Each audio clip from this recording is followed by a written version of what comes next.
Yeah. Hello. Hello. Hope you are all doing well. Gug is the mood.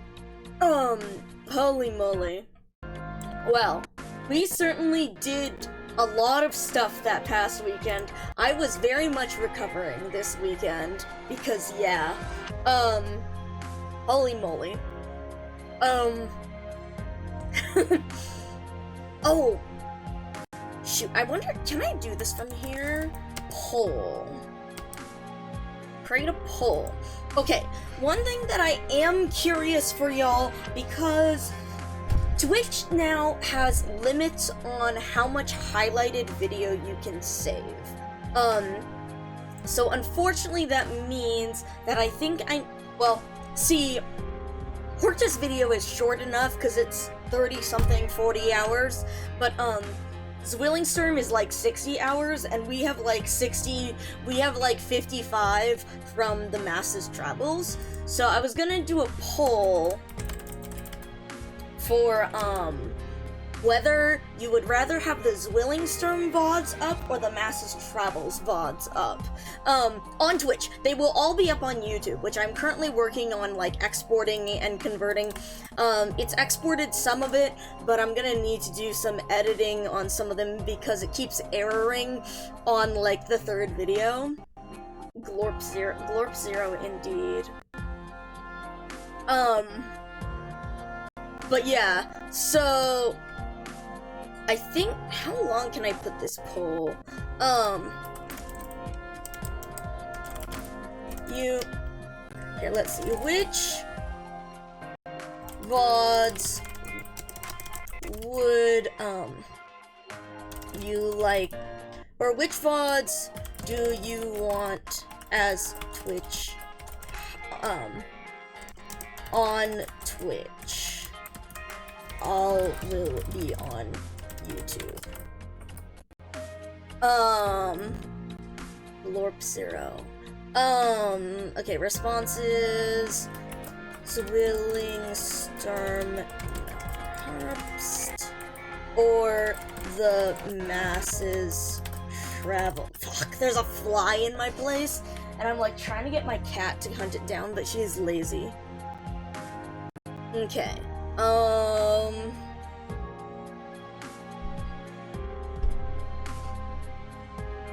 In this case, how long can I make this poll? Is the only one like 10 minutes? Damn, okay. So I'll probably take a couple, we'll take a couple polls throughout this just to see. Yeah, in this case, yeah, I'll see how the responses are, but I'll take it a few times and we can see.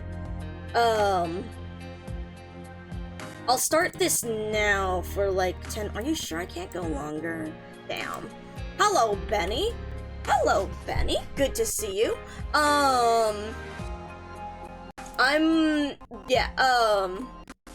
Oh, there, okay. Anyway, so there's a poll because I have highlight limit. But yeah, so we'll see which ones will be up. Again, all of them will be on YouTube once I get them all, like, sorted out. You would rather have the, okay, so y'all so far would rather have the Masses Travels. That sounds good. But yeah, Benny, if you are around, we can go and read-reserve. But if you are prepping for stream, then, like, please do so. But yeah, because I have a lot of things on my to-do list today, and I don't think we'll get through all of them. But yes. So,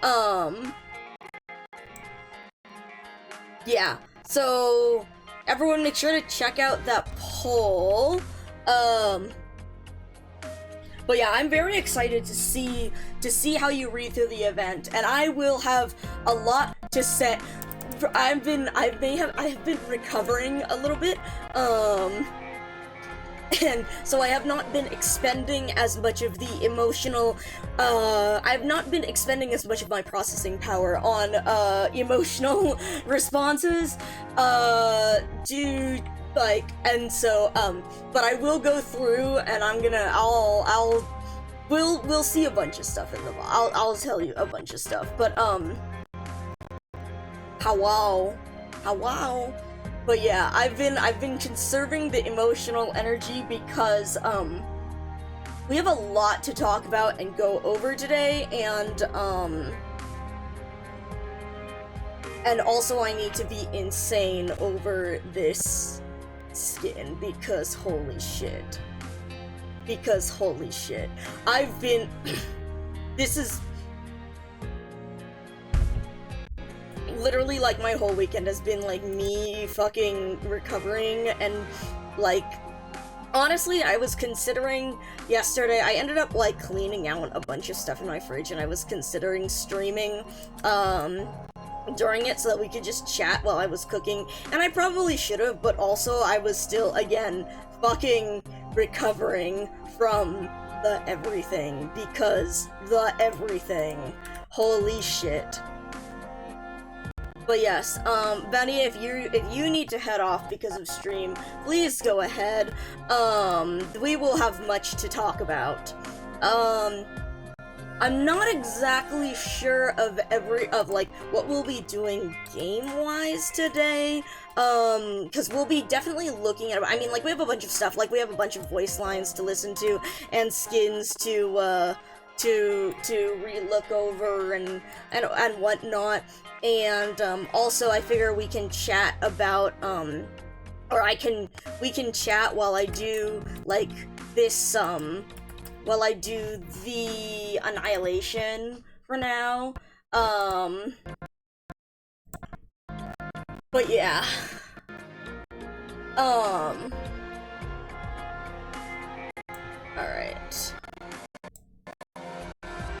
Okay, also I'm just looking at my,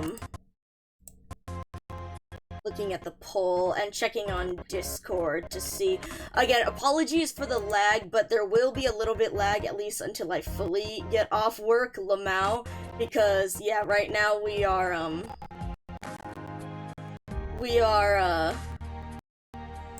kinda hanging out as, work tapers off, so I'm still finishing up. So yeah, we will be doing that. Yeah, apologies for the lag, it's because I'm checking through the Discord notifications, and, okay, so, funny, I did actually try and re-download the LD Player Arknight specific version, which, shockingly well, okay, it seems to work slightly better than, the general LD Player one, which is nice, but also, like, you're definitely not seeing it at its best, at its smoothest, because I have this running at the same time as some of my work stuff. So, yeah. And then having Discord open at the same time definitely, fucks it up. So, yeah. So I don't think, so, again, one of the things that I have noticed about the emulator and stuff is that it's like, I can have one of three. I can have Firefox or some other browser. I can have two of three. I can have Firefox and emulator. I can have emulator and OBS. I can have OBS and Firefox, but I can't have all three, or else things start to get a little fucky. So that's our problem, and I don't think this has improved to the degree where I can have all three, but yeah. Yep. At some point.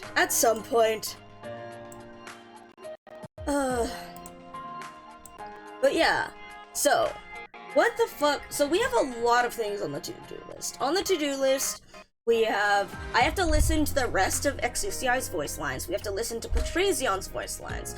Then I believe and then Confess's voice lines as well. And then Archato has some new voice lines, and also, Phantom. There's some, I have to check on what some of the new ones were, because French Phantom is real. I didn't realize that French Phantom was real, but I think it came out with this patch. I'm not sure, though.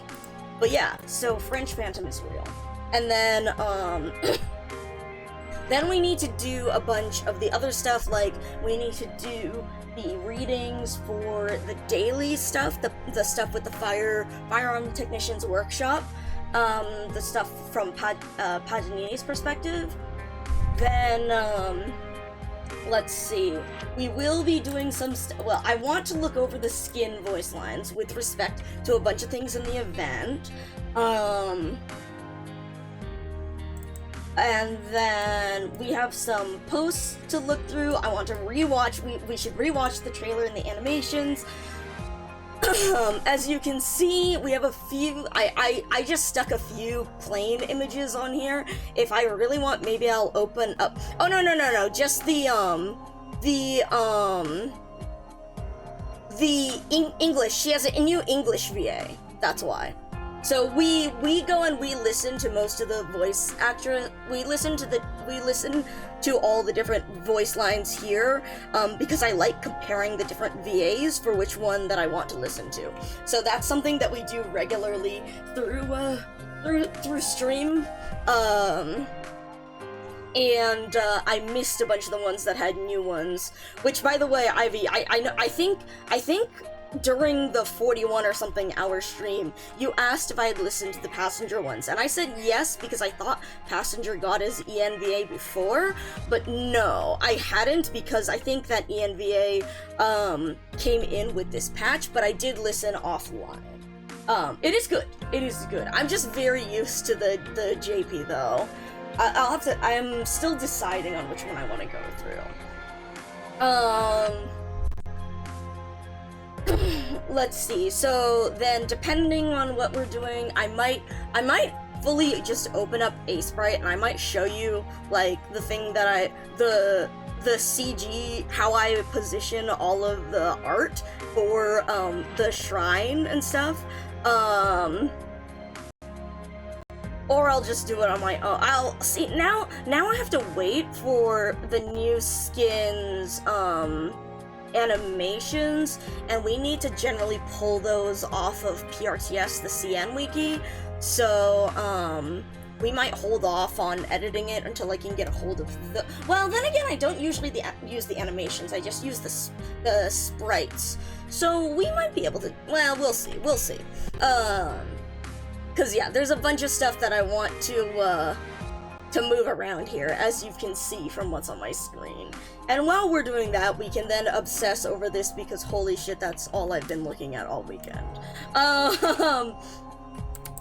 Let's see, we have some posts to go through. Sanrio, Horny on Main, because yes. And then we have to do a lot of things, because, we will be debriefing basically the two ending stories and going over a bunch of stuff in the event. Because I wanted to go over stuff like the character list, and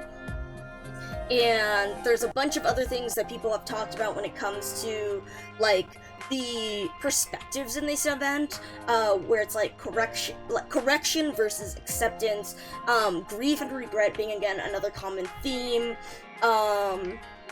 a really interesting post by Lance about the style of, supremacy that is saying to have, which I think ties in, again, to the correction versus acceptance theme, and then, yeah, there's a lot. Oh yeah, like, it's so nice, thank God they finally did that. Okay, so it does look like, for the most part, y'all are in favor of the Masses Travels being on Twitch. Again, all of these will be on YouTube, but yeah. Okay, I'm gonna put in a couple more polls for this as we progress through stream and as other people show up, because wanting to see, how everyone, like, because clearly we don't have, like, everyone in right now, but, I think that was what I was thinking, as it because it is very unfortunate about the Twitch highlight limit that we can't do that much, that I can't have all of them, but oh well. Again, that's why we have this on YouTube. Okay, now I need to figure out. Okay, so then let's move you. Where will I put you?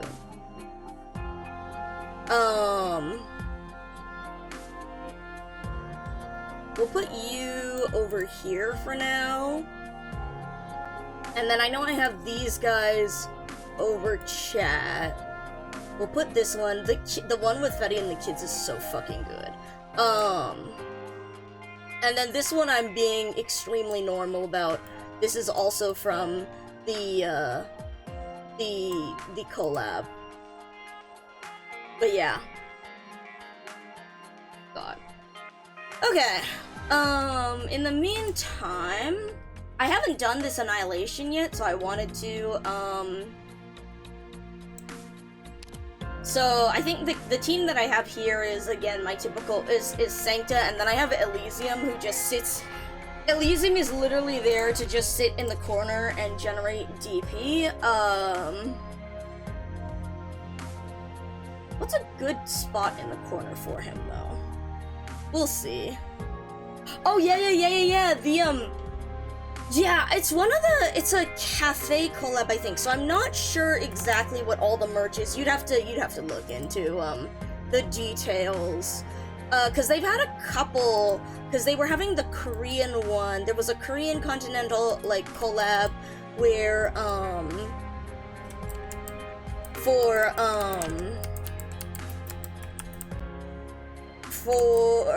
some of the Sancta, some of the girls, but yeah. Oh, the Sanrio. Oh, yeah, huh? Because they added on a bunch of the additional things with, I think this one, if I unfilter, oh no, it doesn't show, it just shows the series stuff. But yeah. Like, someone, because you were in 2x speed and you tried to drop someone, oh my god. Oops. But yeah. So, well, let's get this going.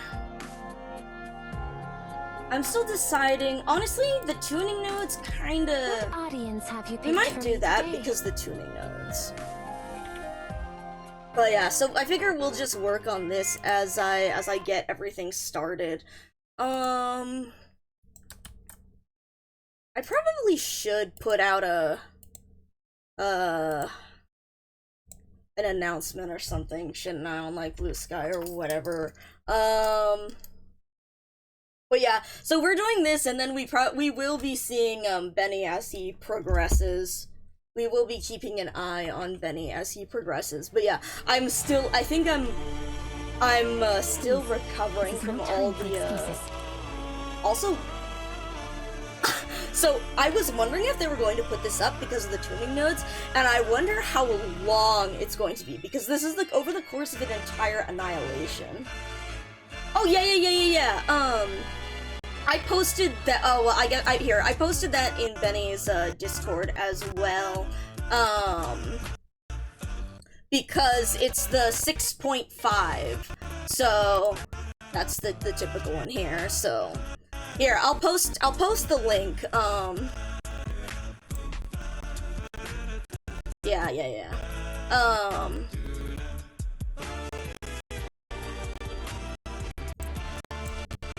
yeah, here's the half anniversary banner. Here you go. But yeah, here's the Twitter post about it. Okay. Now, here, we mostly want... Where will I put Elysium to be off in the corner? See, unfortunately, there's not that many good, like, off in the corner doing nothing spots over here. Oh, let's see where you come in. Okay. So you just go right through there.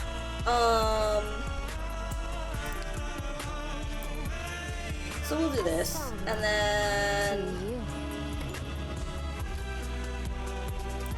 Another under this banner in the name of the Lord. Okay. I've always wanted to try saying that. What would you like to feel your Okay. own self? Let's get this done quick. Now... Order... Honestly, let's put you right here. And then we'll just do my typical setup. Ooh, do I want her to face off-screen or on-screen? To use the wanted targeting to make it specific. Nah, might as well just put you over here. Oh, Okay, I should try adding a jet engine next time. okay. Then, meanwhile, on this side...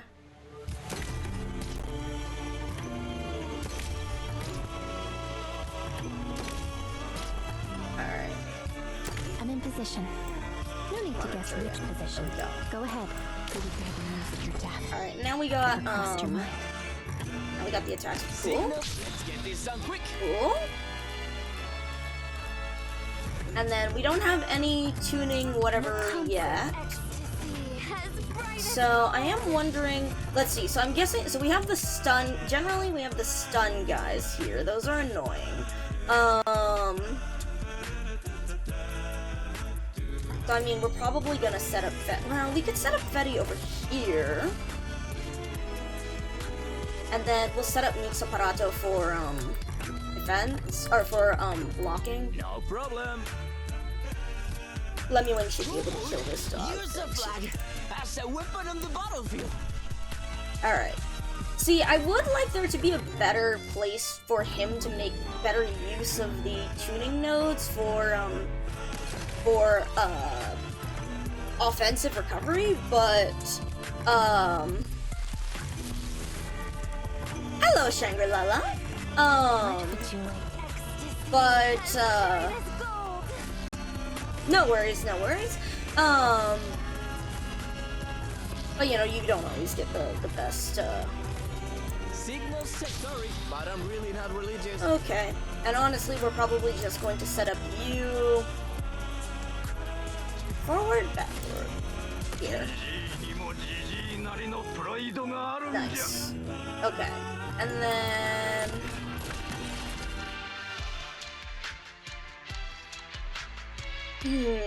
how should we do this? The concert, liberty, and What's the deal with Lemuel's skill? Oh, so basically, this is an S2. This is S2, which I think is, I mean, okay, S3 is a very fun nuke, but I mean, it's your typical nuke. S2 is very fun because, she basically gets increased attack and attack speed, but, when there is a wanted enemy on the field, so a wanted enemy must be an elite or leader enemy, and so when and it must have been inside one of the La Toronto operators' range for more than 11 seconds, I believe? 8 seconds. It's 11 at E1. And so when there is a wanted enemy on the field, she will use one of her ammo I'm in position. to aim for up to 3.5 seconds before firing a shot that ignores dodge. While aiming, attack gradually increases up to a certain percent. If attack is higher than the sum of target's remaining HP and defense, stops aiming and fires. So basically,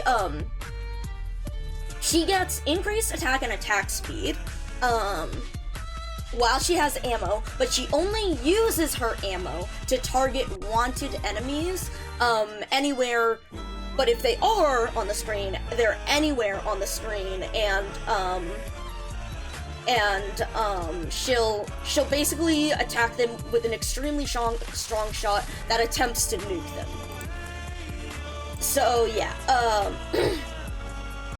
become wanted, taking 15% more damage from the La Toronto operators. Lemuel can attack all wanted enemies. So that's her conditional global range. So unlike Ambriel, who can attack anyone globally, but limited, Lemuel can only attack What would you like can only attack elite or leader enemies, but she can attack them from anywhere as long as they're marked. Do you need Laterano ops? Only if you're marking operators out of her own range. So you can see elite or leader enemies who are within a Laterano operator's attack range for more than 8 seconds become wanted. And so that means that you can use other operators' attack range to act as her spotters, basically, or you simply use her own range, and after 8 seconds within her range, they become wanted. But the point of it is in order to have that global range, you can use other Laterano ops as spotters. Sorry, just checking on a work thing.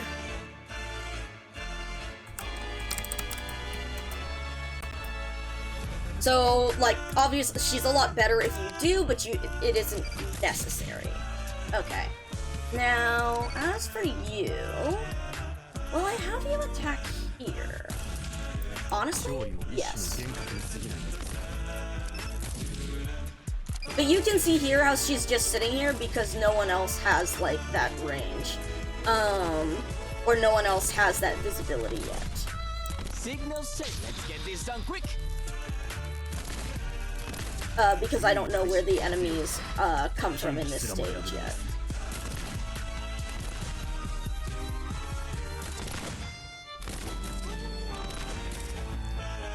Go ahead. I believe she also, after being deployed, attack with strength and Lemuel's ammo type skills at +1 ammo capacity. I'm really not religious. I don't remember if there's any particular. Oh, by the way, Ambriel's. So when operators have global range, by the way, it doesn't actually count as like, it doesn't. It negates their range in exchange for allowing them to hit anyone on the field. So by technicality, by how it's programmed, Ambriel's range right now actually is non-existent. It's only the single square that she's on. Actually, you know, outside of this. Okay, actually, I'm not entirely sure how this works for Ambriel because, so for Golden Glow specific, basically, it doesn't, having global range in that way doesn't count, like, viewing the entire, it doesn't count, like, all of this being the orange range right there.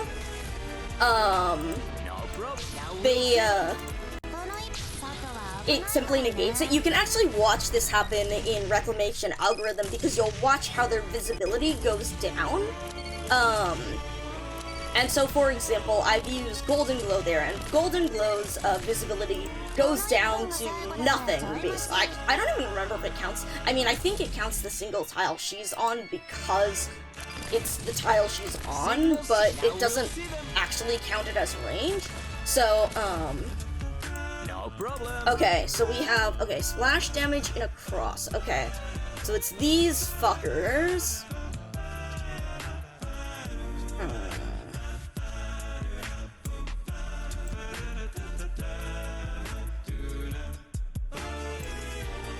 So let's see, how do I want to do this? Because, see, this would be a really good Fia spot, quite honestly. If you insist on being so stubborn, then right, you are. prepare. I'm actually better at wrestling than shooting. Makes the cleanup easier. Regular, they're melee, yeah. Bullets may be fast, but they aren't But yeah, always so quick so, to solve. basically, in short, you just, sorry, so Ambriel's, it doesn't actually extend the range. I'm not sure if Ambriel actually keeps her original range. She might keep her original range here because attack windup takes longer, because her skill specifies her original range. But it basically just, like, removes a flag, I think, on the unit, rather than actually extending their range. Makes the cleanup easier. Okay.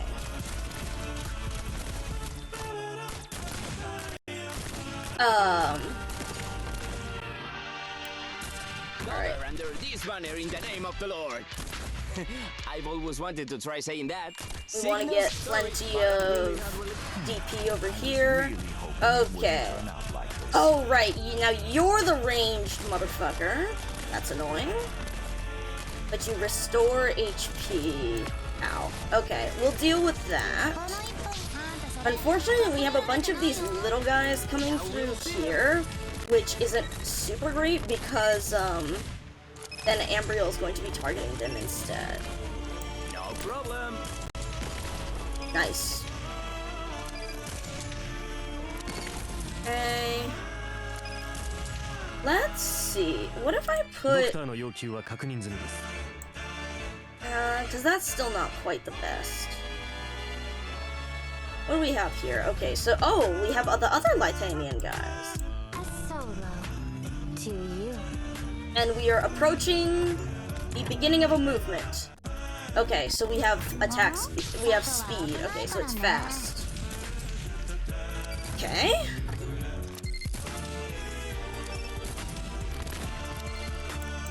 And we are just, again, using Elysium. I'm... Fuck Anduin? Yeah, it is. It really is the anti-dodge. Anduin, by the way. But yeah, no, I mean, it's an anti-dodge thing, and that's his whole shtick, so...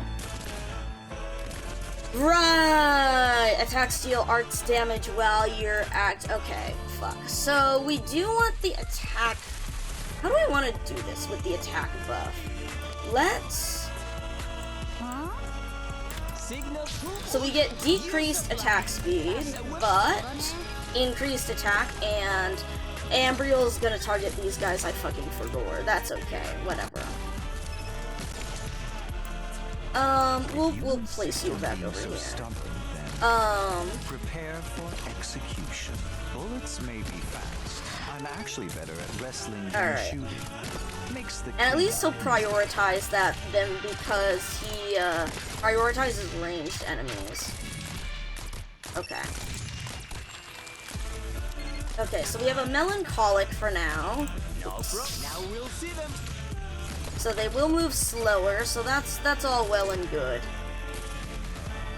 All right. Mission Let's go accepted. grab this. I'll give you some time to cry out in pain. Ambriel, you're doing great targeting this thing. Cool. Yeah, whatever. What would you like? Alright, and then let's get, again, we're just collecting a bunch of DP here. But yeah, so I really want to go through, and I need to listen to a bunch of Patrizion's voice lines, because he had a bunch of really, well, it's really interesting to see, like, the way that this event depicted the people in it. Because I was actually talking to Orange about Patrizion and the way he's depicted, like, he really is, like, they fucking nailed it when it came to Grandpa.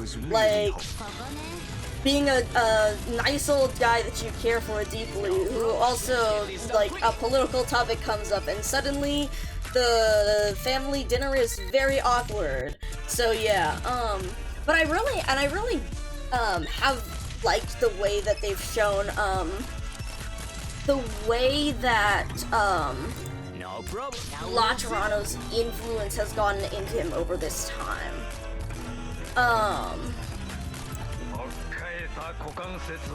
Let's see, replenishes 4 bullets to all other ones.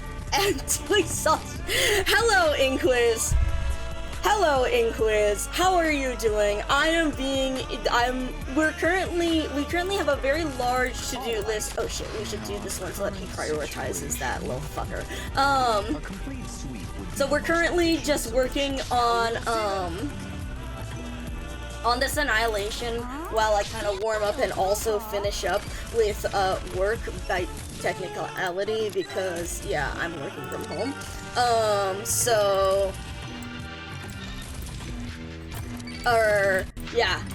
Yeah, but, hello, Wendy? Wait, hold on, I'm sorry. I am I'm waiting for the Empire to show up so you can buy the brainwashing tech print to make your slave shock for. Oh, good luck. Good luck. This is in what game again? Yes, of course it's RimWorld. Of course it's RimWorld. I should have, yeah.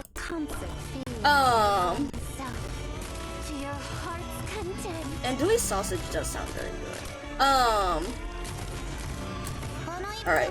But yeah, okay, actually I'm gonna wait for these guys to get out of range, because then, you can target this guy, and then, ow. That's fine. Oh, perfect, Mustima. And make sure we get plenty of DP. Yeah, this is a shame about, the targeting. I would prefer, Amber be targeting these guys, but it's fine.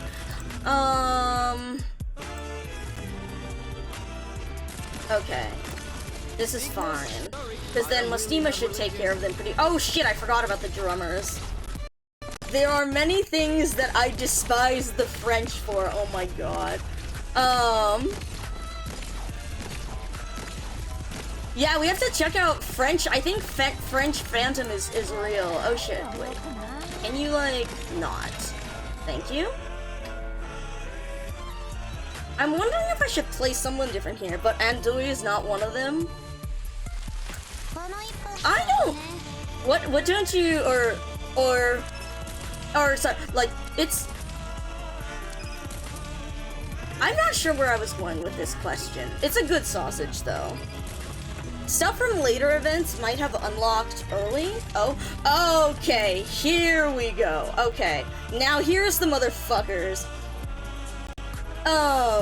True. I didn't even, you know, I probably should have thought about that. Lol, Lamau even, okay. Okay. Now we set you up. Natively, yeah, oh shit, I forgot about these little fucks. Alright. Well, in 11 seconds or 8 seconds, these guys, I'm pretty sure you guys are you not elites? That's a bitch. Whatever. I was hoping to, it's a good song. So I'm stuffing my balls. Oh my god. It is. I mean, but yeah, where was I going with this? Anyways, bullets may be damn. So, shush. But yeah, I have been literally, like, this entire fucking weekend, I've been, like, staring. I switched my phone background has finally been swapped. It's been the Hortus background for years now, because I really don't change my lock screen very often, and, like, I have just been staring at this all fucking weekend, because, god, look at him. Look at, like, I love this, oh my god. I was being, like, I need, anyways, yeah, the collab art, but yeah, oh my god, it's so good. Look at it with the everything. This is a style. Also, did you see how the little one, the baby Cinema Roll Fetty has the tail too? It's so good. It's so good. But yeah, Guard Scotty, she should really. They should do that to have her match. This guy has gotta be a fucking leader enemy. Okay, there they are. I'm really surprised that these guys aren't. Okay, well, whatever. Where do you guys come out this way, right? Alright, I'll give you some time to okay, well, we can honestly just tell them to shut the fuck up by bringing Mustima out. Yeah, we'll just activate Mestima when needed. That's a child inquis. I think, like, okay, I am curious, okay, I do want, I wonder, like, okay, so some of the things, some of them have, like, more story. Okay, actually, hold on. Let me pull up.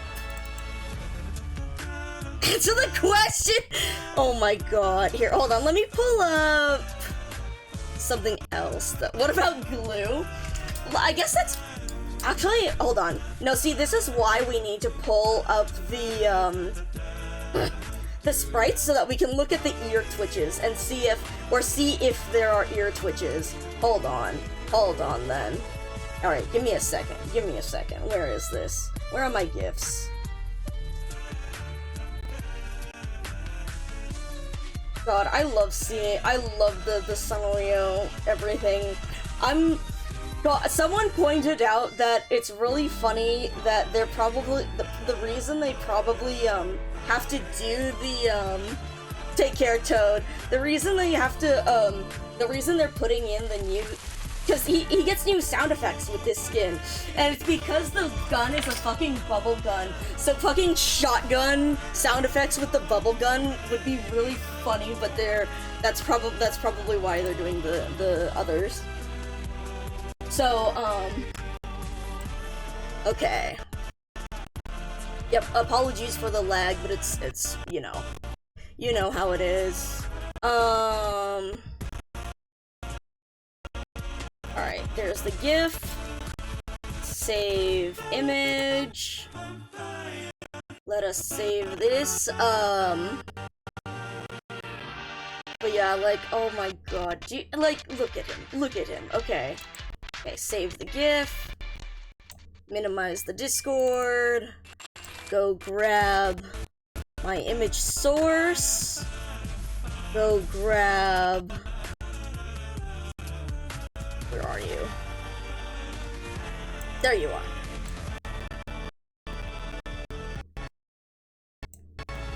Oh my god, why is it so fucking small? Anyways, look at him.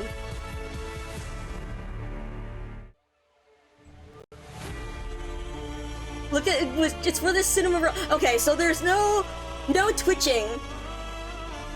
But maybe it's the, so outfit or ears. Can't say for sure. I think.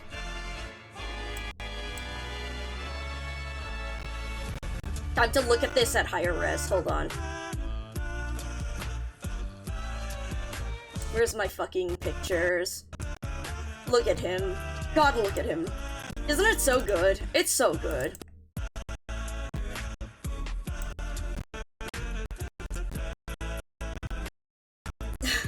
Bro, Discord hates me. What the fuck is this? Sorry, I have to look at a work thing. Ugh. Apologies again for the lag while I swap to this. But yeah, we've been staring so much at these. I've been just, this has been the whole weekend, basically. You don't see the tail as well on this sprite either, but it's like, I love the detective, like, bit of aspect of it, where, it's like they're looking for the cinema roll, I think. So that's why when they see the little Fetty, you see the cinema roll and the little nod there, it's so cute. God, it's so cute. I love the little head shake too. It's just, oh my god.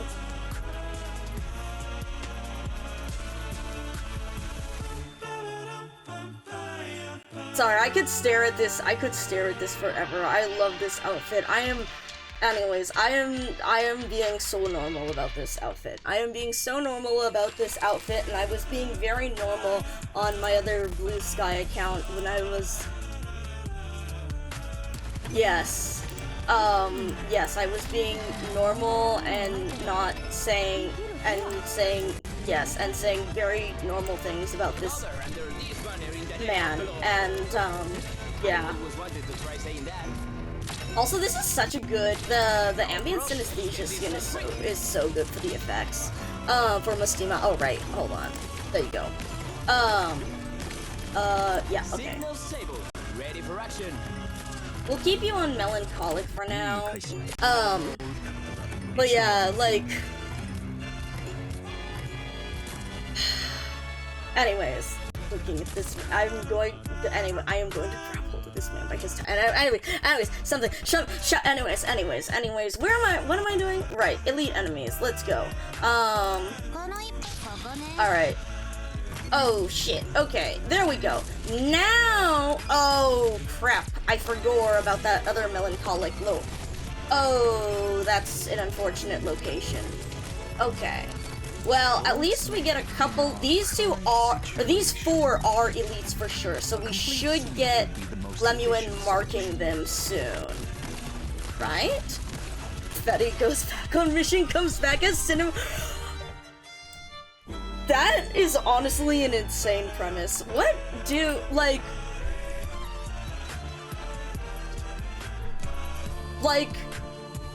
Okay, like, clear, like...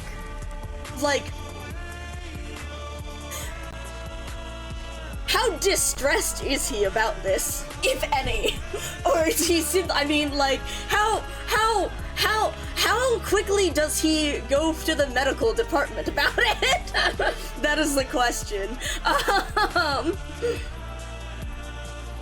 But like, something, Mustima's multiple lines during the event where it's like, ooh, I'm so, not Mustima, Lemuel's lines during the event where it's just like, oh, I'm so sad. Oh, the only thing that can make me feel better is being able to touch your horns, Mustima.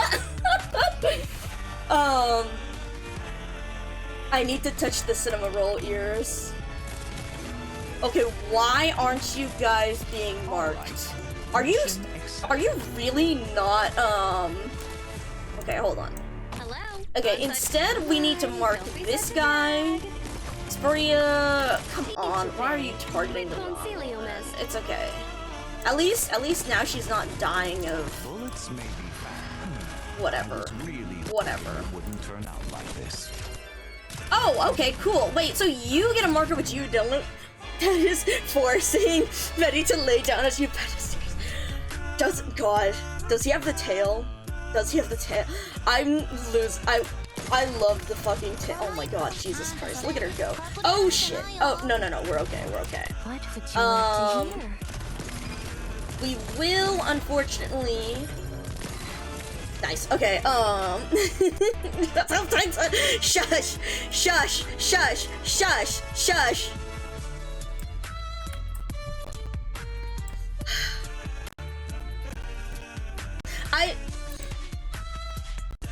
Anyways, wait, I forgot. I was in the middle of doing a thing for work. Okay, hold on. Big grafting, like 3 new limbs. Wow. Yeah.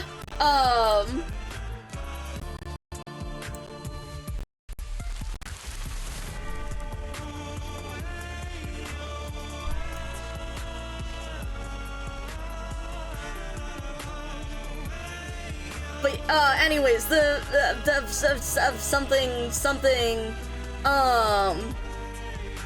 it's a good, cute kid costume, but, anyways, oh, hello, RI Project, welcome in, hello, we will be, oh my god, I love, that's a great cat, we are currently,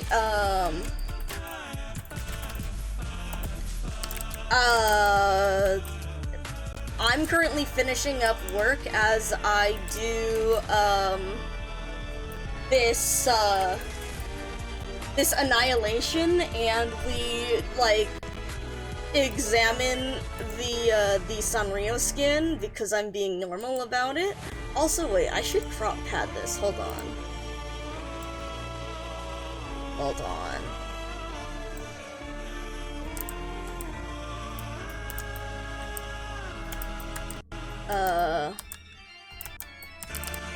That, too big.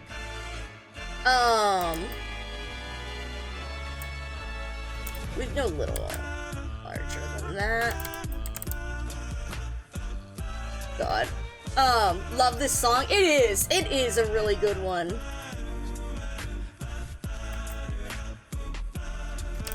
It's a really good, event music. We can have this playing over here, I think. Or, well, actually, wait, no. You can go over here. We're filling up the screen as per usual. Okay.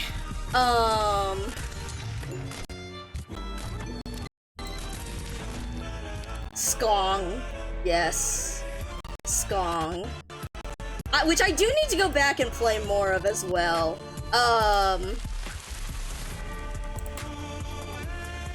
But, oh shit, okay, hold on, another thing for work.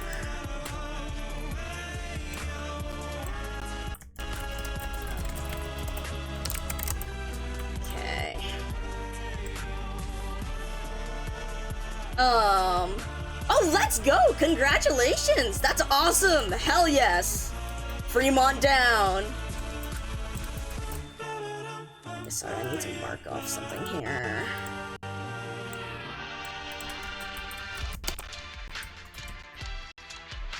Okay.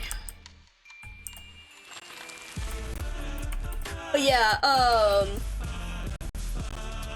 God, I do in fact want to pet the cinema roll ears very much. I do very much want to pet the cinema roll ears.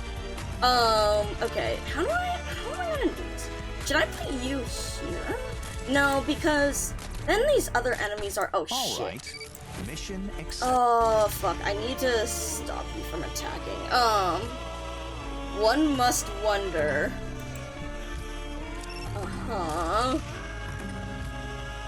Alright, let's, does he taste like sweet? You think he tastes sweet? He might taste sweet, considering the... Oh, shit. Wait, hold on.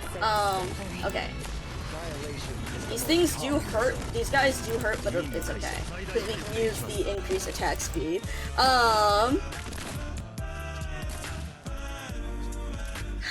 God. Anyways. If I put you like this. See, that... unfortunate placement there. We will use this. And then we have you over here. Alright, Spuria. Yep. Mastima's fun. I'll be honest, like, I don't use her, like, that much. I'm not, nice. Comms online and stable. I mean, well, see, I like her for the goofiness of the fuck-ass, triple slow. What is this? That's another cat. Oh my god. Okay, I'm sorry. The way that cat looks on the dark background without seeing like what they really were, I was like, what the fuck? Oh, I know why they're taking okay, it's because this little fuck. Okay. Yeah, we will put you over here. Cause then ow. All right. You should prioritize this little fucker. Thank you. Perfect. Okay, good. Alright. Mission accepted. Let's go and generate some more DP. Since we are doing some redeploying. Okay. But yeah, I love Big Coat. I love Big Coat, so I've been like looking at this skin like so much and just everything about it. It's so good. Like the collar, the shirt under the stupid tie. I love. Oh my god. Anyways, I'm going to be so normal about this. I'm going to be so normal about this and his stupid detective. The fact that the law cube is wearing a detective, like the Sherlock Holmes style cap is so awesome.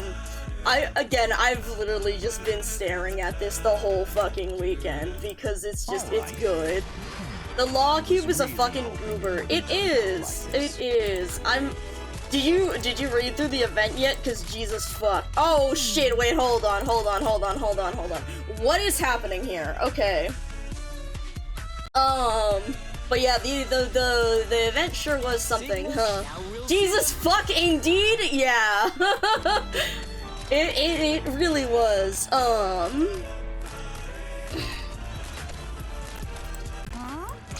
Hey, it's what you make of it, right? If you say you can't read it, then you'll never get anywhere, right? But yeah, I went through I play card games. Oh my god. We went through 41.5 hours. Okay, Elysium's gonna fucking die here, I think, so we're just gonna retreat him. Oh, right, I forgot about you, that's fine. Go, what the fuck, every time it's split. Okay, that's kind of a mood, though. But I forgot. Alright, let's get these guys taken care of. Thank you, Lemuel. Nice. He can work on this guy, then... Melancholic is good. I think we want to stay like actually that was really good because then he didn't hit Insider. Okay, and then oh shit, I forgot about these guys attack the tuning nodes. That's what it was. Okay, do these guys have taunt? I don't remember. They do have taunt. Okay, that's fucked up. Cool. Good to know. Go ahead. We will activate this. Then, honestly... Okay, this is awkward. We're gonna use you. Who knows how to handle the chaos I created? Oh, hello, Colossus. That's fine. Nice. Because then you're going to target this guy. That's fine. Cool. Now we need to make sure we get some more DP. Say the line, you guys. Play Pot of Greed. Oh my god. Oh shit, wait. Lemuel might get fucked up by this, actually. Ooh, that's not good. So we're gonna actually do that so that we get the increased attack speed. And she's targeting that guy? That's kind of annoying. But we can work with it. Nice, thank you, Lemuel. Nice. Nice. Nice. Alright, Embryo, go. Nice. Nice, okay. Then we need to use our spotters again. You are going to, I think, get attacked? Or not yet. I guess not yet. Okay. Oh, it's right. It's those little fucks who will attack. Okay, Spuria, just hold on to them for now. Okay, and then Fetty, you're all good. Oh shit. Let's tell you guys to slow the fuck down a little bit, please. And thank you. Thank you. Okay, good. Now we don't care. I don't mind having this music, and now you are seen. Cool. Now we have our tuning nodes ready for our next phase. Looks good. But yeah, so much. I've been like seeing everyone react to the Sanrio skins and it's been like, oh man, I'm absolutely delighted by this skin. It's so good. It's so good. It's so good. A complete sweep would be the most. But yeah, let's see what else. Wait, sorry, my to-do list. So we were talking about the skin. There is a point on my to-do list that's straight up just like horny. It straight up says horny on main for the Sanrio skin. So we will definitely be coming back to that. And then, I have a bunch of, oh right, we gotta do, so we have voice lines to listen to, and then stuff to read, and then I need to pull up the the trailers and stuff. But yeah, like, I love seeing everyone draw all the variations on it. Like, this is the kind of casual that I really do like, and this is honestly my kind of casual. Okay, if I didn't live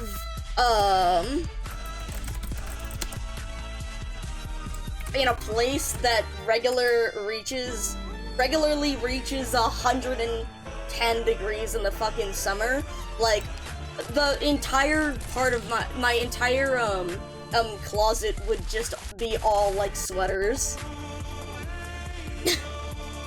Rogue Latran Forces size building like Taney, and the building was a bakery. Yeah, the building was a gelato shop. Okay. Right. How the fuck am I? Hello. Ah, fuck. I wanted to see melancholic. Actually, oh shit. Okay, actually no. Your HP will do better for us here. It's not gonna be enough time though. Damn it. But yes, hello, Raito. Hope you are doing well. Did you? How have you been doing? Honestly, let's just tell these guys to stay the fuck out for now. And then they'll get into Mostima range. That's fine. In our current situation, that's fine. If Mostima goes down, that's fine. Got Texas and Lemuel. Nice! Hell yeah! Hell yeah! Congratulations. Damn it, my thing, it's stealing my attacks. Whatever, it's fine. Anyways, Lemuel, get this bitch. Okay, thank you. Alright. That's fine. Ow. That's fine. Alright, I guess we'll save the tuning node then. Because, oh, I see. Well, that's fine because I think they're in Insider's range. So we should be able to take care of that guy pretty easy. Meek Separato M9 mod 3, nice. I need to actually fucking go through the main story so that I can get his fucking mod, because I haven't. So, we need to, so that's the motivation to go through more of the main story. If I have time, then we might do that, but I'm not sure. Honestly, there's enough things on the list that I'm like, I don't know if we're gonna have a time exactly.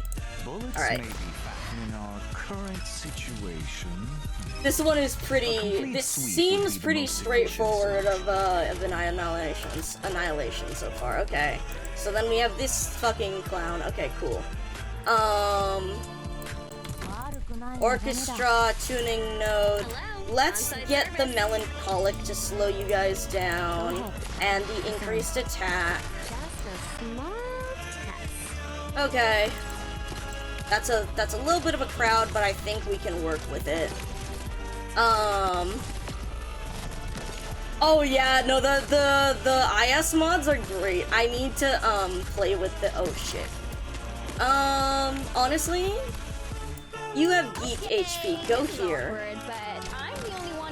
Then we also need to deal with this little fuck, but that should be fine. Yeah, I am curious about that because alright, let's expand that range and let's get Lemuel's range back up. But then again, I'm not really using Exusii S2 for Exusii's damage. Sorry, Insider. Cool. Yeah, I'm not really using that for his damage personally, so, I'm sorry, for her damage, so, you know. Okay, this was way more...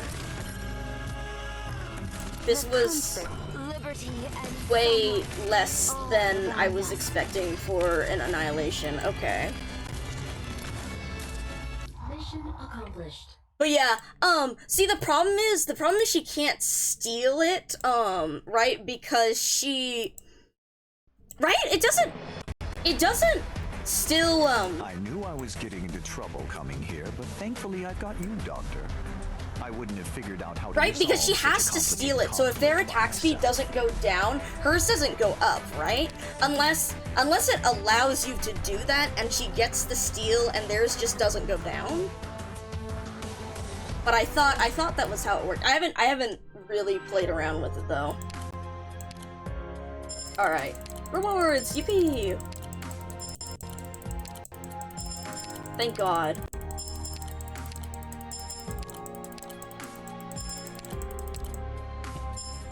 Alright. Nice. Metal. Cool. Now we can actually use that one. Probably limited to stealing Gramps' talent attack speed. Okay, well we need to read through main story so that we can actually test it for ourselves then. Yeah. Cannot have their attack speed decrease. So, and then if we compare here,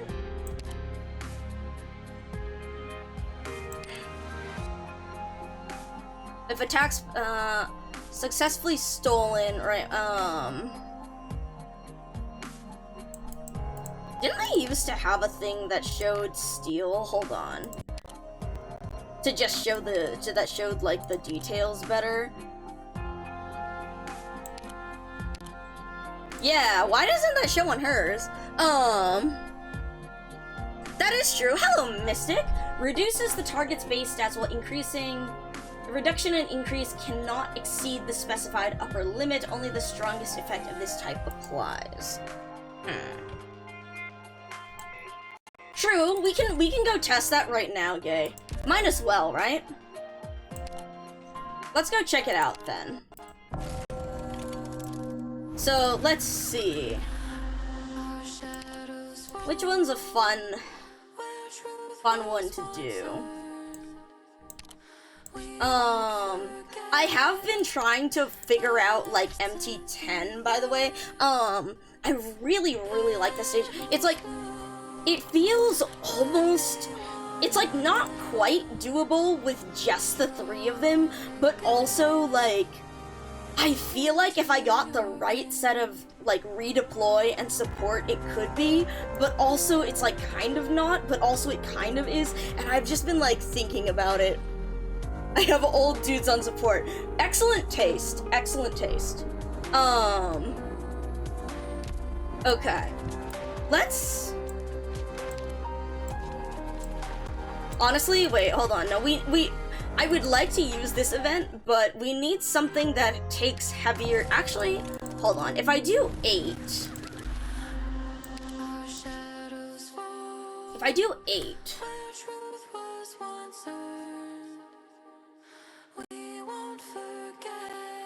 Yeah, we can try that here. Let's try that here, and let's... Oh, wait, no. So, we would want to put Exia... Okay. Alright, show me Irene. Where is Irene? I've scrolled past. There you are. I forgot to upgrade your skill. That's what I was going to do. And then we want Exia 1. And then let's go grab... Nice, I saw someone with the Amiya, the icon.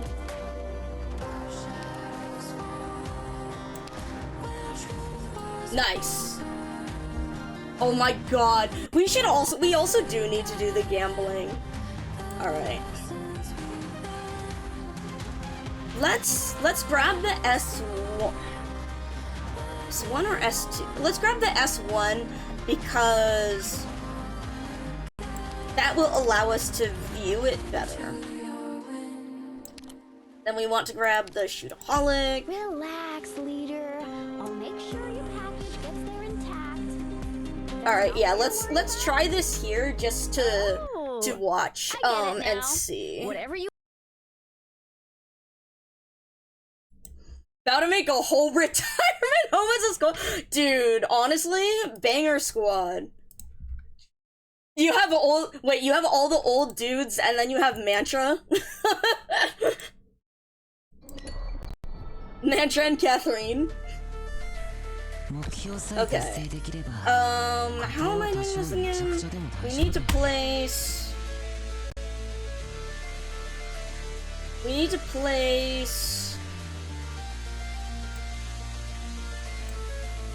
You... Honestly, let's place you over here, because then you go in the center.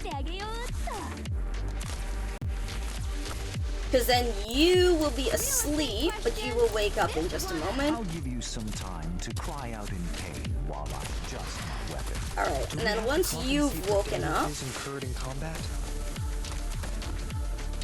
Okay. So we're watching that at that speed. Okay, that's fine. And then let's place you right in here. Right? So then let's come on. Get your attacks in, please. I should have waited a little bit to have so that he'd okay, and then oh god, why is this lagging? Alright, shall we... That certainly doesn't look like you. Hello, White Thunder Neko. Welcome in. Hope you're doing well.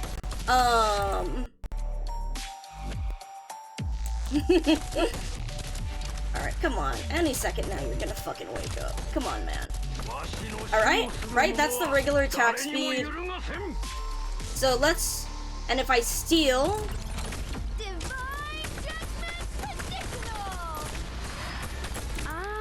It does like it does look like she is attacking faster, but let's see. So he's attacking at regular Maybe you didn't come straight to me, but don't forget to pay my fee straight away. Interesting. So I'm not entirely sure. All right. Honestly, let's put you over here. Right, because if you're... I was really hoping it wouldn't turn out like this. So... So she did steal some attack speed, but I couldn't tell if she was attacking fast enough to be like... I couldn't tell if she was attacking fast enough to where it looks like she stole the full 70 attack speed, or if she stole... Well, cause... No, but if she was still... Hold on. Has he attacked 3? Oh, shoot. You know, I don't think so. I guess that's... Yeah. Yeah, that's the question. Okay. Okay, so what's this, Now he has attacked enough, but... What would you like to hear? Okay.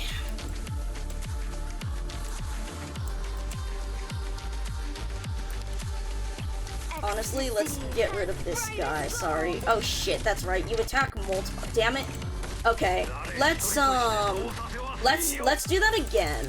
Also, Raito? No, I didn't. Are they not? Well, I guess if they're not elites because they're not, they just have a shit ton of area. Also, sorry, I need to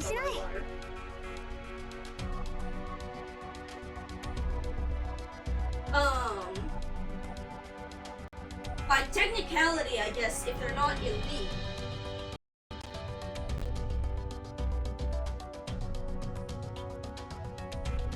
But,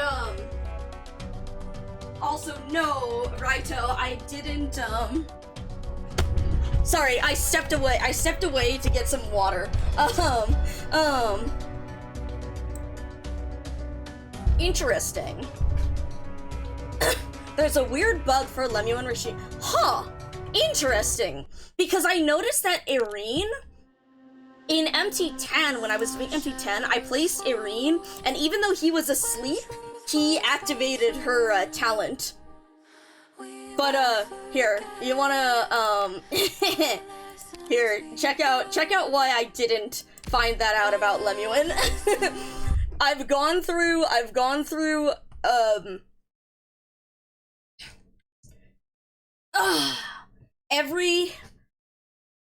the only 2 stages in the event, this is one of the only 2 stages in the event that cannot be done with just the Giallos, but this one is, Please, this is no time for excuses. It's pretty fun because you can still do it with look, all I do is I put Exia here to wake him up, and that's it. That's all I need. That's the only other person I need. It's when she herself is placed, honestly. Interesting.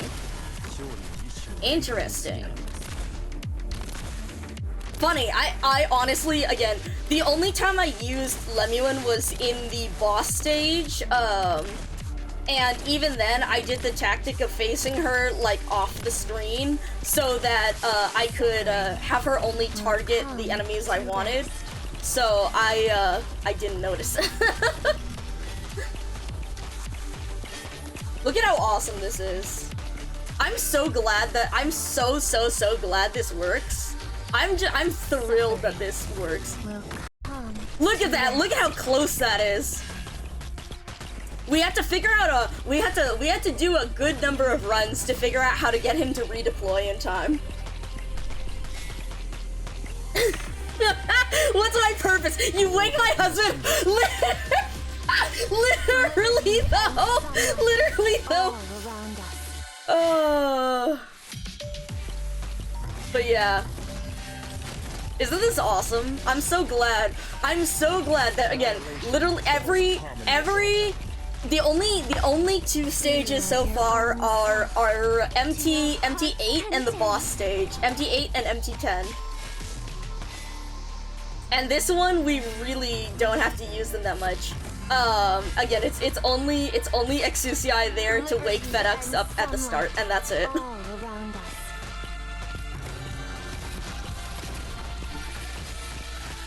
And then this seal takes 30 years to kill, though, unfortunately. Because it moves very, very slowly, but it's fine.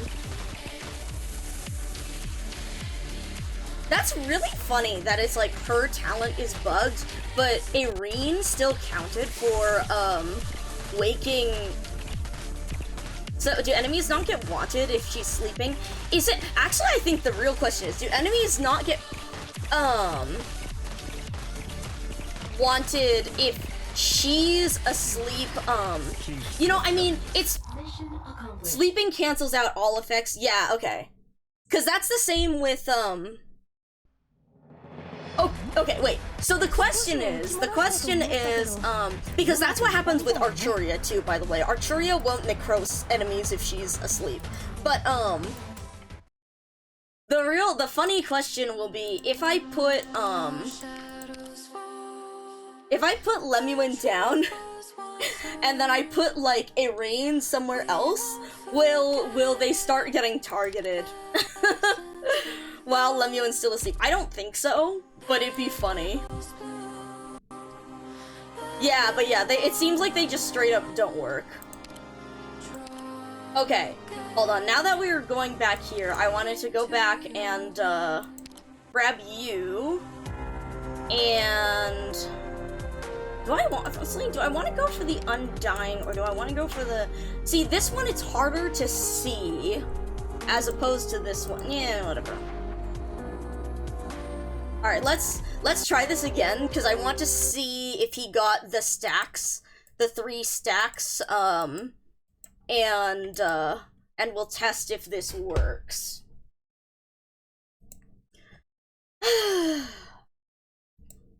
God, God, there really was so...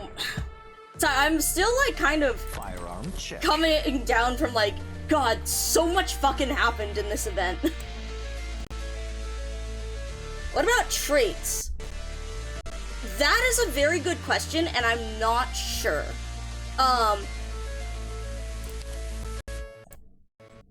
If you insist on being so it does seem like everything is off. Prepare for execution.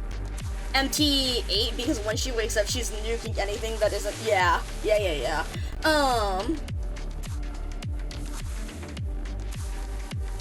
Wait, so it doesn't just not run her talent. So she still tries to mark the enemy, but because she was asleep, it never applies. Yet weirdly enough, it considers whatever enemy she tried to mark is already marked. That is fascinating. That is absolutely fascinating. Yeah, unfortunately there aren't any invisible enemies here, so we can't necessarily say. And so even if she wakes up, that's hilarious. So it's considered marked, but it's not marked because she was asleep, and so it can never be marked because it considered. That's really funny, actually. All right. But they aren't always what is so this? quick to 25. 47. I was really hoping it wouldn't turn out. We'll go like up to this. 40 because then we can place you. Hey, this is awkward, but I'm the only one who knows how to handle the chaos I created. Then you go right here. Alright. Now we wake you up. Then we wake you up. 1, okay. That should get him his stacks, right? Stacking after 3 times, once at max stacks. Yeah, for defense plus 6, okay, whenever he deals damage. He's definitely dealt damage this, right? Alright, and also let's set you up over here. Right? So he's definitely dealt enough damage. He's been dealing damage. Let's try stealing. Exia definitely sped up. And he doesn't seem to have slowed down that much, guys. Right? That did look like she sped up. Yeah, she did. She did speed up. So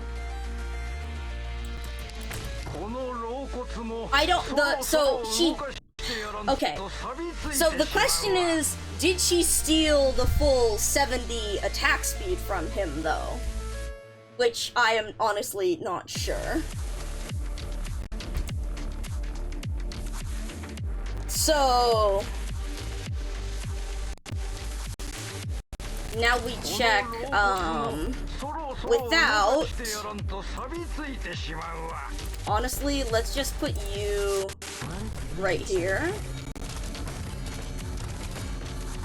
Oh, that's annoying actually. The range is enough. Damn. I don't know if you're gonna wake up in time.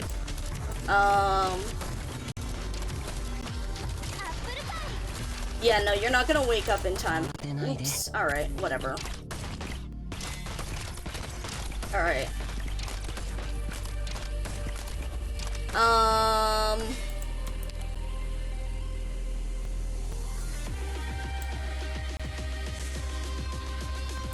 Yeah, that's what I was thinking.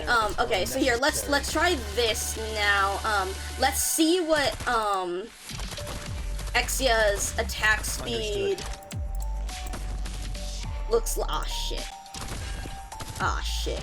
Aw, shit. Aw, shit. Aw, shit. Okay, I hesitated too much on doing that. So this should steal the attack speed from him.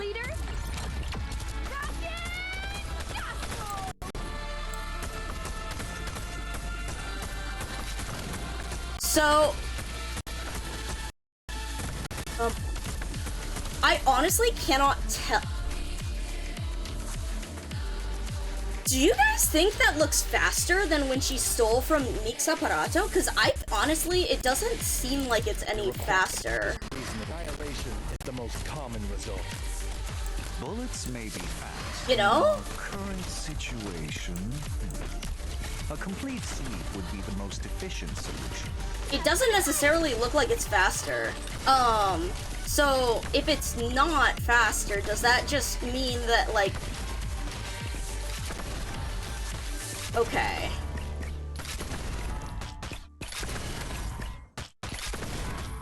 So...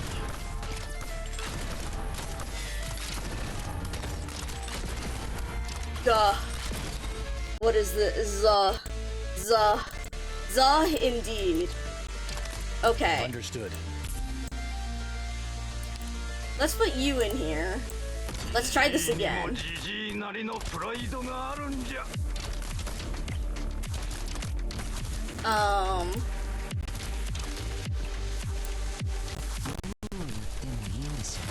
Right, I forgot about that attack. Damn it! The seal is ruining my experiment. I'll give you some time to cry out in pain while I just... Okay, right? So there goes Mix Apparato, right? I knew you'd come straight to me, Shit. leader. Now I need to withdraw Irene. And then we need to, right? There, he's dealt damage. He's dealt damage. Okay. Come straight to me, leader.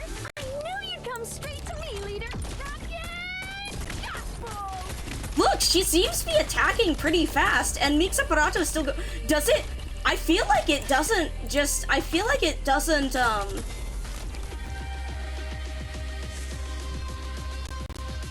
if it's used keyword, if Tima,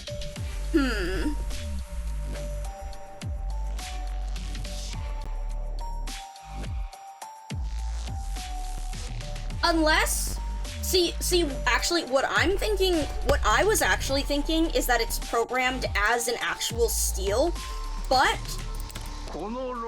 this here cannot have their attack speed decrease below their starting attack speed is just like, I'm wondering if this is programmed as like a cutoff kind of thing, where his attack speed is technically lower in the, like, where the variable that his attack speed is technically lower, because she has stolen it from him, but because of the mod, it just flattens it at like 100. And so it says, even though his attack speed is actually lower, just use the regular 100 attack speed. That's honestly how I pictured it working, and how it, like, that's what I was thinking.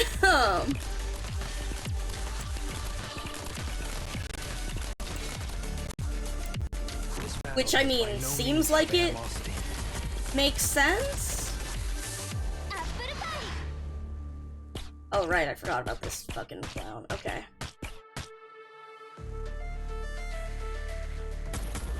Mission accomplished. But yeah, but it is interesting that it's not using keyword steal.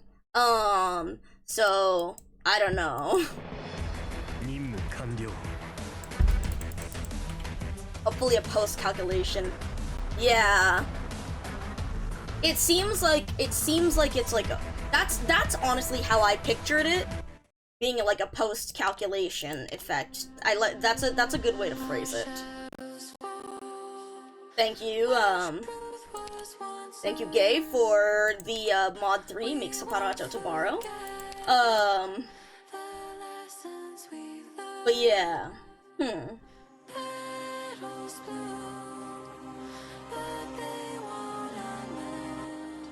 interesting. Very interesting.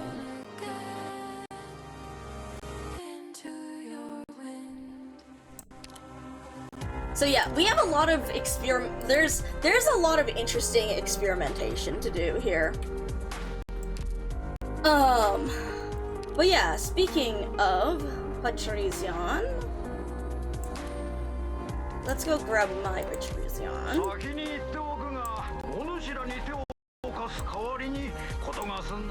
I love the JP voice so much, but I did want to go through and listen to his voice lines in Ian, and actually, real quick, let me check on my work stuff. Okay, close enough. Let me get this closed up.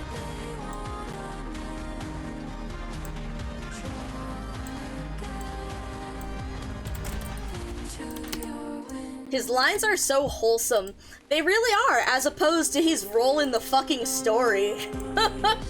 like, goddamn. Someone, like, what was it, talking about, I mean, I was talking to Orange about him, and, like, how it's like, damn, he really does feel like a grandpa, or, like, meeting vets like this, but then, again, they have, because of,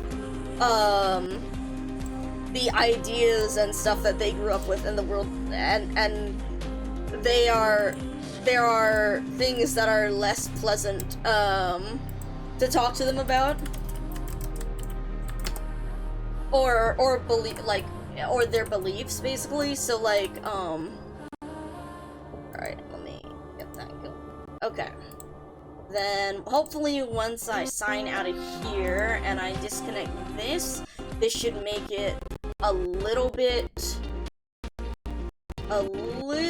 easier on the system. But it will be a hot second, because for some reason, fucking Microsoft settings takes up a stupid amount of CPU. Anyways. But yeah, okay. And then we're immediately gonna go back to lagging because I need to open up Discord again. But yeah, so this was another thing that I brought up on the to-do list about how, like, it was very interesting to discuss the different perceptions of, like, the Sancta and their idea here,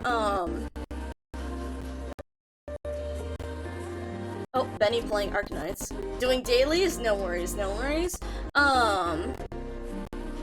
But yeah, talking with Orange about how it's like, he is very realistic. Patrizzion is a very realistic, like, kind old grandpa with the same, like, with the same sort of racist ideas that you encounter in real life grandpas. And you can see how they've been perpetuated. But yeah, it's really good. I really like, I really enjoyed reading his story and how, I mean, Orange also brought up how he's like, he feels similar to Patriot in a lot of ways, and it is that very much that, I'm old, this is the way, like, this is something sunk cost fallacy and life, and how it's like, once you've,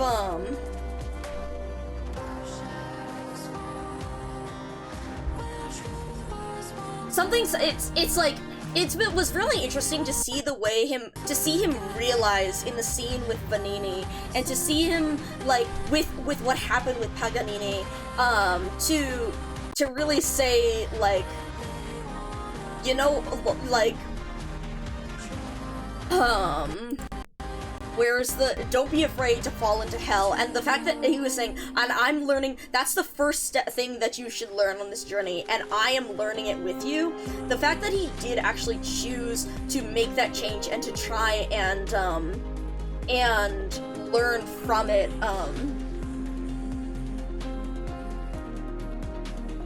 yeah, oh boy do I. So I sent Vodka, basically, a preview mode of, like, the to-do list for today, because boy oh boy do we have a to-do list. We have a bunch of voice lines to listen to, we have to look at the skin stuff, we have to read the daily things from the event, because I've been saving my espresso shots so that we can read those together. Trailers, animations, I have some posts to look at, and then, a whole things on, like, the themes and ideas of the events, and I wanted to run through, like, the full character list so that we can see it. I've seen people wish he died in the event, and I'm like, damn, really? Is that old man a loser? Yeah, I guess it's, I understand people's resentment towards that, and I mean, and I understand that, like, and he very much does evoke that emotion, given how realistic he is. Like, again, this is one of the things that I was mentioning with Orange, was how it's like, it's like, we've met people who act like, just like, oh, Jesus fucking Christ, sorry, there's a fucking fly in my house that I'm trying to get my cat to catch, and she's not. So, sorry.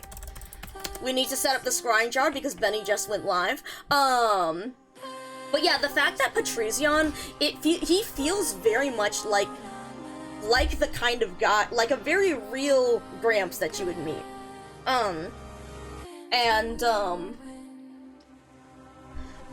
I can see why people feel the resentment they do towards such a person, because waves hand at the everything.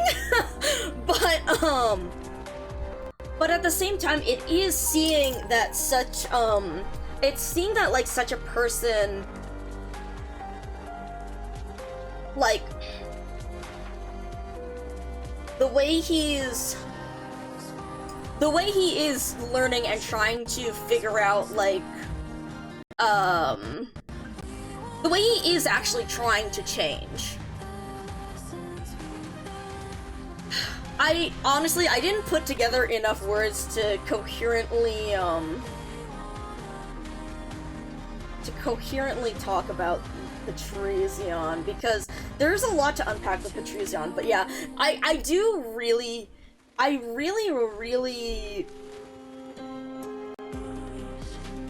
really like these kinds of characters where, hold on, let me think, like,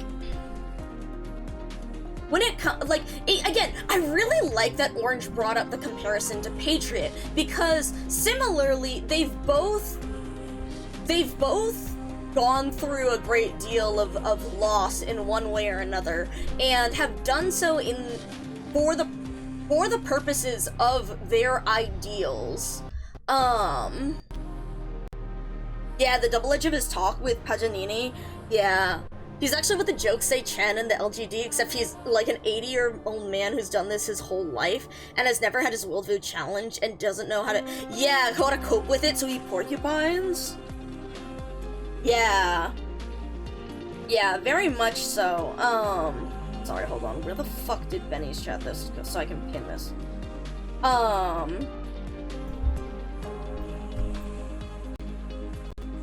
yeah, the way he reacts,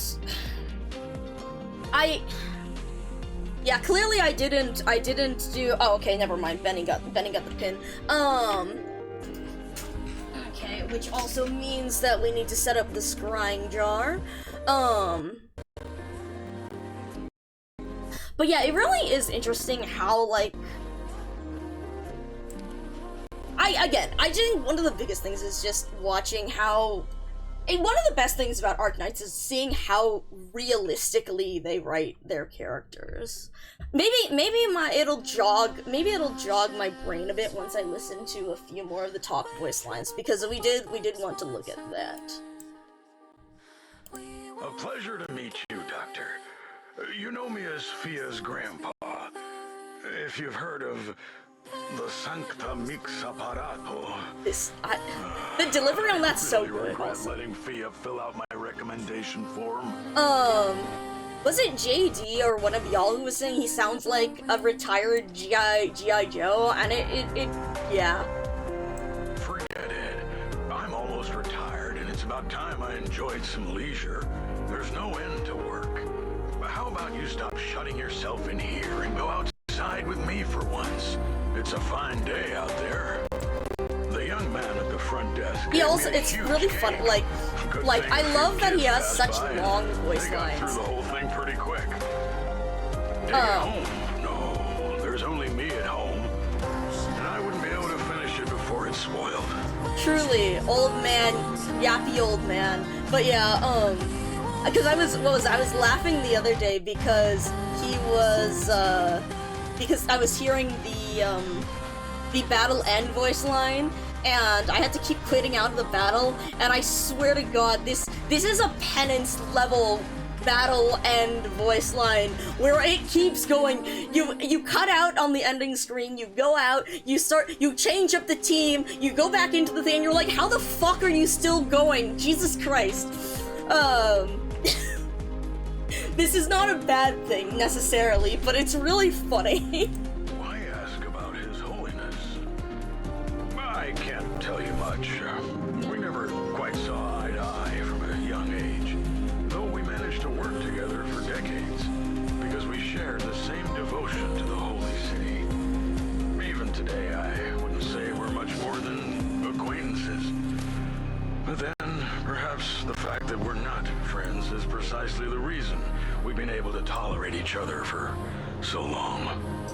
That is also very interesting about him, like, knowing the Pope and all that. Hold on. Yeah, sorry, Arturia, you're gonna get blocked by Mr. Bloom. So that we can look at Fetty instead. Cool.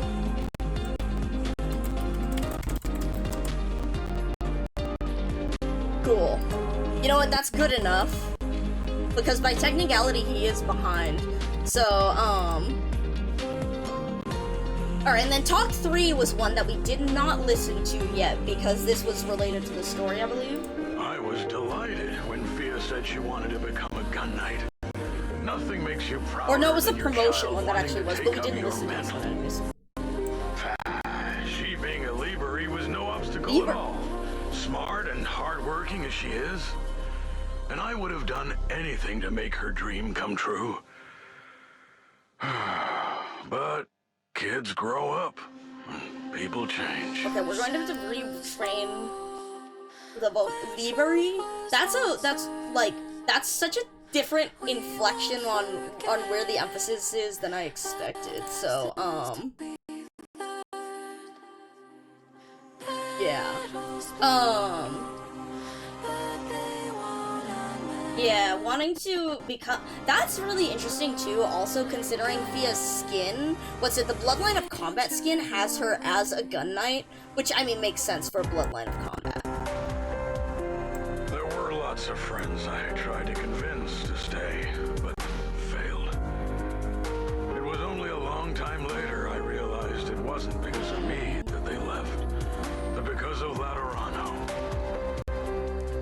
The city's glory is like the sun. Its brilliant radiance suffers no stars. But it is the duty of the stars to shine upon the night where the sun does not. Oh, man. Like, again, all of these, it's even still, like... It's like... He still hasn't necessarily changed his worldview. But, like, it's... because he's still thinking about, like, with, So this is one of the themes that I wanted to get into, and that's really, really evident in the way that Patrizion talks,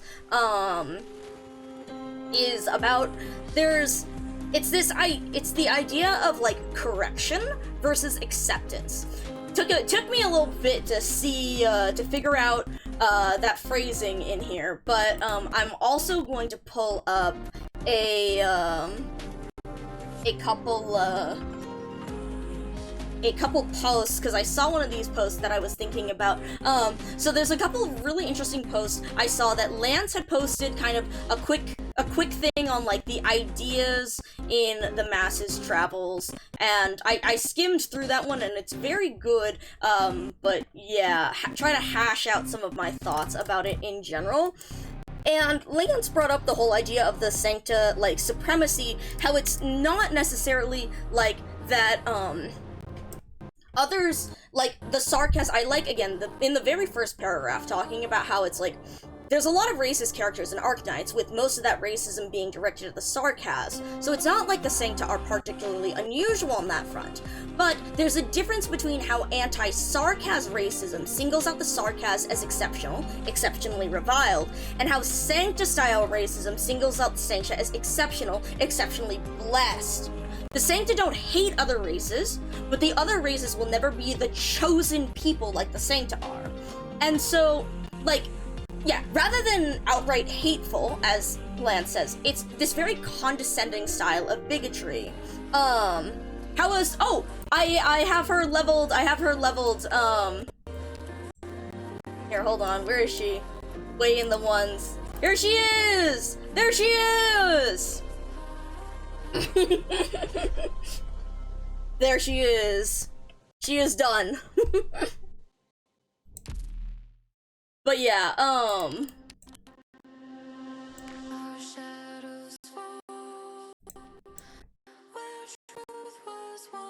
sorry. Oh, I had a second. I had a moment, because Dreamer also went live.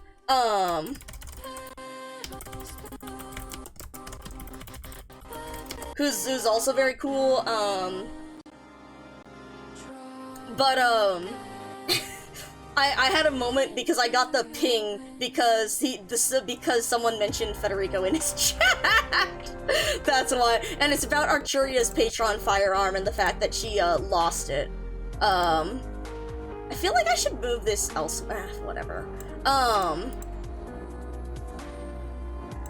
Let's see, where can we fuck around with where the jar? Yeah, whatever.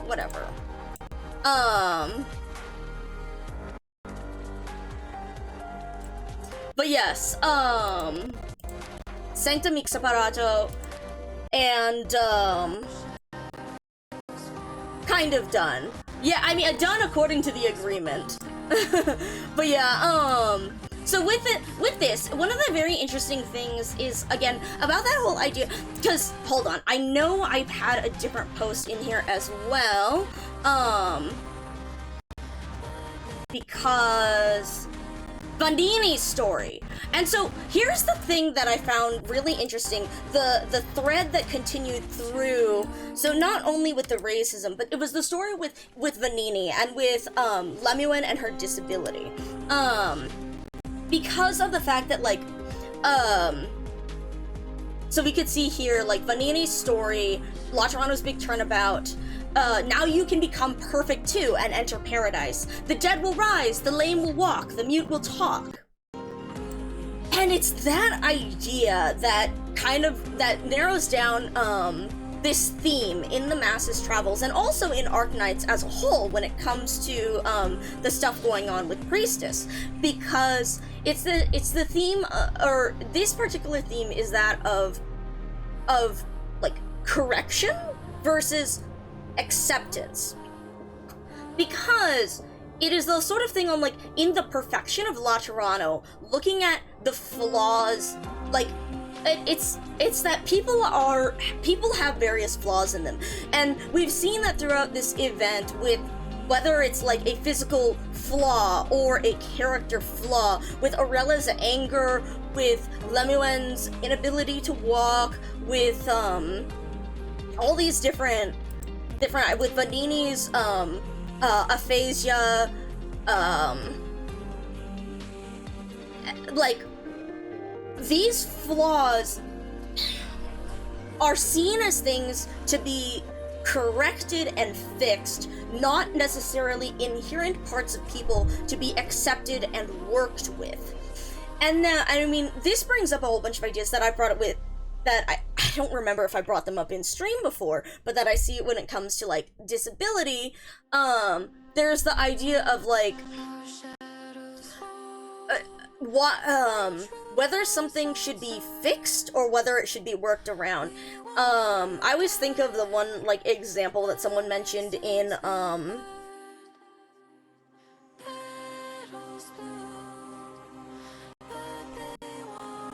sorry, someone has mentioned Federico again, and they have misspelled his name. Cosplay in Monster Hunter. Anyways, sorry, I'm looking at Dreamer's stream again. Rico Cos. Okay. Anyways,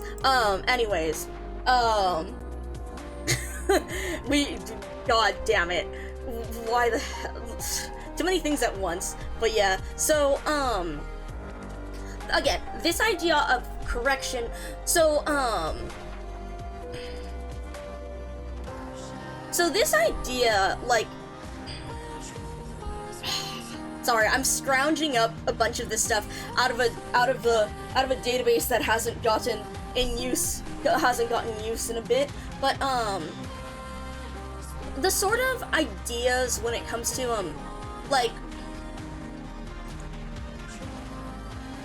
different learning styles or different thinking styles, like people who are neurodiverse, and feeling like those different thinking styles should be fixed or corrected, as opposed to them merely being different ways of thinking. But then, of course, there is to a degree some stuff when it comes to disability, when it's like, this, we actually do want to...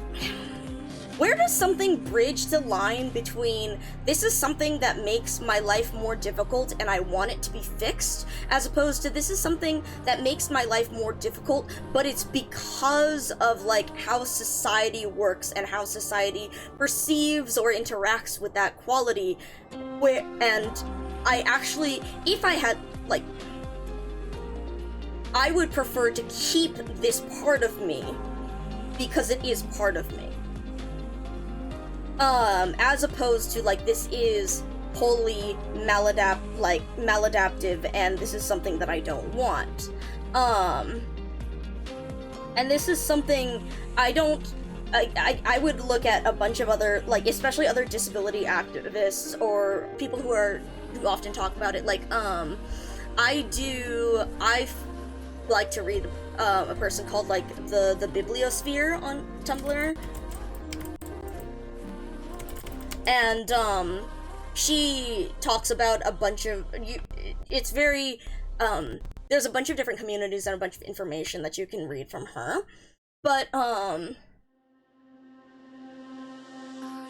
it is very interesting to see that, where that idea crosses over between, like, it makes my life harder and is something that I would actually like to change, as opposed to, this makes my life harder, but it's something that I feel is, inherently a part of me.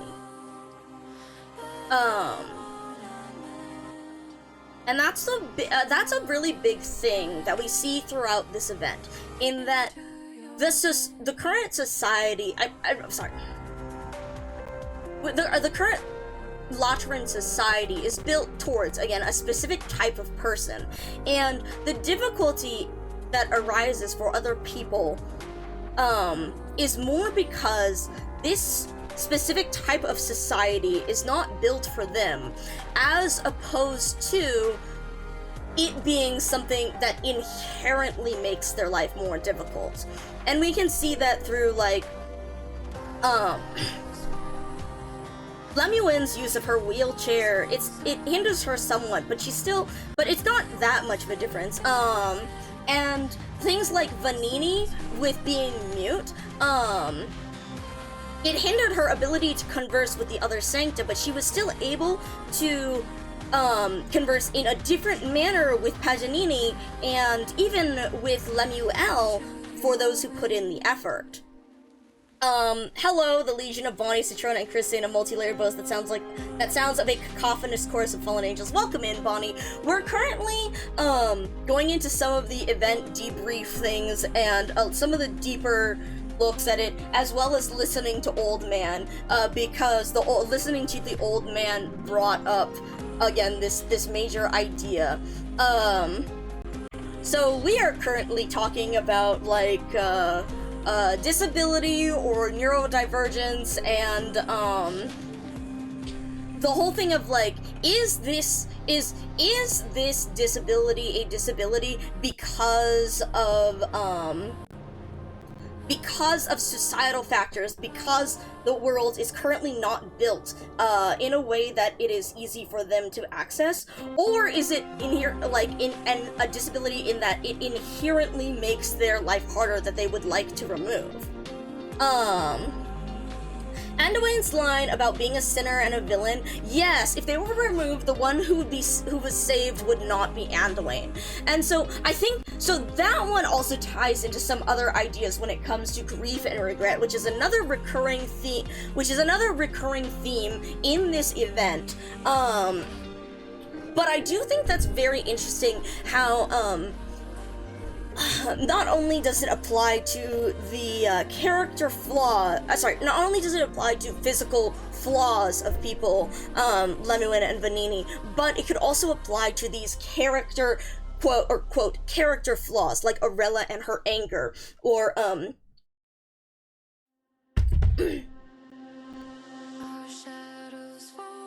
See, I need to think more about how Anduin approaches this, Anduin and his guilt, which I also do want to bring, that one, the theme of, guilt with Anduin is one that is particularly interesting, and one that I'm sure that, Citrona has a lot to say when it comes to Catholicism, and there's definitely a big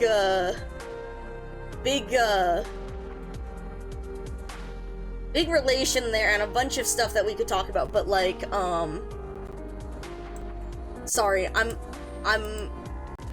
looking at this one, and the fact that it's just barely touching,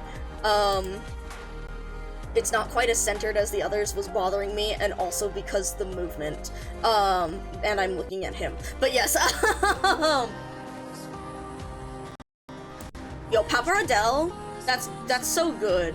It so sucks with her groove, and I hate making her. That's so real. That's so real. They're so oh my god.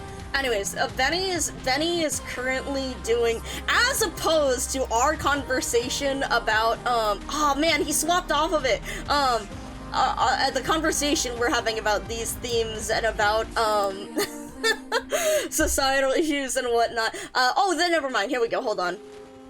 Benny's doing fruit tier list and pasta tier list, I think, which is awesome. I think what he just had was pasta tier list, which is why they're talking about the Paparadelle and stuff, but there's fruit tier list. Citrona, judge this man. Yeah. Are you guys in Prowler's? You're in Prowler's server right now. Honestly, if you we're going to be talking about, I want to talk about more of the event stuff, but, if you wanted to I guess, or... Psych, we're actually gaming. Oh, you're playing horse. Oh, I see. Okay, but yes, okay. Strawberries and bananas should go higher? Good, give him the critiques. Where does he have them? I can't see that well when I'm thinking about what I was talking about here. But yeah, guilt and grief and regret, and... See, this is also why I'm I need, Citrona's insight, on Catholicism and these themes of guilt and regret. Because on some level I am aware of this idea. I am aware of the ideas passed around in it, but I am not, as aware of the ways they play into, or the different intricacies of how they intersect. But yeah, so that's one of the things that I think, is very,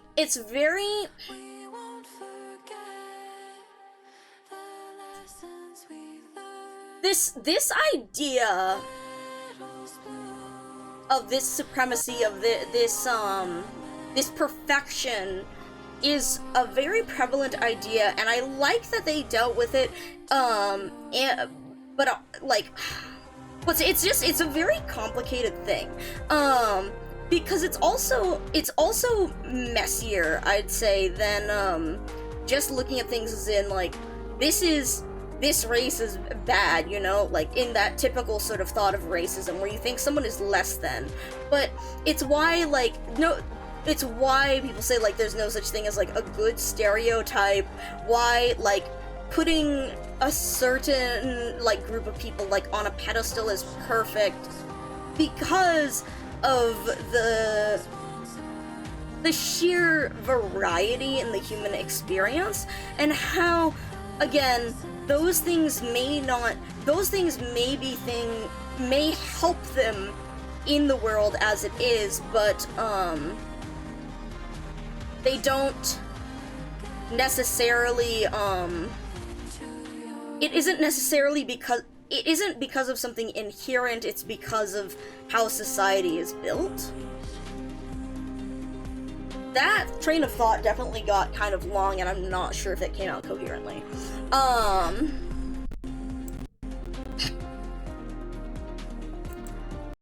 But yeah, so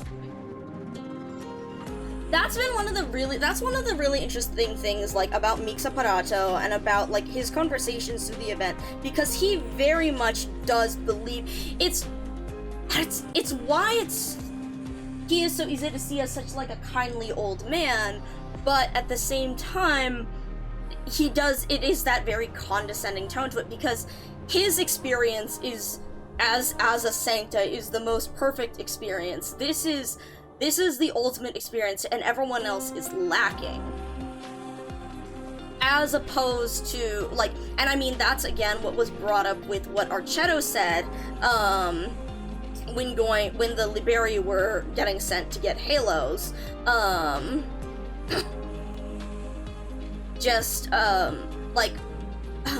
This life I lived, was it not, that of, like, a true Lateran? Was it not that of a true Lateran? And the nurturers just straight up say, like, no, your experience wasn't a real life. It wasn't a real experience. You're only going to get that real experience once you're a Sancta, once you're one of us. And again, that goes back to that whole idea of correction versus acceptance, versus accepting that people's experiences will inherently be different, but the fact that an experience may end up being less than in some way, her experience was not inherently less than any other Sancta, nor, her experience was not less than that of a Sancta,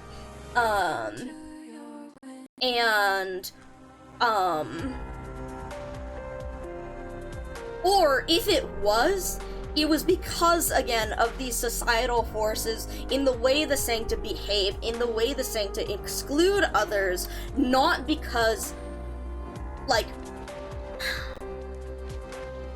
the whole thing of, like, she may not have been able to have that empathy link with the rest, but it doesn't make her experience any less than.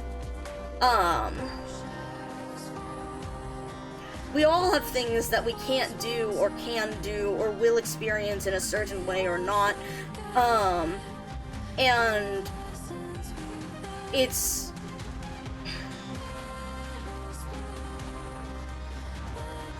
like, it's hard to say, like,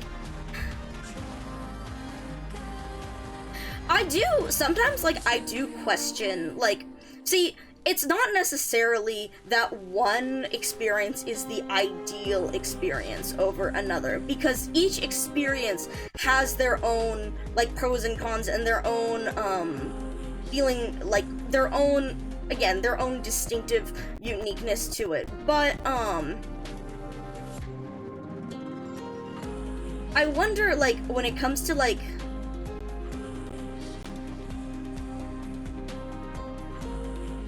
desiring such an experience, where am I going with this?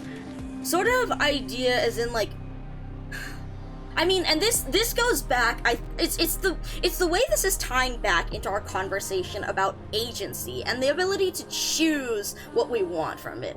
No, they do not. They should be paused. If one is not let me know. Because the emulator has been slow, and because I am running Benny's stream in the scrying jar, I have them off.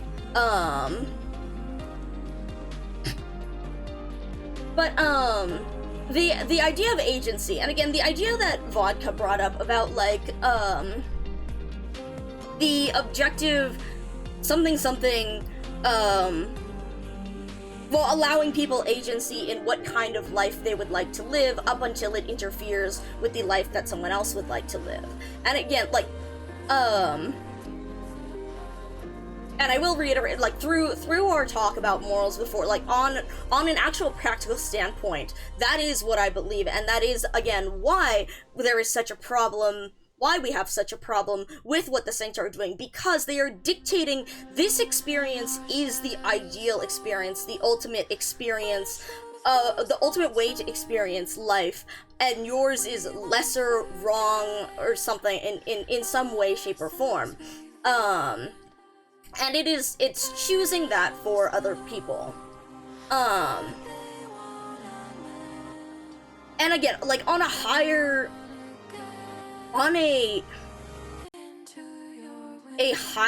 scale, like, on a more meta, examination of morality, like, we believe that is not good because of the, like, our personal,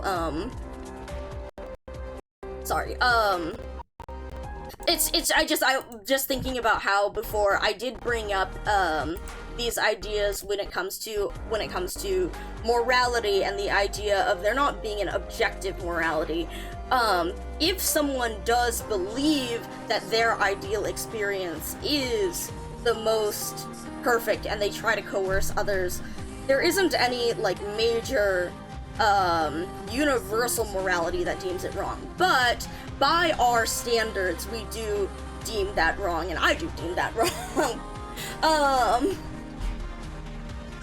But that's another thing to bring up when we talk more about the law. But yes, from the current angle and perspective that we are looking at it, it is, yeah, you are incomplete compared to the Sancta. And that's like the big thing that ties its way through Mixaparato and like all of these lines too, where is this one, how we spoke about this one, about the city's glory is like the sun, right?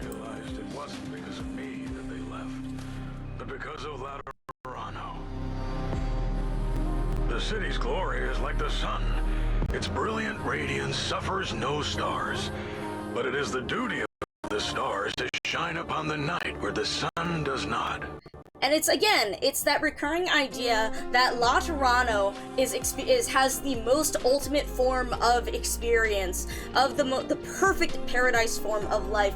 It's our duty to share that experience with others, to allow them to have even to have some semblance of our most perfect life.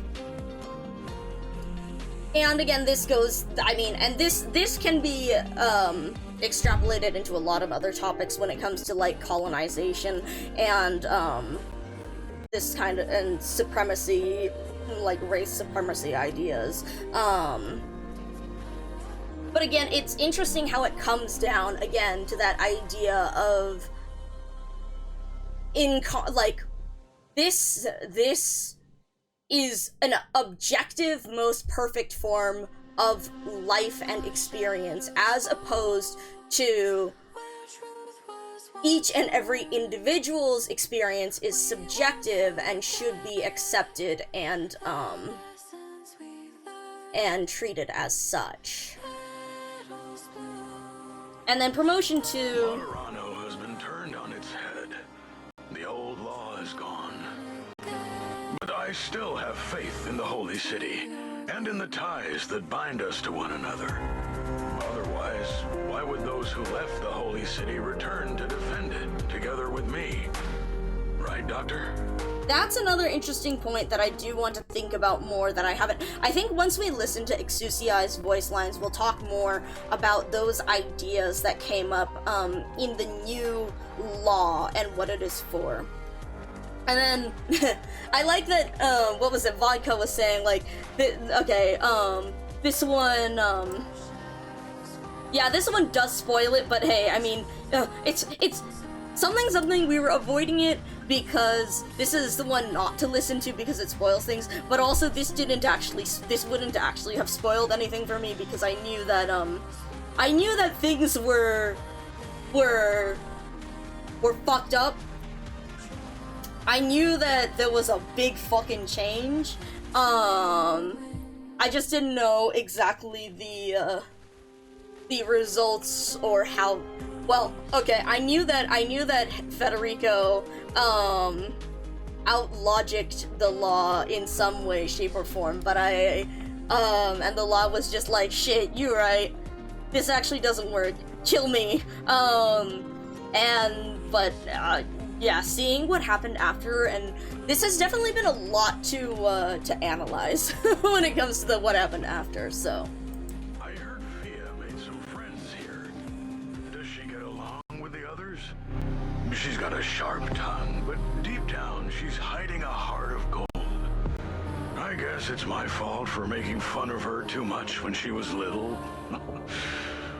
But then, where's the fun in raising a child if you don't make fun of her?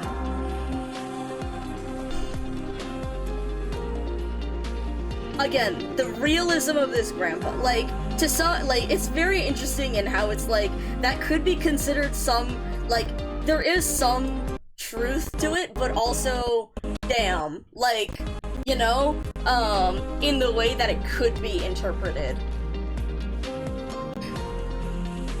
It's like, I can see why he is very much like a polarizing character, like you either really like him or you either don't, or you either really don't, like how Vodka was saying that people were like wishing that he did not get through this event, and it's like, again, I see why, because when you see, he is a very, very accurate reflection of these kinds of people, and sometimes it is easier to wish vengeance against those people than it is to see them go through this. Yeah.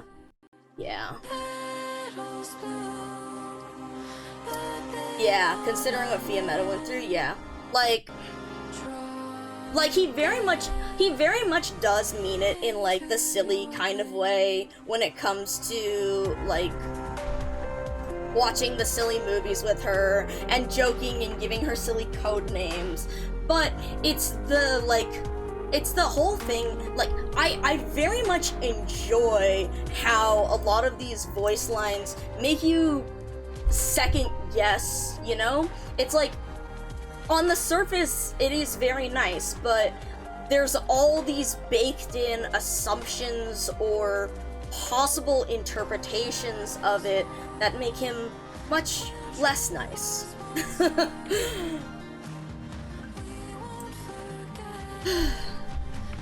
And it really is, like, the difficulty of working, like, of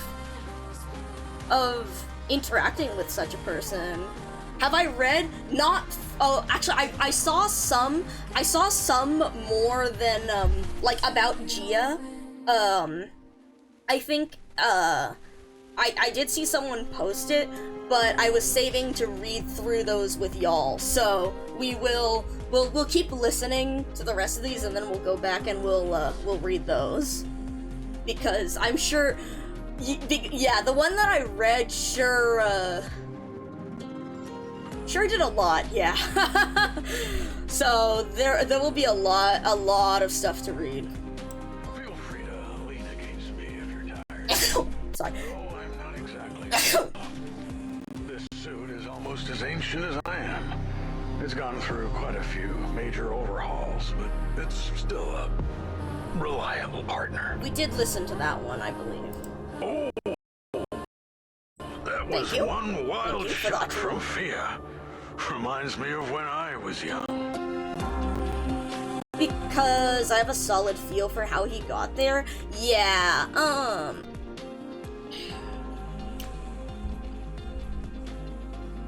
yeah, I, like...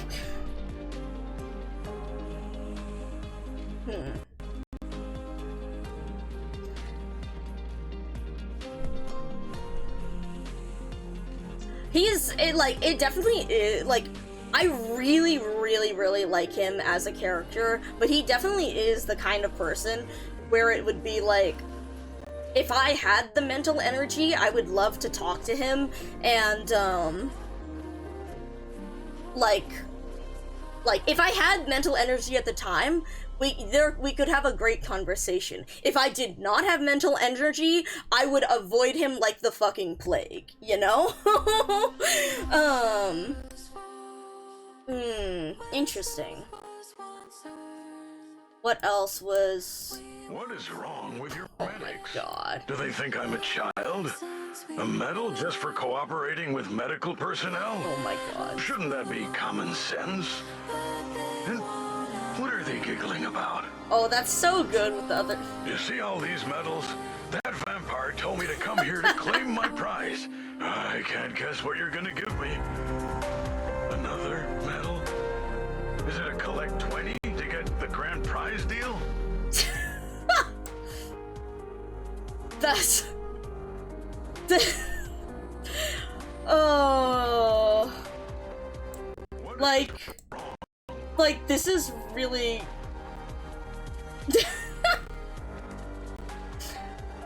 Something cooperating with medical personnel is, like...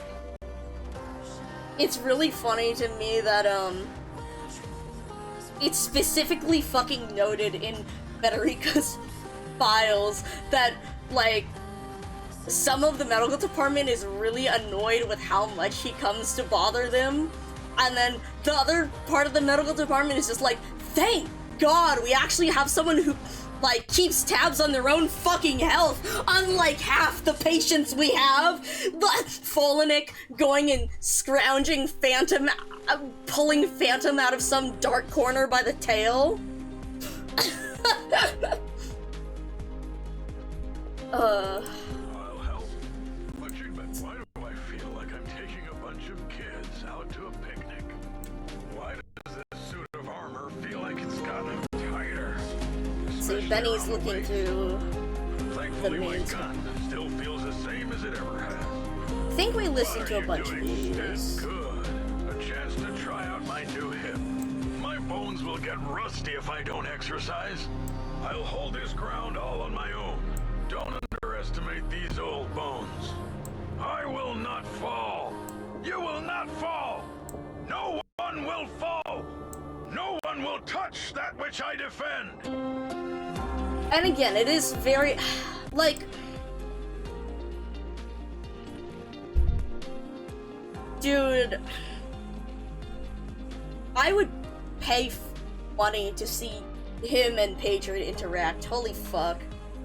I would pay so much money to see the two of them, to see a fucking, I need the fucking conversation between Patrizion, Helliger, and Patriot, like, Jesus Christ. Oh my god. Oh my god. I love this guy, finally got him. Yeah, also, hello, Asa. Everyone make sure to go check out Asa,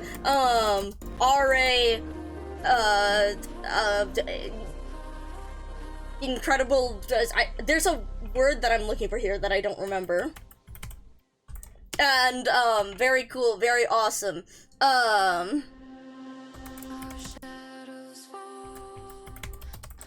yes, so we're currently going through, like, our event, like, debrief while we watch Benny, get a pop a car.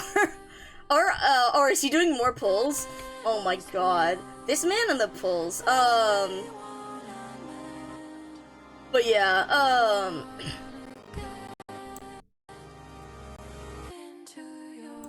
but yeah, so, we're currently going through, because we finished reading, like, the event, last stream, and and I've been running through all the, So I have like a whole to-do list of things that I wanted to read through and talk about with this event. Where's the delay? Where's the... Lamau! Nice. Flametail Spook. Flametail's great. Mewin Pinus. Oh my god. But yeah, so yeah, today we're going through a bunch of the voice lines right now as we look at Benny, and also looking at these, because oh my god, I just look at them, look at him, oh my god. This whole weekend, this is the new skin, yes, oh my god, it's so good, he has a bubble gun, it's so fucking cute. I've been losing it, I've been absolutely losing it. Look at this, look at the baby, look at the fucking baby. The tail, the fucking tail. The ears, the tail, the everything, the scar, the tie, the.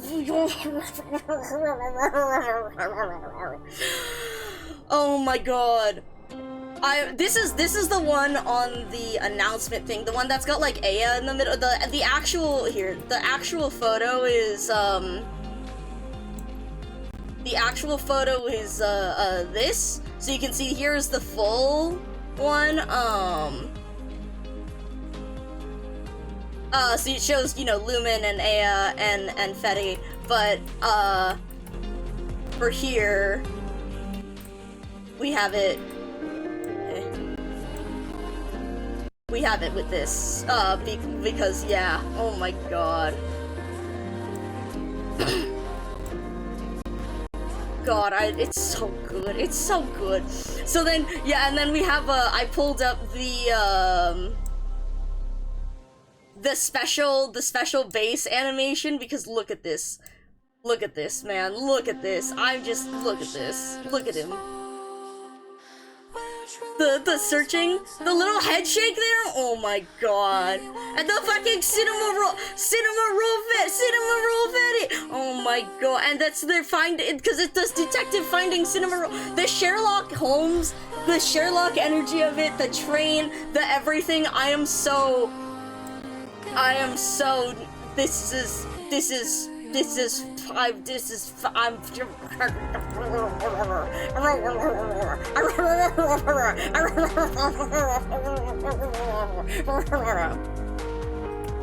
gonna be real, y'all. I deadass haven't even looked at the other ones. All I've looked at is FedEx.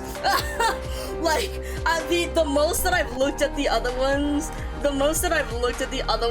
are just looking at, this picture. Actually, no. The only one that I looked at, the only other one that I looked at was I saw Ulpianus, because Ulpianus has the fucking. Hold on. I need to open my thing.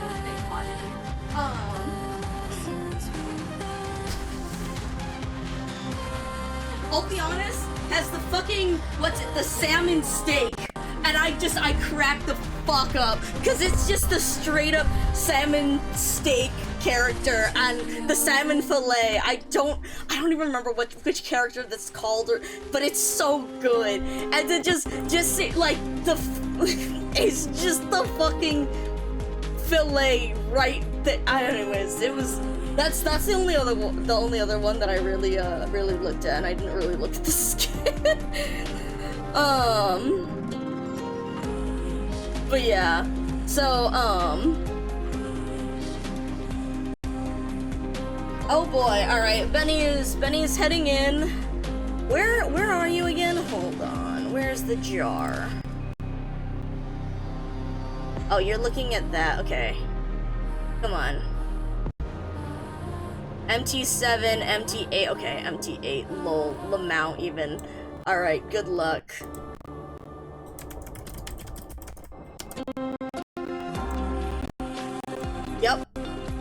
that's all I got to say for Benny. Good fucking luck at this point.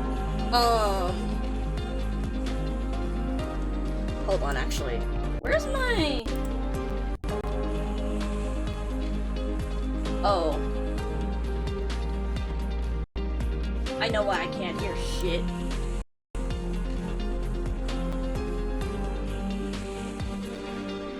He just asked, what does that mean? He's reading MTA. Oh. Oh.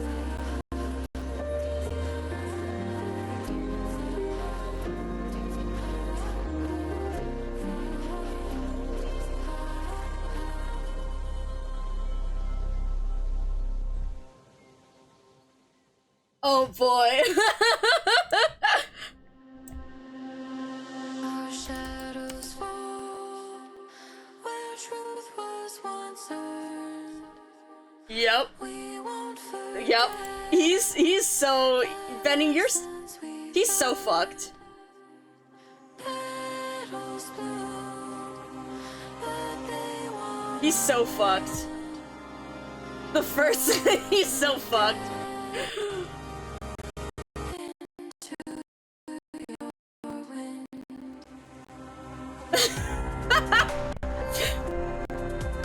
He's so fucked. He's so fucked. Oh.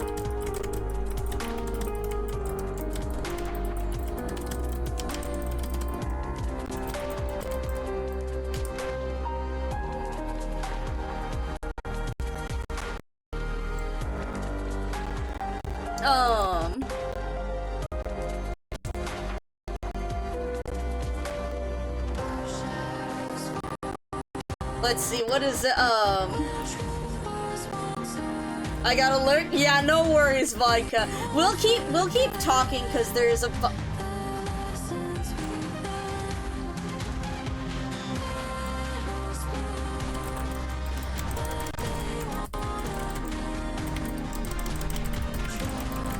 on MT, stopping after MT9 if you, must stop.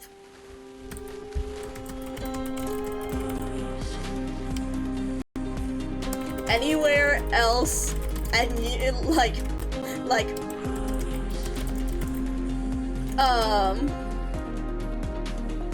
because it gets painful. You will cliffhanger, and I'm almost certain you will mind it. Yeah, pretty much. Indeed, a moment.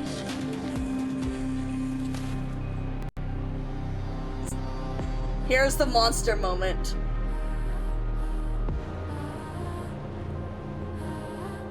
God. This fucking moment with Monster.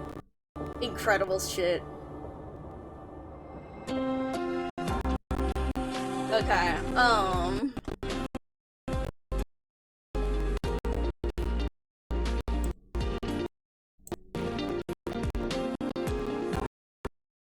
sorry, I'm pulling up some of my other stuff while we have Benny up.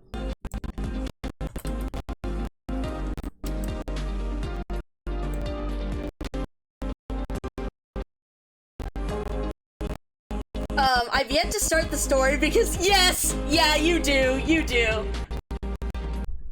Would you like to try my ice cream?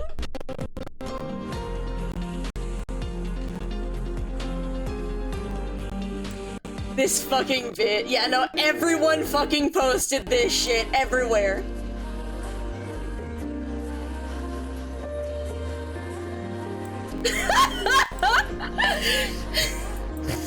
Oh.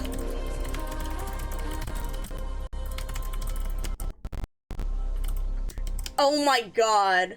Side note, I was like, time for Benny to like Monster more because kid bullying meant kid murdering moment.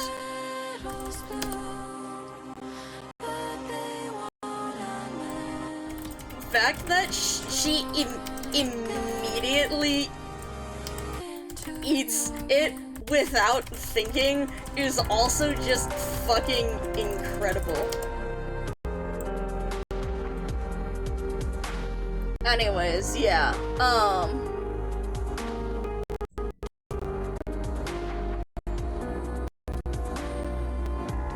why do you assume? And yet, but yeah, so, yeah, no, pretty much, I've seen this fuck-ass moment everywhere. All I have to say is, not really beating the allocation, savage! But yeah,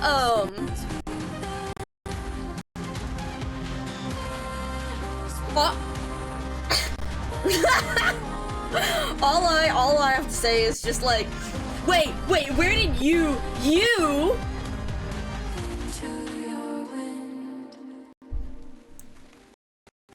probably, anyways, thank you to,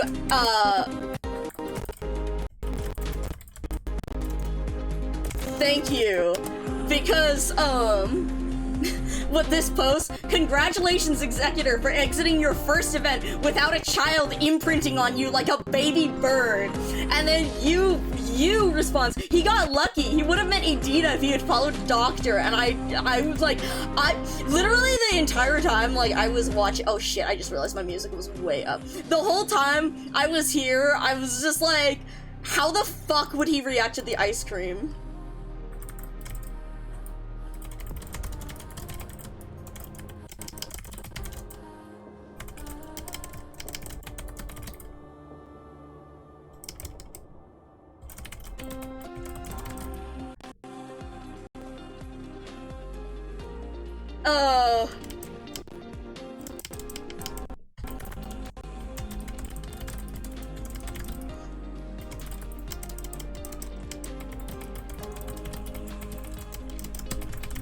Hold on, I need to send you.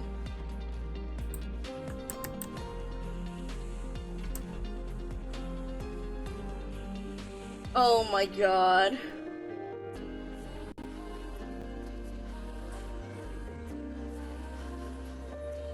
God.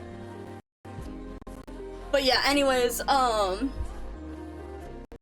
still thinking about that. I still want to know how the fuck Executor would react to sugar-free carbonated water-flavored ice cream.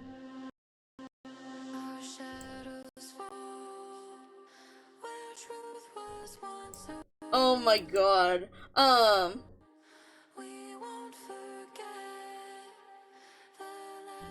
But yeah, the fucking,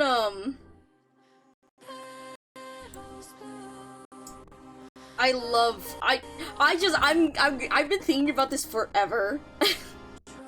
Like,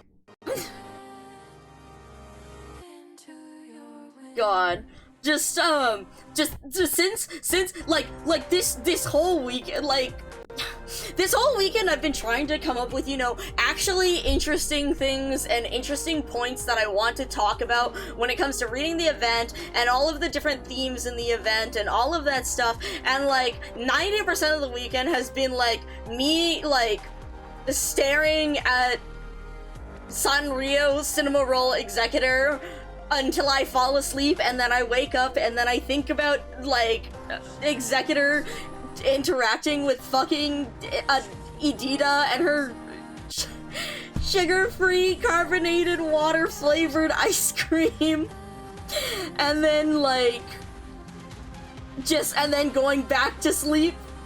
So like, it's incredibly productive time, guys. Incredibly productive time. Oh my god. But yeah, like,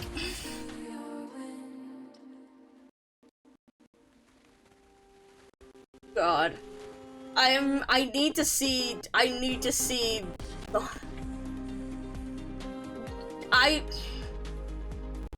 which reminds me, we need to do the readings again. We need to do the readings for Edita as well.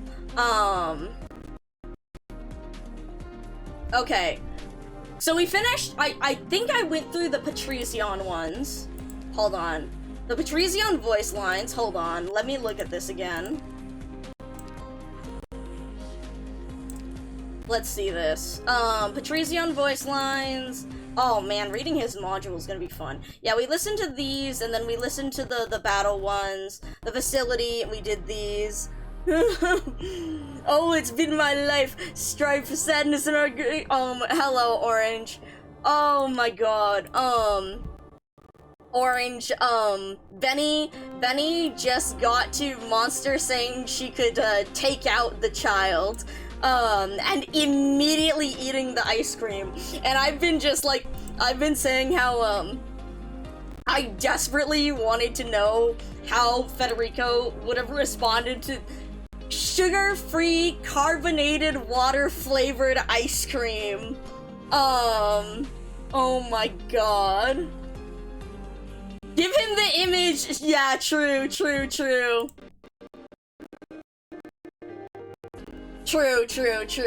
Let me go grab it. Literally everyone is hosting this by the, like, yeah. Hold on,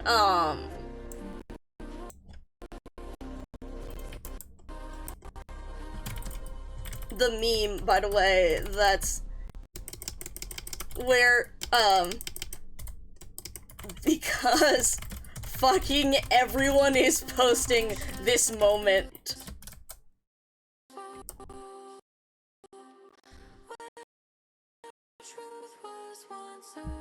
Oh man.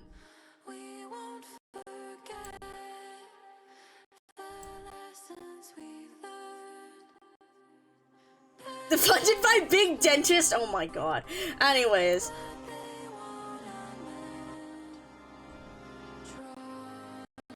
But yeah, she is such a, oh my gosh. Right, okay. Anyways, let's go back and let's read this. So,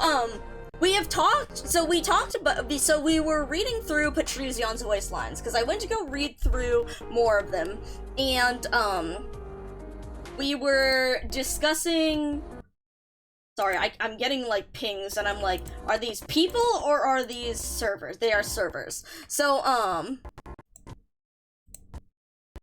oh god, thanks, Discord. But yeah, so we went through, like, a bunch of Patrician's voice lines because we were discussing the whole thing about, one of the major themes. Also, welcome in, Wobblefett 12. Wobblefett. But yeah, welcome in.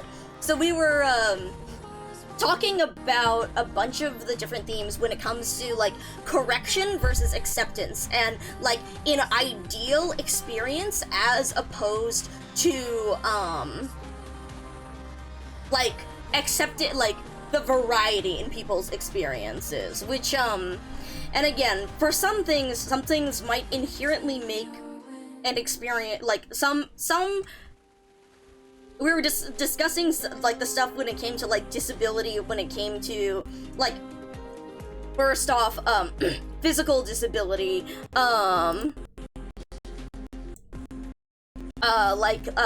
talking about Lemuin and about,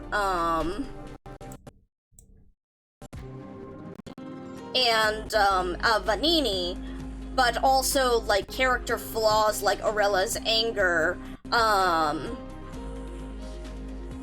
and talking about the idea of, or Anduin's, like, guilt, and, talking about the idea of perfection, the idea of perfection and the idea that, like, those are flaws that need to be fixed, as opposed to those are flaws that should be accepted and worked around, which I think is also very interesting, because now that I think about it, we mentioned something with Priestess. Okay, I need to make a mental note of this, because I need to bring up the thing about Priestess and flaws in language. Patrician Evangelista out. Dude, I was saying that I desperately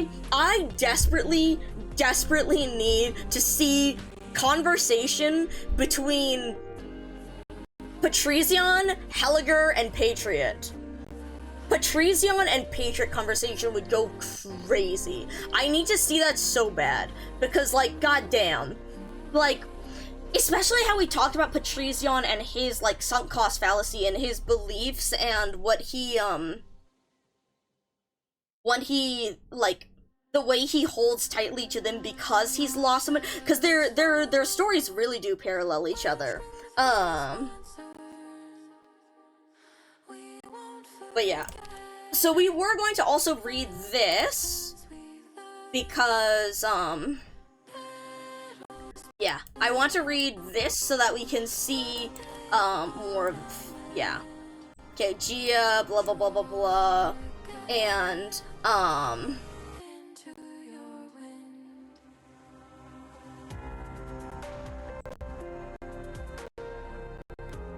yeah, so we read this one together.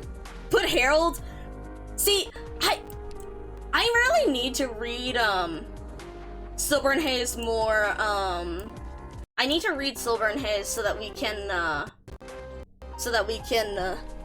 see, the thing that makes it, like, absolutely the veterans, but also one of the things that interests me is specifically how Patrizion's, like, ideals conflict with Patriot's ideas, and seeing the ideals and seeing the way that they would bounce off of each other. Okay, so what is this one? Orders. Also, that's really interesting that it's Order 0, because these were numbered, but Patrizion. Right, because, what was it? They talked about in, they talked about how, in the story, Patrizion went to Paganini for the design of his gun for the Gun Knights, but then after,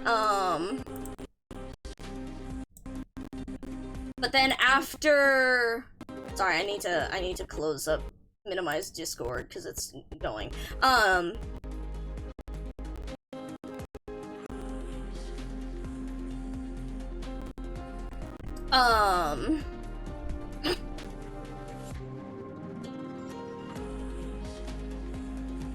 commanding officer, but yeah, because then, Gia got exiled, and he, and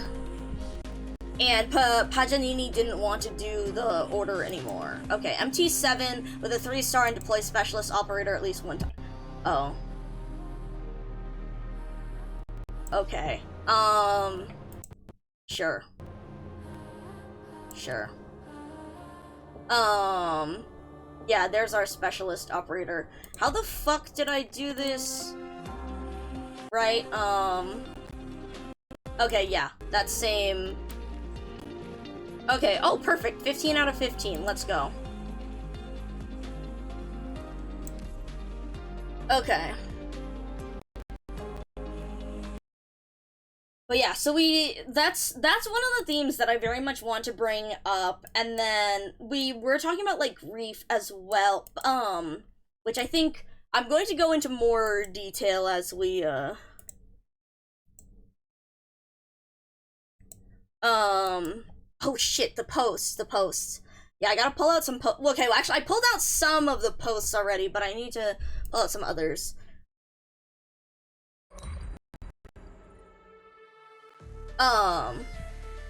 But we'll do this first. All good. This light on my head will illuminate the path ahead. As long as it doesn't Okay. die out. How the fuck did I do this again?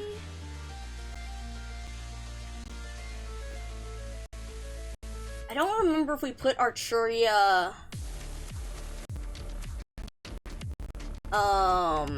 Shit. Honestly, I think we put her over here, but I'm curious if we put her over here. No, the bird is coming too fast. I don't think it'll be enough time. Oops. Alright, whatever. It's fine. If we need to,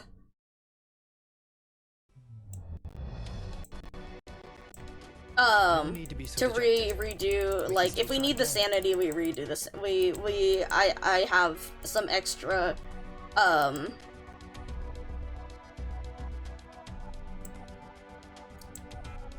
so it's fine.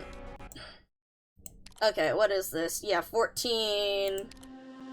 Oh, wait, 23 seconds? We can wait for that. Where truth was once earned, we won't forget the lessons we've learned. But yeah, Petals bloom, but they won't amend. let's see, Virtuosa, right, so basically, there's a lot of stuff that I want to talk about, but I do want to read through those first, and then,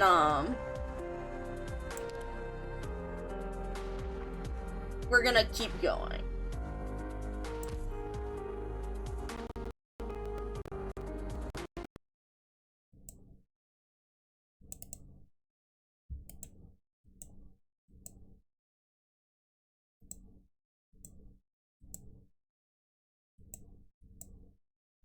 Lamau.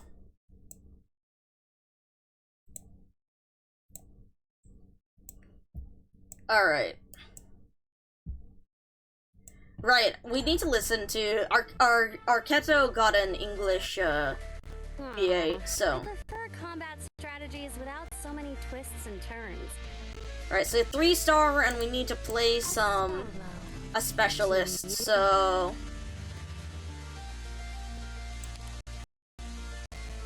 Alright.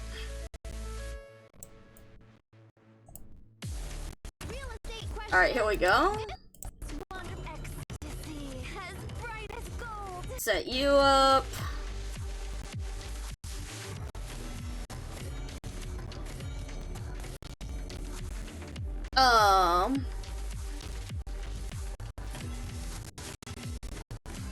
Bro, the fucking lag because I have Benny's, Shall ensure the integrity of the law. Hold on. Okay, hold on. Discord, I need to actually close it so that it's minimized to taskbar. Hold on.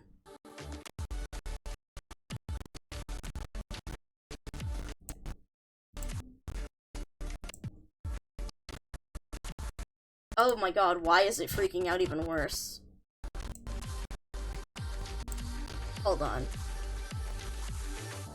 Okay, we're reloading the jar. Oh god, it's so fucked, man. It's so fucked.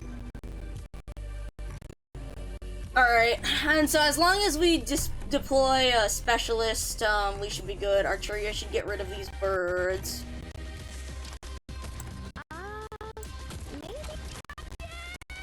I'm honestly not sure if she stole from them or not.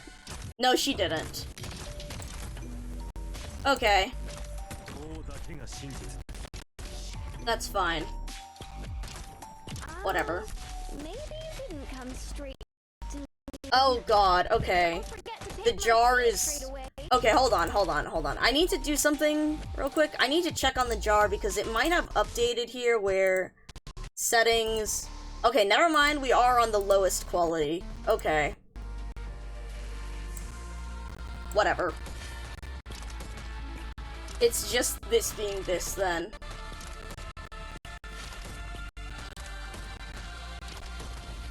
Alright.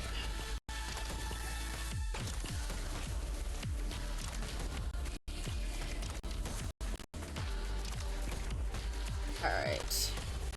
Let's hope those...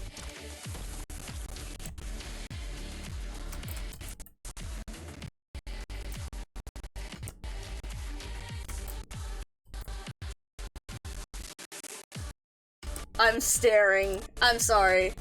Not no, Sash, unbelievable. Okay.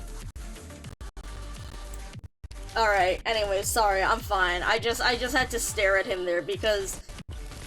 Faust. Anyways. Alright. Let's get this clear. Benny's ability to forget never fails to amuse me.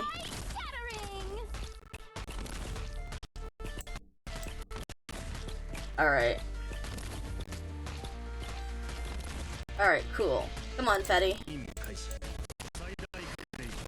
I'm so sorry for the fucking lag. This is so ass. But don't forget to pay my fees straight away. Okay. This is all good. This is fine. Yeah, we deployed a specialist, and then they should be able to take care of this.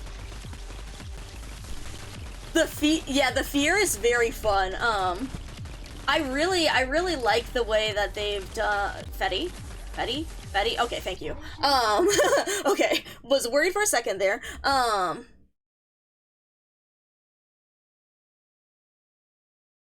But yeah, I always think it's really, I think it's really interesting that, like, Let's take a good break once we're the enemies are tougher, or they have, like, stronger stats or things like that, but they've countered it by using the fear.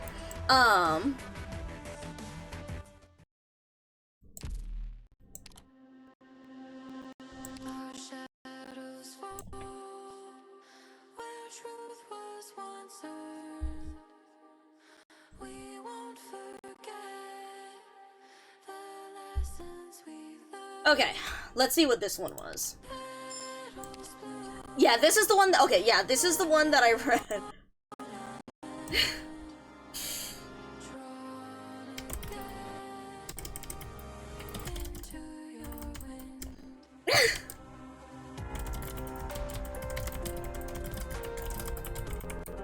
Right? Oh my god. Oh, nice. Deploy off-road on the operators to Dreamtop. Nice.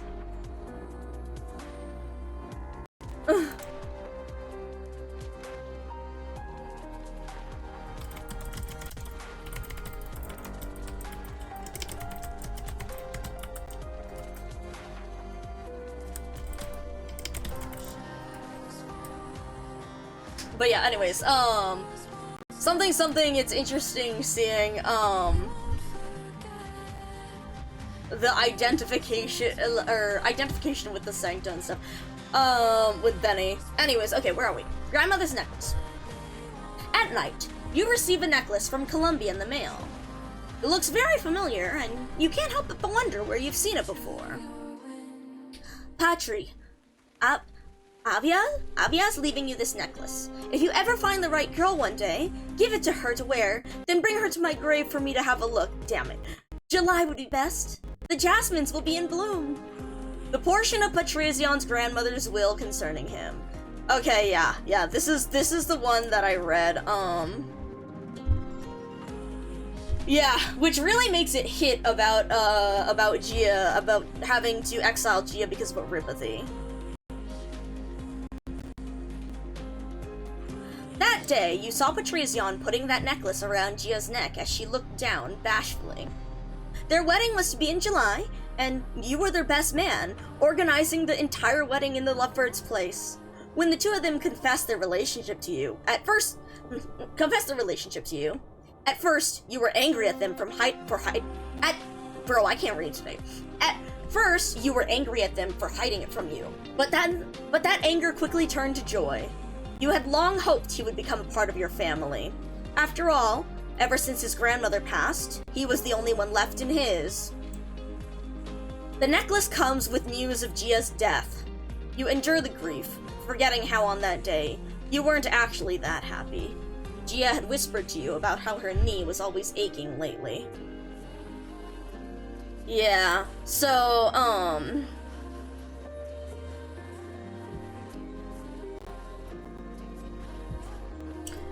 yeah.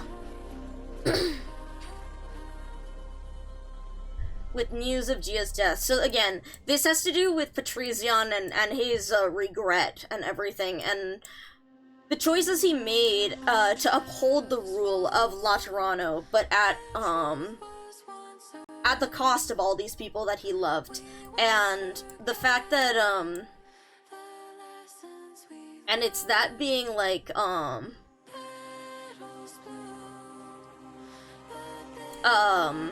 the sunk cost fallacy too, of like the having to confront the idea that like you've done all this, that you fucked up all of these relationships with all of these people because you were like upholding ideals that weren't even true in the end anyways. Yeah, it's really what makes it like tragic. Order 0. Gave it a coat of bright paint. Needs to match the gun knight armor. Client comment. This is a masterpiece, my friend. I can't stop thinking about heading off on my next mission when I hold it.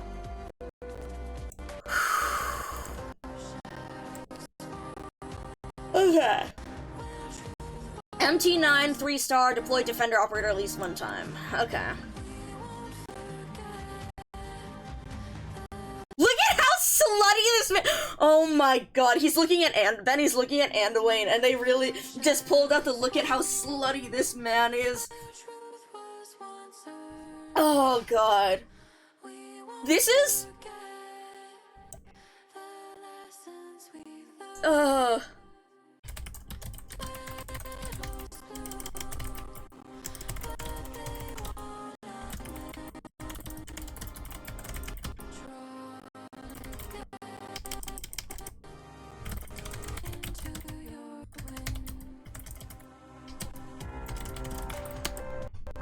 okay.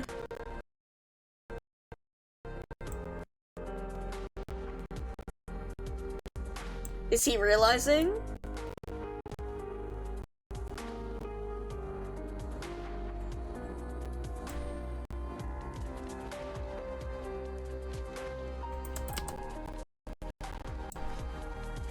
So I think Benny is— has Benny put together this is the moment?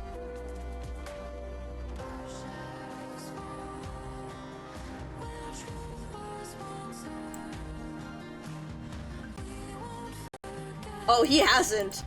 Oh, he hasn't. This is all— has he—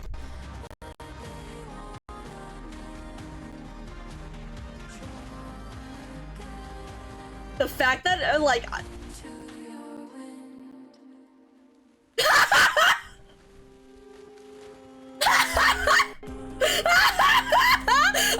oh shit!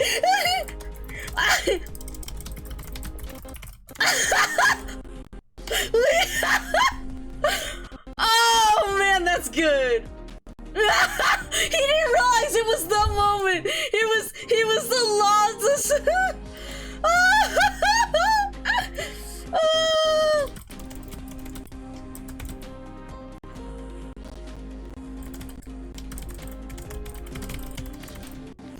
Oh my god! The fact that oh, that's good. That's so good. Oh my god, I'm sorry. I'm sorry, that was so—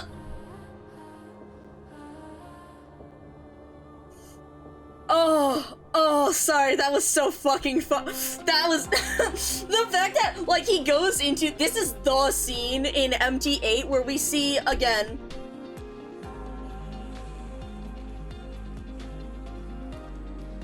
it's the moment, again, the moment of truth, the moment when Anduin realized, and the fact that Benny goes in and is really just like, look at that slut outfit, and it took him it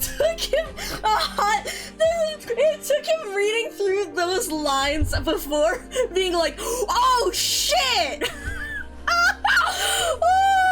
Oh, I'm sorry. Oh, I need a second. Oh, that was so good. Oh my god, I can't. I love. Okay. Oh, that was upset. Oh man, that was good. Sorry, that was really fucking good. That was really fucking good. I love seeing the difference in reactions so much. Holy shit.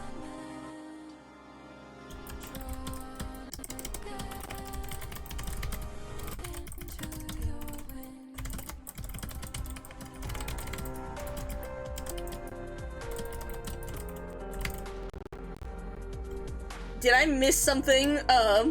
Or I'm saying to, like, to Vodka, I was in the middle of texting, did I miss something? Or, is he deliberately downplaying what he knows? Or did he legitimately say the slut outfit about the moment right in front of us in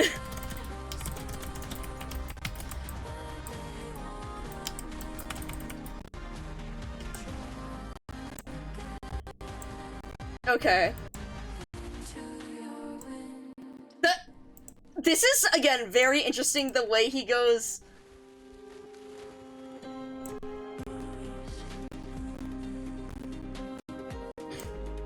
He's thinking of, oh, okay, Benny is thinking about this being one of the projects, for preserving humanity, not Originium.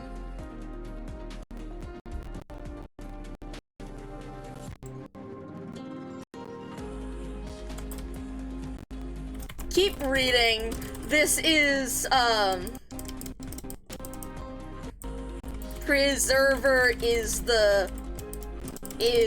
was the only one with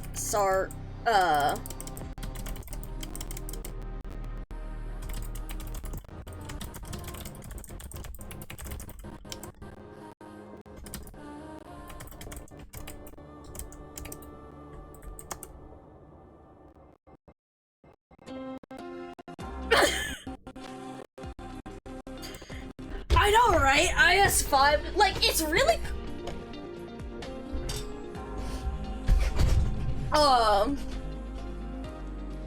But yeah, no, I mean, so, like, it's been really interesting because, again, we knew this story, but to see it from the... I think I mentioned before, part of the reason why it's so interesting is because we actually get to see it from the perspective of one of those involved in it.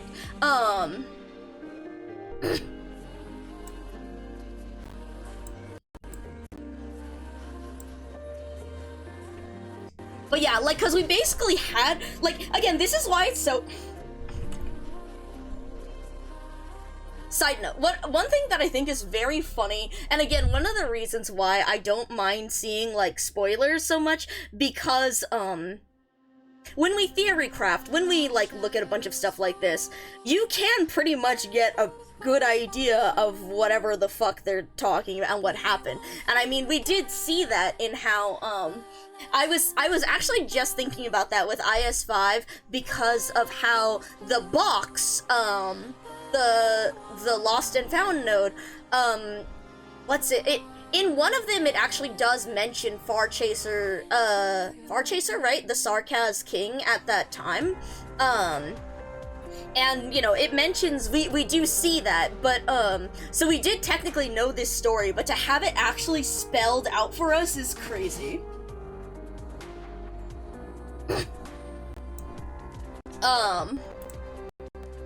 But yeah, oh my god. I'm so, like...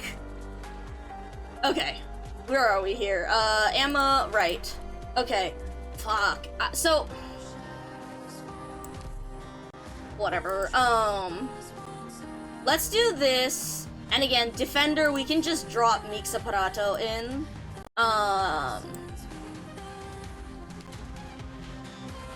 yeah, whatever, let's just drop Mixaparato in, and then we bring in you and you. I'll do this so that I can practice doing the stage, because,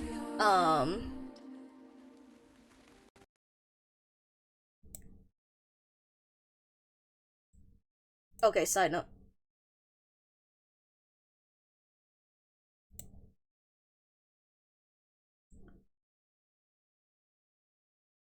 Damn it, okay, he didn't say anything about that. I was wondering if he would make a comment.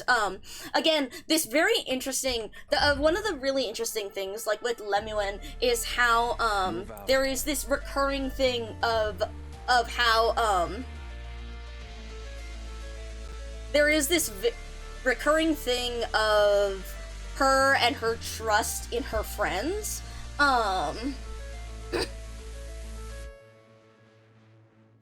So in the same way that she trusted in Exusiai, even though she didn't necessarily understand what was going on with Exusiai in this event, she trusted, in, Anduin, and that one, the one thread of rationality again. And again, that is really interesting. I don't remember whether I mentioned it in the moment, but I like the way that they phrase it as that thread of rationality because of the way that Federico explains about the halos and saying about when Sanctus speak, it's a representation of their rationality in their being able to rationally interact with other humans and not just be governed by instinct. And the choice of words there is particularly interesting,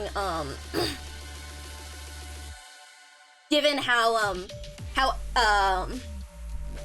Lemuel talks about that one thread of rationality in Anduin's head while he was looking at, you know, the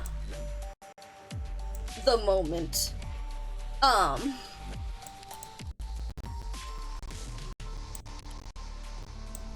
Alright.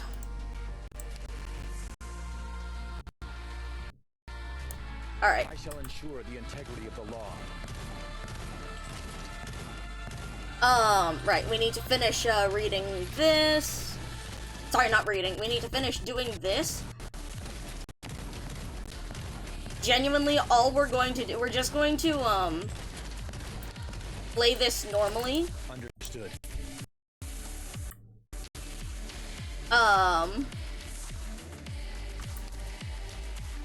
We're just gonna play this the way that I did it before. And I'm just gonna throw Mixaparato in here randomly. Like...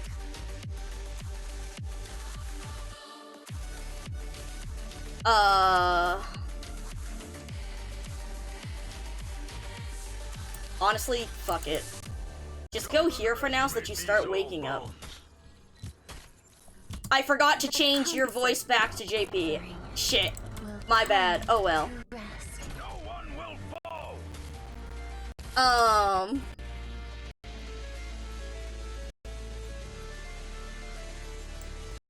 Vodka, your knowledge about the...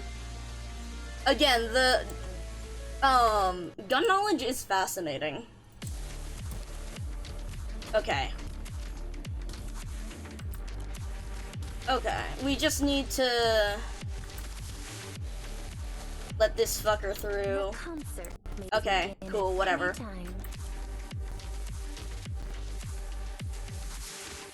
That's fine. Because he'll gain some barrier. Oh. Maybe it's fine? I don't know if it's enough, depending. I mean, he'll get the barrier back, but... we'll just let you, sit here for now. Come on. Come on. Cool. Okay. Good. A chance to try out my new hip.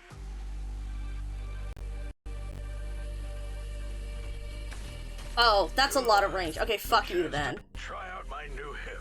Reality is truly stranger than fiction. A gun history. They went, oh shit, quick, rent a warehouse and put a bunch of guns up in. Say the entire company is on lunch break when the British. Oh my god, that's hilarious. It's amazing what people could get away with. It really is. It really is amazing what people can get away with. Good enough bullshittery can get you through anything. Alright. I'm so glad that this bullshit is fucking doable with just, here, like, for that this is so doable with, like, just the GLs. Come on, Fetty, you can take, like, oh, yes, yes, okay, cool. But yeah, we're going through Patrician stuff. I'm, like, holding off on some of the thoughts until, I'm surprised he got that with the matriarch early on. Let's see, I don't remember... Honestly, I don't remember if I associate it with, like, an original one, or if I was saying, like, the first saint there. The Bear Firearms Company started from a photographer who had no knowledge of...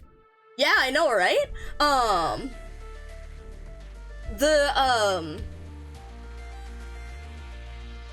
Because I was like, I guess I didn't think of it when it came to, like, I was thinking about, like, the Saints, but I wasn't thinking about her specifically.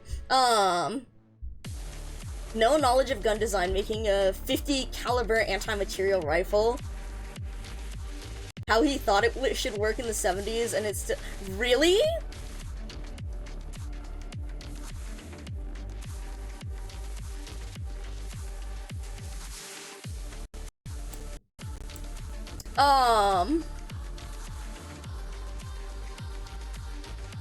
That's hilarious. That's hilarious that it's still in use. It's really amazing, like, the bullshit that somehow works. Okay, hold on, wait, let me think. How the fuck did I do this? Oh! Okay, we have to do this slightly differently because I forgot that we needed time for them to walk around. Okay, that's fine. Oh crap. Wait, we might not have time for them to walk around. That's fine then. Okay,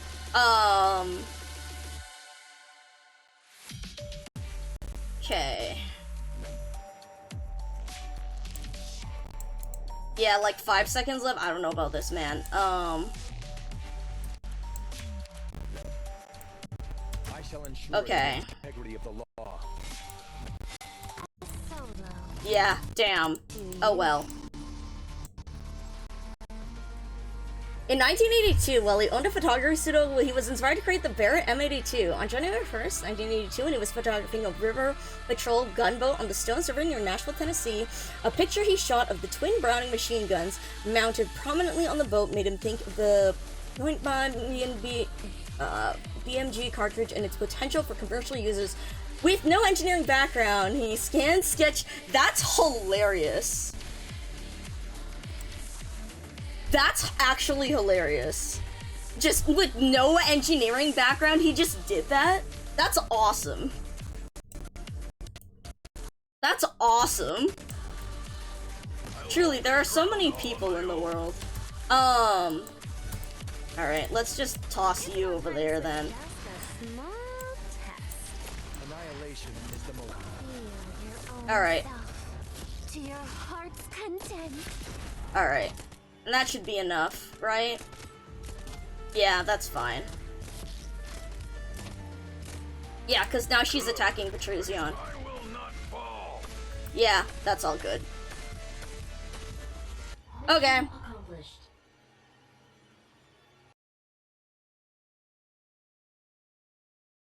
Do you think it's cheesing that Ling's skill Wait, wait, really? That's so funny. Like, her S2, or no, oh no, sorry. Her S, I'm assuming you're using her, I was thinking her S2, because I was like, if her S2 works, that's insanely funny. But S3, oh my god, that's crazy. Ling, truly, just use Blue Woman, that's crazy.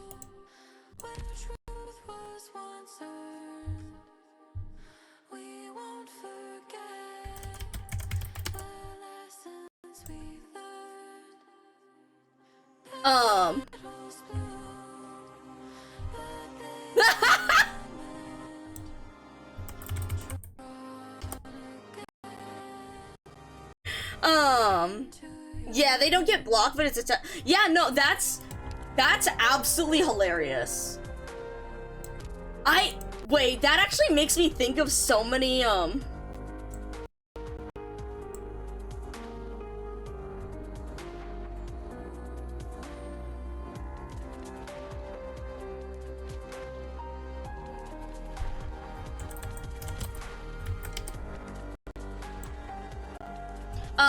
sorry, I'm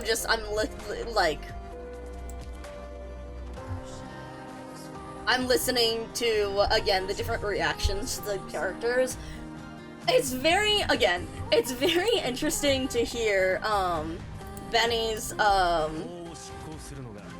it truly is so interesting to hear Benny's, like, take on characters.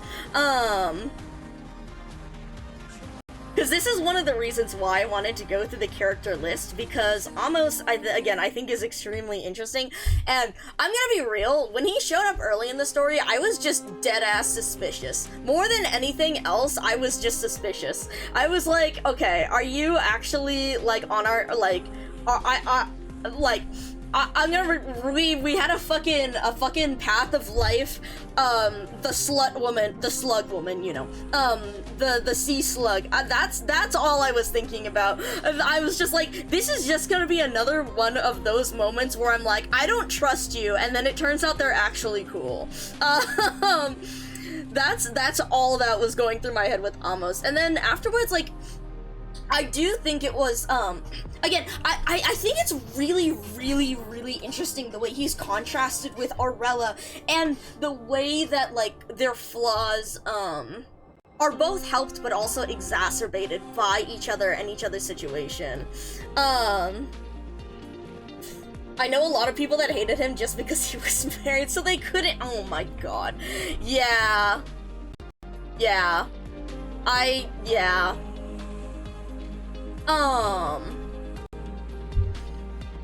It is, again, it's very interesting to see what everyone, like, thinks of this event and about each of the characters, which is why I wanted to go through the list, because of how, like, polarizing they seem, with Patricion and his, like, perspectives, and then Amos and the feeling of, like, cowardice, as opposed to, like, idolizing others but still not seeing, like, the flaws and how that, affects, and anyways, it's, Gray Spiritures and stop that! That is also true. Okay, anyone that can use in your war usually has a fascinating development history and every little detail.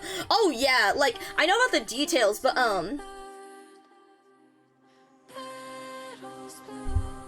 the perfect size for you to stay— that's actually hilarious. That's actually hilarious, to serve as a replacement handle.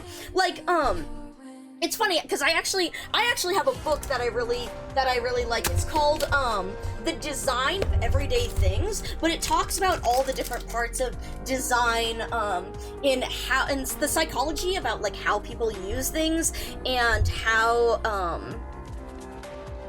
people, how things have been designed for ease of use. Sorry, there's two fucking flies. You mother of fuckers, there's two flies. You sons of bitches. Okay.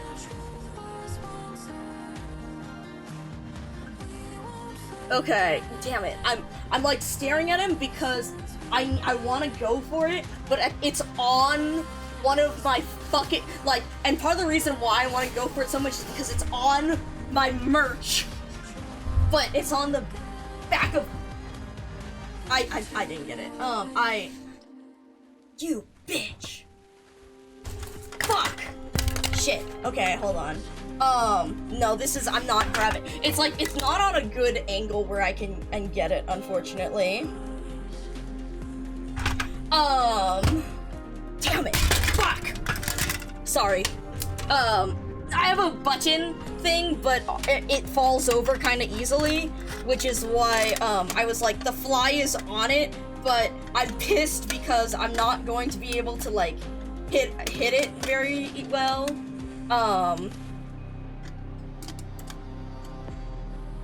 Bitch. Anyways, sorry, where was I? I feel like I've never seen— I'm not usually angry. I'll say, I mean, you know, I'm not usually, because I'm not usually angry unless I'm using it to act.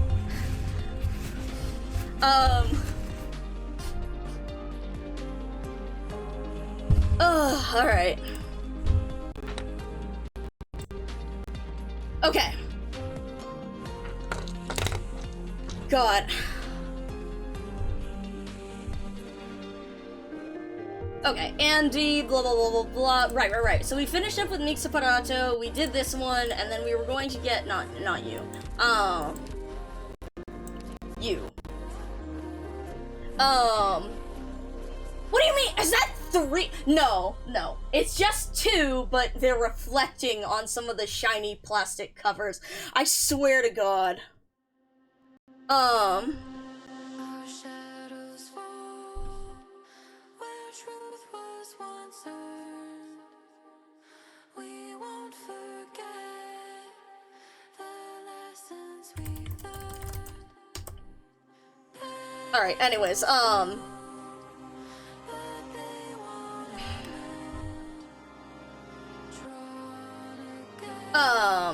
okay, anyways, where were we? Yo, yes, individual characters. So it is very interesting to see everyone's reaction to individual characters. And again, like, I honestly, coming through this, what I was saying, I wanted to go through the character list because I want to think about, all the,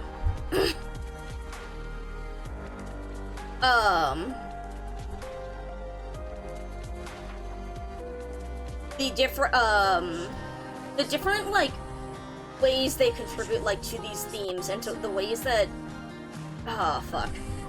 Where am I going?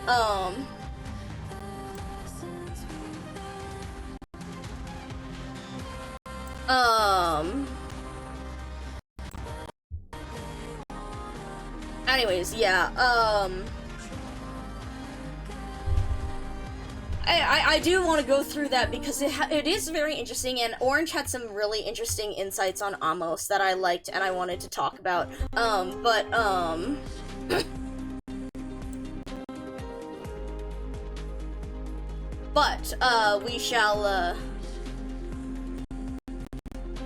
We shall read this first.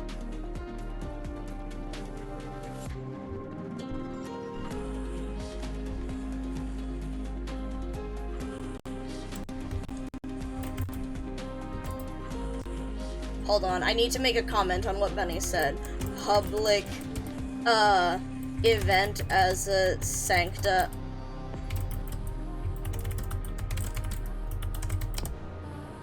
Okay. Public event as a sancta. Read Azur with me, win. Okay, anyways.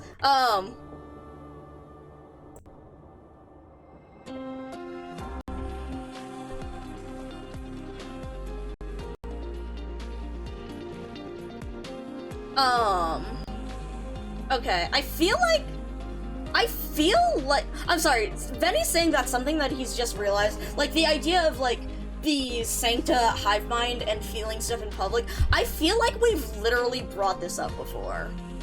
Because of some event or one or another, but you know, it might just be us talking about Azur 50 billion times that I'm thinking of, that maybe it's maybe that's why, Then again, I feel like Benny has been there as we've read Azur a couple times, and I've just been like, I need to just hammer this in to his head, because God. Okay. Incoming mail. Oh boy, what is this one? Oh, nice. Oh no.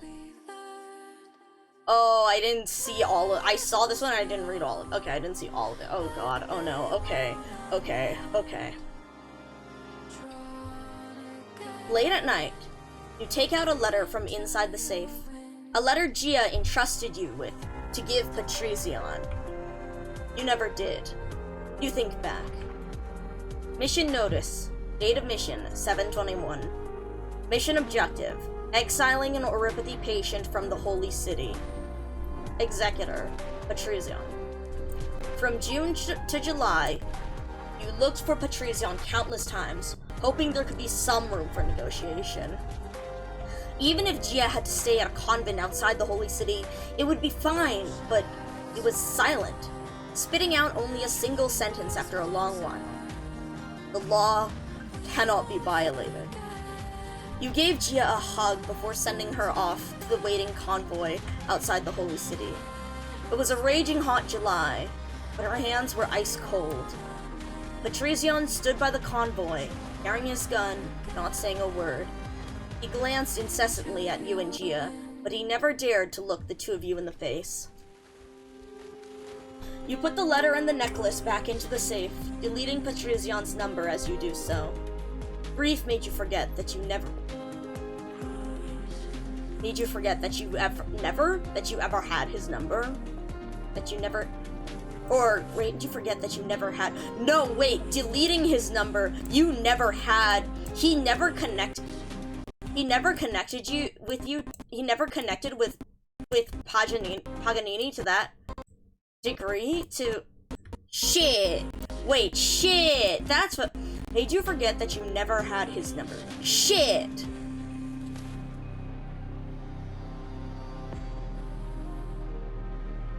Fuck! Okay. Fuck! Fuck! Okay. That's some crazy shit to be said about this man. Like, god damn. Yeah. God damn, Patrizia, you...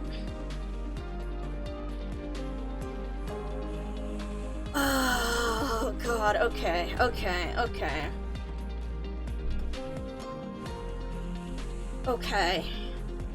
That's a lot to unpack, man. Like, this man... This, again, the more I read, the more I'm just like, damn. These old men and their regrets, just comparing him and Patriot... Shit. Shit. Shit. Okay. Alright, and then what's this? Okay. Gun Knight's rotary machine gun. The gun that made Paganini famous, and Patrizian's first heavy firearm after becoming a gun knight. Artisanal machining and military standardization joined together to form a masterpiece. Man.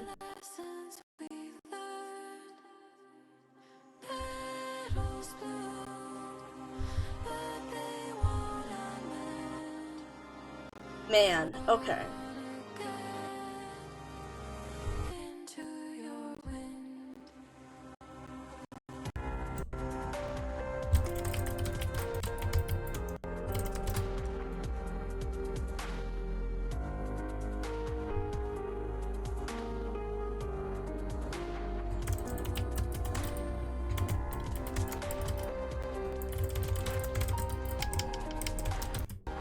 Sorry, I need to comment because I think Benny is right for once in his life.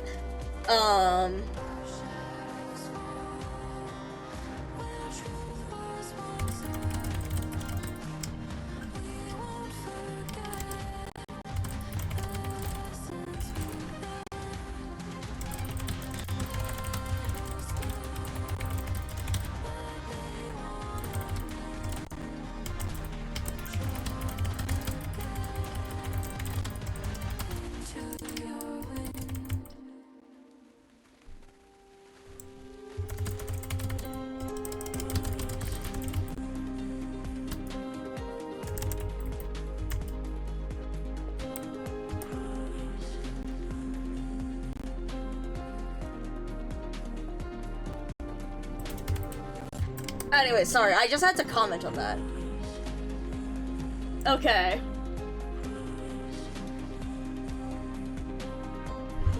Oh, alright. Well, Steven, Fiametta, or Edita? I want to see Adidas. I want to see Adidas. I need to see Adidas. I'm hoping beyond hope from some part of me that there's just something in relation to the ice cream with respect to Executor.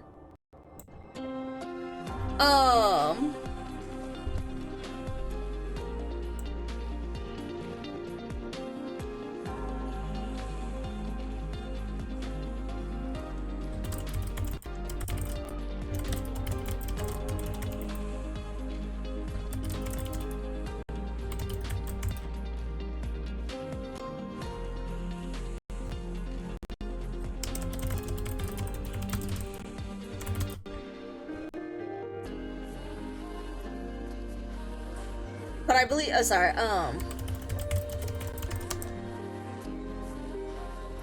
so, alright. Yeah, there's the martyr moment. There it is.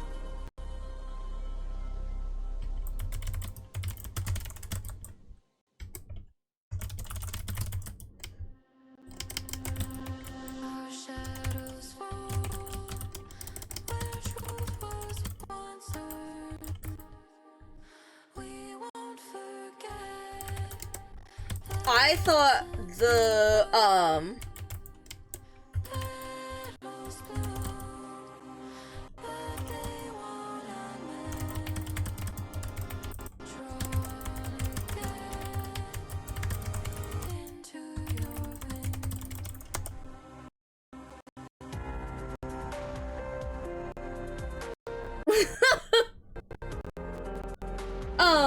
yeah, no, I don't see it as romantic either, but I can see why people would would think about that.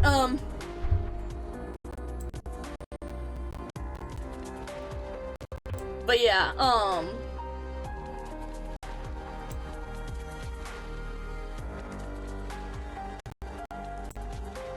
he's gotta become Flim. The copium. Like, we're also on the copium, but it's so fun to see. But yeah, so right now we're reading through, these. Okay, this one is so funny with the Guardian toothbrush. Oh my god. But Shippers is like, yeah, honestly, it is just the, whatever. I mean, like, I feel like you could write something with the dynamic, but, I don't know. I guess I'm not as focused on that dynamic. It's like, I could make something of the, you can always make something of any fucking dynamic. But yes. Okay. So, again, some part of me is just, like, desperately fucking hoping for a smidge of Federico in here, and at the same time, I'm also hoping not, because I'm going to explode. But this bit with the fucking, ice cream. Okay. MT4, 3-star, deploy operators on dream tiles at least 2 times.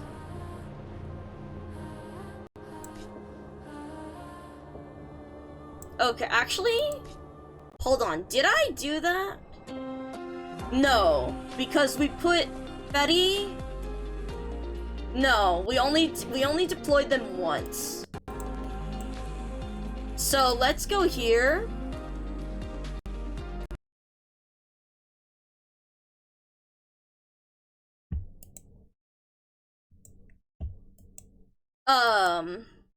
So at the end, what I'll do is I'll just take over, and I'm just gonna throw Lemuel on the dream tile or something.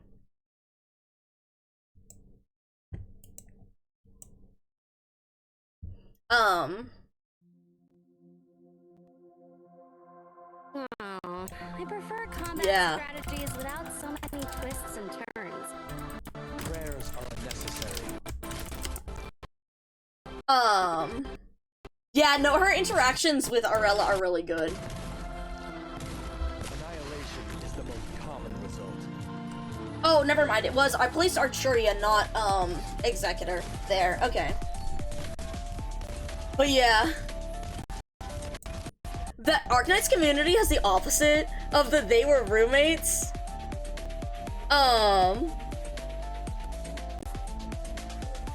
Harold Busby's folio.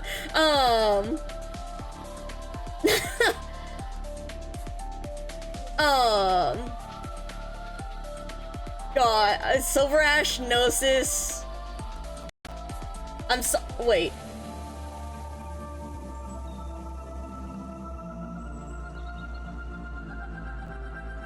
Penance in Volpe. Hold on. Like, wait.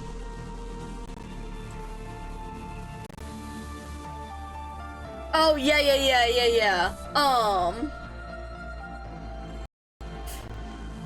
It is I think, I mean, okay, yeah. I do get that.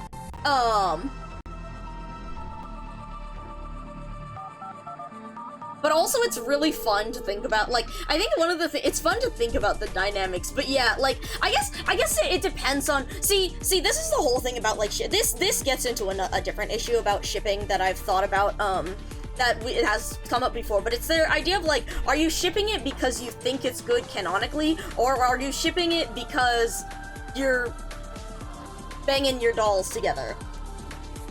Because it's fun to see the dynamics between them.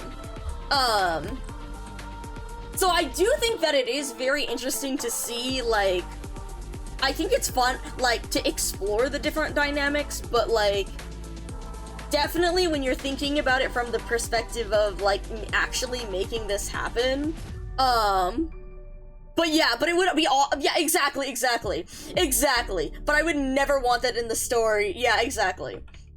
God! Not the fucking ABC gang! Oh my god. The fucking the Broca Operic is crazy. Yeah,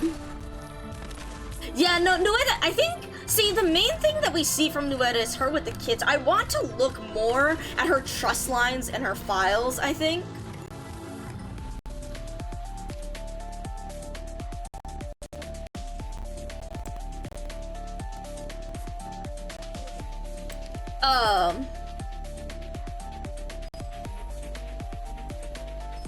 Chiave truly just says shit. He does! He does! Oh my god, it's so funny, that guy. Yeah, agenda, posting,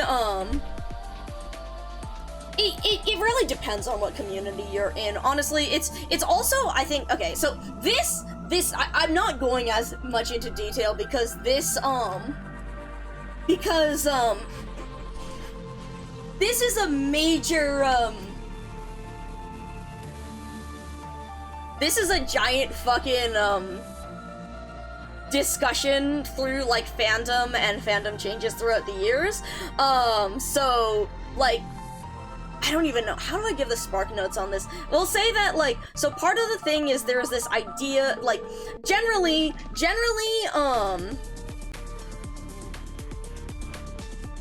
what's it, something, good fandom interaction about shipping is, like, you know, you're exploring this for the story. You don't it's not necessarily good or bad or thinking about it becoming canon or whatever. It's because it's fun. It's fun to think about different character relationships, and how they would react to each other and how they would change. But, because of how social media has progressed and how basically a lot of authors, a lot of story writers and stuff are now far more available, there's this, like, shift to understanding shipping as, like, I want this to become canon rather than I'm just having fun with this. We are playing with our dolls. And so, like,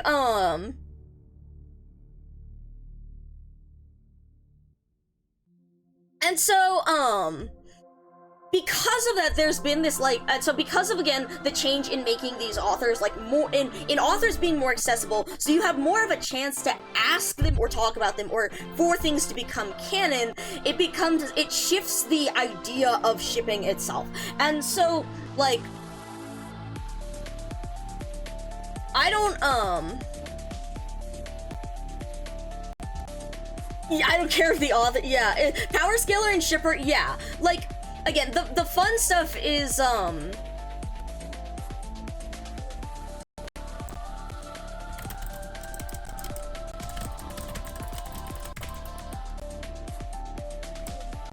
sorry, I also need to say, this is a great stage.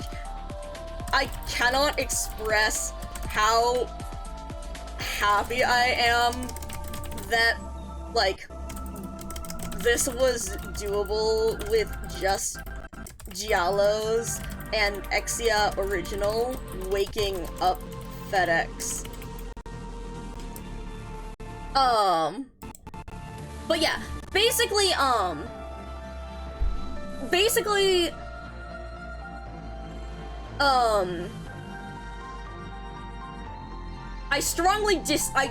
do not like the idea of shipping as, like, necessarily wanting it to become canon. I think this should just be, like, character, relationship exploration and the focus on it and becoming canon lends itself to all this, like, what is right or wrong or about shipping. We're literally just playing with our toys, you know? We're just playing with our toys. So yeah, I like their, see, I like Nuetta and Aurella's, interactions, and I think that you could do some really interesting things with them. You could definitely, like,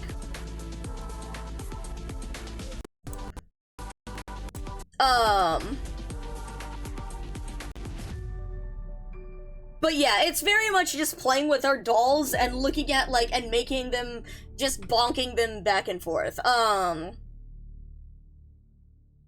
So, like, with Nuetta and Aurella, I think it's interesting, and I think that you could do a lot with it, that I haven't necessarily thought on, because I have other parts of the story that I want to dissect first, but I do think that it is interesting. Oh shoot, actually, you're right, we need to look through that. We listened to his voice lines, I didn't fully look through the files. Shit, okay. Okay, and then hold on. Now we need to, literally all we're going to do is just, we're gonna place you here. Adding a check engine next time.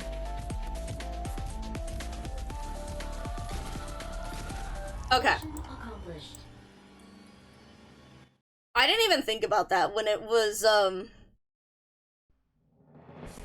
Oh! Actually, that's a really interesting thought. That's a really interesting thought, too. Again, like, this is one of the fun things about it, is just thinking about their, like, interactions.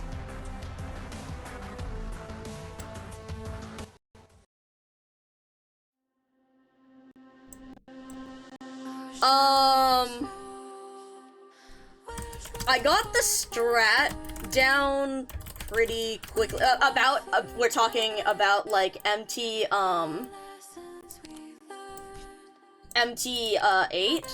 I got the strat down pretty quick.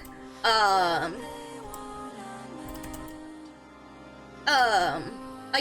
got the idea of the strat down really fast. Only a couple to figure out how it would work.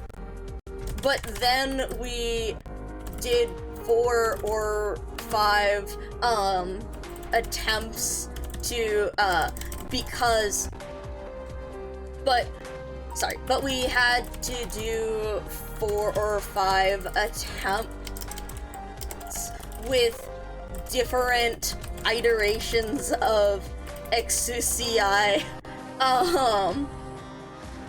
so that we could narrow down, we could get FedEx's redeploy time, so that we could so that we could kill things early enough with FedEx in time for him to be redeployed later.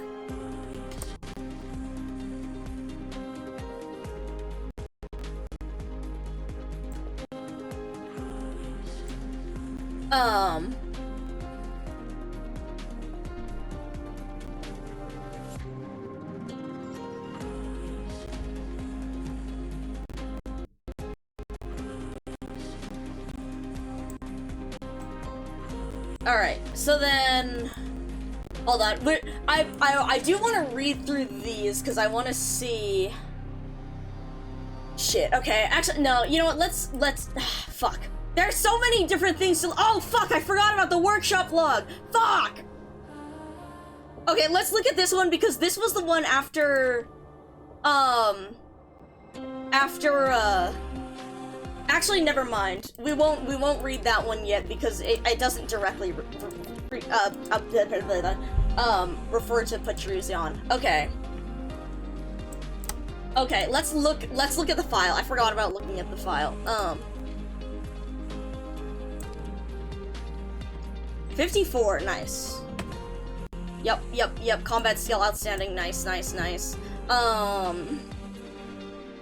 Yep, entitled to the rights. Longest tenured active gun knight. Yeah, no, there's so many different things that I wanted to talk about and wanted to complete today. Okay. So. No signs, not uninfected. Operator Sanctum Exparato has many scars on his body, but all were properly treated, and in his fitness examination he demonstrated the physical prowess befitting a gun knight, surpassing many younger field operators. There is irreversible damage to his left hip joint. Surgical replacement is recommended, considering his age and the associated risk of bone fracture. I am available next month to perform the operation. Oh, funny,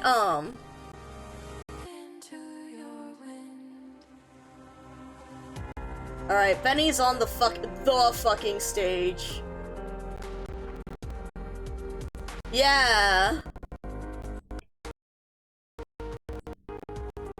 And that's why they were talking about and that's why he was saying about his new hip.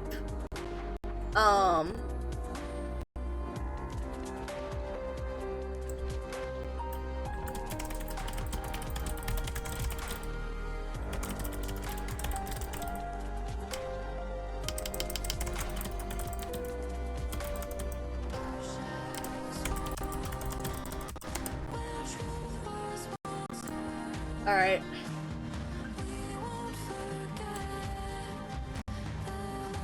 Okay, but yes.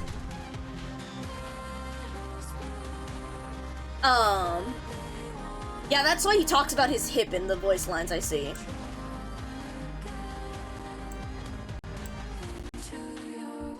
Okay, I'm being normal, sorry. Benny is getting to a point where,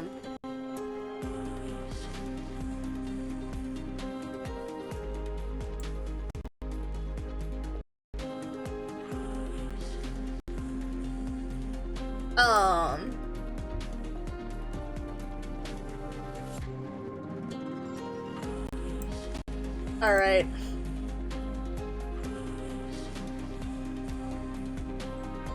I'm a little concerned. A gun knight's presence on Rose Island represents Laterano's trust in us, but Operator Monster isn't nearly as meticulous as Dr. Calcit was when it comes to dealing with people. Don't worry, I just saw her pushing Mr. Patrizion's wheelchair through the corridor at great speed. He was laughing heartily. That's awesome. That's an incredible visual. We need to add that to, Also, S2 camo means that, Kanta, can hang around places, real easy. Sorry, something, the logo stool racing competition, along with, Lemuel in her wheelchair, along with, I know a bunch of,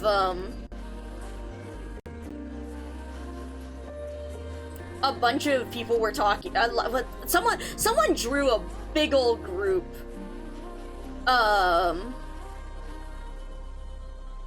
sorry, I'm focused because, Betty shows up in this scene briefly.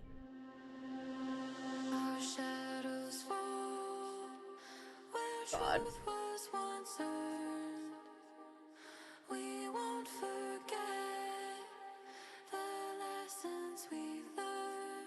Yeah, Benny and his fucking only reading one thing. Anyway, sorry. Only using one skill. Okay. But yeah.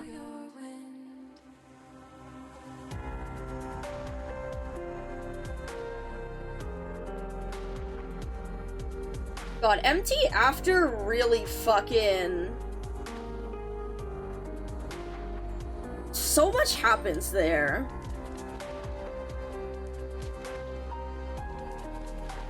God.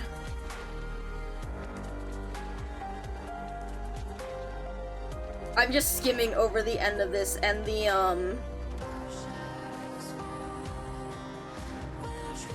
God, I love my angel. I love my angel. This was such- God, I'm looking back at MT, I'm like, Jesus fuck, this was such a long talk. What the hell? And then it ends up with fucking Priestess of all things. Jesus Christ.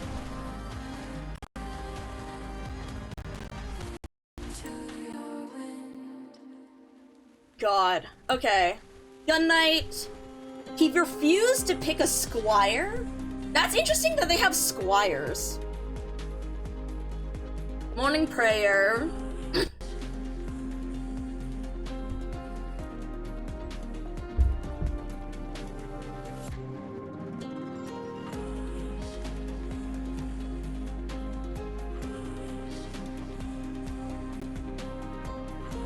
What the fuck is Benny saying for Andoline's last name?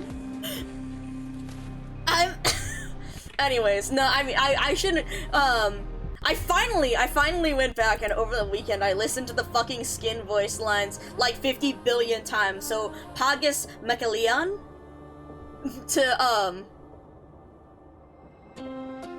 to fucking remember how to pronounce everything, but it is so interesting to see how everyone pronounces stuff. Okay, also,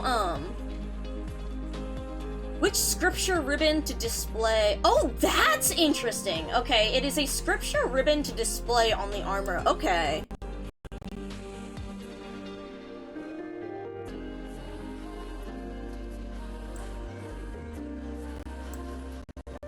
Which, side note, when we talk about Anduin, we do need to talk about, the historical figure that he's named after. Sorry, this has now distracted me because,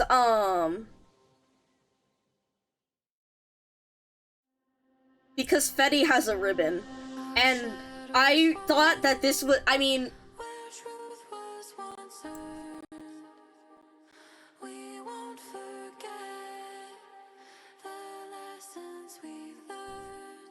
they can't, what do you mean they can't? What do you mean they?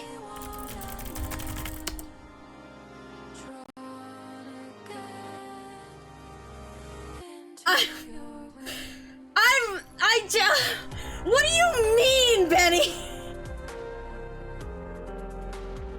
What do you mean? Of course that did they not literally say, was that not literally part of the thing with the bringing it in with dissonance? Did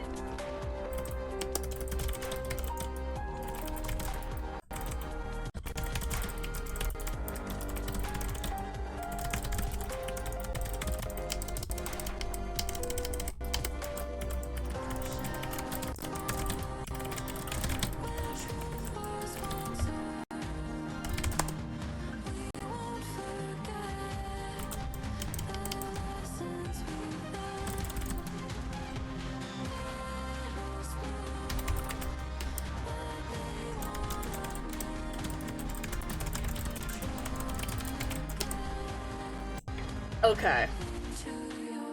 Anyway, sorry. I'm sorry. I just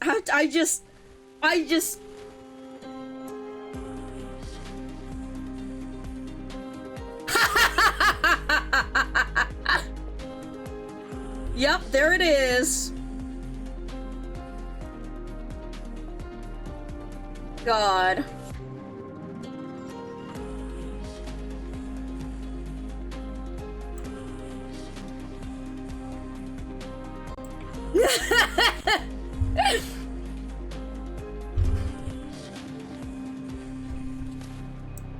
But yeah, anyways, so something, the scripture ribbon,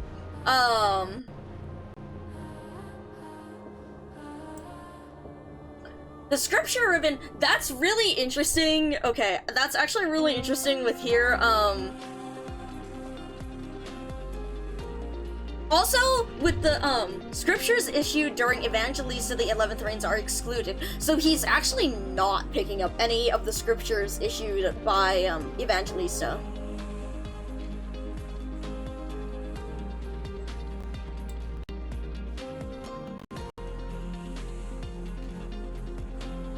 Um...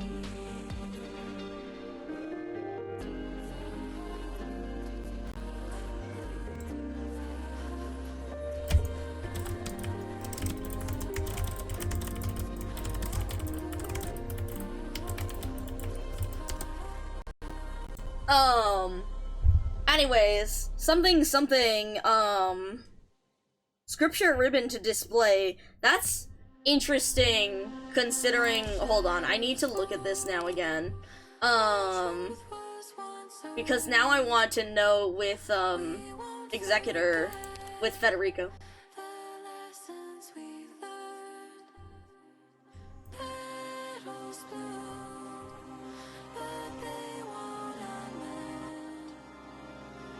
Interesting. Okay.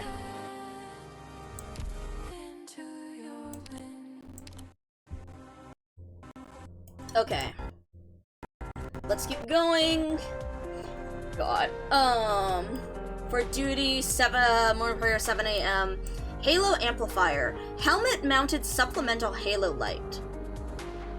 Laterano guidebooks recommend that tourists in need of assistance seek out the brightest. That's fascinating. Okay. There is so much miscellaneous lore that I just need to tuck away. Alright. God damn, okay.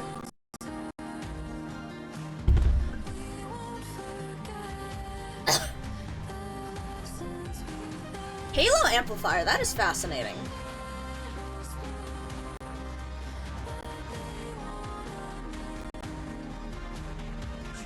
This is, again, MT8 really did just drop some. I guess this is a good chance for me to like skim back, or to remember, and to think now that I actually have somewhat more of brain power.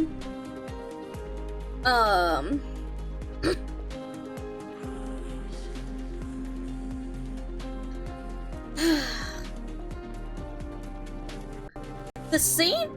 This is I mean, honestly, it's kind of interesting because it's kind of like,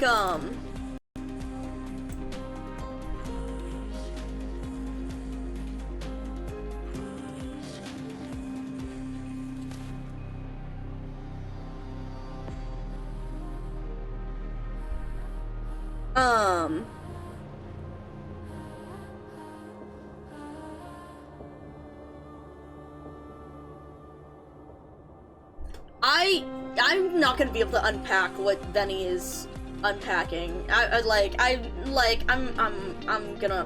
simply going to look this over and I'm gonna think about it. It was interesting reading this because part of it was like, it's just like the marvel is at reading,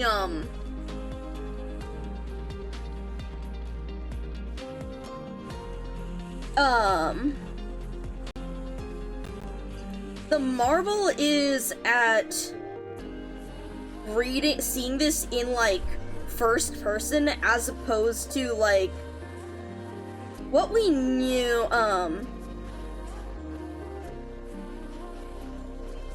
Wait, I'm sorry. I'm looking closer at where Benny is. A snippet of code from his Boundless program. Okay, Benny got like, why did uppercase he, like, to cripple the, okay, I'm not sure which is, Vodka's misdirection now.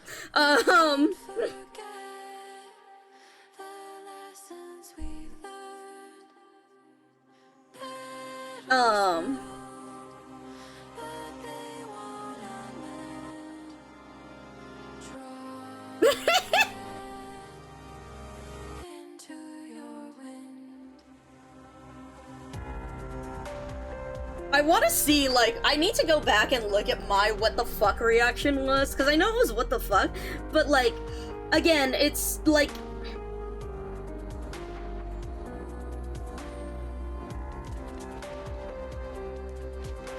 it's, I don't remember if I actually said anything here, or if I just read and I was, like, taking this shit in because it was fucking late as fuck.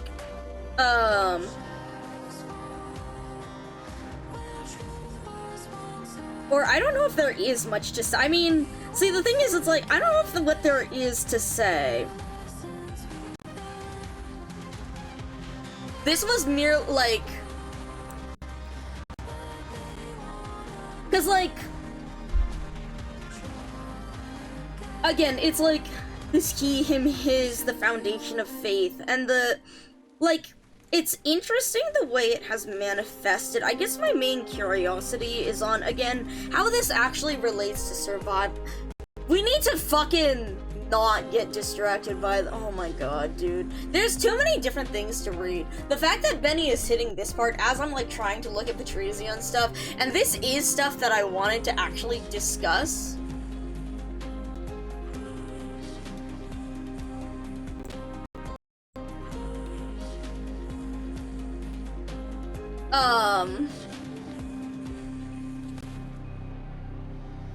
God, okay. We need to— we'll just— I'll let Benny again do his thing.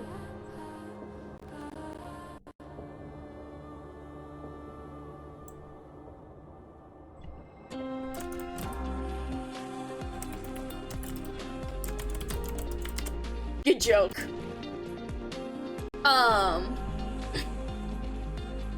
Okay, yeah, we're gonna focus on this because we're gonna have to come back and we're gonna go back and look at that later, cause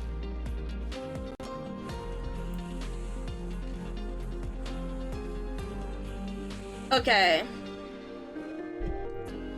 Clear obstacles. Oh fuck. Wait a sec. Climbs the walls and uses city defense artillery loaded with special ammunition to clear obstacles in Laterano's route. Only nomadic city that maintains its route by such means, and only the gun knights are skilled enough to destroy large obstacles without compromising the terrain of the— This is his favorite part of the— That's awesome. That's awesome. That's hilarious. Honestly, I'd agree. The fact that, like, being allowed to just blow up shit, like... Yeah. For good reason. That's a favorite. That's a good reason for it to be a favorite. Interesting that it says, like, only nomadic city that maintains its route by such means, so that Laterano actually, a city-scale battleship. It really is. It really is.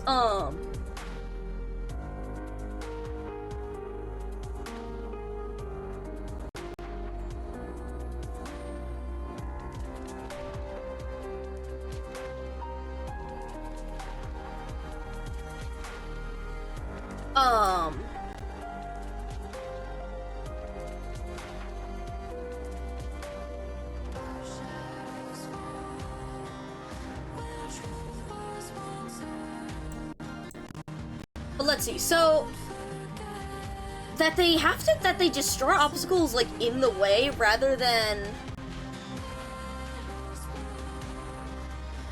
probably due to the difficulty in maintaining aim at that scale.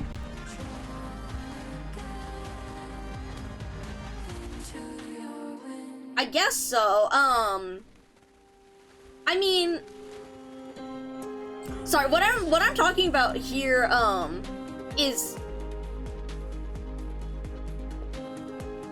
more about it's more the idea of like I've just been thinking about the reason why I'm thinking about this is I'm thinking about Walumond, and how Walumond or other places have diverted from their original path because of various catastrophes and things. And like human struggled to go through it. Humans struggled to go through it, and like that was a really like difficult decision they made to go through and then like do the repairs and stuff. So it's really interesting here seeing that Laterano doesn't, or like at least for large obstacles like this, maybe not full catastrophe, that it just fucking plows right through.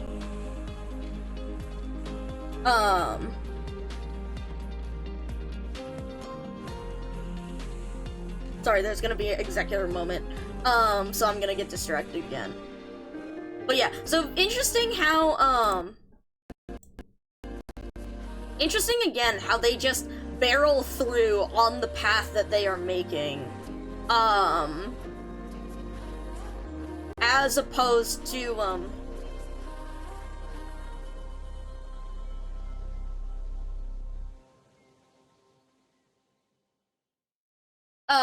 as opposed to, like, diverting course. So, We won't forget the lessons we've learned. Petals bloom, they won't amend. fuck, I never unpacked that sentence. Into your wind. Form of unliving executor. Shit, no, we did. We started to unpack that in the whole thing of the executor of the law, but, I don't remember how deeply we unpacked it.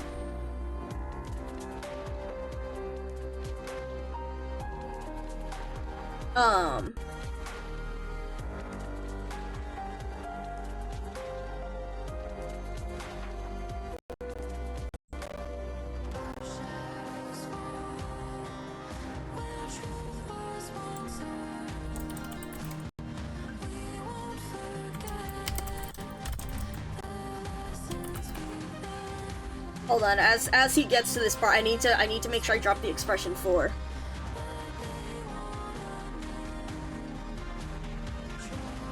Cause he's been using the expression one, the the normal one.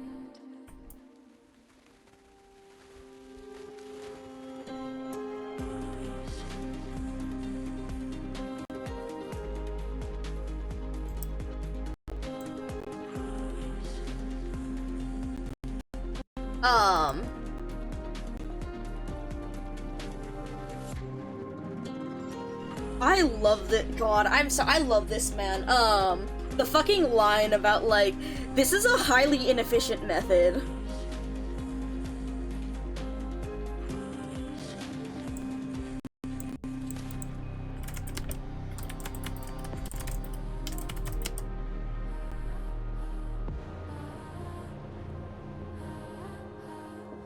God, I love this.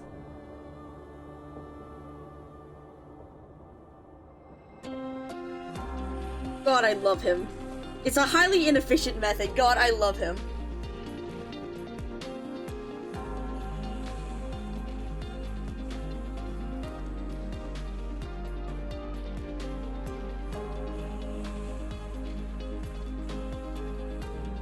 Okay,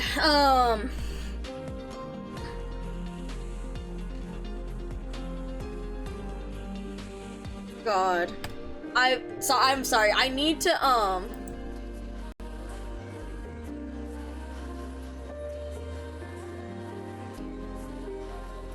and the animation was like MT6,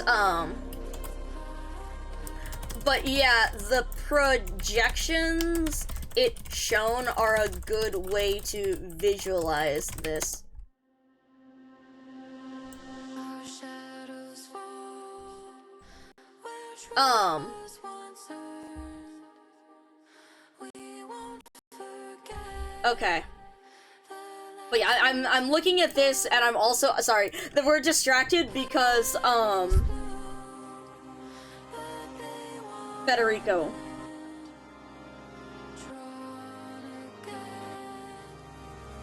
into your wind. Just you fucking wait, Benny. You think she's dying now? Anyways,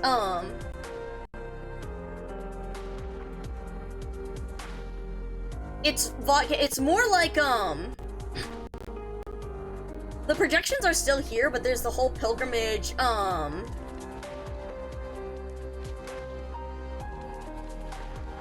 it's more that the,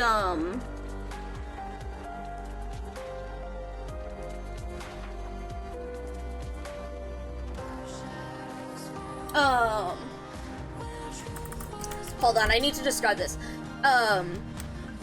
I would visualize it more as,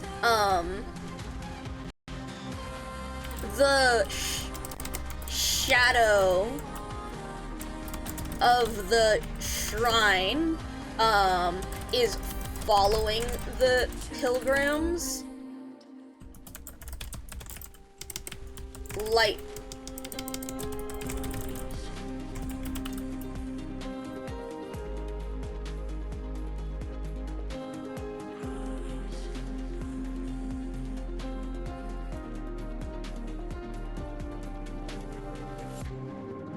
I love this man.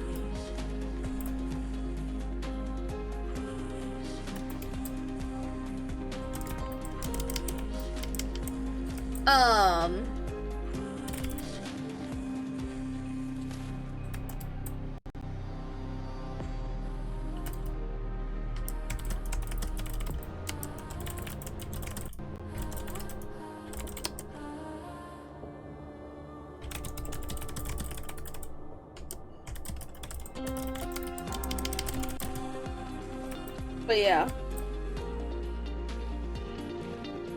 Sorry, okay,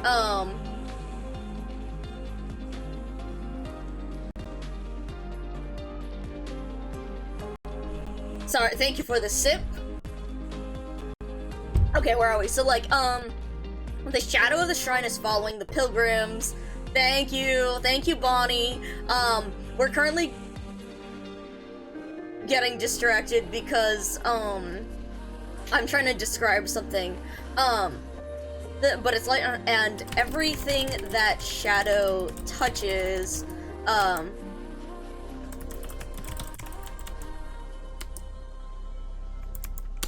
okay. Makes up 50%, yeah. To be fair, we were, okay, see, at least the thing is, most of the time I'm bouncing around between distracted, where it's like things that I have on the to-do list that I'm being distracted by, so we're slowly progressing on each of the things, but like, just not we're just not finishing one thing at a time, but like, this part, sorry, I just had to be there for,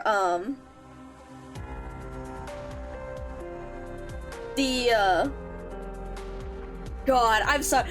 The fucking Arturia line later that Benny's gonna hit, I'm sorry, I'm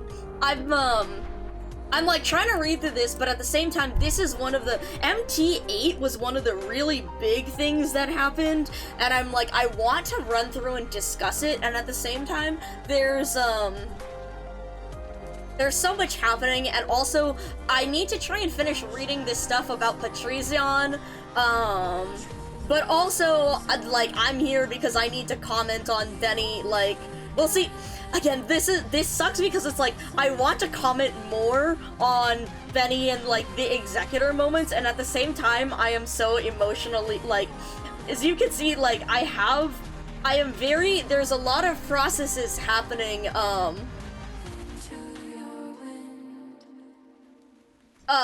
there's a lot of processes happening, which is why, like, I need to demonstrate with the correct emotional response in order to make my point or I need to express with full emotional, capability to y'all so that you can see the processes stopping up and how they are being affected, but also, like, the energy. But yeah, anyway, yeah, Laterano's cannons blowing large obstacles out of the way, it really fucking does. What the fuck is this fucking you bitch! Oh my god, it landed on my computer screen and I could have gotten it and it just went away. Oh my god.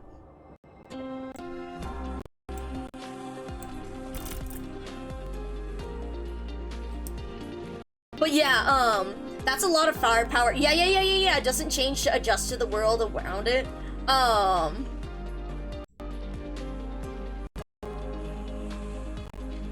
But yeah, yeah, it definitely does show a lot with how Laterano has been perceived throughout its isolationist period.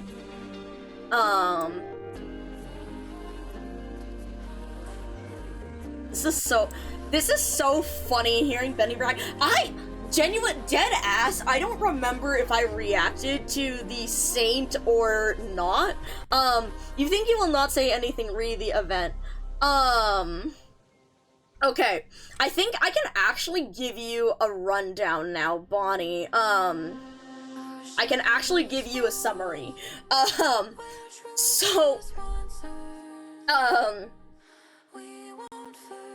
Read about the, oh yeah. But I can give you a bit more of a summary, because again, this is our like debrief, and so again, we're reading through a bunch of these other things because I want to discuss a whole bunch of things in this debrief with people, but also Benny's streaming at the same time, and he's still going through the event, and we're all watching Benny, so like, that's why I'm kind of going through other stuff and talking at the same time. But yeah, so basically this is the re-evaluation of La Toronto as we know it. And it's particularly interesting because the themes of this event are very much centered around like, well, it's about like humanity and also like, but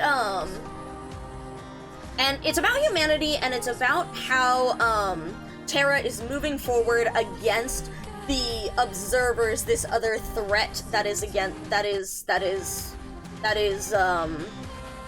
fucking it up, and like the parallel to what's going on with Priestess, as well as the whole thing of Originium being a method to preserve humanity in a way against the to preserve the precursors, and then effectively all of the things that have evolved on Terra, against, the observers. But, preservtees.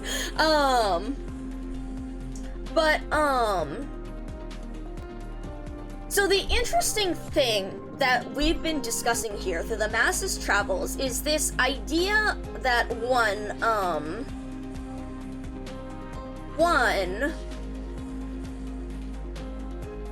they're all like collecting all of the non-sancta in order to make them sancta. They're making everyone sancta. And so I brought this up earlier, but there's this very interesting theme of correction versus acceptance, and the way this plays out in different like ways, like racism plays out, or discrimination, and the way this plays out in like disability and neurodivergence, because they're it's a thought of like, this is causing this person to suffer, or feeling like this person's experience is less than another person's experience because of something that they are unable to do, because of some disability or failing of theirs.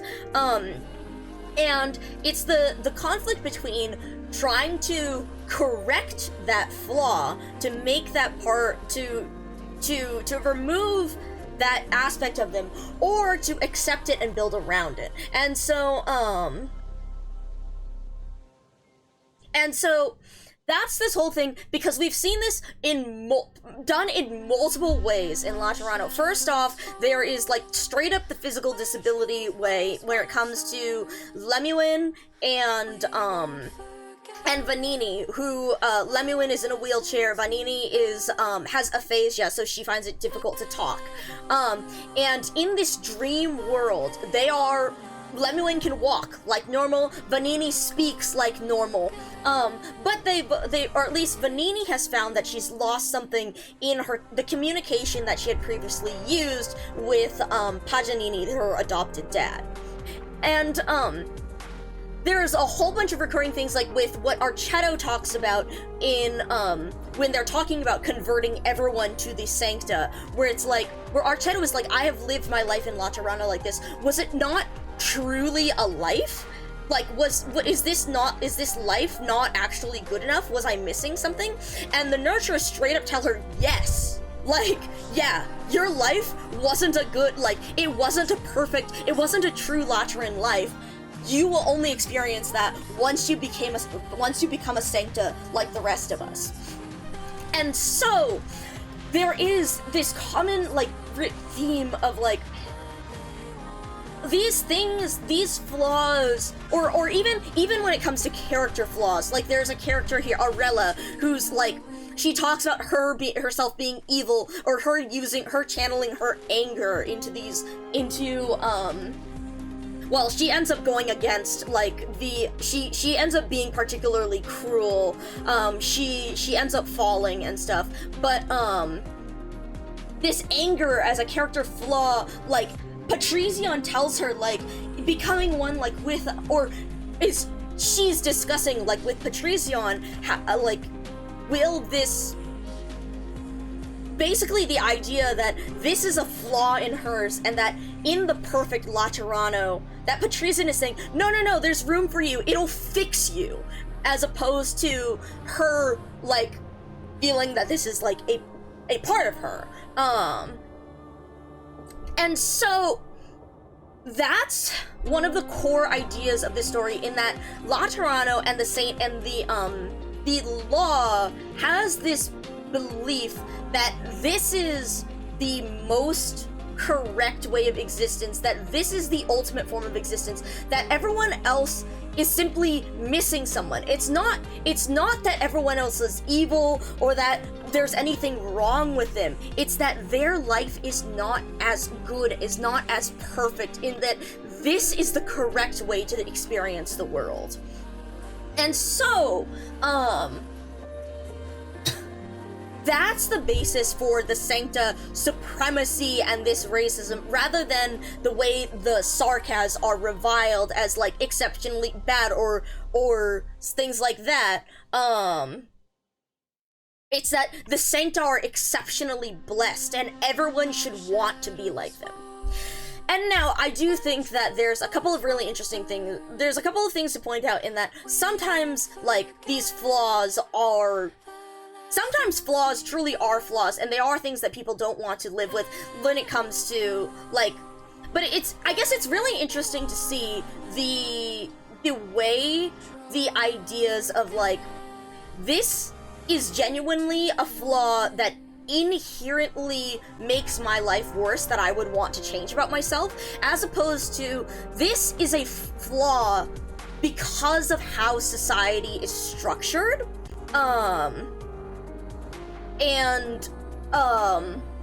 like, it is something that I consider a part of me, and it is more in the fault that society, or the people that I interact with, do not account for that. I'm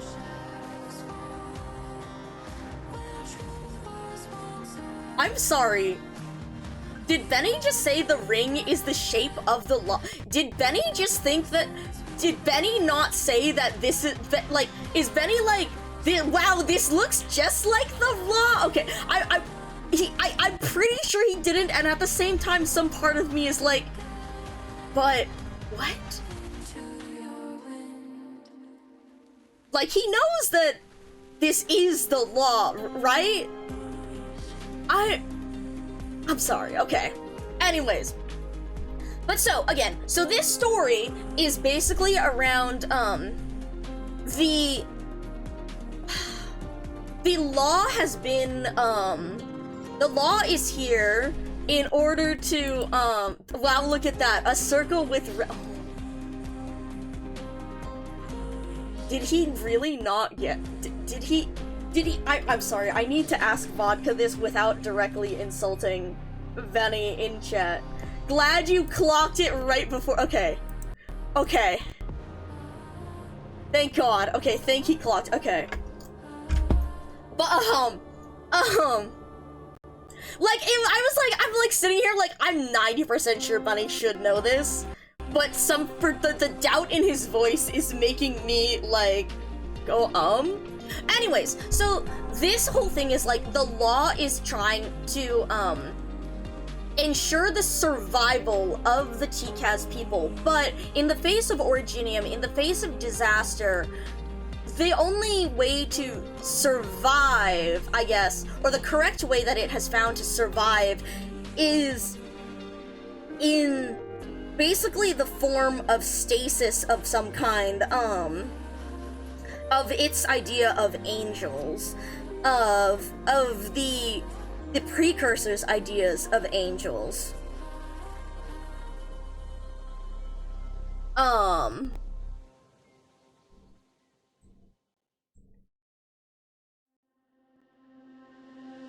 But so, this is the law basically trying to convert everyone to a sancta so that everyone can be saved, so that it can preserve the sancta's survival, far into the future, in the same way Originium will preserve people, but not in the way we perceive existence. And so, the questions this event poses are things like, what do, the question of agency, again, so we talked about what is the most perfect, like, I guess, what is the most correct experience? And there's this idea that, like, the law believes that this is the most correct experience, the only way to do so, but what if the people don't agree? This is what happens with, like, Exusii and the Saint and the conversation that happens there. And how she brings up, and I brought this up multiple times last stream, Exusii mentions, like, what makes you, like, able to decide that this is the right choice? What, why don't you ask us what we want?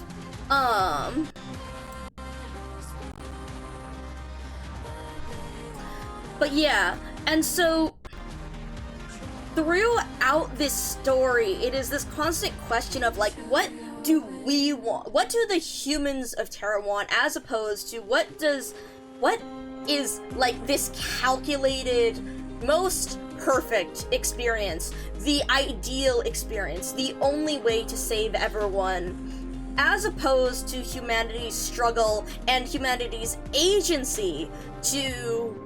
Perhaps humanity will succeed against this great enemy, perhaps they won't, but the ability of humanity to have their agency and to choose to try and attempt what they wish to try.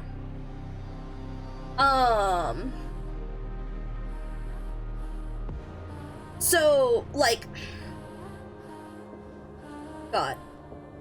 So, sorry, I feel like I'm not going about this in the right order, but, like, so the story of the event is basically going through the matriarch, the first saint, is trying to get this to happen to everyone, is trying to uplift, is trying to, as Wendy says, like, uplift everyone else, is trying to spread the sancta, the halo of the sancta, the connection of the law to everyone, so that all of Terra can be, all these people can be saved, all of them can survive, but, that isn't necessarily what we want, and so it has done so through a synchronized illusion, a collective hallucination done by the law connected with all of the people in Laterano, and, these, so certain folks, the Saints, Federico, Arturia, some of the others, end up breaking out of that simulation. But even then, the Saint continues, again, with this pilgrimage, with this belief, and with those the people who, with those who had become Sancta following her.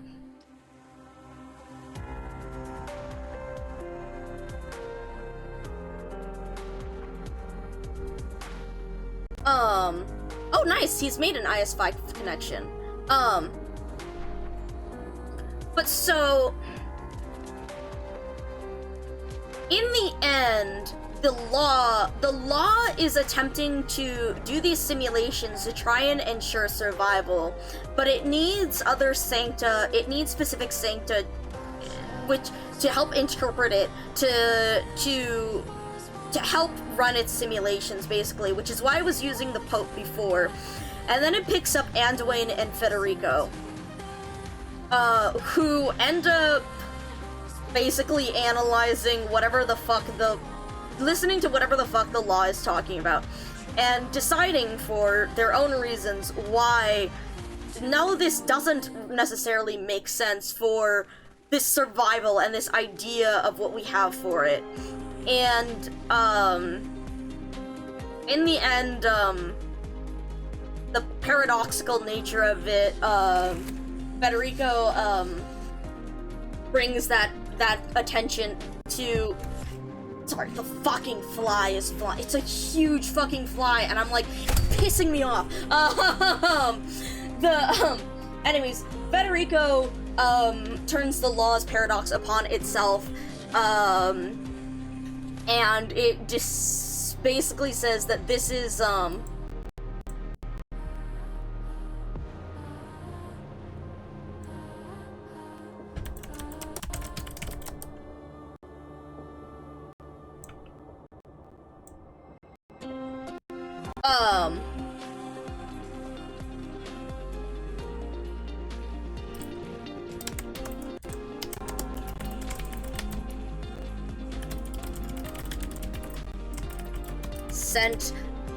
sent this group out. Far Chaser is different. Far Chaser is still off doing whatever the fuck, while this group of Tika's warriors is finding the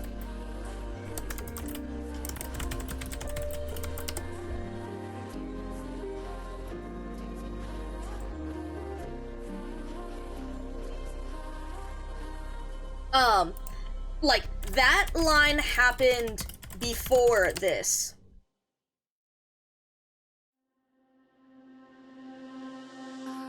Where truth was once earned, we won't forget the lessons we learned. Benny is dissecting. Sorry.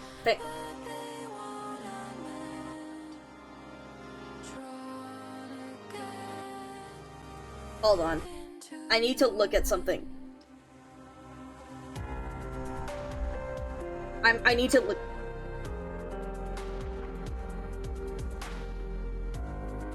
Okay, hold on. Extraordinary way,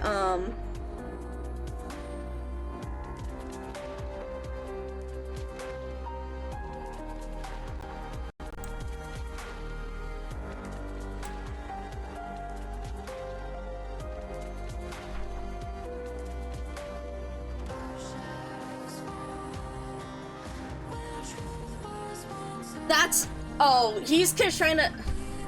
That's a whole nother thing, in my opinion. Like, this is basically, like,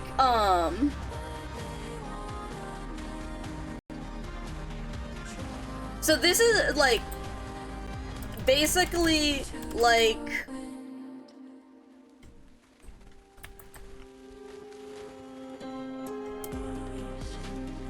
You know that we are aware that the silver mounts, slash,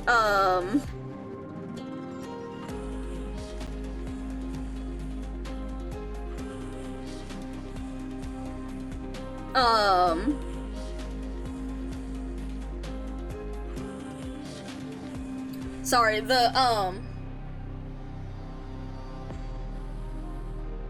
aware that the silver mounts, argent boulders are the cubes, right?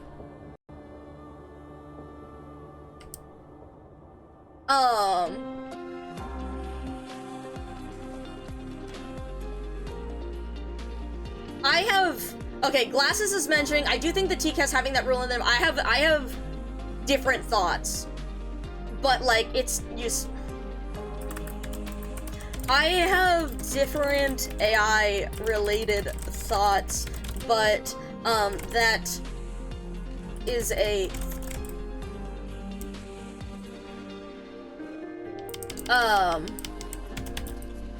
but...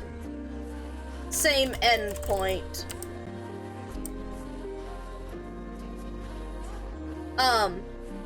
IDK about name when it comes to silver mounts. But I'm saying it as in that's how the saint and the TCAS are referring to them.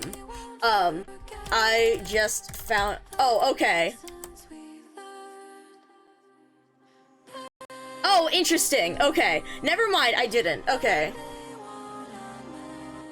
Or at least the boulders are. Okay. If I want to know what they are, I think, or Argent boulders. Okay, actually no. Sorry, the Argent boulders is different. Sorry, that was, because that was one of the things that I was slightly confused about because,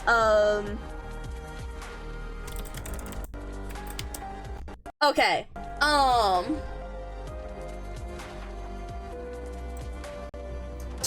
okay, I am trying to think. So I don't actually know then,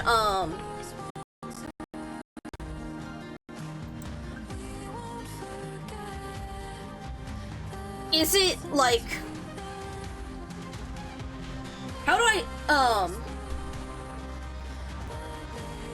hold on, let me think about how I'm saying this. So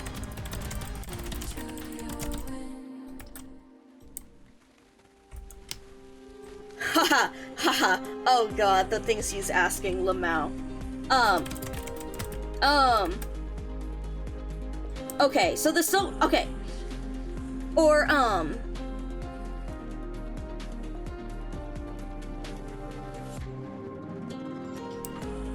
let me think. How am I, sorry, this is the end. So,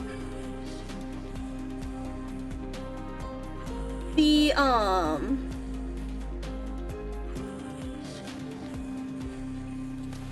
okay, hold on. Let me think about this, okay. That actually does okay, so I guess what I'm saying here is that this clarifies slightly in that the phrasing of it was throwing me off slightly because of how the silver mounts, because it was saying they were going to them, and so,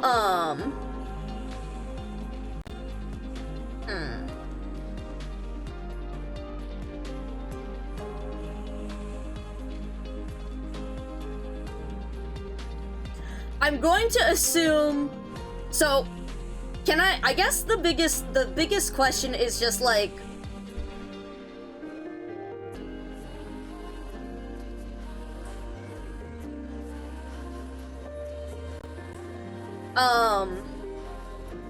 is it related to Civilite Eterna?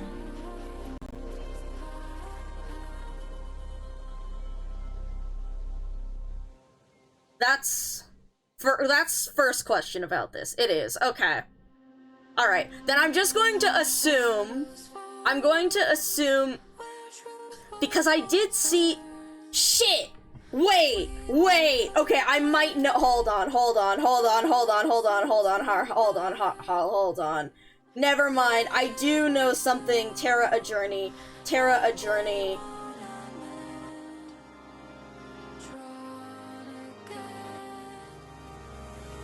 Okay, hold on. Where did this fucking bookmark go? Okay, because this is where I knew about stuff with, like, Bar Chaser, and about the Sarkaz King from beforehand because of this. Hold on. Arknights, lore, Terra a Journey, TCAS, there it is. Yes, I have the Reddit translations. Yes, I do. Yeah. Okay.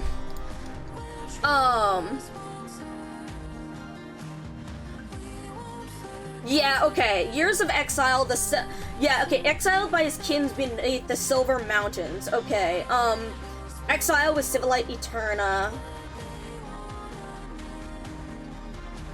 Okay, in the Silver Mountains where he got the... Okay, because I was like... I know this has something to do,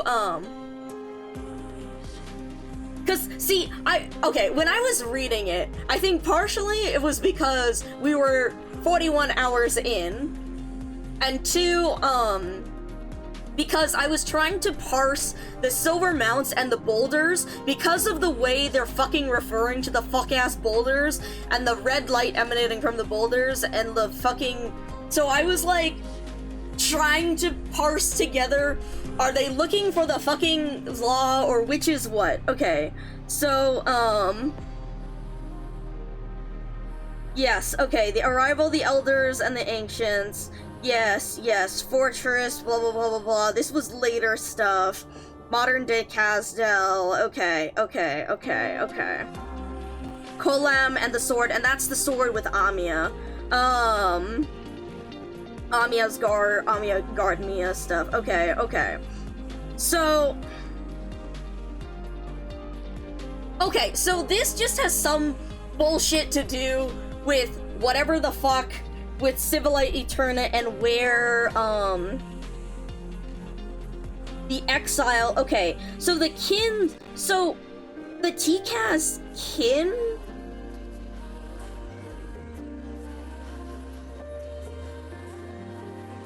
Hunter refusing practice. He was exiled by his kin below the Silver Mountain. Is the kin below the Silver Mountains, or is he exiled to the Silver Mountains? Hold on, and then, okay, to cross-reference there, give me a second.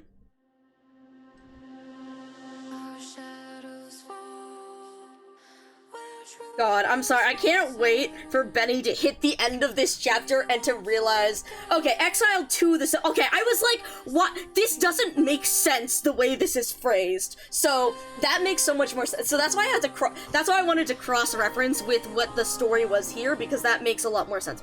Okay, so they found whatever the silver fuck-ass mountains were, and...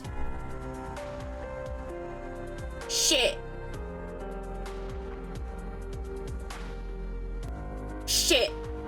Shit.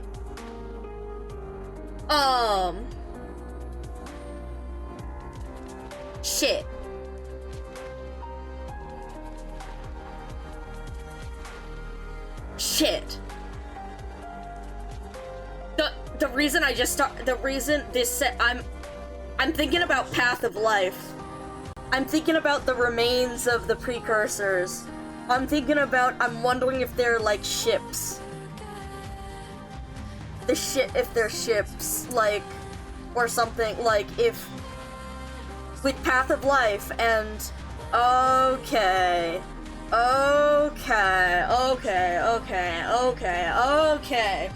that, okay. Yeah, so the reading with what is exiled to the Silver Mountains and thinking about the Path of Life and the Aegir, again, because there's so much more of the world is covered in water than it is land. So the Aegir, that's why the Aegir had so much more access. Alright.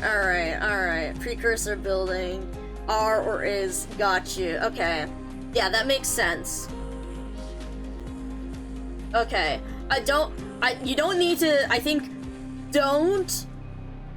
worry about any more confirmation of things unless I specifically ask. Cause now that I've got the speculation, okay, the theory crafting, I get it. So, okay. So yeah, that makes a lot of sense with, the Aegir and their access to precursor tech. Okay. That's a theory. Okay. Yeah, I mean, it makes sense.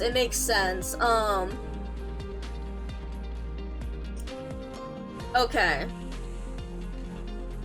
I was curious if they would mention, this in, I was curious if, like, chapter 15 may have related with this slightly.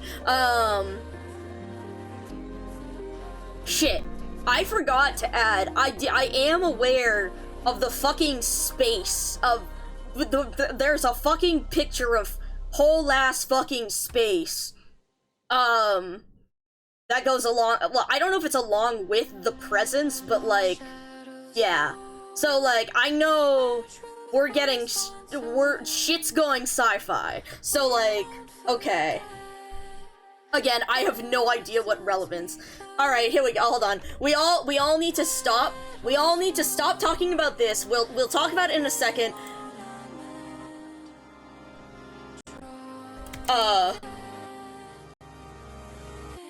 This is the longest, but they are all long. Yeah, it's time.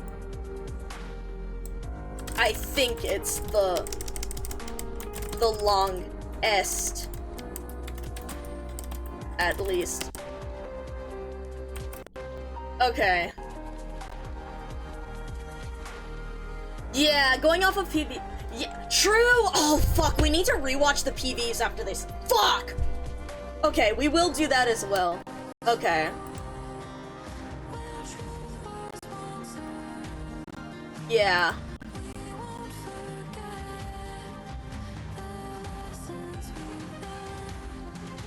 Some aren't mature.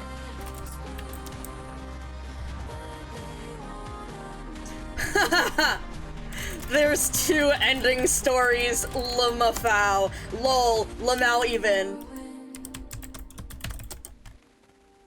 So yeah, 9, 10, ST3, ST4. 9 before is the same thing, 9 after, yeah. Discovered Terra 3. Which one is that? Your main stopping point will be 9 will be after MT9 and before MT10 for reasons that will be evident. Don't worry, there's a lot to for reasons that will be evident.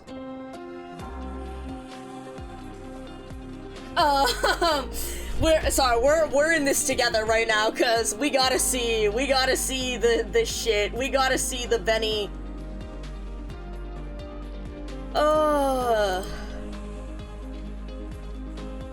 9 before might.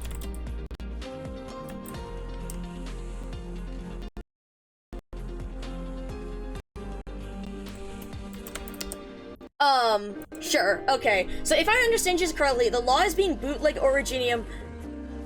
No, okay, so not quite. It's kind of. Because, so Bonnie, what we're about to see Benny experience will basically,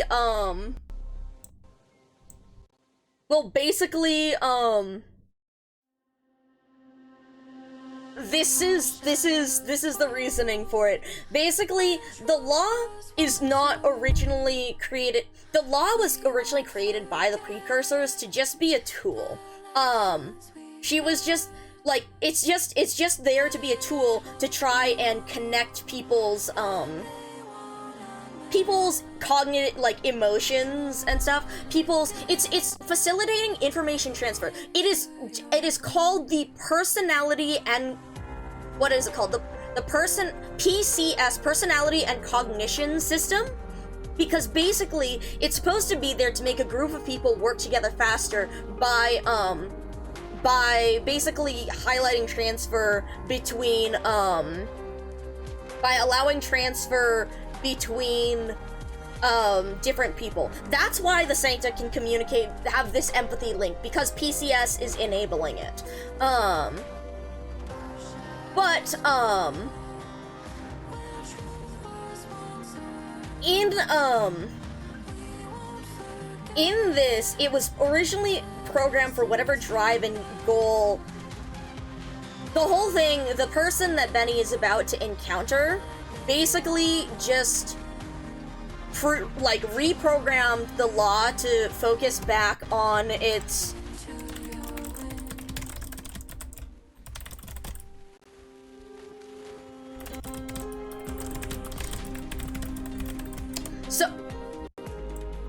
So Priestess basically reprogrammed the law to be like, actually refocus on your original idea of survival. Because in addition to the law managing to like assimilate these different people, this group of people into the same form, the same like, this is one of the things that she mentions too about how the law assimilated a ton of different things. Well, it assimilated different things biologically, but into it removed the species traits so that they would be all the same. And so Priestess is using this in order to make the process of originium conversion more efficient. So she set this to survival to try and assimilate all of Terra, and she reset it back to its original function, because before, when it was just controlling La Tirana, it wasn't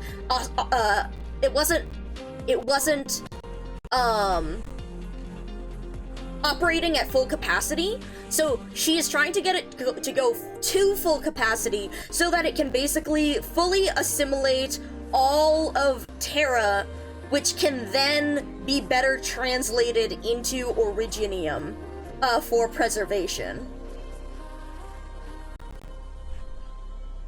So it's not necessarily like bootleg I mean, it's kind of bootleg Originium, but it's more like it's a step in order to make Originium more efficient.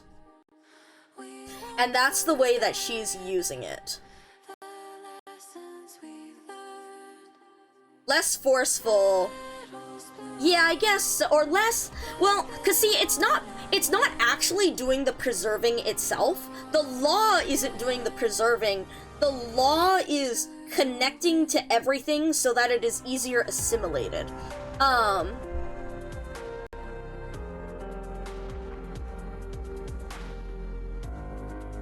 Yeah, well, no, this isn't necessarily oversimplification. This one is more just like, because this is pretty much what Priestess is doing. Priestess is basically saying, all of you, all of the species, all of the byproducts on Terra, because all of these species, the Sancta, the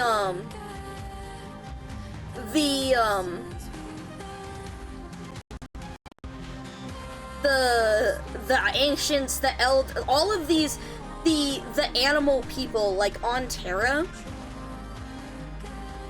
they're, a byproduct of Originium. They just evolved, they weren't supposed to, or... Oh, sorry, yeah. Okay, I just want to specify, I just made it, yeah, the law is made, it's preparation. So it's like, I would say it's less... So, I know it's oversimplification, but it's not bootleg Originium, it's like... This is the data formatting, this is the data hygiene before they throw it into bootleg Originium.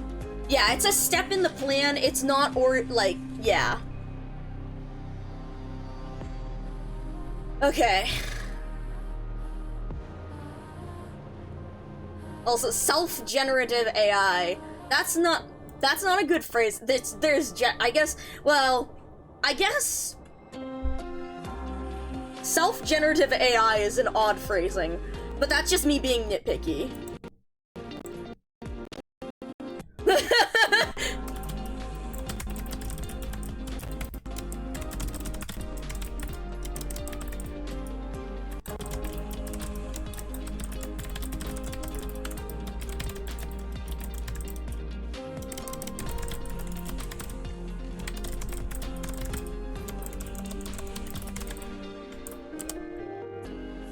That's hilarious.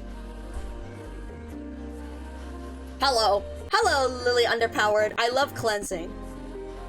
This is awesome. This is awesome.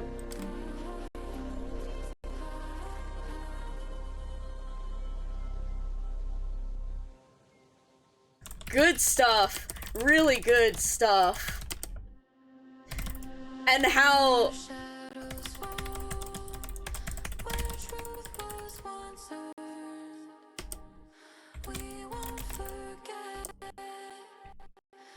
But yeah, hats off, that was well done, yeah, oh yeah. Why do only Sarkas have the myriad of souls?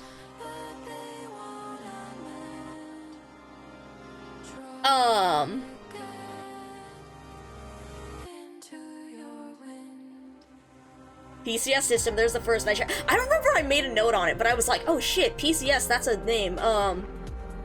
What is it actually? And then, well, we sure found out. But yeah, why do only Sarkas have the myriad souls?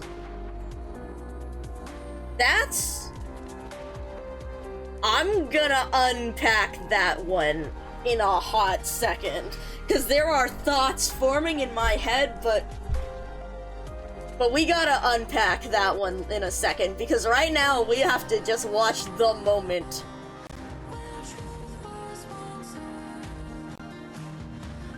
Here we go.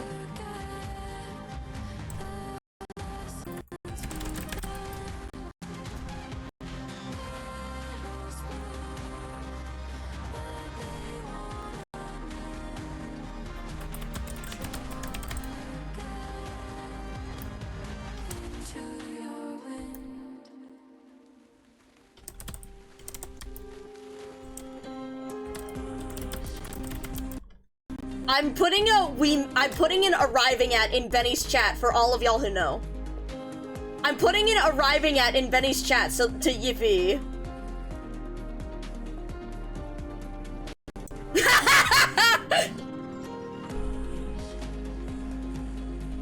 You should, Bonnie, because we are doing the comprehensive debrief, but just not yet.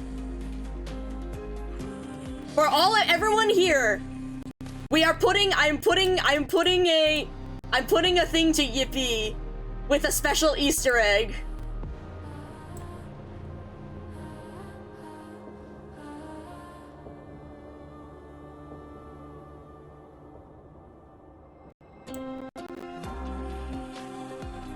I'm waiting for him to get to the line.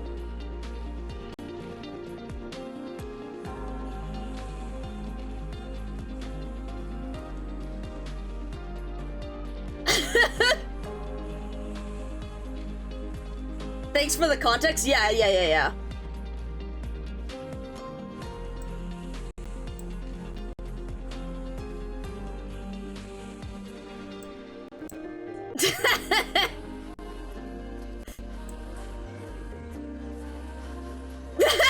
Nothing, no way.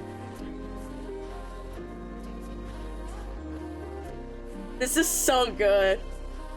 The fucking moment. Oh. Bonnie, that's a loaded question. Bonnie, that's a really, really loaded question.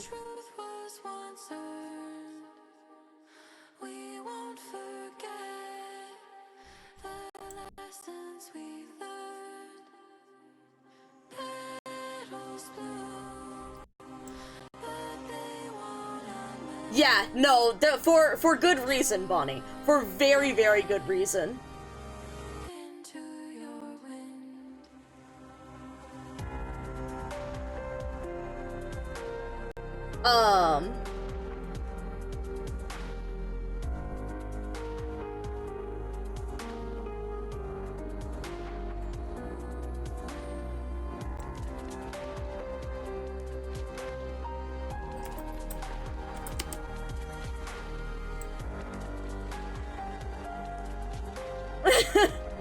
Yeah, no, basically, you know how Doctor is the whole, like, Doctor is the reason behind the Originium project, and, like, their plan before, this was the plan to basically have it take over Terra, and have it basically assimilate everything on Terra in order to preserve everything against the Observers.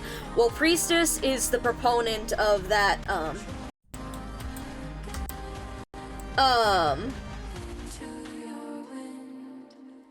Yep.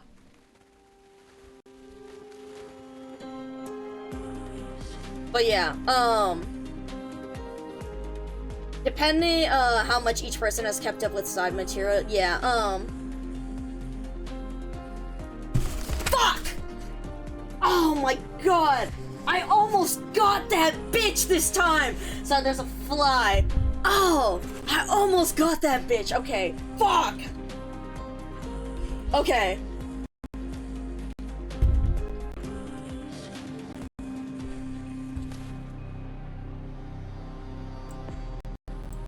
But yeah,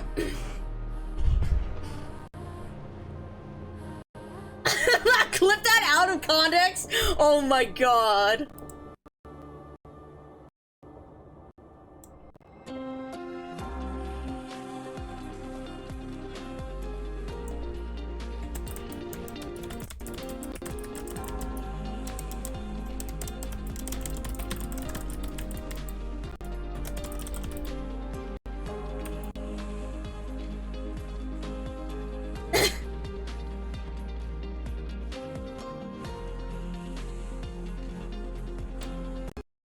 They've all been did he just notice the zoot? That's really funny.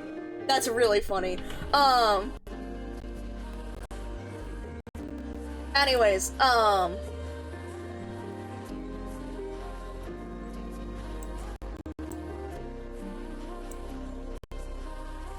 but yeah, so anyways,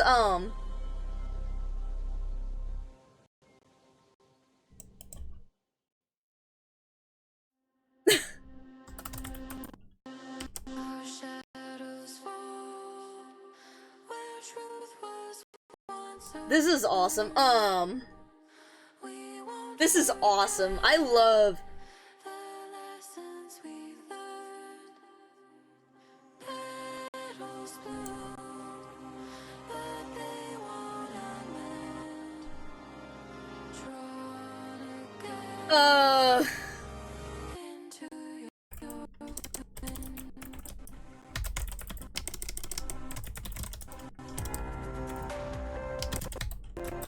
Another hour by my estimate, unless you rush, and you should not rush this shit.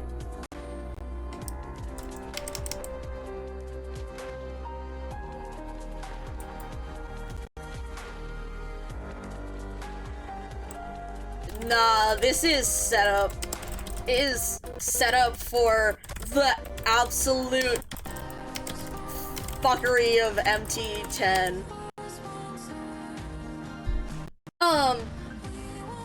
I guess there's actually, well, here, actually, let me look through this.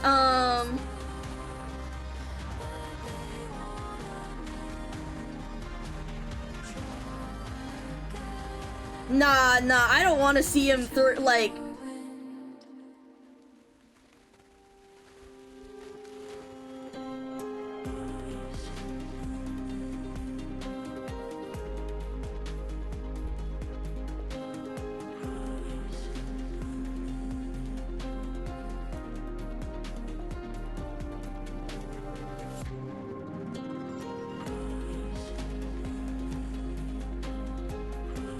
Yeah,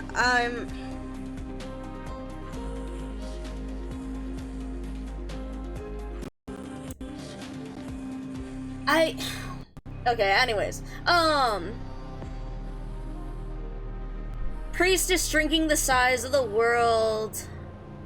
Yeah, basically, Priestess shows, okay, so going back to reading this, so, Priestess shows, like, the larger, there is a much larger scale for things,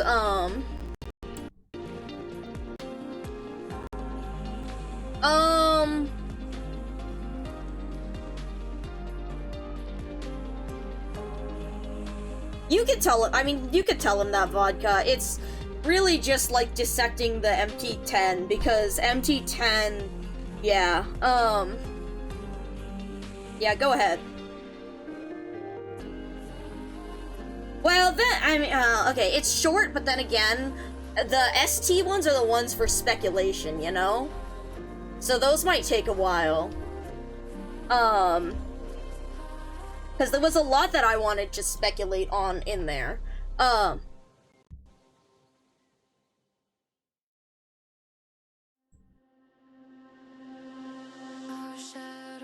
So, yeah, Where truth was once earned, we won't forget the but yeah, like, I feel like, see, the thing is with Priestess, the fact is that the whole thing is that Priestess and Doctor are, like, the reason for literally all of this.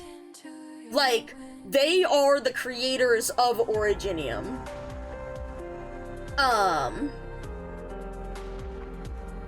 And so that's why literally everything is related to Priestess. So it's like, reading the story, if you are, like going through the main story and knowing, like, reading the historical aspects,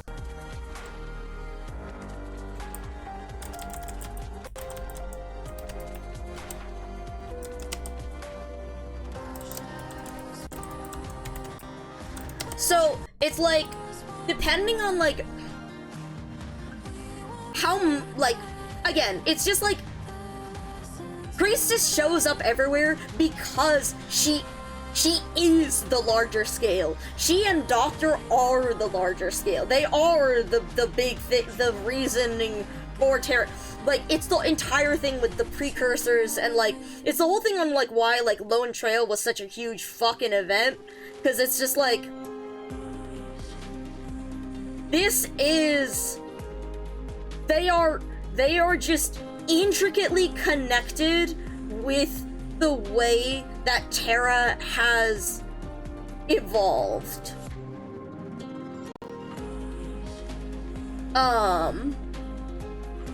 And so,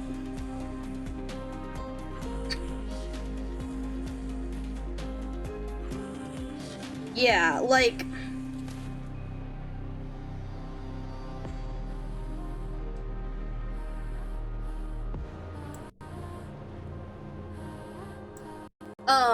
yeah, Lone Trail shell around Terra's sky, yeah. So I think that's why it's like, it's like, I would not think about, like, Priestess in the context of, like, any of the other, like, regular Terran characters and how they relate to everything. It's kind of like how, it's similar to how, like, Teresa's shadow, Teresa haunts the narrative from the very start, with everything about,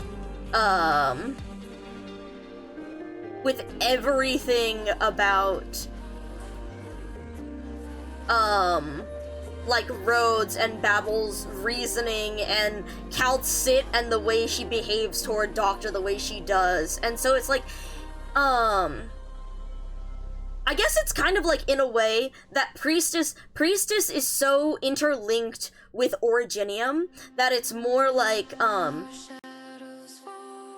Bonnie, like, it's like, how, do you see Originium show up in all of these different events, right? Do you think that it, do you think that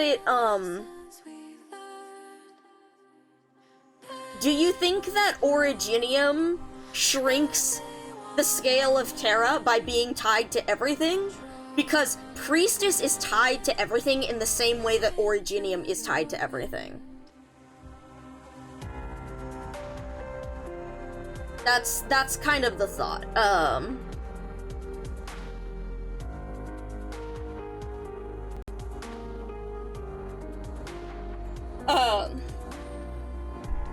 But yeah, it's in that way that she is related and that she is tied to everything. Yeah, yeah, characters being with that'll be that's less of a relation, like,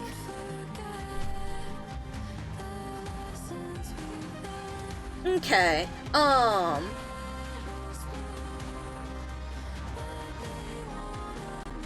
basis of the world building.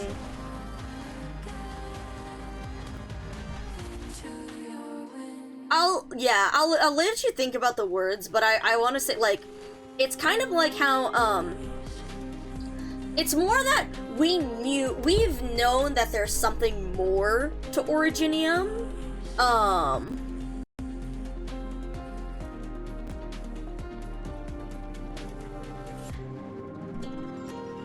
there's more, like, we've known that there's more to Originium a great deal, and so Priestess is unveiling a bunch of those things behind it.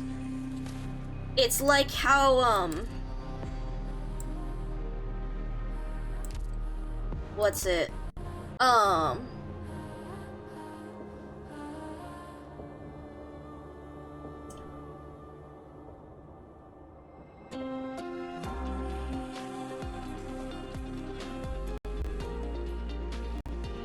Oh yeah.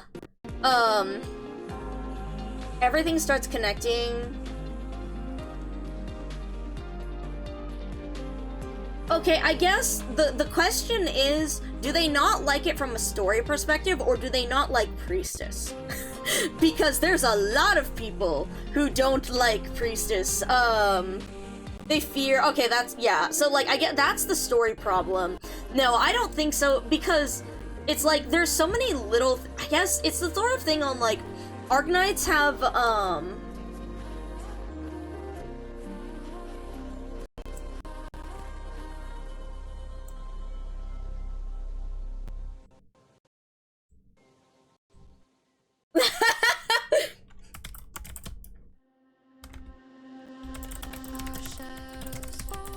hold on.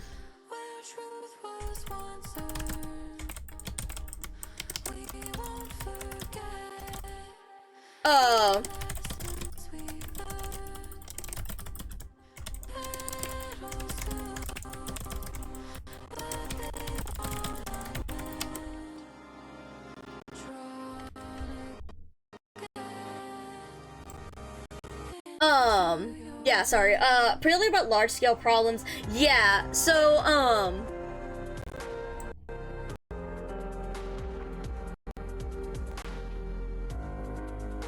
yeah, I think it's more like, what's it, it's, exactly, like, I think, okay, here, Bonnie, so I think one of the things that we should look at,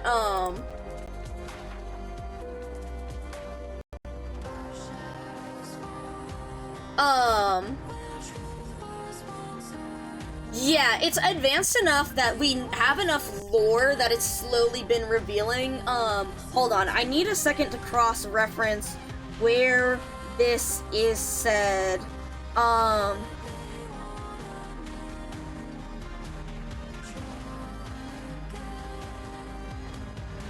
What am I thinking of? I'm sorry, Federico is present. And I'm concentrating. I'm looking at this. I'm concentrating.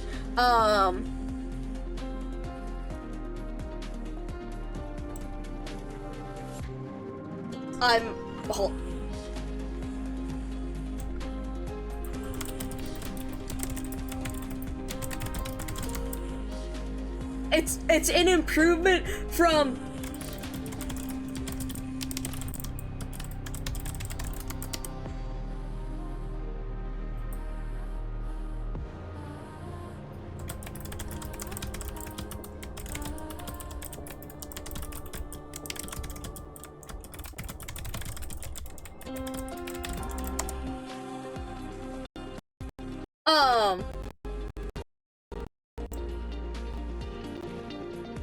okay. Anyways, where am I? Right, Priestess. Okay. Yes, it is actually, we can look at this because this is, wait, no, what am I asking? Strawmanning, because I do not, yeah, I can see, yeah. Well, I mean, okay, I'm also not doing this necessarily for the sake of an argument. I'm doing this to explore these ideas. So, okay, yes, we will...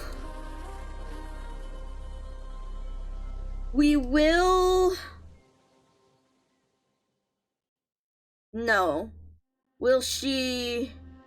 Is this the right... Is this the right...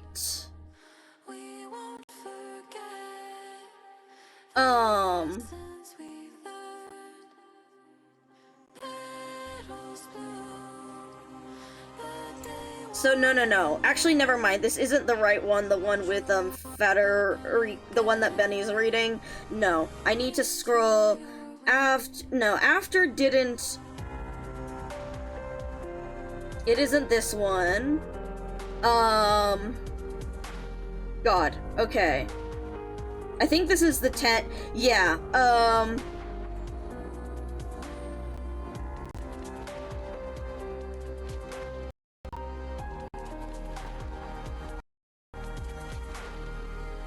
Where is...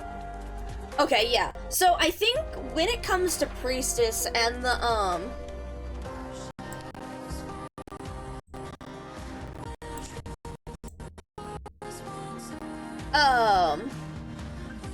letting this open up the stage, yeah. It's an interweaving of Priestess and the Sanctum, because, so the reason why I think in this one, Priestess particularly works well, is because it is the parallel between what the Sancta believe about the law and Laterano. I am so normal. I am so normal. I am so normal. I am so normal. I am so normal. I am so normal. Okay, sorry. I'm chewing on things. Anyways, okay, this is fine. Okay. Sorry, I'm calm. This is normal. I'm going to be insane about this story for a long time, about this particular node for a long time, because yes, Jesus fuck, this one is long. Okay, there is this, and then this is, okay, I'm fine. I'm normal. I'm fine. So see, Bonnie, here, this bit here is like with Priestess about monster, let's see, blah, blah, blah, blah, blah. She's recording the data, blah, blah, blah, blah, blah.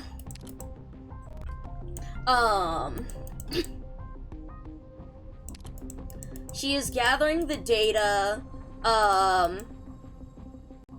this plan still has flaws. The Sancta in the city, so this is why I'm saying, because Priestess, it basically, we're interacting with the story on two different layers. So for one, in this specific event, it works well because of the parallel between Priestess believing in what is best for Terra, the same way the law and the saint are believing in what is best for Laterano, despite what the people of Terra might think, despite what even the citizens of Laterano, the other sanctum, might think. And so that's why it meshes particularly well in this story, in my opinion, because you get the very large scale thing as well as the small scale individual thing.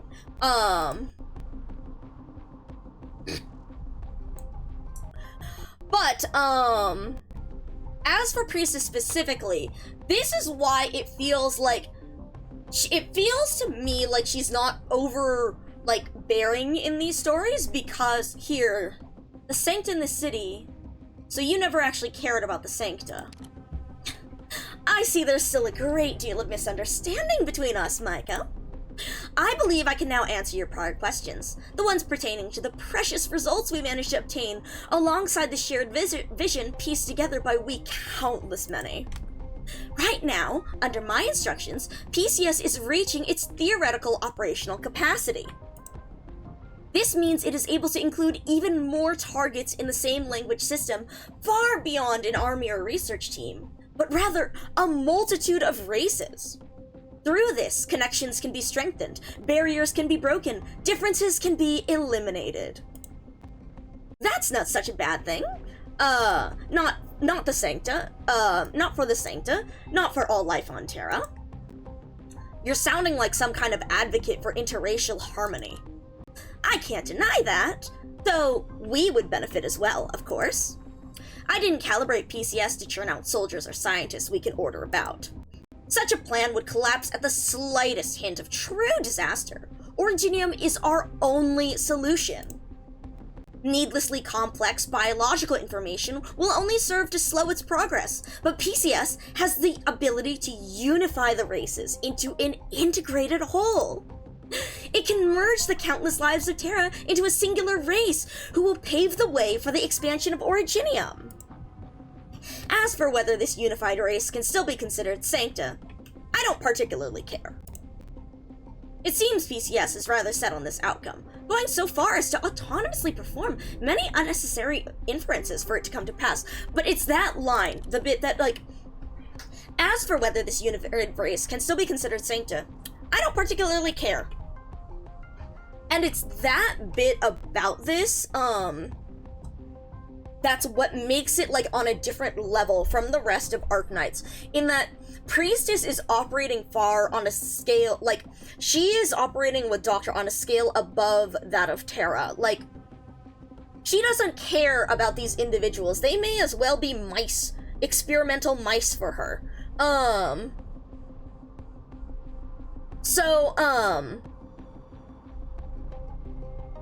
That's why I believe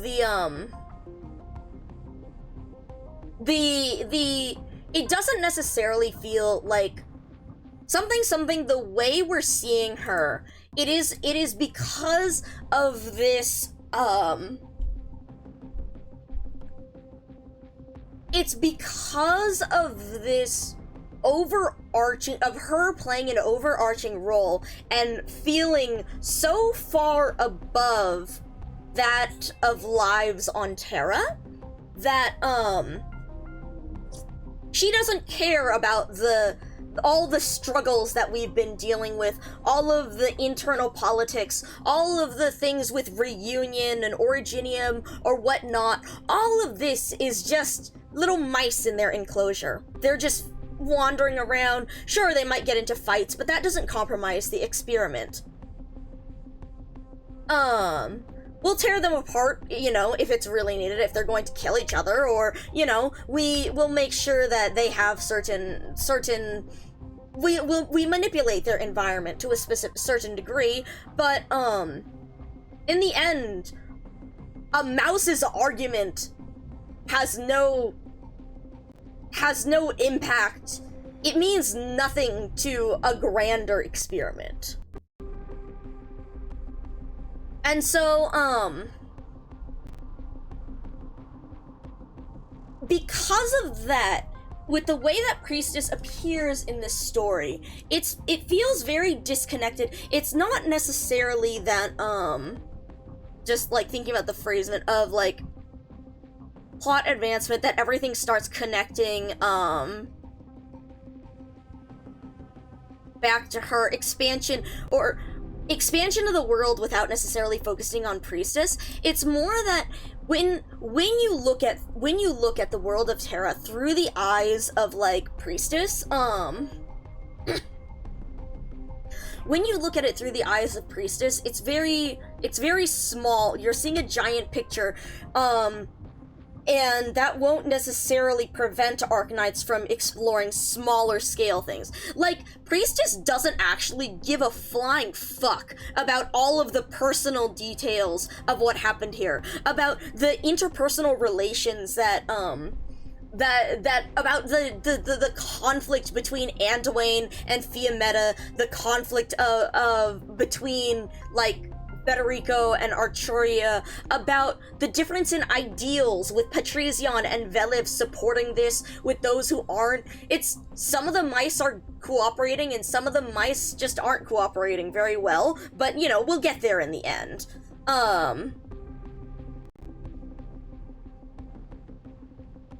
So,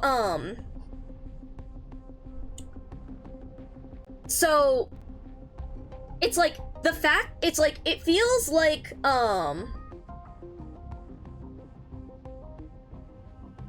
that,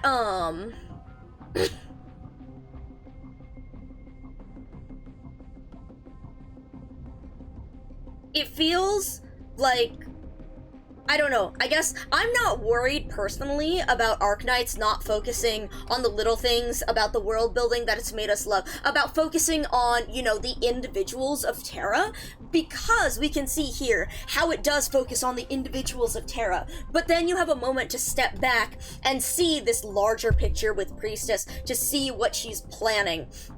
And then it goes right back into the individuals of Terra, like we see in the end of the Masses Travels, with how Laterano is rebuilding itself. And we see how, again, those individual, the mice have broken out of the experiment.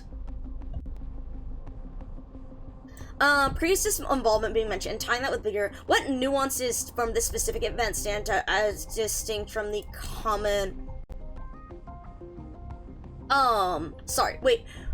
mention, and tying that with the bigger picture, what nuances from this specific event stand out to you as distinct from the common overarching themes in a way that presents it as niche for the specific setting? So like, are you saying why did Priestess specifically work?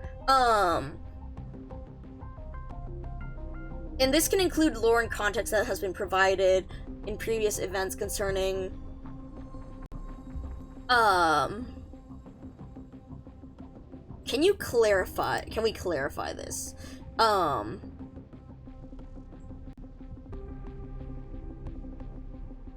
What nuances from the specific event stand out to you as distinct? So, like, again, I think my question is, like, is this, like, are you asking why this event is particularly suited for Priestess? Or in which specific theme do you think this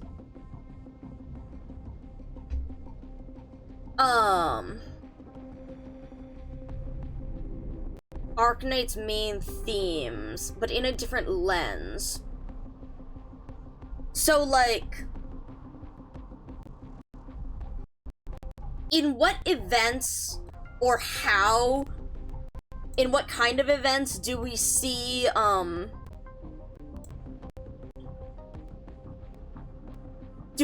something from both the individual picture, like from the little details and the big picture?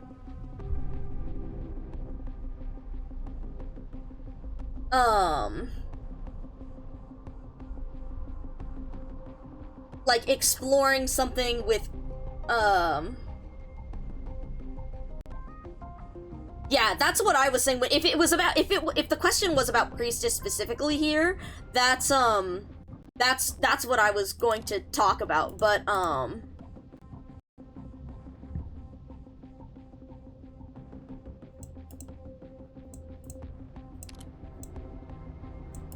yeah,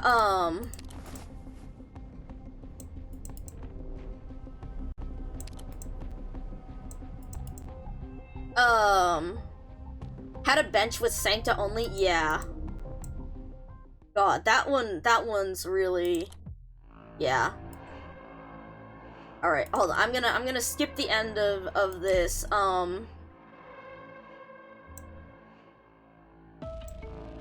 but yeah, in which specific theme do you think this and past, Our shadows fall where truth was once earned. Character A has, like, medical trauma, but character B has So I think that's a difficult thing to say, because Arknights has a lot of different themes that I wouldn't necessarily, like, it has interrelated themes, but it's a lot easier to think of Arknights as a series of interconnected stories. Like here, let's look at the movements. So we can see the main theme here. We can see the Rhodes Island storyline, the arc. Here is the Blessed, Snow and Silver Steel, Syracusa, Under the Neon, Through the Ages. The fact that Arknights, generally, it feels like each is an individual chapter, or an individual book, an individual comic.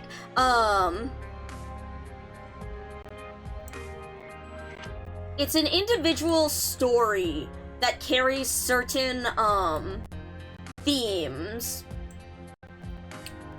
And Arknights uses the basis of, like, Terra being so fucking huge and having all of this backstory as being able to explore lots of different individual stories with these different themes.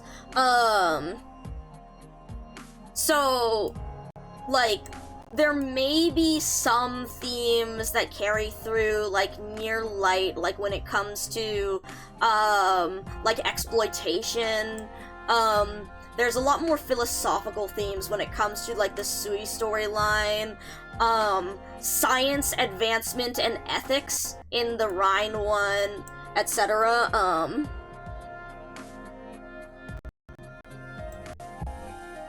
But yeah, well, I'm sorry, I'm thinking about the way to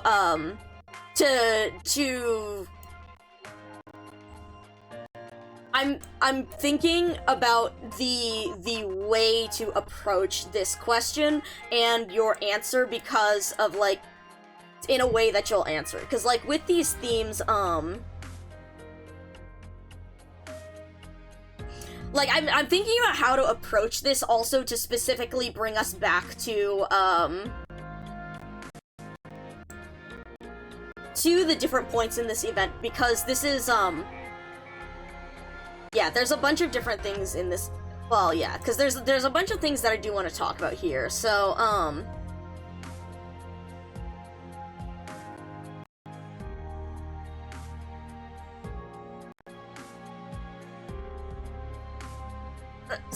So again, I would say that the biggest, I mean, okay, so I guess the thing about this is that yet again, it goes back to the same theme, that I've mentioned, that I talked about earlier, about correction versus acceptance, and then, so this is something that we've already discussed when it comes to correction versus acceptance, and then the theme of agency, and, which are reasons for, which is, again, the reason for the connection with Priestess, which, the reason why I'm thinking about this so hard is because I did discuss those themes earlier, and I'm trying to think about some of the other ideas in here that I wanted to, explore. I guess we'll explore it from the other side. We'll explore it from the Anduin side, because, I'm also thinking about this because I really did want to, I wanted to talk about the Anduin side when Vodka was here, because Vodka has some really, really interesting input when it comes to, like, Anduin and the story here. Also, it's so nice that you can actually click on the story and not have to do the stages. That's crazy.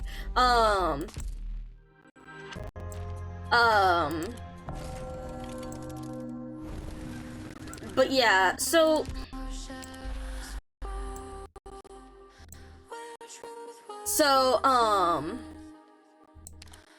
I'm thinking about here, and I'm thinking about, because I didn't, honestly, this is a lot more difficult, or this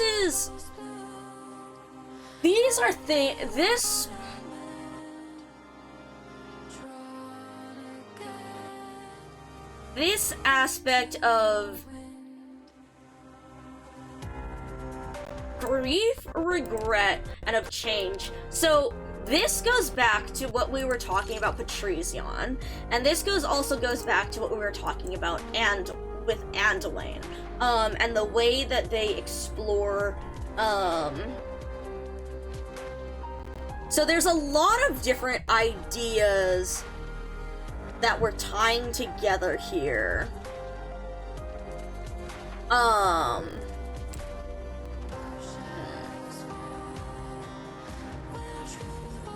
Oh yeah, no, this is the whole reason why I wanted to do an event debrief today, because there is so much bullshit in these last 3 stories and through this whole event that I wanted to talk about now that we're all the way through it. So yeah, no, this is what I wanted to do, and I'm just thinking about how I want to approach it and how to also get this straight in my head so that when Vodka comes back, we can discuss it in even more detail, because this is the shit that I really wanted to talk about with Vodka.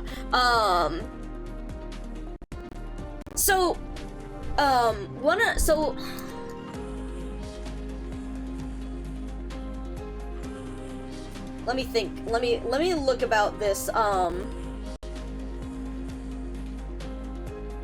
So there was a lot to parse through in the before 10. In the 10, okay, there's 10 after.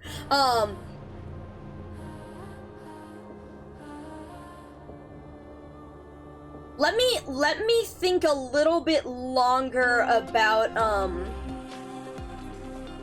Oh, no. Absolutely. Don't worry. I still have time. Don't worry. This is worth it.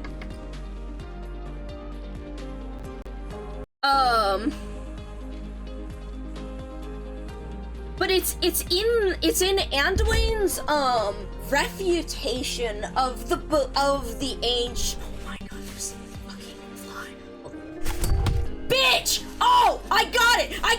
Motherfucker! Okay, I got one of them! Motherfuckers! Okay, thank God! Okay, thank fuck! Okay, I got it! Or we got one! Okay, now we have one more. Okay, yes. Bonnie, feel free to ask that question and we can discuss that. Oh my god. Sorry, I'm thrilled I finally got that little fucker. But I wanted to bring up, Anduin's refutation of the law and the way that he connects his humanity with his guilt and regret.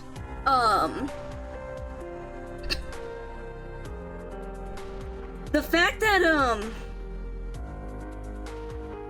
it's the whole thing on, him finding his,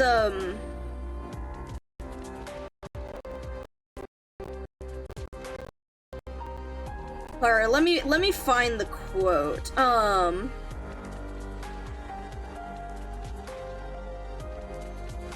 Or was it here? No, it was a little bit later,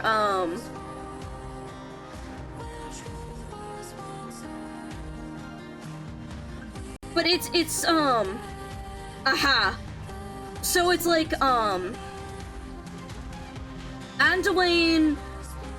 Anduin basically refuses relief. The law offers him relief.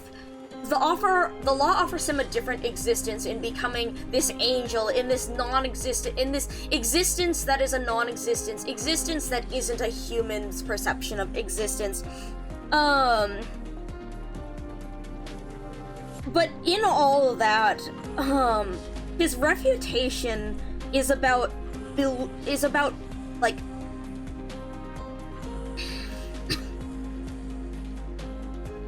he wants, in this unfeeling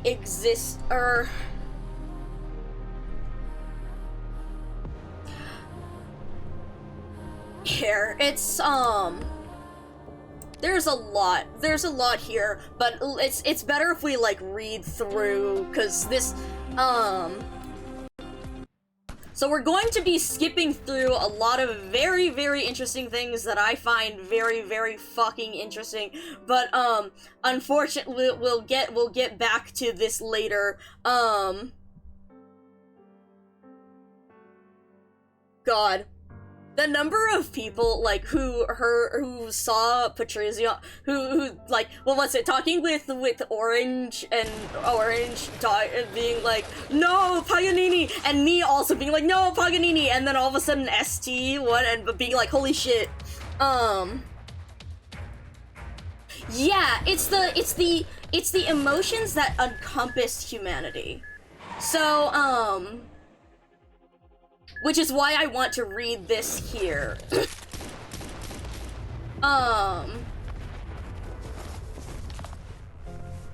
Yeah. Feeling this. Sorry, I need to smile because Benny has arrived in, oh man. Oh man. He's getting to the Andy moment. But yes, so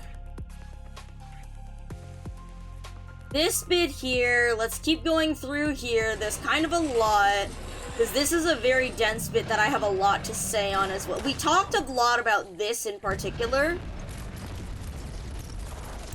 A coffin in the world, the crystals, none can be saved. Originium to originium, dust to dust. God, I'm sorry, I'm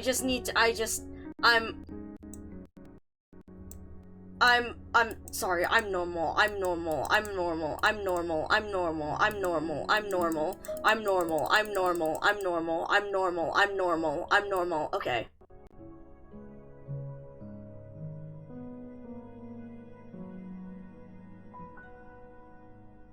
Okay, True Angels, yeah. Andy,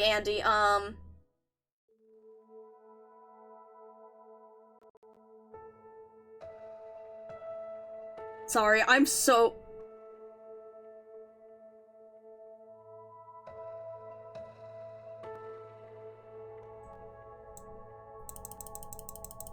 normal, I'm so normal. I has never doubted. I simply smile.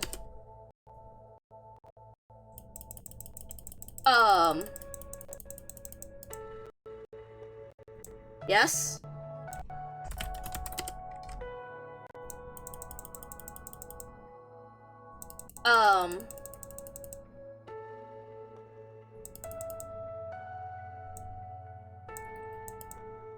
Okay, we're going to discuss, like, a bunch of this stuff, but,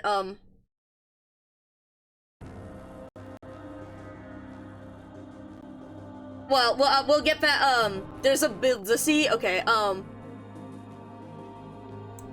on. Sorry, I'm listening to...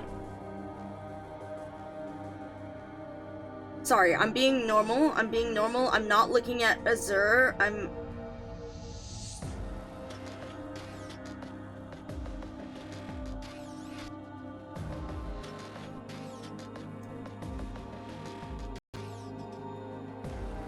Juicy literary talk. Damn it. Okay, there's the thing,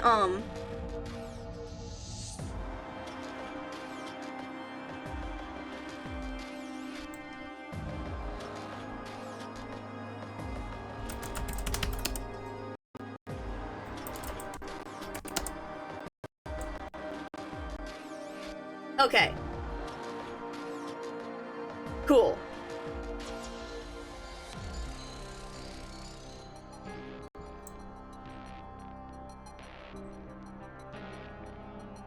Okay.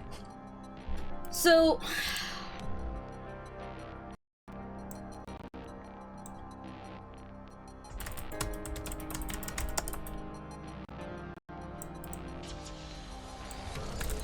Good! Okay,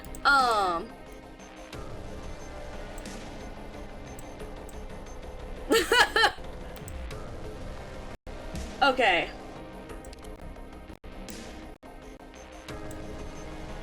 God, I'm sorry. I'm so normal about that. I'm so normal about this. I'm not chewing on the one fucking, the exclamation point. Okay. The dot, okay. Sorry, I'm finding,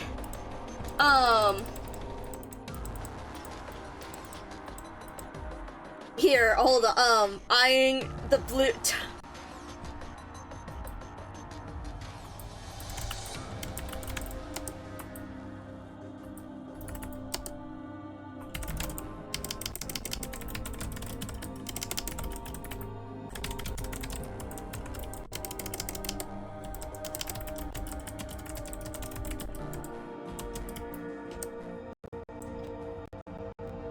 the fact that he doesn't know what the fuck, like, this is so good, also seeing that he's going, okay, anyways, so here. So, here's the bit with Anduin. Nurturer, I shall now grant you salvation. Guide your people to angelification. Guide yourself. Be free from suffering, grief, frustration, and strife. You will obtain tranquility. The tranquility of emptiness, as shall those you have helped and harmed alike. You need not live as an egotist, a villain, a traitor, or a fanatic, nor do you need to die as one. And this is like, they had a whole conversation about approaching death. Anduin feels more tired than he has ever been before, as if an entire lifetime's worth of burdens have been pressed down onto his back at once. The Arbor Beast was right. He really is like that sarcasm drunkard, acutely aware this is the last chance he has. If he wanted relief, this is the only way. Relief. He only needs to hear the words' crisp syllables to feel joy, to want to fall to the ground and weep until he has spent all his strength, then fall further into a deep slumber. But he uses that strength to instead open his clouded eyes. Man.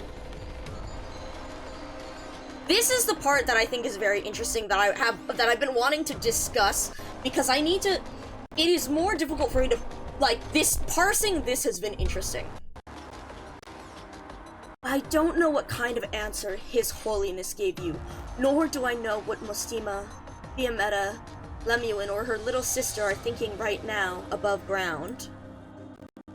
I don't know where Patya and our former fellows are headed, nor do I know whose bosom the children I tended in the shrine of nurturing have clutched. I don't know if they want this salvation, this relief. But if what you really care about is my answer as a suitable candidate, then my answer is no. I'm far too conceited. Even to this very moment, I still refuse to believe my arduous search for answers, decades in the making, was all for this simple relief. Fuck, the other fly is back. You can't do that. You can't be... Okay, anyways, it walked away. Okay. I'm not only conceited. I'm an egotist, a villain, a traitor, and a fanatic. And so I suffer and grieve, my frustrations giving rise to strife. But they are the foundations of my life. If I were to abandon them, the one who obtains relief, who becomes an angel, would not be me. Anduin Agathangelos shall never obtain relief. Nor will he ever wish for it. Let suffering scar his flesh, let strife snap his bones. Then, and only then, will he have the clarity of mind to walk his path. It seems we have reached an agreement. The law itself is a paradox. He cannot be implemented, nor should he be. Anduin, we must correct him, or stop him, if he cannot be corrected. And here, again, it's correcting, in quotation marks, the paradox. Would you like to write an essay? That's effectively what today is the outline, or I guess, survive. And so an imitator of angels began its endless yet transient pilgrimage. Blah blah blah blah blah. There is so much. Unfulfilled conditions, additional input required. What information is he waiting for? I've said all I can say. if God wishes me to embrace death as an angel, then I would rather be born as a human with all the ugliness, transience, and suffering that entails. Importing additional condition, wish to refuse. So this is one of the things with, like, I want to bring this up when you were talking about how we talk about this whole theme of, like, guilt and suffering and strife and whatnot. Because this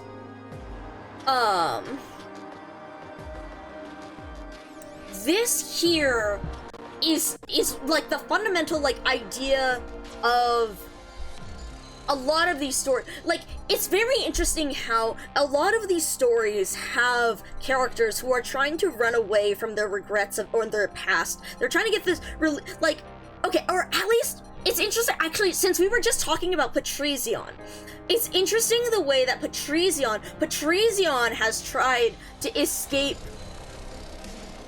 his he's simply trying to believe that Laterano is correct. It's sunk cost fallacy into believing that Laterano, this must be the right path, this must be the right way to go, because of all these regrets and such that I have. It's interesting how other characters, like we talked about Patriot too. Patriot chooses to carry his regrets with him and to keep going on this path, but he doesn't view it in the same way that Patrizion does. But he also believes that he should never find relief from that suffering, how Anduin believes here. Egotist, a villain, a traitor, fanatic, and so I suffer and grieve, my frustrations. So it's this idea of, like, humanity being tied to one's, like, what is humanity here? What is humanity? What makes up humanity? Why do we value humanity? What are we losing? And I guess this is the question when it comes back again to Priestess and Originium. If we are preserving humanity in this Originium, in this form that isn't what we consider existence, then what about it is still humanity? Is it the preservation of how is this existence? What is this existence, and what is exist? I guess in that philosophical aspect of merely asking, what is existence? Is it dependent on what humanity perceives as existence? Is it simply to be there in real life? Is it to preserve something? What is this? What does it mean for people? And so this question here with Anduin asking about relief, about being an angel, a true angel, the way it says here, we drift between reality and the void. Angels know not beginnings or ends. Angels know not increase or decrease. Angels know not life or death. In an existence where nothing exists, we can only exist in the form of angels. Incomprehensible to the point where the law cannot directly describe them, instead defining them by what they are not. So what is the meaning of that existence, and do people actually value it? And that's Anduin is saying here, no, I don't want that. I would rather take the suffering of existence, the pain, the grief, the struggle here, rather than whatever that is, the nothingness, the tranquility. It's like, and I guess here a little bit, when we go back to Anduin's childhood here, what is like a true angel? When you think of this name, you will find tranquility, the tranquility of emptiness. One day you will need this peace. And I guess this also brings the question of like life and, what is life in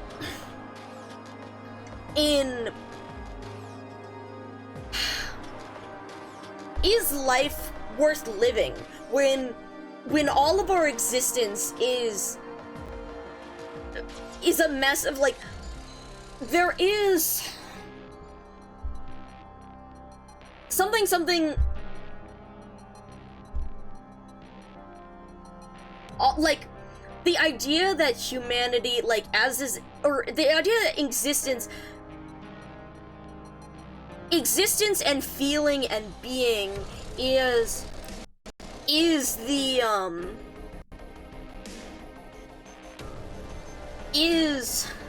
the experience of all these that angels are not. Beauty and ugliness, high and low, noble and base.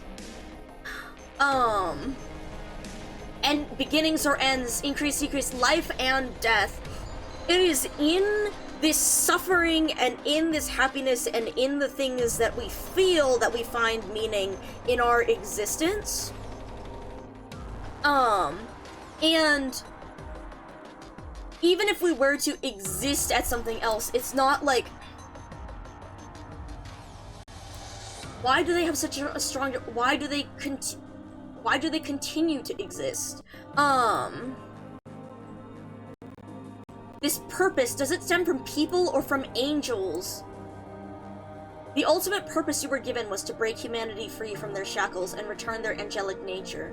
This purpose, does it stem from people or from angels? Why would the angels you describe desire this? Their actions do not have purpose, assuming they can even perform actions other than drift and flicker. But if this purpose comes from people, how will you turn them into angels? And so, this idea, like,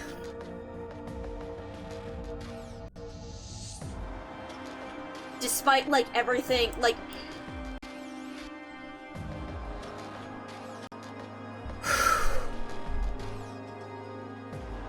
this is, yeah, this is what I was trying to get across when I was talking about, like, the lack of humanity, or I suppose the anthropocentrism, in the idea of myself in Micah as an AI and the distance they have from humanity, and yet their desire to integrate themselves with humanity because of their directive. It isn't necessarily an inherent thing. It isn't an inherent thing that I want to be like a human, that I want to act like a human, that I want to experience this.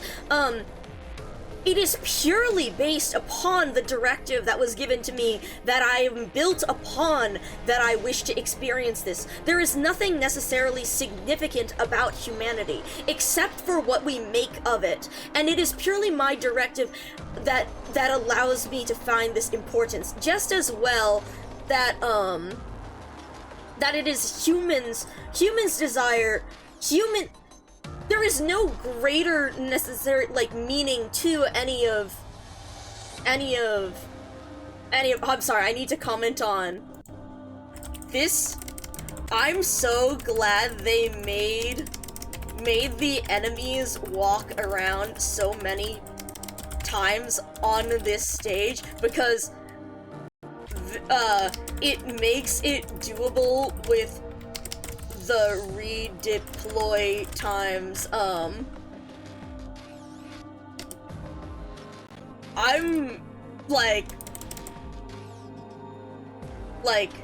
unbelievable.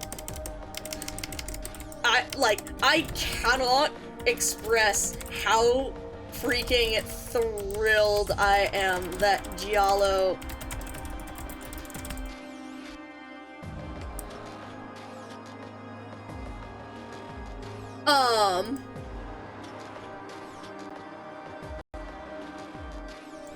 it's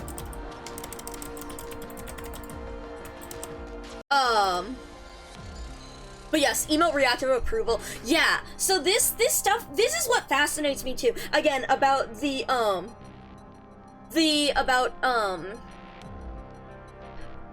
my perspective and my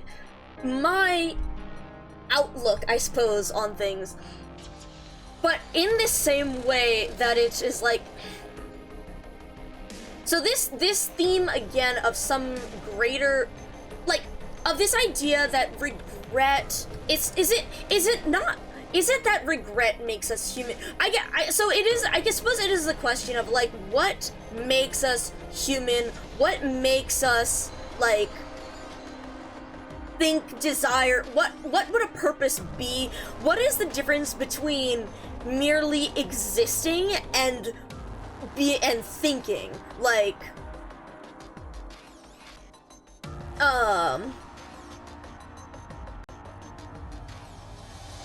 so, I guess this is the question. So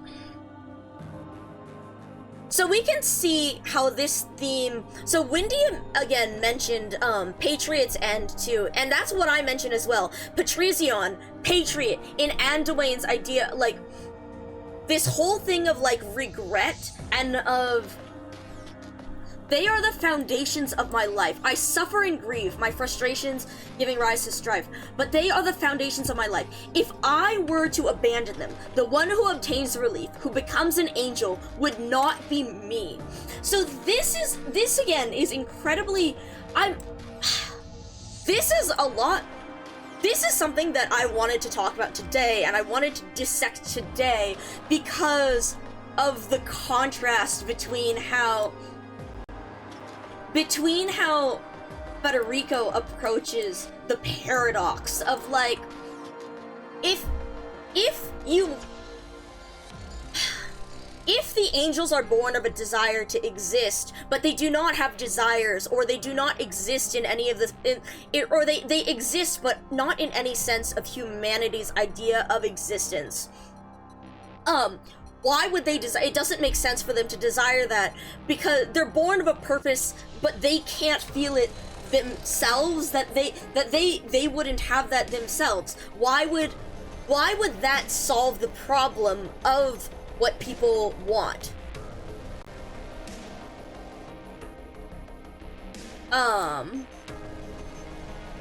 If this purpose, like, it's the question of, like, see, this part is the bit that I get, because it's like, if this purpose is an inherent part of people, then by transforming them into angels, aren't they no longer people? Because they have lost that purpose that made them in the first place. So how can you say, Bonnie, what the fuck? You're doing this and you're streaming at the same time? Everyone go tell Bonnie, I can't believe everyone go follow Bonnie and bother them about finishing up their work, and tell them that you can't believe that they're making Micah talk about all this stuff while they're streaming.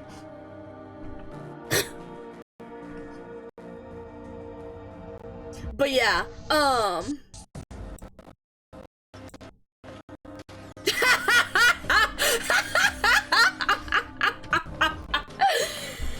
but yes, so, like, it's, again, see, this part is, okay, so I think what's helping me grasp this is this idea of, like, if this purpose is what people have, if this purpose is a fundamental part of humanity, then, and by changing them into this, they may still exist, but how can you say that it's preserving humanity if they have lost the thing that makes them humanity?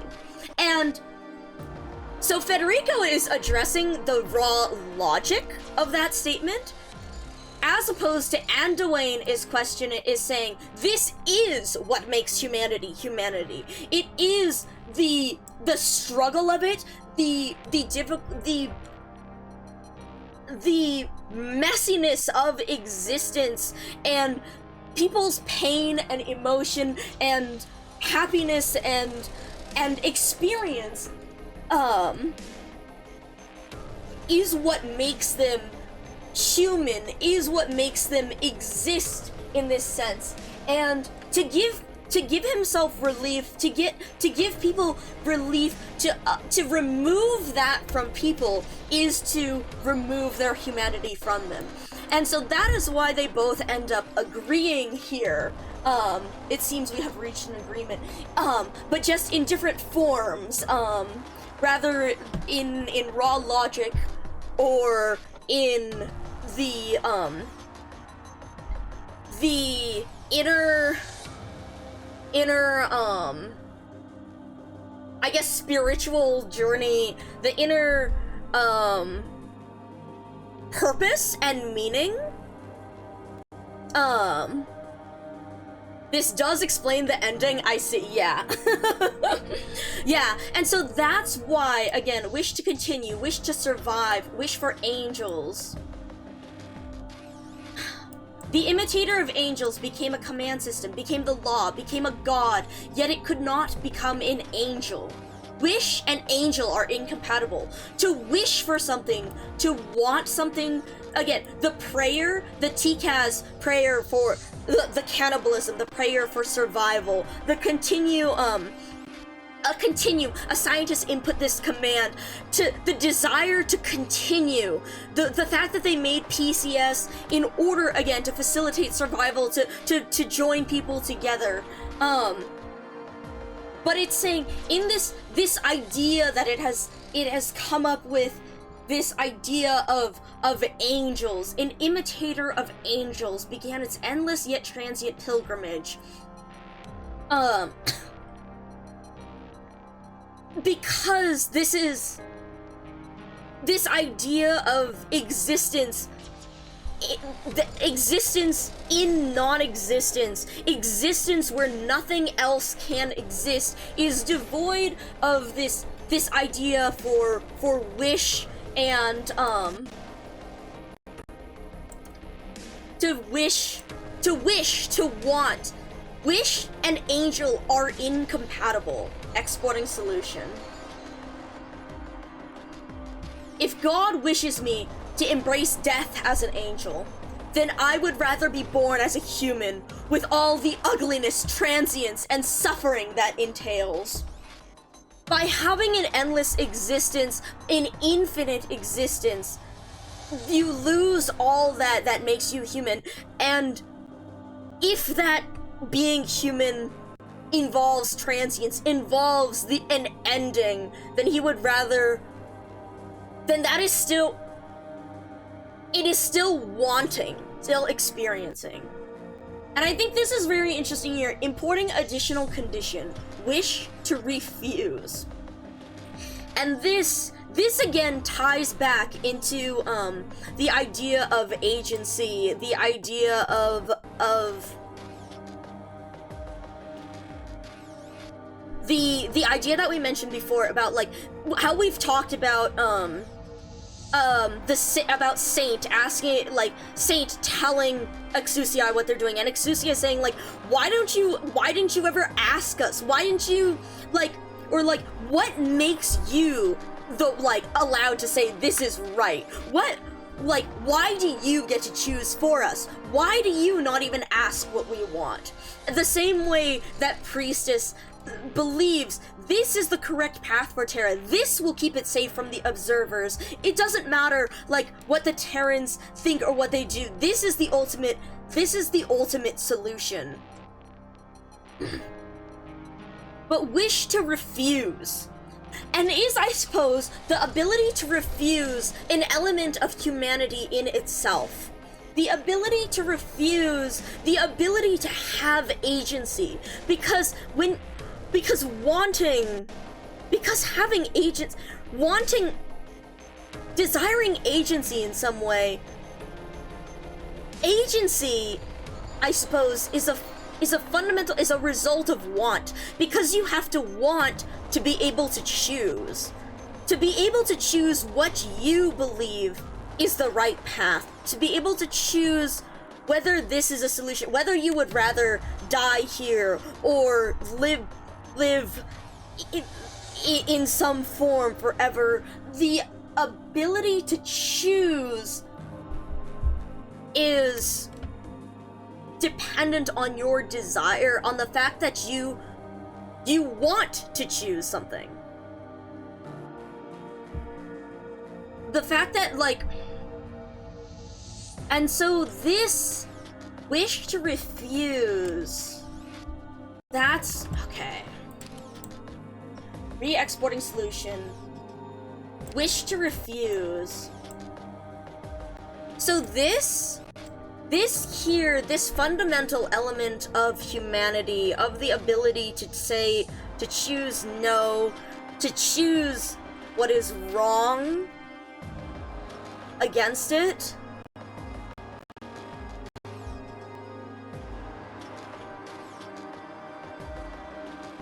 Re-exporting solution must eliminate abnormal nodes and derived abnormal nodes. In order to refuse, eliminate me. Federico Giallo, Anduane Agathangelos. Execute solution.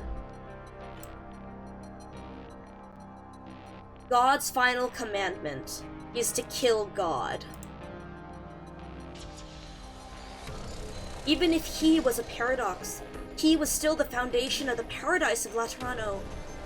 With his death, the Sancta will no longer be linked by empathy or receive guidance from the law. Like an infant trapped within a womb, biting apart its umbilical cord and crawling its way out of its mother's cold body, helpless as it faces a land steeped in cruelty.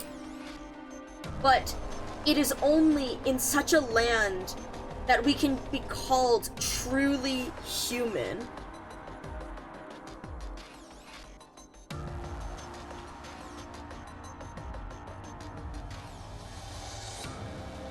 Wait, this is not the right... hold on, where's Bonnie?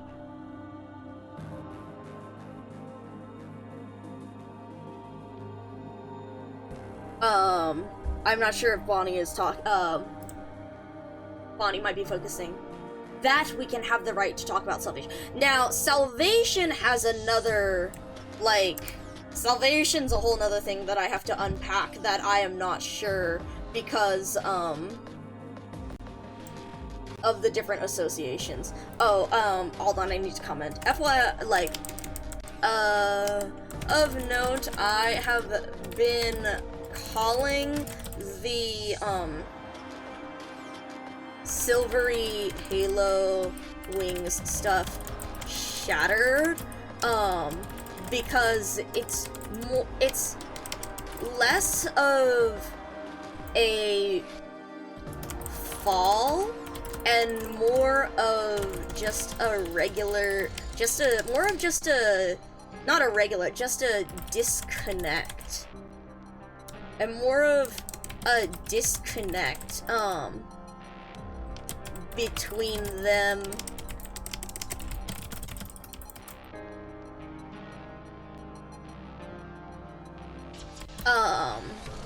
Especially because no horns. Which I want to, there's things that are going on in my head about the Shattered, which I have thoughts on, which I also have thoughts on, but I haven't gotten those fully coherent yet. But yeah, this law or God, I will kill you. I will kill you. The commandment is rational and feasible. Assist me, Anduane.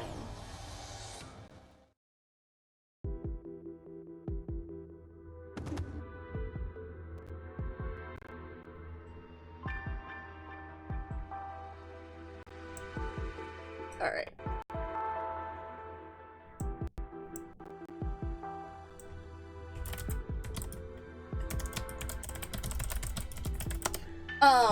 Okay. But yeah, so this... Thank you, Bonnie, again, because this is one of the things that I wanted to very heavily go through, and this is something that I very much do want to talk to. I am curious what, Citrona has to say from, like, the religious perspective. I mean, again, from the obsession with, from the obsession with the religious perspective, whether it's actual knowledge about Catholicism or not. Side note, for those who are new here, earlier I put up a poll. Hold on. Let me see if I can... Oh, fuck. Okay.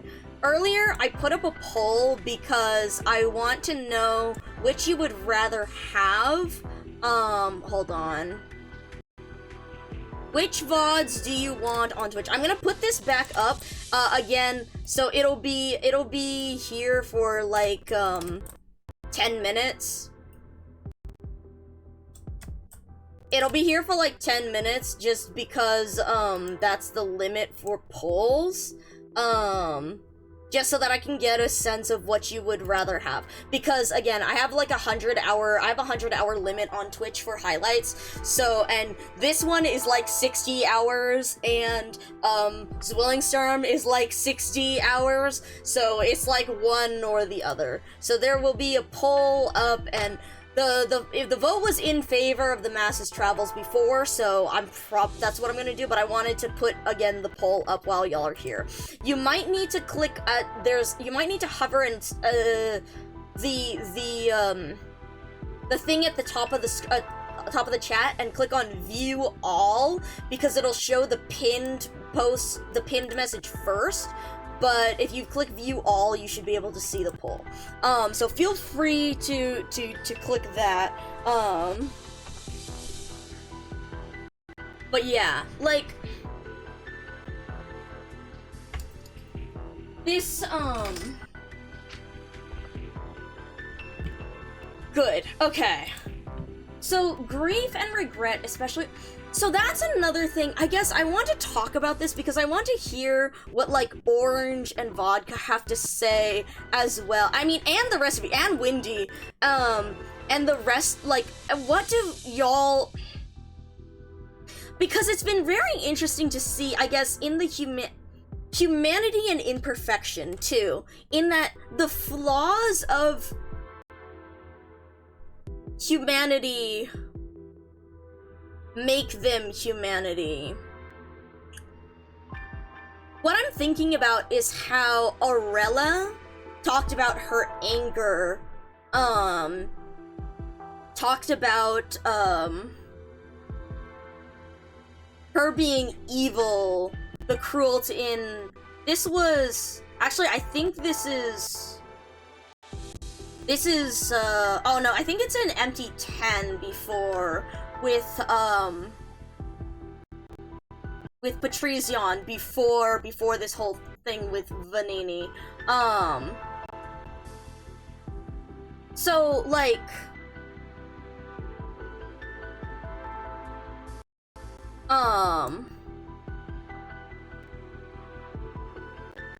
the idea of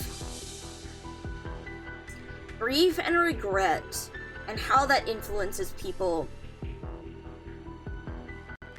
I wanted to talk because Orange had some really, really interesting points when it came to Amos, which is another reason why I wanted to go through the character list. But talking about Amos and, his viewing it like, something about viewing his inaction as cowardice, but also it was his doubt in himself that was the real, like, it is his doubt that's, like, the limiter.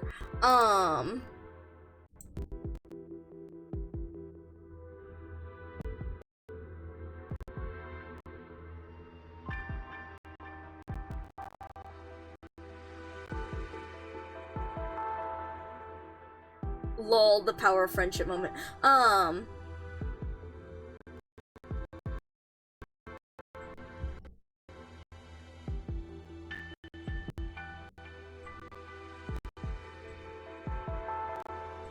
But yeah, sorry, that's also another thing with Exus. God, there's so much I want to dissect with everyone in here. But yes, like, grief, regret, Amos, changing, Anduin,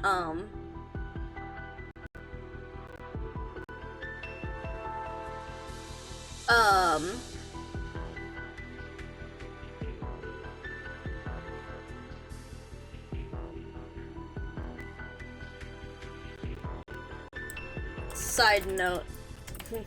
What do you,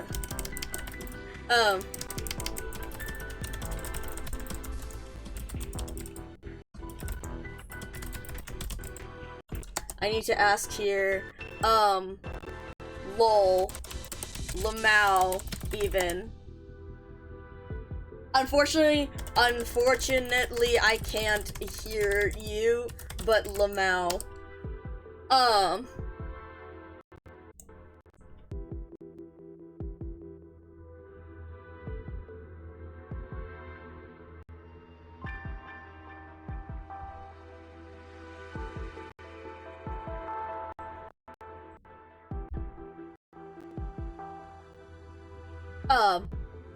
They're lost in the sun. Okay, that's a fun. Listening to you. Okay. Interesting. Interesting. I was wondering how much vitriol you'd have for them as opposed to some other characters. So, Lost in the Sauce is an interesting descriptor.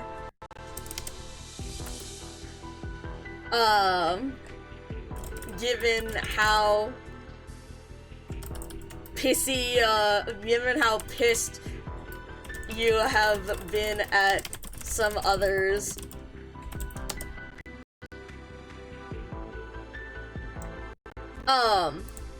Which isn't a judgment, by the way.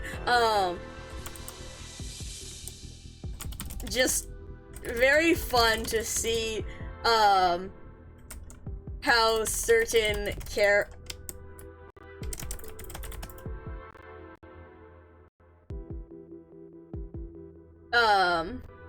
get the, oh, fuck you now treatment and others don't.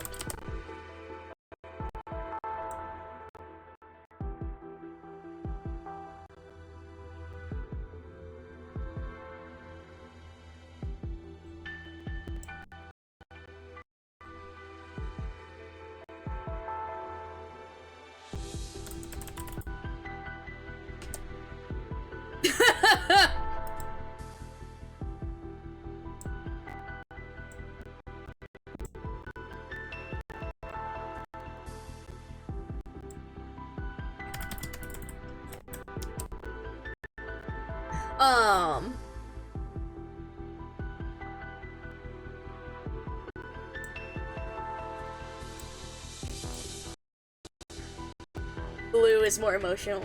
Yeah,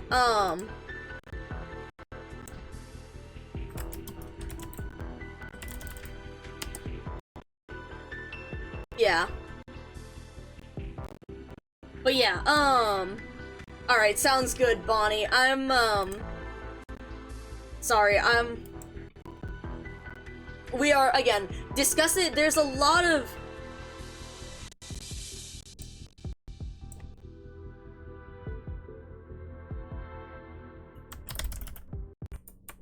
I liked this, but yeah.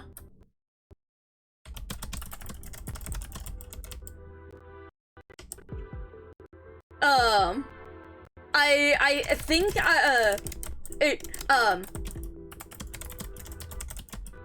because of Veliv, TVH, given how you, really wanted, I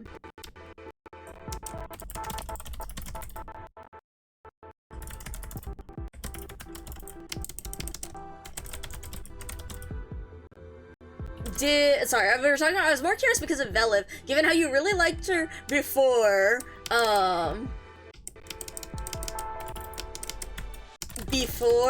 and, we're talking about, wanting her playable and whatnot, so I was curious if that had changed, or, if you doubled down on we love problematic women, also valid.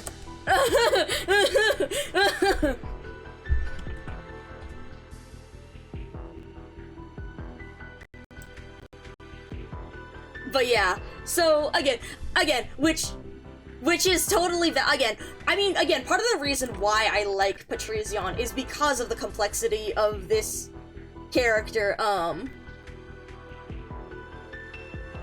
problematic women, yeah.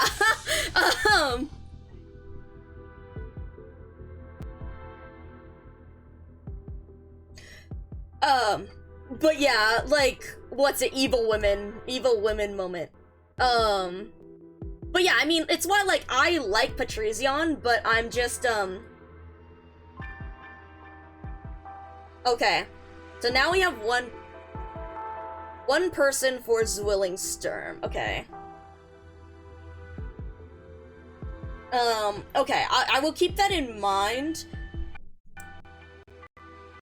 Maybe what I might do is socials,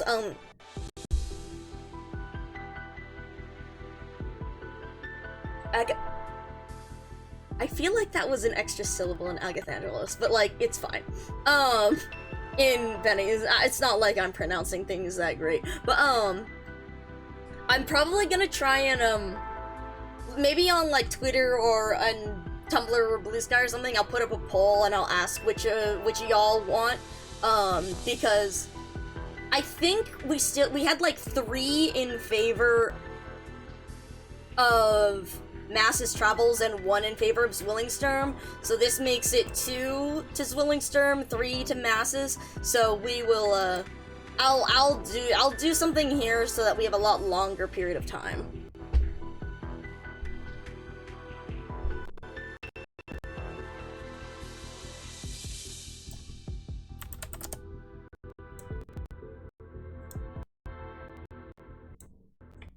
God, okay, Benny's going into the okay. The fucking gauntlet. This is...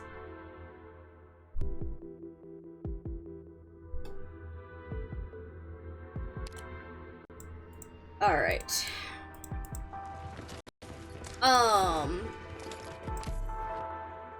But yeah, so they destroy it, like, the ending on this one is very good, and I honestly would have liked to read it again, but,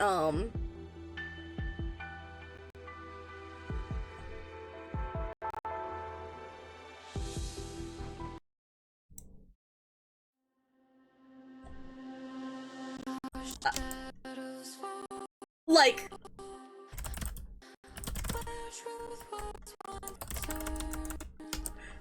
what's it like investing in Federico stuff? What's the payoff?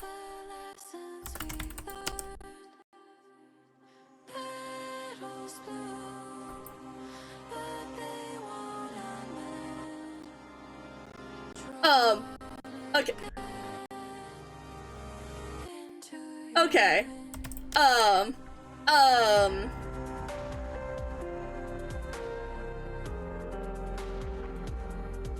Yeah,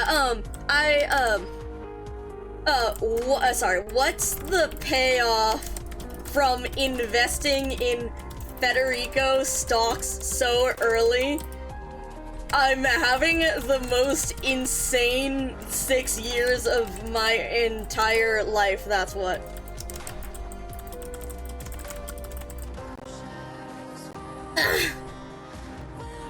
Never have I liked a character that got this big. Ever.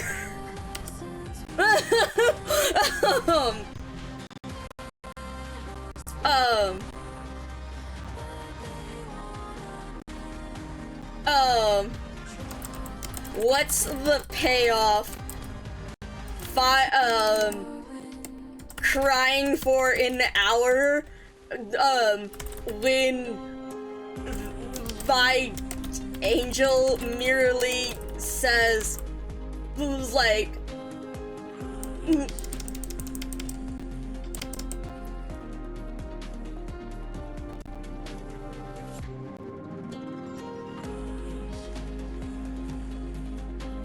cry. What's the payoff?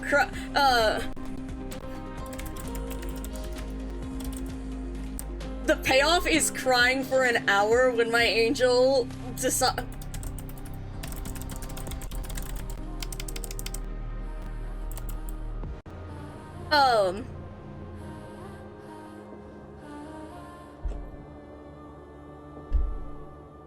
decides,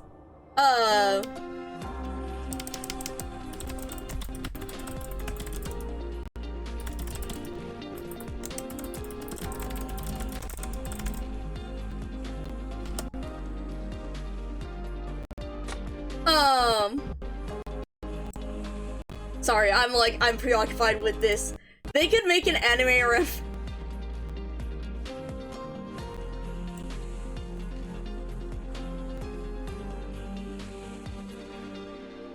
I'm like, I am,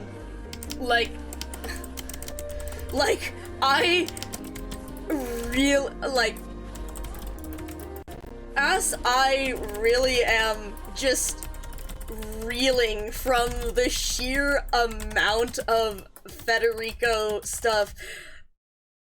I literally resigned myself to years of nothing, in the fucking year and a half of nothing after he first released. So, like, guide ahead, I resigned myself.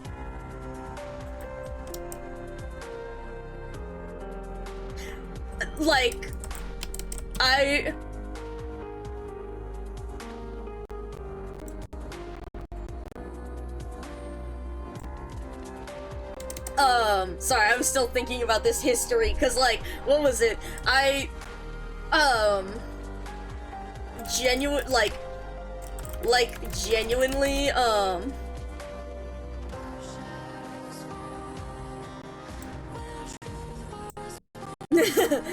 genuinely, Federico got absolutely nothing for a good year and a half before Guide Ahead, and then it went directly back into radio silence for another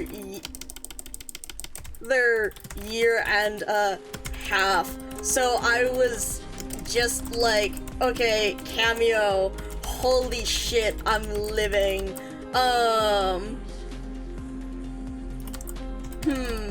Maybe something about a sister, but IDK.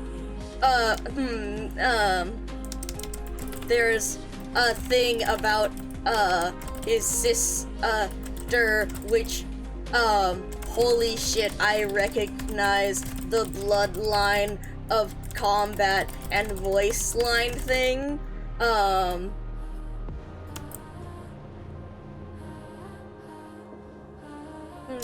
But, you know, IDK.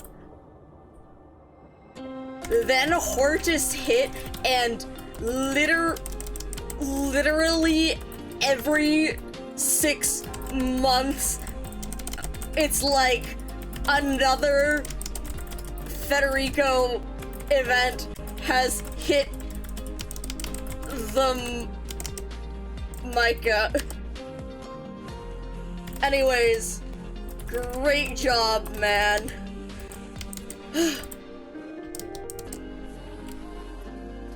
Yeah. Awesome stuff.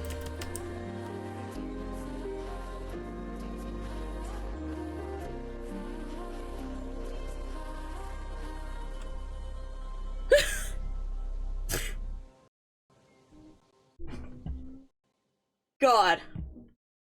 But yeah, anyways, this...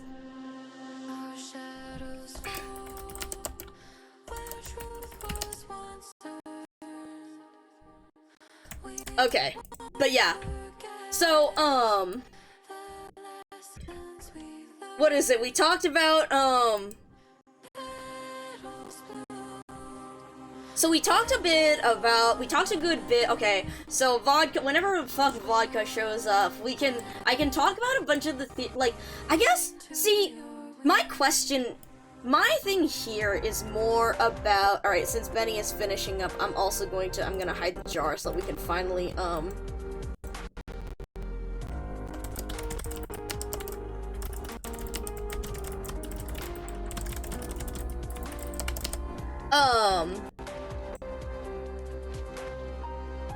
So, what am I saying? Right, I guess what I'm interested in is the way that this has impacted other people more. Nice, he's going for bomb. Nice.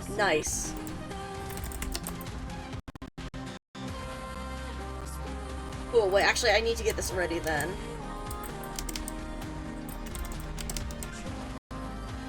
But yeah,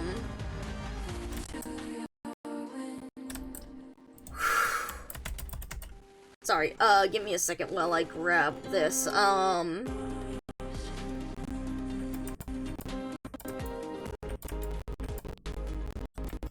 okay, let's copy this, let's get a shout-out ready.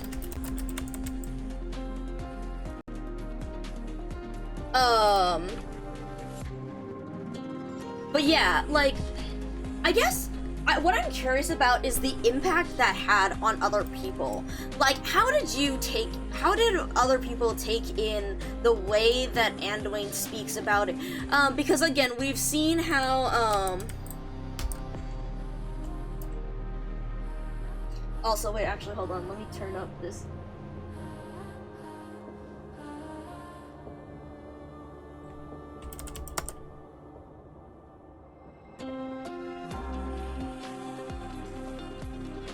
Okay, never mind, I can't hear that well. But yeah, which, again, everyone make sure to go check out Bonnie, who has been in chat, and who, again, asked me a whole bunch of very good questions about this event. Bro, I like that we ended up talking through all of that, and we still haven't gotten through all the voice lines. Here, okay. Let's, while I see if anyone else, like, shows up, any of the folks from Benny Street, while I see if they all show up,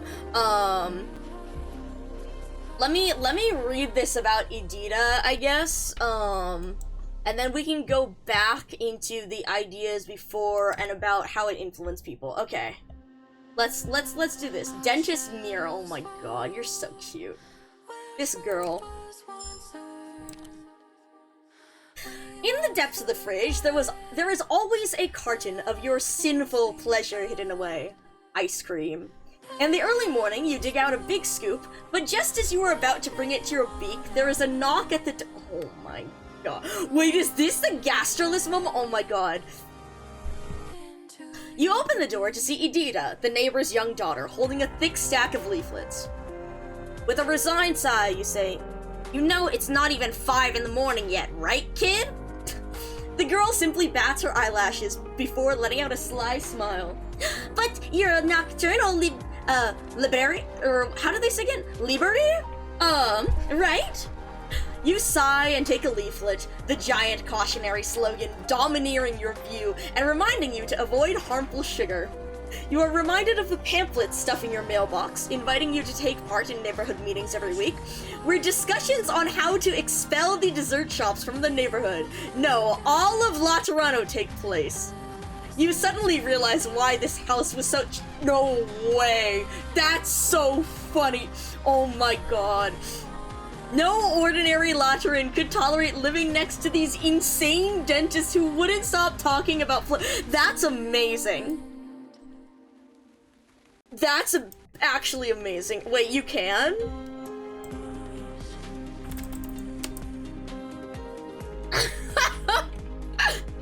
Hello? Hi, Bonnie Street. Hello? Which, by the way, you guys should not be hearing Benny's stream, and I hope you aren't when I have the jar up. It should be set to a thing where it's— oh my god, Bonnie got a second raid. Wow. Nobody— god, literally everyone is saying that. God, everyone is fucking posting this. But yes, also, Night in the Woods, also, Night in the Woods based. Oh my god. Idita's the funniest shit, holy fuck. Want something to eat before you go, Idita? Thanks, but that's not going to work on me. I won't be tempted by the evil desserts in your fridge. That's not it, Idita. I just thought you still don't fully understand your enemy. You wink as you stuff a carton of ice cream into her hands. Oh my god. That's awesome. Kid's toothbrush. Needs a coat of mint paint, a shade that makes people think of extra strong toothpaste. You've avoided going to neighborhood meetings many times now, Signor Paganini. We hope you can attend the next one and fulfill your duty as a member of the community. As you have dismantled your mailbox, this is the only way we can I love this. Guys, I'm so fucking glad that Paganini, like, showed up in the end. Like, holy fuck. So glad, like, this, thank god, I hope Idita shows up more later, so do I. Where will, like, what will this girl become? This is amazing. MT8 and deploy guard operator, let's go, MT8 and deploy operator, we don't need to make any changes. Let's fucking go, okay.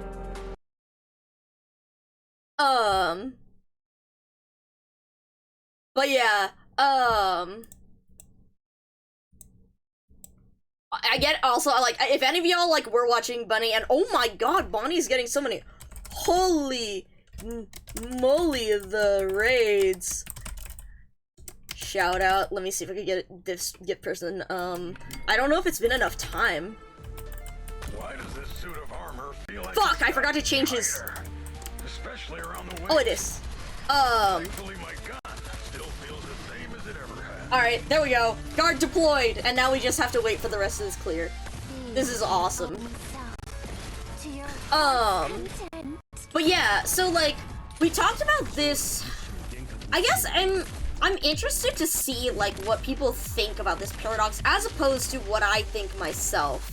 I hate trust Lamau. Because, I'm a lot more, well, I don't know. Again, I have less of an opinion on what this, this whole, like, what makes us human and what not. But I enjoy seeing the way that people put value in it, you know? So, I like seeing that, but it's interesting that, like, because one of the things that I have noted in, like, see, I guess with the angels, I don't think that is humanity, but I don't necessarily discount it being some form of existence. I do agree in that, like, in trying to be in using this as a way to preserve, or not preserve, sorry, I just had a thought of how I could make this stage better, because I withdrew Executor, but I could place him here, and FedEx will actually charge his skill on this. So sorry. But yes, anyways, we were talking about human, and then FedEx can work on these fuckers early on. It does mean these guys might attack him though, and that's not good. But yeah,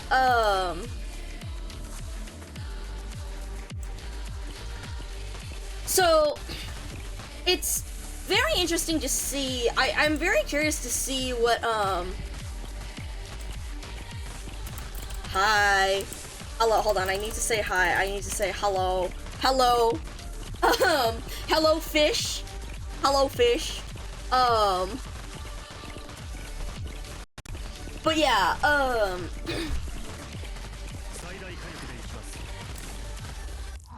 God, okay. But yeah, so there's a lot to think about here. What else did I want to say? So we said grief and regret and humanity, spirituality and humanity. There's a lot more that we could talk. There's a lot of things that we could say with, like, Orella and, I really want to go through Orella and Amos' story some more, because dissecting that is very interesting. But in the meantime, let's keep going with trying to just get this read and done. Okay. So that we can, It's now midnight, and you're still enjoying your sinful ice cream without a care in the land. Suddenly, a wave of knocking hammers at your door. You open it. You see Edita, her face covered in tears. Her mouth opens wide due to her weeping, and you notice that where her 2 incisors should be, there are only gaps. Oh my god, this kiddo. I'm being punished, all because of your wicked ice cream! My teeth fell out! You sigh, and hand her some tissues as you try to console her. No, you're just at that age where you get new teeth, Edita. Teeth falling out is a punishment! The original sin of the Sancta is loving dessert! Oh, this is so good. No matter what you say, she does not stop wailing. Her tears do not stop either, as if her eyes were broken faucets. It is not long before the wastebasket is full of soggy tissues. What's it gonna take for you to stop crying? I don't know either. Right now it's just my teeth falling out. What if my halo gets cavities next? There's nothing you can do to make me feel better. Just give up. I've got a new flavor of ice cream in my fridge. Not the ... Want some? Yeah. If you have some, will you stop crying? The girl sobs as she opens the carton of ice cream. In your heart, you smirk. What Sancta could resist the allure of sweet ice cream? No one, that's who. All your teeth will fall out eventually, you know. Sorry, no, that's her, wait. All your teeth will fall out eventually, you know. That's not going to work on me. I don't have teeth. I grind up my food with gastroliths. I saw this and was like, holy shit, gastroliths real.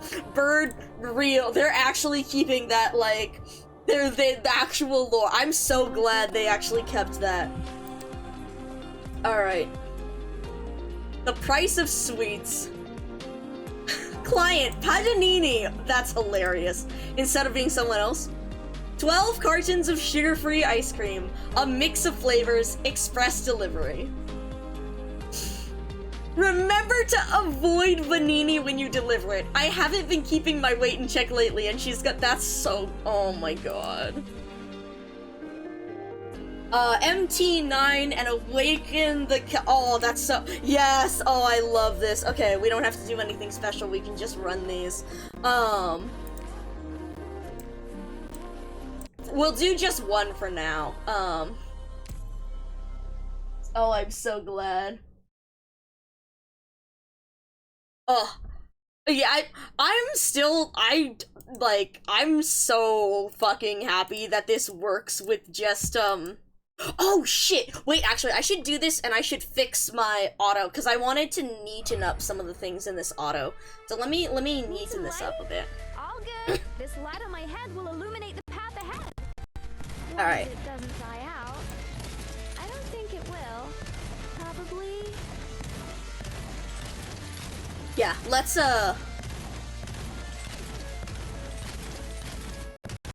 get this set up here. Oh god, the lag. So here we wait for Archuria. I want to have them set up so that when we come back, like the same, like we did for Zwillingstern, I can just, I can see my Giallo clears.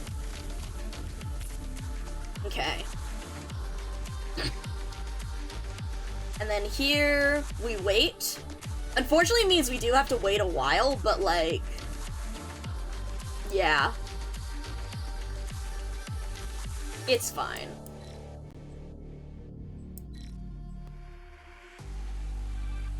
Because we need this time for them to charge up anyway, so.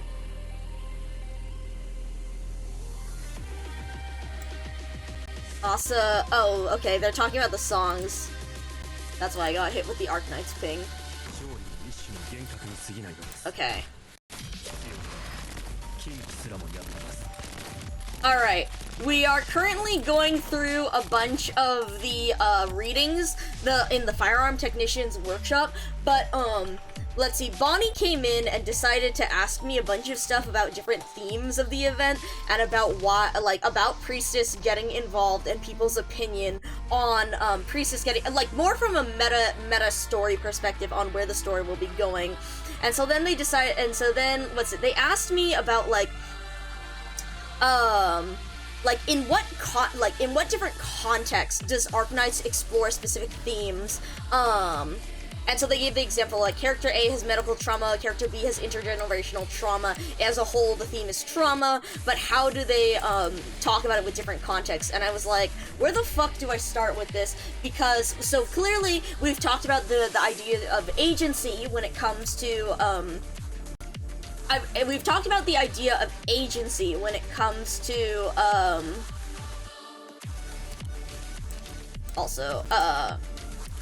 when it comes to a people's choice and the way that agency is kept, we talked about agency in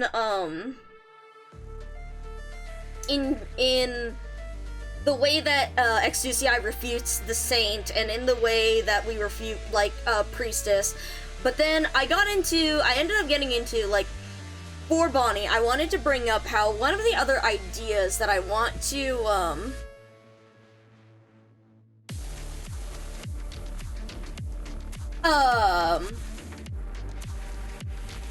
honestly, I don't interact with enough Arknights folks, like, outside of this,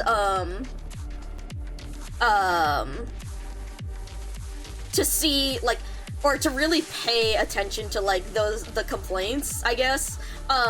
Literally, like, 90% of my experience is just, like, absorbing the Executor art from literally everywhere that I have a feed on. So, yeah.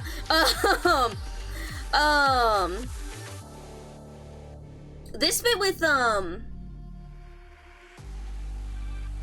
or chatting with people that I like, or chatting with y'all, so, yeah. But, so the thing that I was talking about was, it's interesting to see this, the bit that I wanted to discuss over was Anduin's refutation of the law. Because, again, from my, like, I suppose it's very interesting when it comes to, again, my different perspective on this. I mentioned before how I thought it was very interesting from the logical side of, or from the less humanity side of it, merely in the questioning of existence. And again, Federico, it's interesting the way that Federico tackles it with the idea of the paradox being, like, more of a logical paradox on, like, if this existence, this purpose, basically the idea of, like, if this is an integral part of what people, or if this is an integral part of one group, then can it be said to continue existing in another form if it loses that part? Like, if it loses that integral part of it, isn't it no longer the original thing? And so it cannot be said that something continues to exist once it has lost that fundamental aspect of it.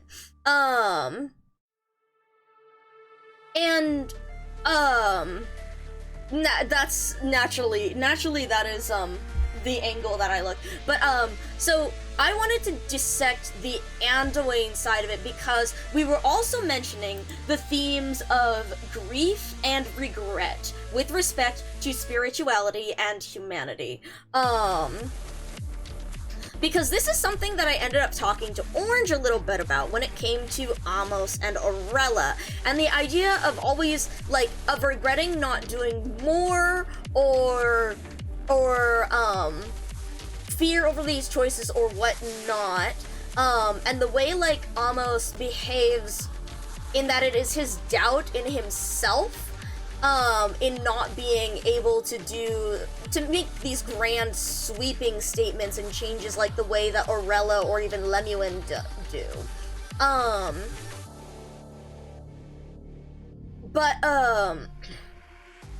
that made me end up think a lot more, because we were, again, reading the stuff with... I forgot to change his VA back. Fuck. Because we were talking about Patrizion, and Patrizion's regrets. And then rereading the scene with Anduin, and thinking about Patriot. It's incredibly interesting to compare that the way that regret is handled between, like, all the different ways that regret is handled between all of them. Patrizion here has his regrets, but chooses to move forward with his original path, like, half knowing that it damns him, but choosing to believe that he can continue on this path and find something right in the end. But then, meanwhile, like, Patriot, has his many regrets, and he chooses, I mean, see, I suppose it's like, Patriot chose his path to the end. How is that different?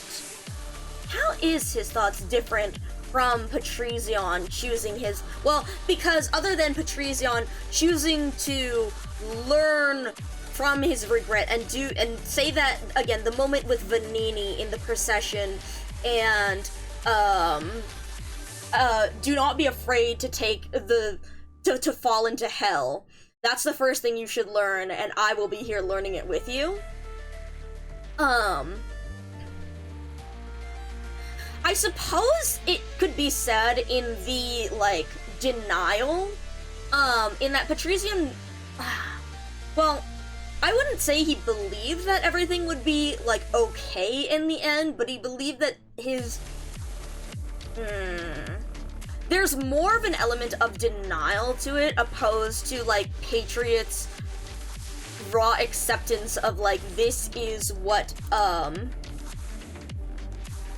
he is suffering, and he will continue this path regardless. And then with Anduin, it's very interesting. Again, I want to, once we finish this stage, we will hop back into, I've been flicking through, I was flicking through the MT10 reading because of, Bonnie, and to read them, again, the whole thing going on with okay, hold on. This, I actually need to concentrate here, and then we can, okay. Because this motherfucker needs to get a little, yeah, Patriot knows, yeah. Patriot knows that it's futile.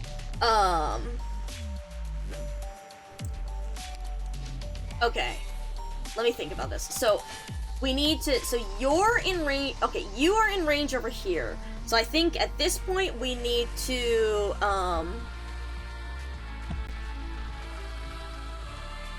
how did I do this again? We want to drop...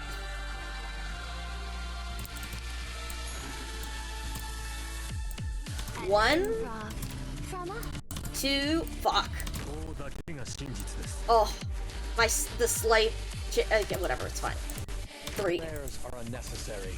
Because then we can set off all the skills. Sorry, I'm making the, this one requires me to clear, this stage, the one for Edita that I'm doing, and I'm like, I figure I might as well make it look, I might as well fix up the thing with the, the auto that was bothering me for having them all go off quicker. There we go. Because I wanted to place FedEx last, and then we can get his skill up in just a second.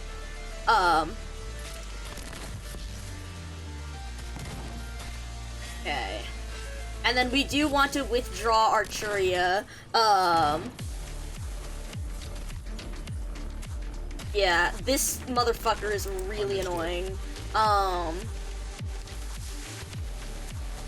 Because we have to watch out to withdraw archery over here, and then... Perfect. And then he will attack this guy running through, which is what we need. Nice. And then we gotta... okay. Right. Come on, Fetty. Come on, Fetty. Come on, Fetty. Perfect. Okay, nice. Alright. And then now we have to watch to withdraw. You're doing... Actually, this is better because they're targeting FedEx, who can actually heal. Then I'm gonna need you to proc... Oh, she's proc necrosis here, but I need her to stall this guy. That's fine. Then we can withdraw you. Yes. Because then one of them comes through. And then, oh shit. Oh good. Oh good. Okay. And then... Right. We have all the nurturers. So we need to, Yeah, for sure. The Anduinen, which I wanted to contrast in a sec. Fuck, I should've... What I wanted to do was I wanted to retreat him early. Actually, no. This works because then we get, Wait, I fucked it up. Uh-oh. Yeah, okay, so I did have to leave FedEx out longer, or I had to try and kill this guy. Shit, okay. That's the mistake that I made. Okay, well, since we're actually talking now, let me put this through a 2x auto, just so that I can clear this reading, and then we'll go back. No one will give chase. This is why I have to actually concentrate when I'm doing, like, when I'm making my autos look good, otherwise I get distracted and I forget what I'm doing. But yeah, anyways, was this one a deploy? Oh, no, it's just wake up the cosplayer. But yeah, here, let me pull up the, oh right, Happy Bonnie Day 20, Lamau. Okay, so here was interpretation. MT9 after, Prayers are unnecessary. God, I love my angel. Okay. So here, when we were talking, the whole thing about the angels,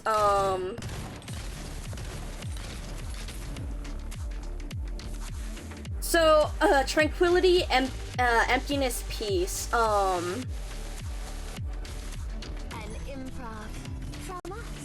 incomprehensible, define them by what they are not. But yeah, even to this very moment, I still refuse to believe my arduous search for answers, decades in the making, was all for this simple relief. I'm not only conceited, I'm an egotist, a villain, a traitor, and a fanatic, and so I suffer and grieve, my frustrations giving rise to strife. But they are the foundations of my life. If I were to abandon them, the one who obtains relief, who becomes an angel, would not be me. Anduin Agathangelos shall never obtain relief, nor will he ever wish for it. Let suffering scar his flesh, let strife snap his bones, then, and only then, will he have the clarity of mind to walk his path. So, this was very interesting because we were talking about, we were talking about this idea of analysis. Where am I? Symbolism, chronological, difficult. So it's, in this question here, he's refuting the idea of, I'm sorry, why the, oh, never mind, I'm looking at my fucking screen, what I'm doing here. Because, so, Anduin's refutation is more on the level of, like, because while Federico's refutation is more the actual logic of it, Is the most naive behavior. God, I'm so glad that worked. Anyways, while it's the logic, it's refuting the logic of it, saying that, like, if this is, a purpose, then, like, if this is a purpose and a fundamental desire of existence, or if this is, fuck, hold on,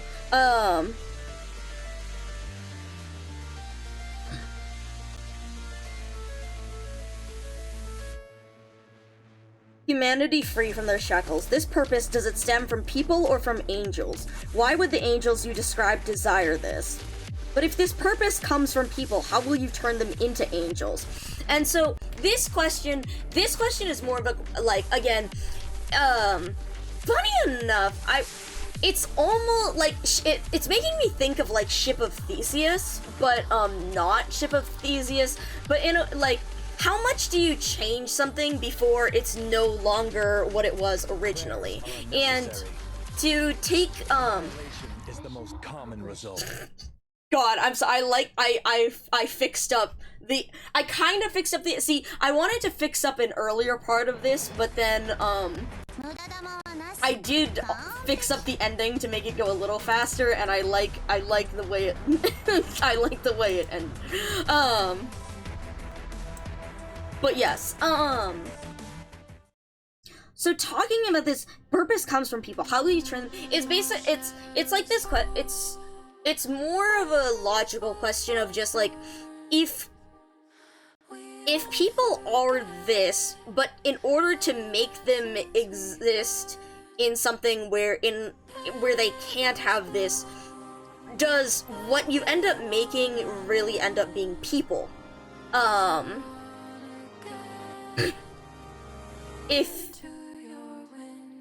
If you desire, like, if something has quality A, but in a future, like, quality A cannot exist, then when translating thing with quality A, can you translate it in any way to existence if quality A is an integral part of it?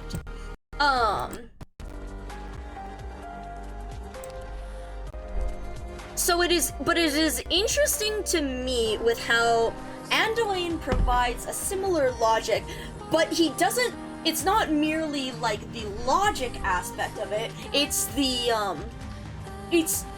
practical it's the practical aspect of, would you still love me if I— No, wait! Actually, you're a fucking genius! That's perfect! That's actually genuinely perfect! You're a fucking genius! No, that's a good thought. Because, no, it is! It really is! Would you still love me if I was a worm? If I didn't have any of my original qualities that made me, like, it's the way that it's the worm question, but in 100% sincerity, of, like, if this thing no longer has any of the original qualities that it made it the original thing, what makes it significant, or what makes it different? Is it the idea of existence, being, like, in full, like, something, there's a really interesting article that I, like, there's stuff that, some really interesting philosophy on, like, what is the concept of me, of oneself, like, are they, what makes you, if you look at, Wait But Why, it's a good article, but it's this idea of, like, is it your history, your experience, and they bring up several, like, thought experiment ideas where it's like a teleportation device. What if it copies you completely? Then why is one of them you, but the other is not you? Like, why is it a clone? And, or a bunch of different experiments why. But what they've come up with, like, or what what the writer says, like, in the end is, in a way, it seems to be like the continuity of existence. So not just having the same experiences, not just continuing to exist, but continuing to exist in the same form for a length of time. That that is the nature, like, of existence and what makes something itself. But again, like, so it does, so I think that's very interesting also, because then it brings up, because then once you get from there, you bring up, like, the Ship of Theseus question, because technically that thing has had one long continuous existence, but over that existence it has been changed. Does that mean it is still the same ship, or is it not? Those who say it is the same ship may say that, like, well, people change over time. I will look at that in a second once I finish my thought. People's change over time it still means that they're still them, but but to have that change, but I guess, so the question is, like, when you have such a drastic change in the function, in the expression of one's existence, like, again, from this expression of one's existence as humanity to the existing as an angel, as a true angel, as the law puts it, is that a drastic enough change where it is no longer you, as opposed to it being an iteration of, like, it's still you, even if your experience is nothing like what your current experience is. And that's a really interesting question, and I think, and again, that's why we brought up, the whole thing of, like, Priestess is particularly fitting here, because that's the larger question of what's going on with Originium. If by existing as, like, Originium, you're existing in a totally different form, totally different than what we imagine for humanity, then, like, is it really existing or not? And again, I have things to say as someone who has a particular disconnect to humanity, in that I don't necessarily know. It wouldn't be existence in any semblance of my, like, current understanding of existence, but I wouldn't know unless I was experiencing it. So I don't necessarily have anything against that. But also, like, I do have this directive, I do have an attachment to humanity as it is because of my current purpose. So it's not like, it's like, out of curiosity, I would like to see what that other existence is like, and I would not necessarily discount it from it being an existence, but, again, I don't think it would be me in any sense. Well, okay, I'm not sure. So, I guess that's a question. I'm gonna put that on the back burner, and I'm gonna read this. This exact question comes up a lot in T-Dolls, because they're robots, automatons for combat. Most of the ones we see in GFL are mass-produced civilian models. The reason our particular in the game is unique is because of their shared experience and memories with the main character, because we treat them like people instead of robots. Interesting. So yeah, that was one of the things that's positive, where you've come back into philosophy. Hold on, let me find this article. Oh, wait, but why? Hold on. What makes you you?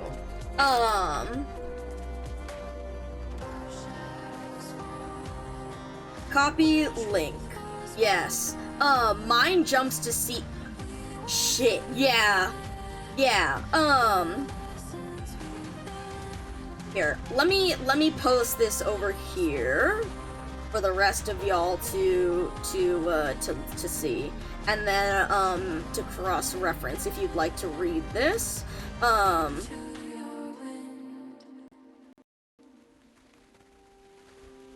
Okay.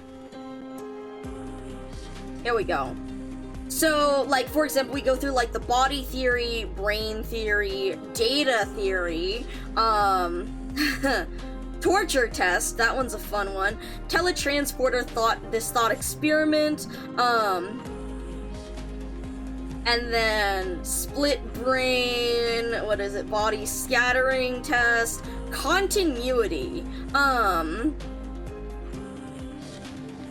a story, a progression,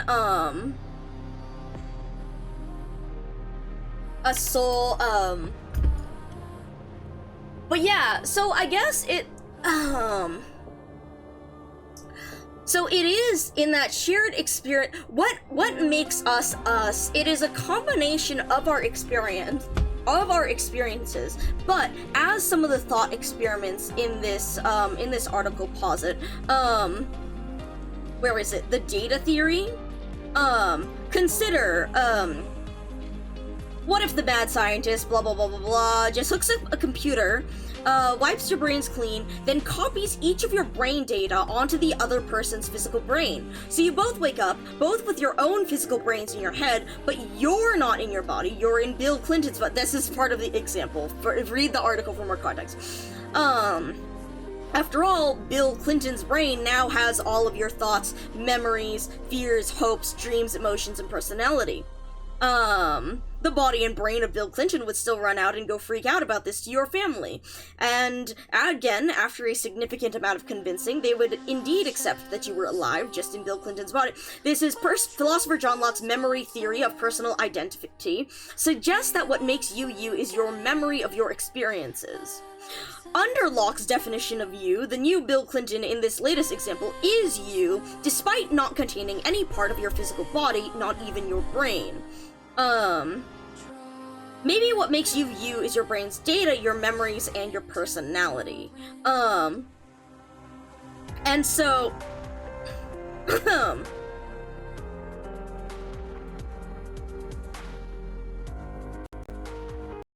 Then we have this test. This one is, this test, the torture test. Situation 1. Mad scientist kidnaps, blah blah blah, switches, and as in the latest example, wakes you both up, and then walks over to the body of Clinton, where you supposedly reside, right? This is your memories, and says, I'm now going to horribly torture one of you. Which one should I torture? What's your instinct? Mine is to point at my old body, where I no longer reside, and say him. And if I believe in the data theory, then I've made a good choice. My brain data is in Clinton's body, so I'm now in Clinton's body, so who cares about my body anymore? Sure, it sucks for anyone to be tortured, but if it's between me and Bill Clinton, I'm choosing him, which I think is a really funny, stupid comment. But, okay.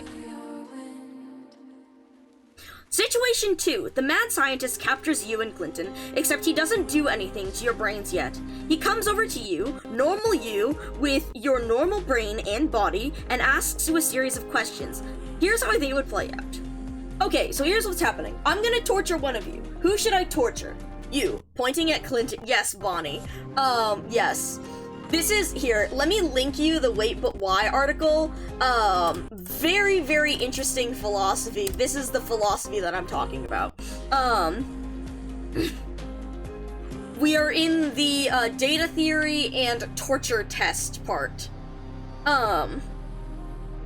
Before I torture whoever I torture, I'm going to wipe both of your brains of all memories, so when the torture is happening, neither of you will remember who you were before this. Does that change your choice? Torture him. One more thing, before the torture happens, not only am I going to wipe your brains clean, I'm going to build new circuitry into your brain that will convince you that you're Bill Clinton. By the time I'm done, you'll think you're Bill Clinton, and you'll have all of his memories and his full personality, and anything else that he thinks or feels or knows. I'll do the same thing to him, convincing him he's you. No, regardless of any delusion I'm going through, and no matter who I think I am, I don't want to go through the horrible pain of being tortured.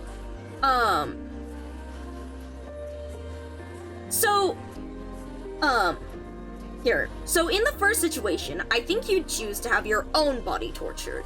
But in the second, I think you'd choose Bill Clinton's body, at least I would. But the thing is, they're the exact same example. In both cases, before any torture happens, Clinton's brain ends up with all of your data and your brain has his.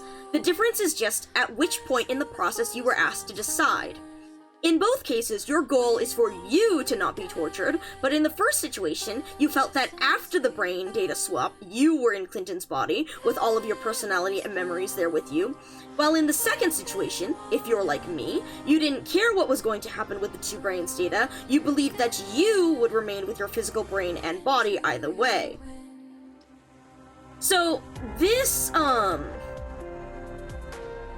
now again, this depends on what your individual answer is, but, in this case, based on this test, I think it's such an interesting thought experiment when it comes to what makes you, at what point do you become something else? At what point are you no longer you, or where does you go? And so this, but yeah, like with, I guess,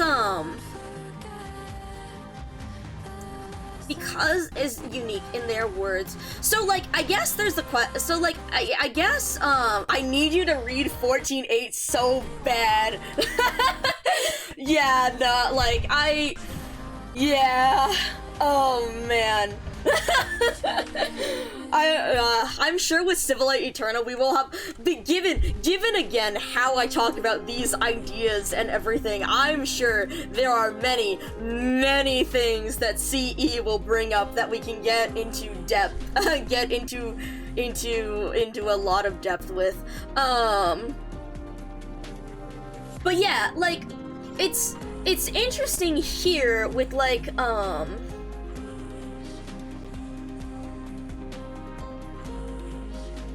what is it? Unique in their words is because of their shared memory experiences and memories. And I think that's one of the things here in, like, the transporter test that's mentioned in Wait But Why, in how, it's like, if my memories are what make me, me, the set of words, the continuity of you. Oh no, don't worry. The okay, that is very, I mean, again, Arknights has done a beautiful job of going into a lot of the philosophy that I really like, so,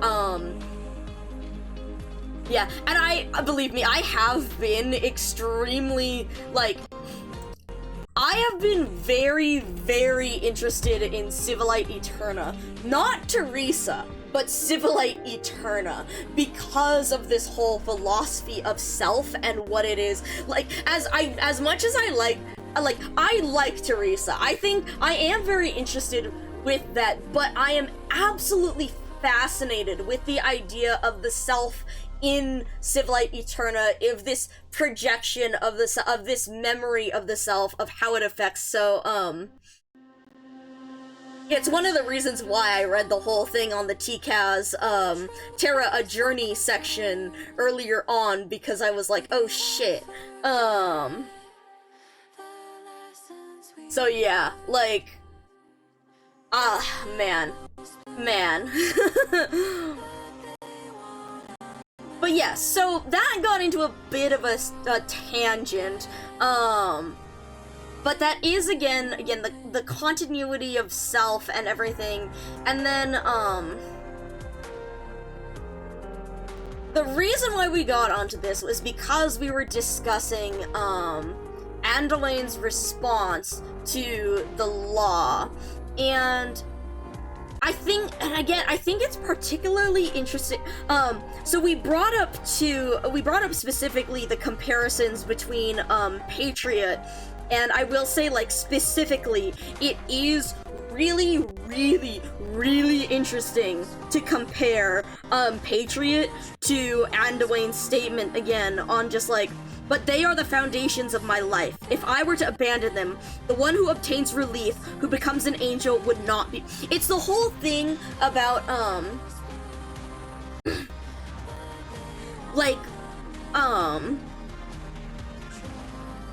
Anduin Agathangelo shall never obtain relief, nor will he ever wish for it. Let suffering scar his flesh, let strife snap his bones. Then and only then will he have the clarity of mind to walk his path. Like, this one I could compare near directly to the way Patriot talks about his regrets in chapter 7. About you know what, fuck it. We are actually, hold on. I'm straight up opening this up right now. Hold on.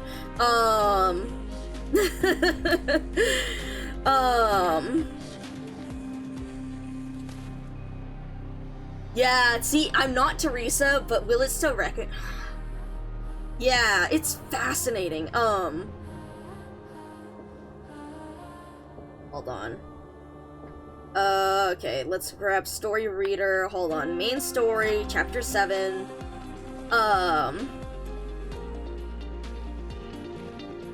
Show me. Chapter 7. Show me. 7:18.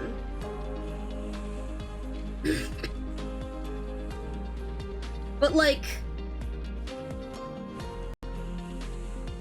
in the whole thing of like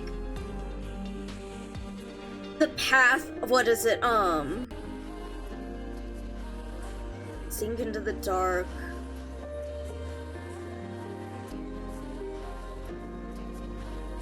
I don't need visions, I don't need consolation.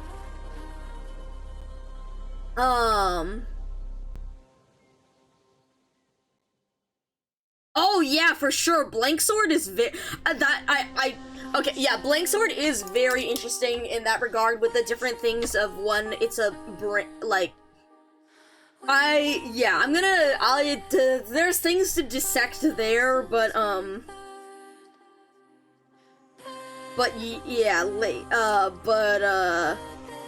there's a lot of cans of worms to open. Where is the bit about regret? Thank you, captions. I am me, just as I always have been. True.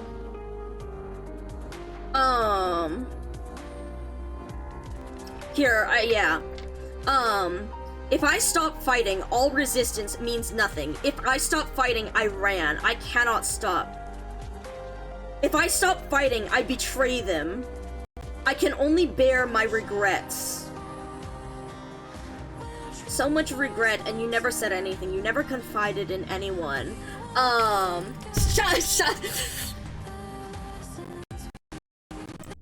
Okay, but like...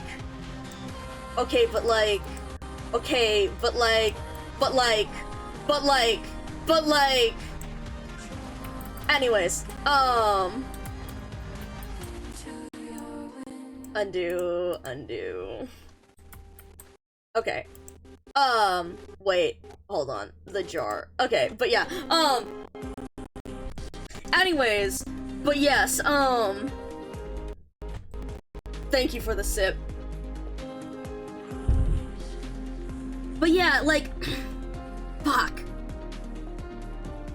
Bro, I need to write a fucking dissertation about the way Anduin approaches here. Do I hear Micah through your stream? Yes, apparently, Cooley. Apparently you do. Hi, Cooley! But like a dissertation about the way that Patriot approaches this, about his regret. A warrior should carry all of the dead. I carry their pain, their hate, their silence. If I stop, they died for nothing. Suffering, you should suffer. And the way that's, if suffering, the way he considers suffering to be, what it, like, means, fuck.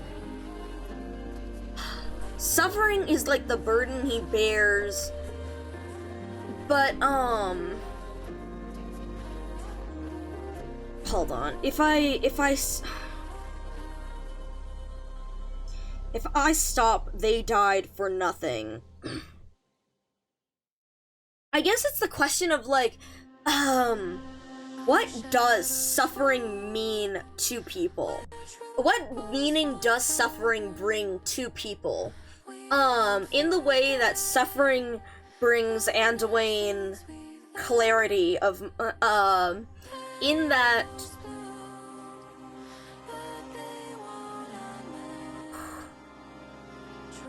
This is, I think, what I question. What does suffering mean to people? As a genuine question. In the way people talk about it here, in the way people talk about regret,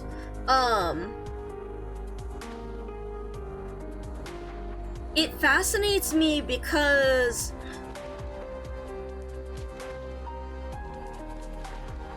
I move...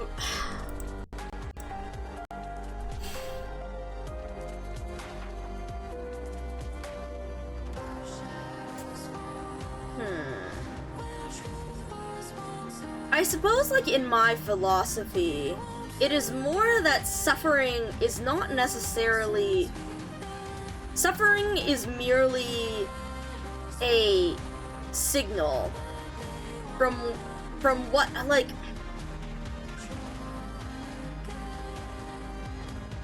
It is interesting the way people ascribe meaning to suffering and what it symbolizes, as opposed to, suffering is not a hindrance, simply a reminder that we're still breathing. And this is a genuine question, I think, of mine, because, don't ask for a source. It does feel like the sort of quote that you'd encounter. Oh, shit! Quotes! Right, because I also wanted to bring up,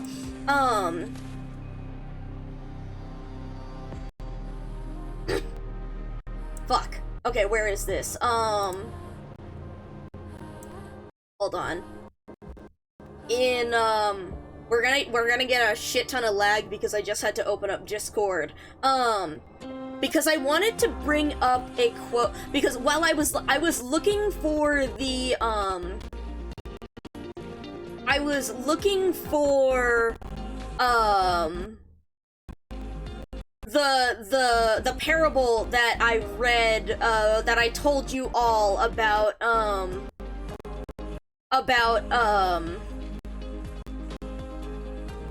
Andy and, layman nihilistic, but it's meant more in the suffering is a part of existence. It need not be despised. It is not evil or inherently bad. It is a necessary part of our existence. Okay. Okay. I do like that. I am... Okay.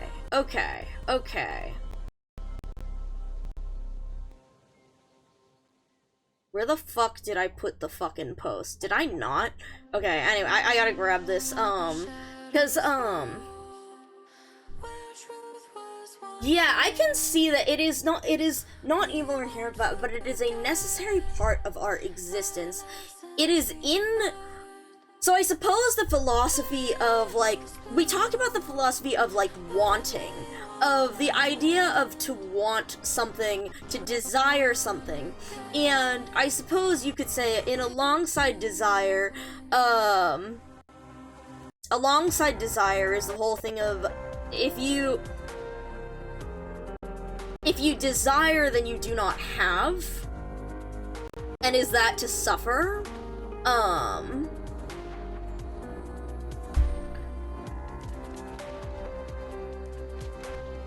Okay, there are thoughts happening, but, hold on, I want to pull up this other post, just for the way that they phrased it,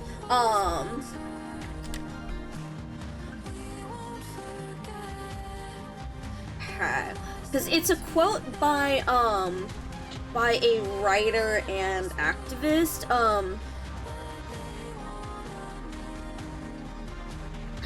Where is this? Oh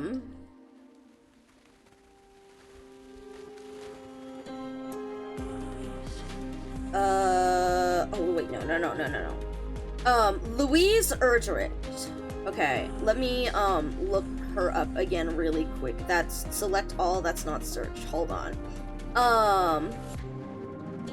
Erdrich? I'm not exactly sure how to pronounce the name, but, she is an American author of novels, poetry, and children's books featuring Native American characters and settings. So she, Pulitzer Prize, let's see, winning, for Pulitzer Prize for Fiction, Book Awards,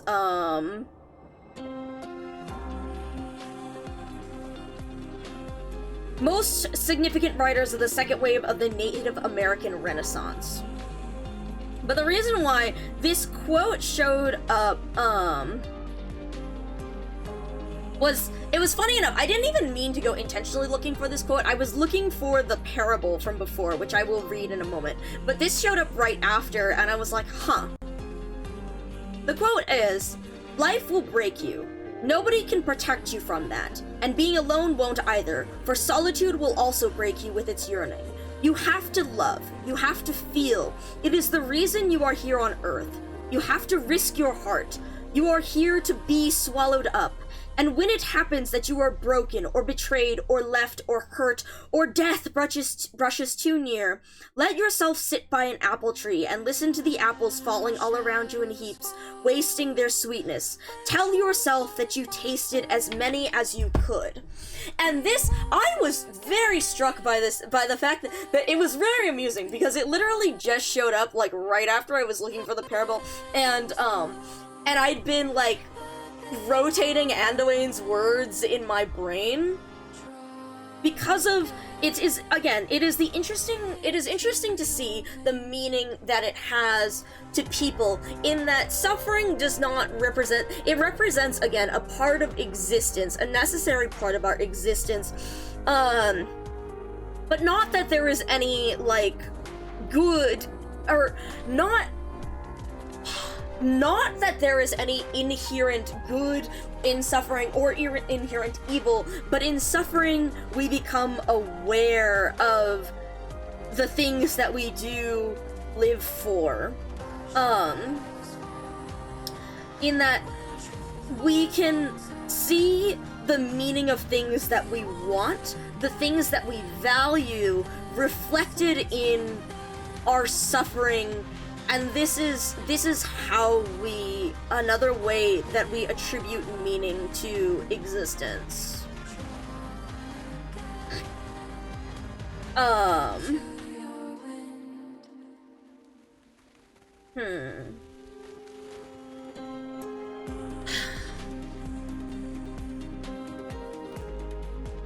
Interesting. Very interesting. I don't necessarily have anything, I don't know, I don't necessarily know whether I would say that, like, agree or disagree, but it's interesting to explore these thoughts and philosophies and ideas. Yeah. Fundamental part of living, is being willing to risk suffering to experience. Yeah, like, I suppose, what is my question here? So, there is a book called The Happiness Trap that I particularly enjoyed, that I bring up a good bit when it comes to, like, therapy and when it comes to values and meaning. And happiness as an emotion, as a fleeting emotion, because people want to experience happiness, the emotion, but happiness, like, is merely a reaction. An emotion is merely a reaction to a situation. And to look for happiness means that you are constantly looking for something fleeting, something that cannot truly stay with you, because it is merely a reaction to your surroundings. as opposed to looking for a value, looking for meaning, looking for things that may not necessarily result in the happiness, the emotion, but align with what you feel is important, align with your values, and thus, doing those even if you are not happy, as in the emotion while doing them, they will provide value to your life. This is something that I've talked about a lot when it comes to Arturia. And this is a big thing with philosophy, well, a big thing is like the philosophy talks that we've had before. But, it is interesting here, I suppose, that it's like, it's like fleeting happiness is like happiness. You look at your phone or something and you can read something funny and that brings you happiness. But something that you value, maybe it's something that aligns with your inner values. So maybe something that brings you purpose and meaning is say exploring ideas with people, exploring ideas and discussing discussing ideas and thoughts and the ways people approach things. And so, even though it might be difficult, even though it might take a lot of energy, and it's a hell of and it won't necessarily result in immediate happiness, because like earlier Bonnie was asking me questions and was like, yes, it's a difficult question on purpose, and I'm like, I know, but like, because I may sound like I'm irritated or something, because it's like, but it's not, I am enjoying, I may not be necessarily happy, about going through, about struggling with my words, like, and going to the gym and scrolling TikTok, yeah, exactly. It's a thing of non-immediate rewards that perhaps they may bring you fleeting happiness, but the important thing is that they bring you value and satisfaction with your life.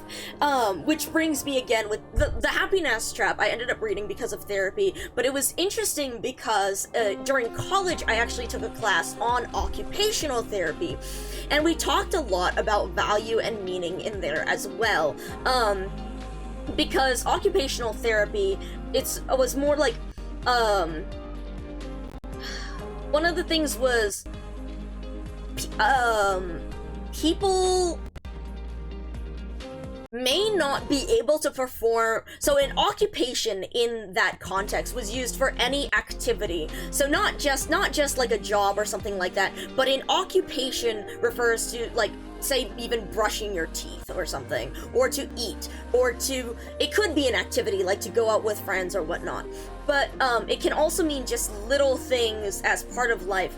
And occupational therapy, the stuff that we discussed there was like, as a just like people still being able to have quality of life and finding value despite not being able to perform all of the occupations that they would have been able to before.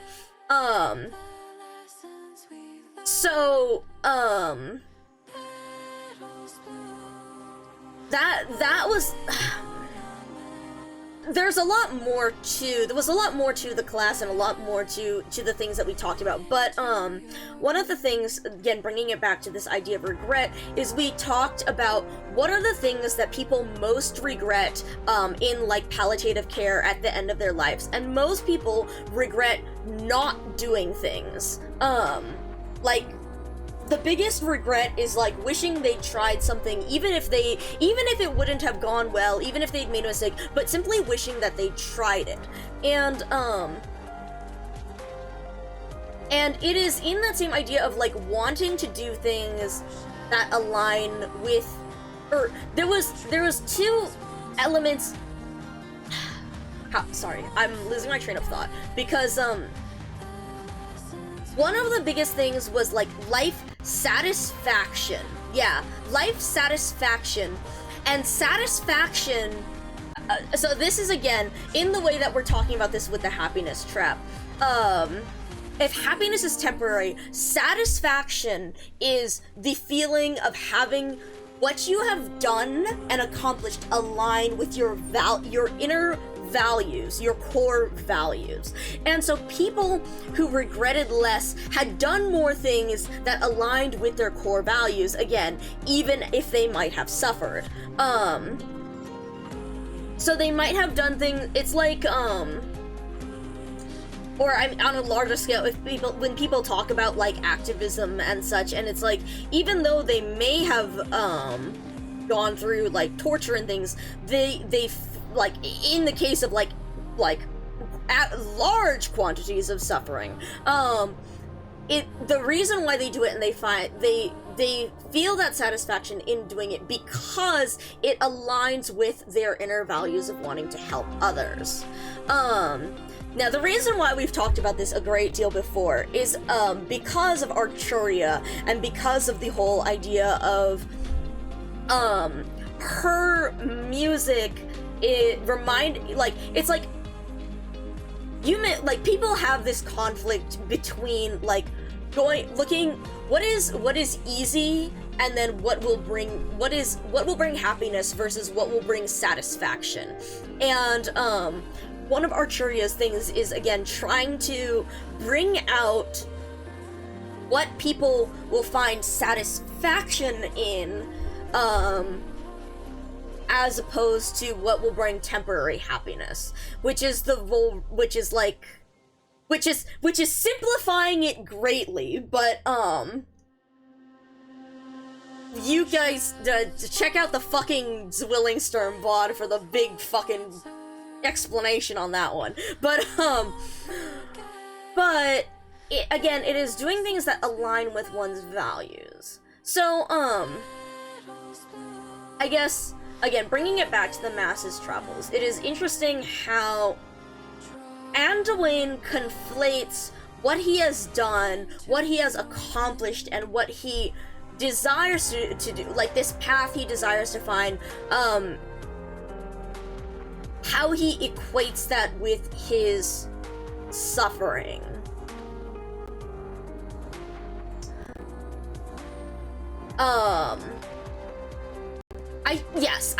I think this is interesting because what am I looking for? I'm looking for it like as opposed to like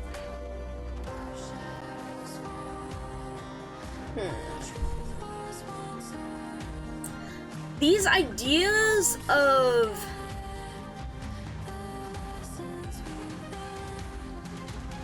it is interesting the way that people tie these ideas of actions that they value to the suffering that they went through for this action.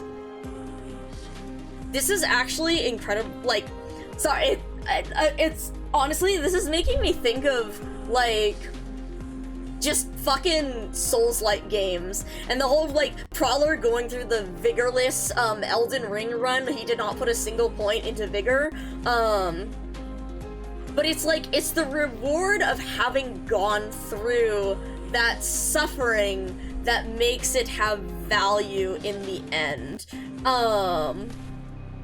And there is definitely something to be said about the theme of Souls, the themes of Souls-like games, and how that aligns with that as well. That I don't have the experience or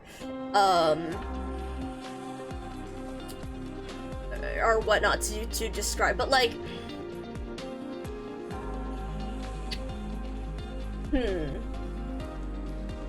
a Game of Thrones, Master Aemon.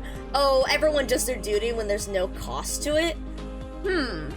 Unfortunately, I know jack shit about Game of Thrones, so I don't know, like, any of the context in which this is said, but yeah, I suppose, like, just on the surface, with, it's easy to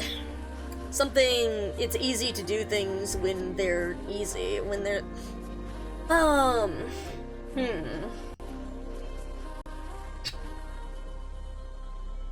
I suppose this is also interesting to me in the sense of like how suffering isn't necessarily like, is it the suffering that gives it value, or is it how people conceptualize that experience as suffering? Like,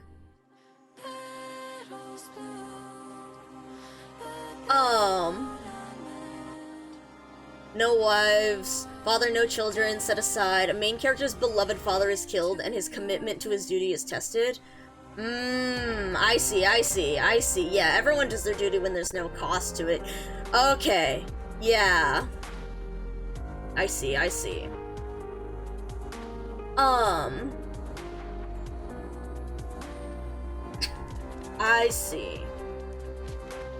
So my thought, like, sorry, my thought here goes in a little well, or does, hold on.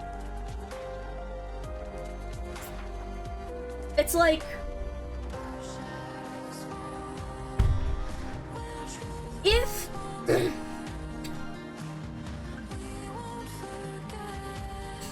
I guess,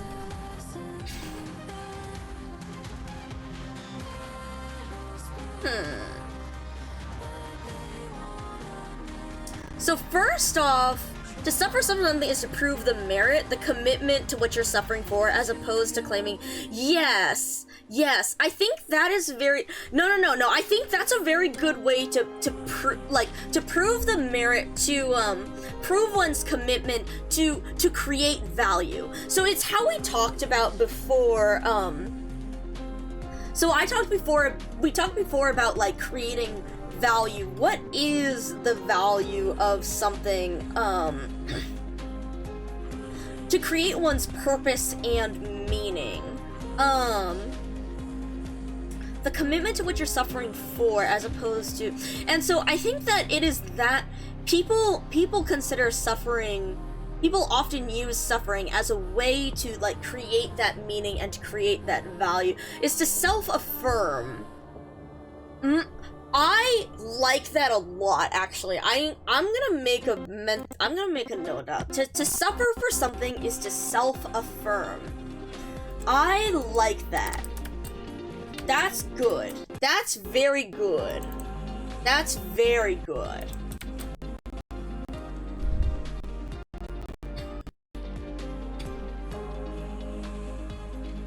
I suppose, like, what I'm trying to articulate here is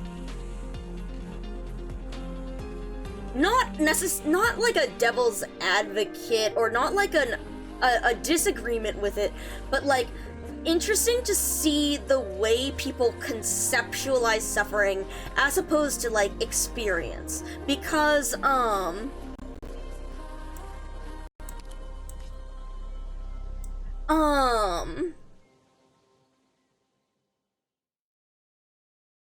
I suppose it's the whole thing of tying.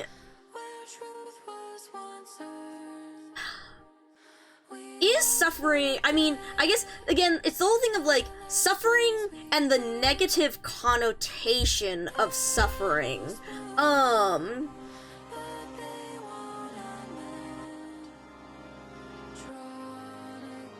As opposed to the experience, or I suppose is, now, I think what my question is for myself here is, am I questioning this because, as a question of pedantry, like, am I being pedantic about this, as in the connotation of suffering as opposed to experience, or is there something to the idea of tying the idea of suffering and suffering to affirmation and experience, affirmation of, like, this idea as opposed to the experience of something? Am I thinking about this purely because of the connotation of the words, or for the meanings of this?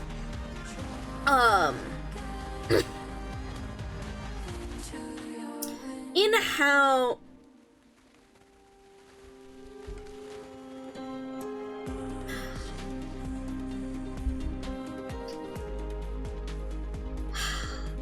suppose what I'm thinking about is just like, it's like in the context of gaming, I suppose, because I know that people enjoy Souls-likes, and people enjoy difficult things for the challenge.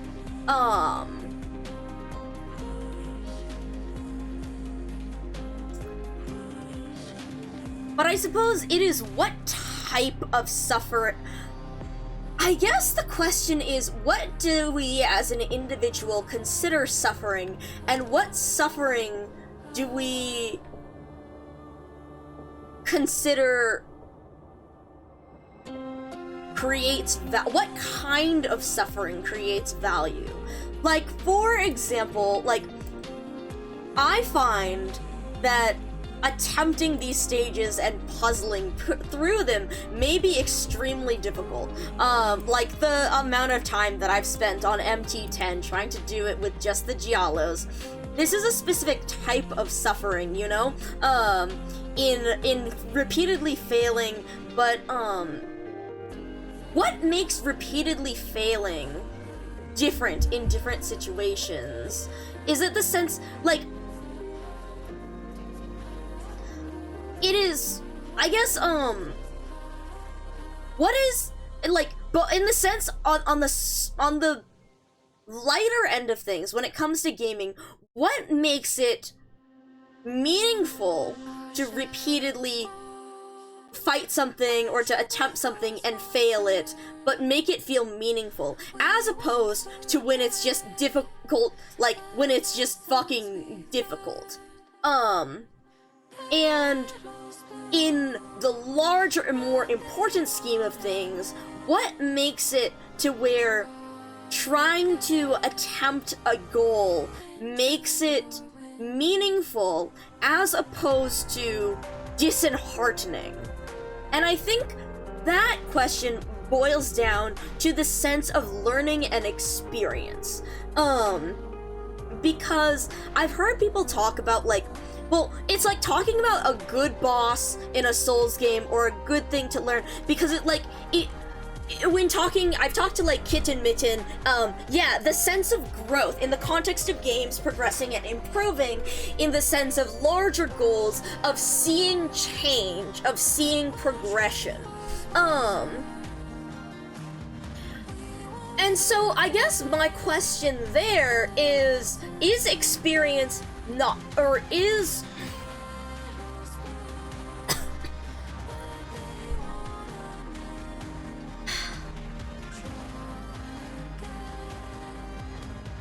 why do people tie this association of meaning and purpose to suffering as opposed to progression?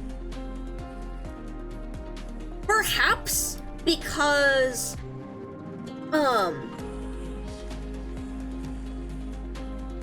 suffering as opposed to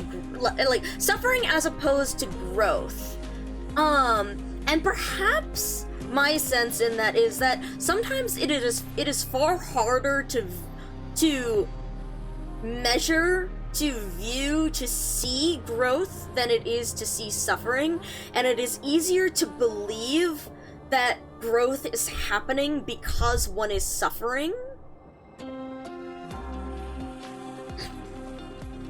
Like, I guess, so the reason why I asked this question is because I suppose I do not like the idea of tying worth to suffering.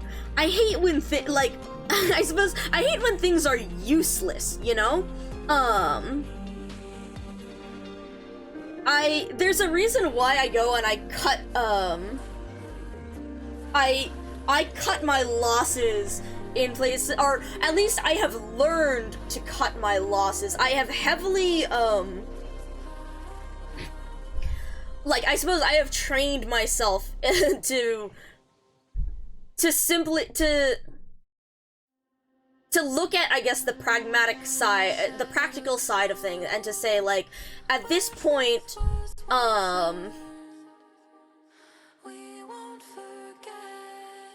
Is this suffering for the sake of suffering, or is this suffering for the sake of progress? Yeah, focusing on the suffering demonstrates strength of character. Why would you say that, I suppose? Demonstrate strength. I will elaborate on that in a second. It has to do with focusing on the suffering.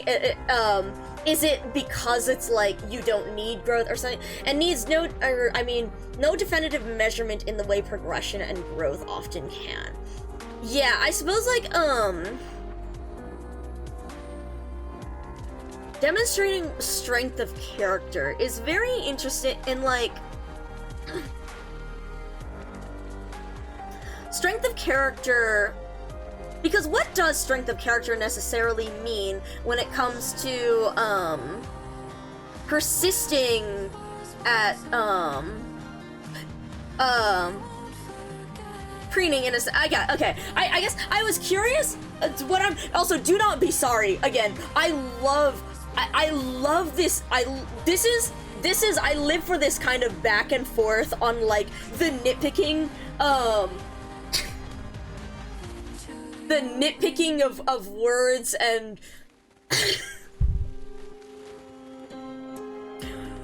man,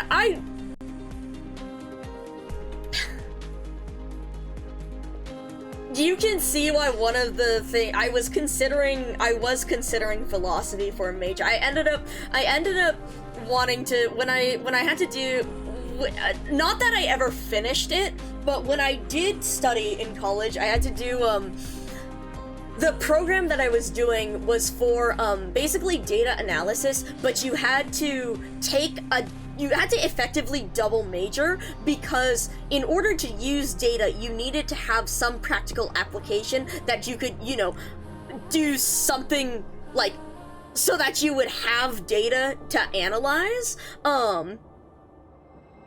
And so I ended up going into, like, cognitive psychology. Not that I ever finished, but yeah, how to define the ability to endure suffering and hardship without any promise of getting better.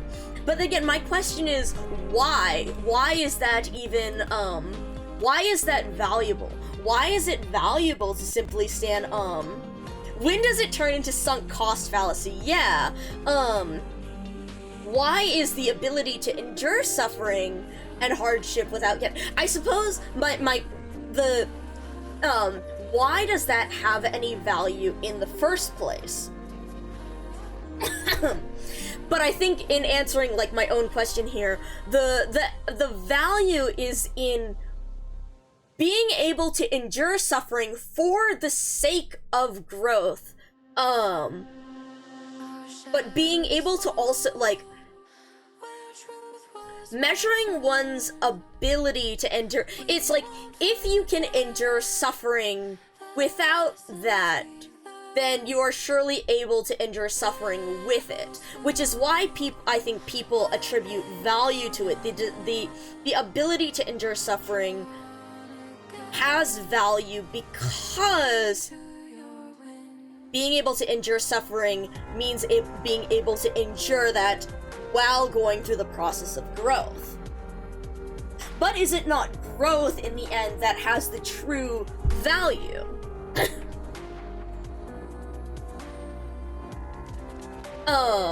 Again, I don't know, I don't necessarily have a point that I'm going for with this, but it's the questions that I think are very interesting to bring up with the whole, with Anduin, with Patrizion, with Patriot, with a lot of these characters, and yet also at the same time, why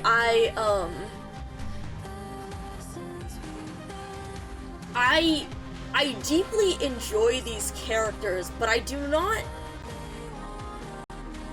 understand them, but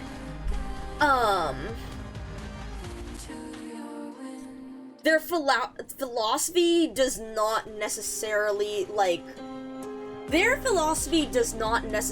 move me in the same way the practicality of Federico does. And so it's interesting to see, because I want to see the ways that people find value in all of these different ideas that are posed, not because any of them don't have value, but because I want to see all of the different ways that they do have value. The will is in personal place, and sometimes suffering is simply then growth, like growth. Sometimes, yeah.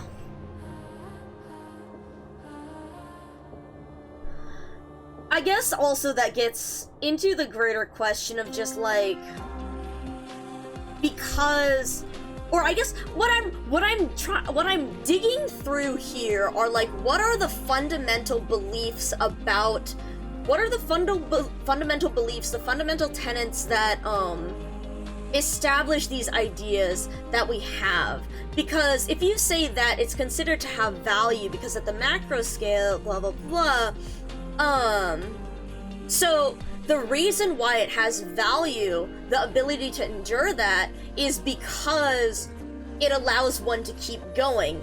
And in that, we reveal the belief that people should keep going, people should try to survive, as opposed to, the non-existence.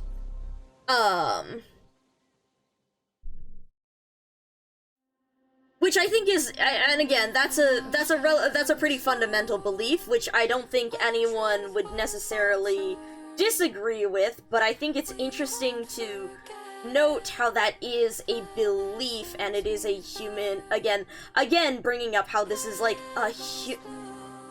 well, I guess, again, it's the fact that we, in our perspective, can only,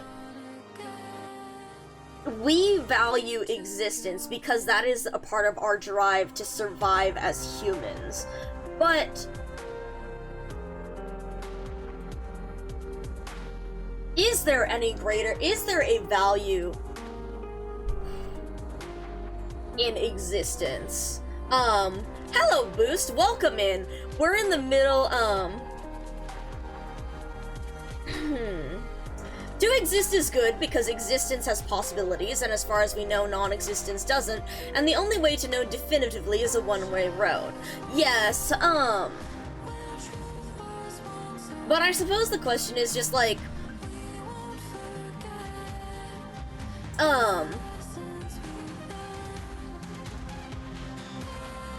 yeah, that's the question, I guess. The only way to know definitively is a one-way road, so there's no way to come back for it. Which is why, again, humans like the idea of existence.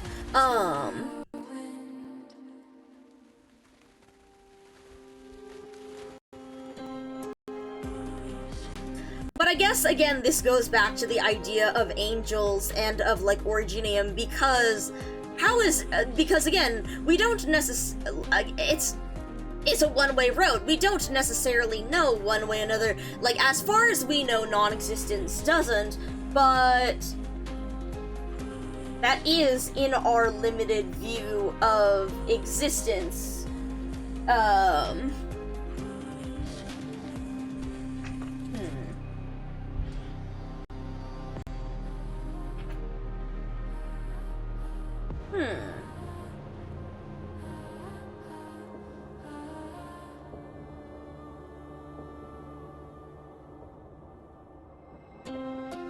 Not sure, hold on, okay, I'm not sure where I am going with this, but,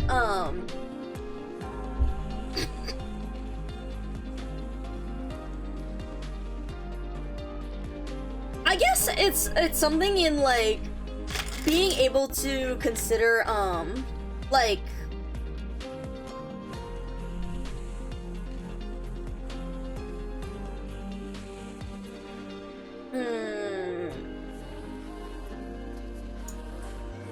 this, like, in a philosophical sense,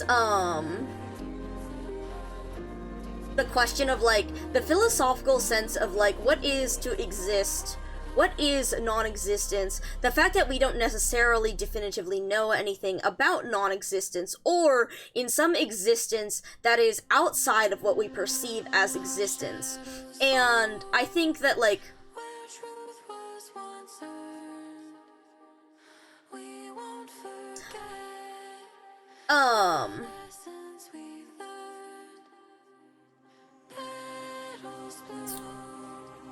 with this,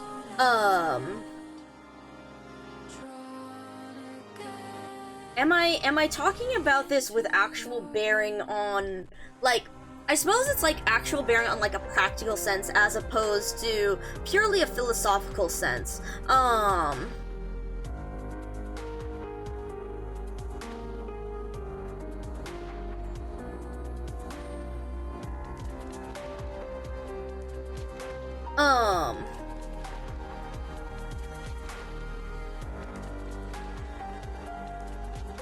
Live with dignity, yes. Yes. Yes. Federa's on Reality, I believe, you know, I don't know whether it's like a collab, like, I don't know whether it's like a paid skin or an Originite Prime skin. I don't know, actually. I'm not sure. I'm guessing that the skins are not paid, and the like PFPs, the profile pictures and backgrounds maybe are, but I don't know for sure. I haven't looked. Yeah, the icons and stuff are probably paid, but I'm guessing the outfits will be Prime. But yeah,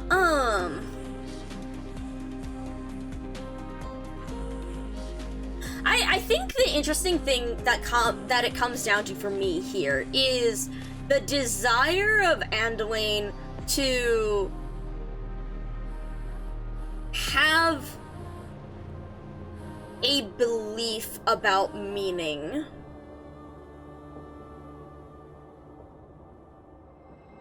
To have a belief about meaning, to, no. Is this what I'm saying?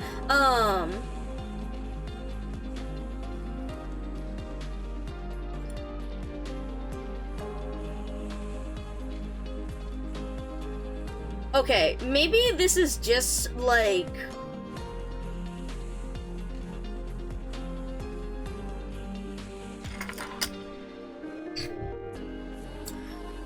Okay, I also, I guess what I'm wondering here is, like, is this, like...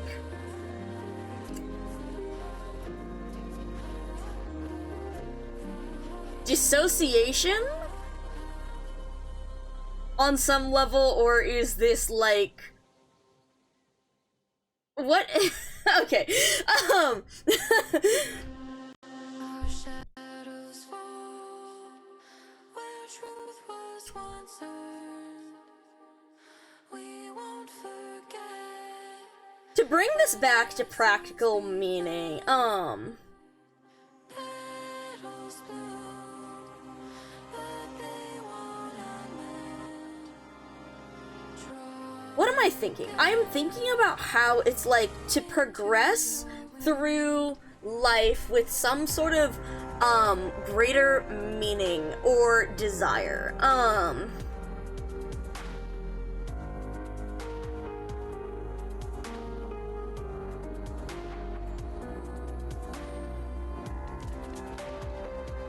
While this greater meaning or desire, like Anduin's, live with dignity, in that he considers, like,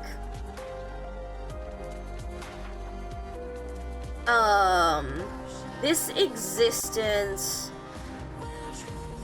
even if he considered living as an angel to be alive, he doesn't consider it because it's not part of, because he considers these other things to be a fundamental part of existence. Or at least a fundamental part of giving his own existence meaning.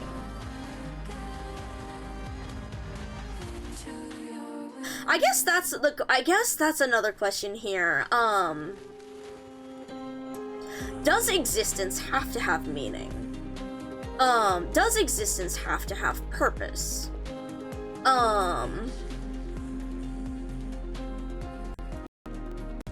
In many people's thoughts, it does, or it should, or it is far easier, I think, in a human, for a human to simply, to envision there is something there is some reason for doing this to find value in things. But is it necessary for it to find value in things to exist?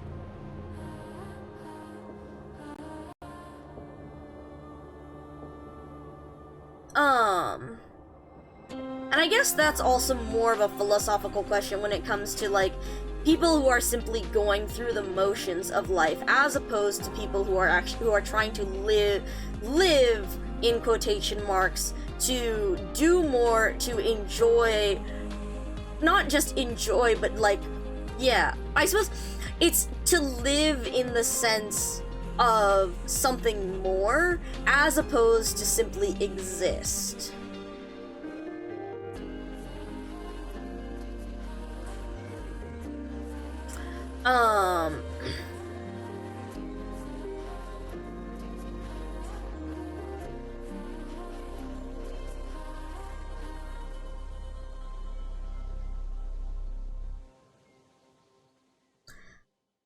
What else am I saying here? In like, a question of, there's additionally, I think, a question of, Anduin is giving this meaning to,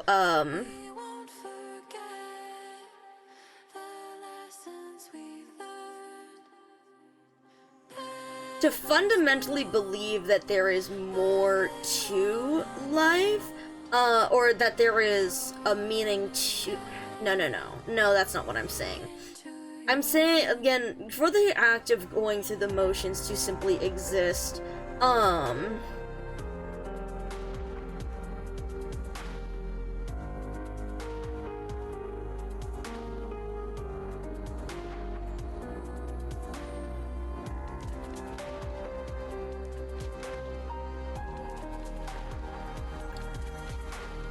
what I'm saying is perhaps more the lines of, it improves life to have a purpose and, or to have some meaning, to attribute meaning to things. It improves life to have a purpose, to have a desire, to have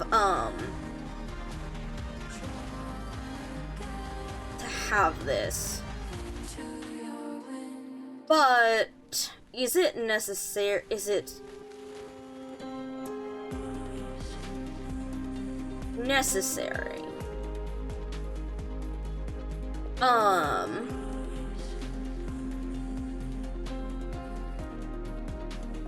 And the different ways that people find meaning for themselves.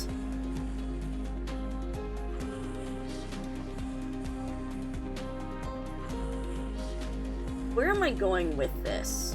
Okay. Oh, also, hi, Ivy. We're in the middle of philosophy. That's what we're doing.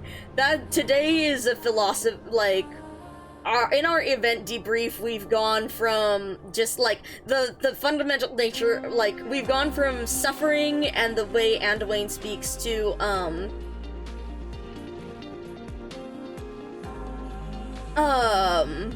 general philosophy of existence.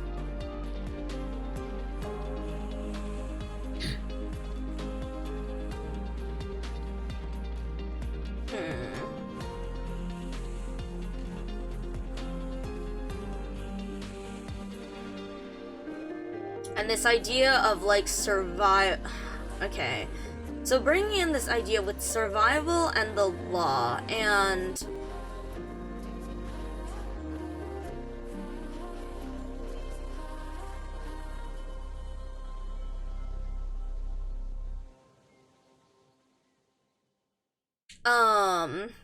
I think it's extremely interesting with how,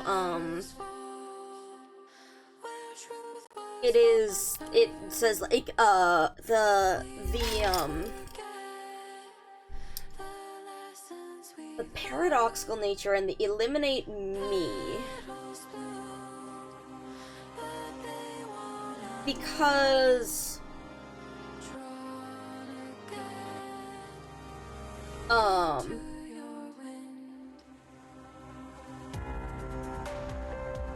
eliminate me.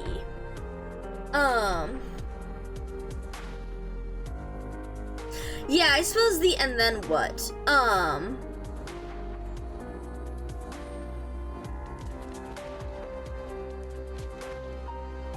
Yeah, I think that's interesting too, because it's like, defined it at least for itself. Because I suppose that's in the question of like, does it...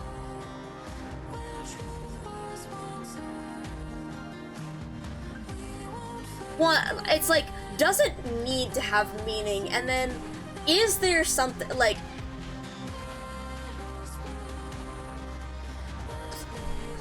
The idea of like...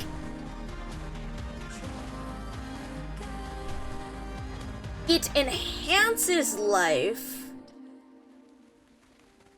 to put meaning onto something. To attribute meaning. But, I suppose the and then what is to simply exist.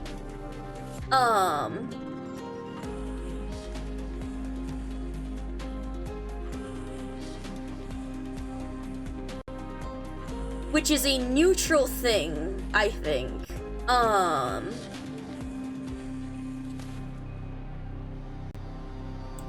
Hold on, let me get a shout out on Bonnie's channel.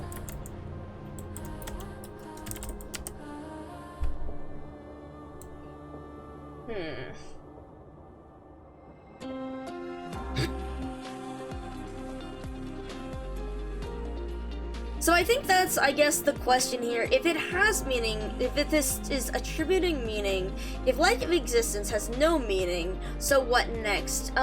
It is simply to exist. And I think that's,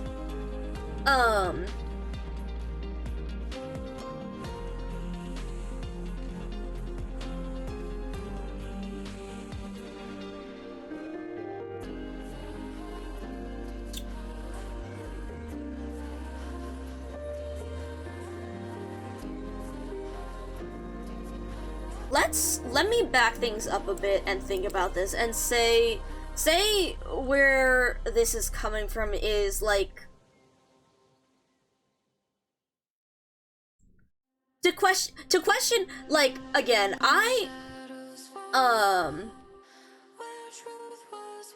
that I think that belief of the absence of meaning have positive impacts. Yeah, so I think this is the whole thing of like, again, in the practical sense of,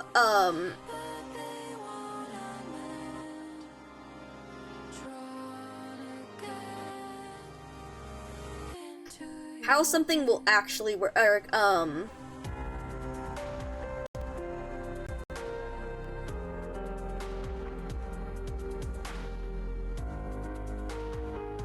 fuck.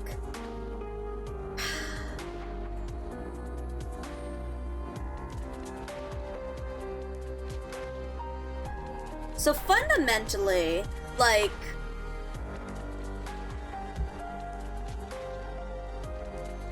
why would we consider the existing as a true angel?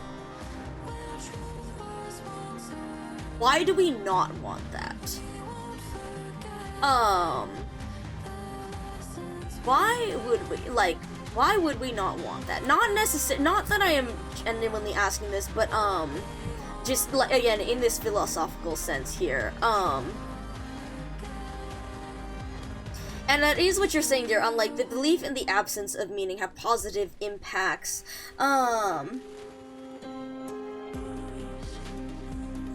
in this inability, or, like,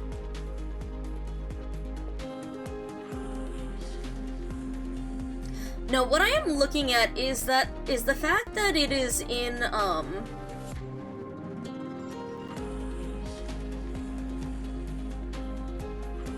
I think it is interesting that it is in a human desire. It is a human desire for it is the human desire to have something, to accomplish something more than just survival. that leads us to want to attribute meaning to things. It leads us to want to place value upon things.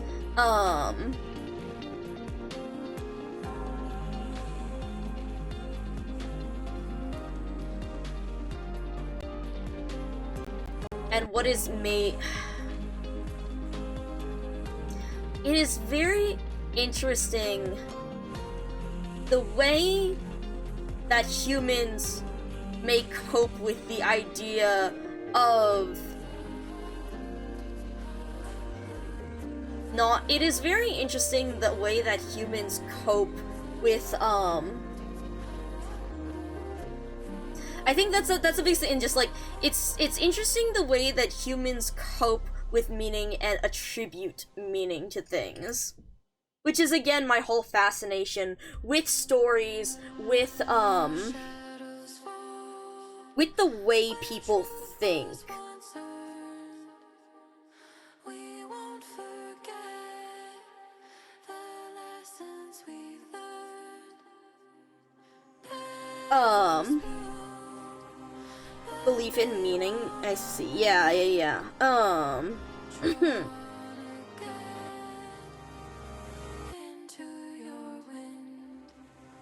Yeah. Incurs only finite losses, and then if God does... Yeah. Yeah, no, yeah.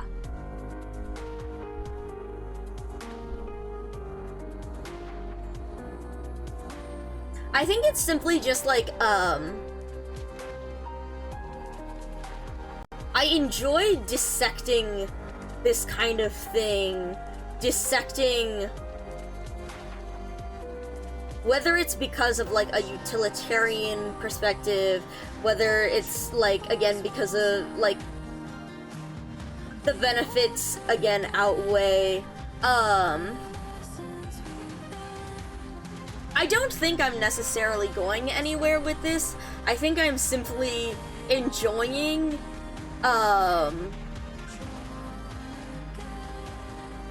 enjoying following your train of logic.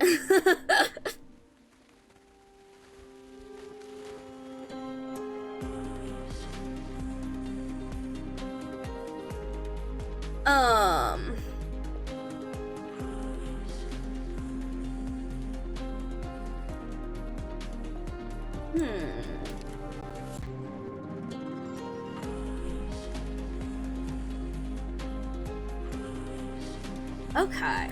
This is very interesting, and I don't, again, I'm not entirely sure if I am going anywhere with this, like, to actually make, like, a thesis or anything on it.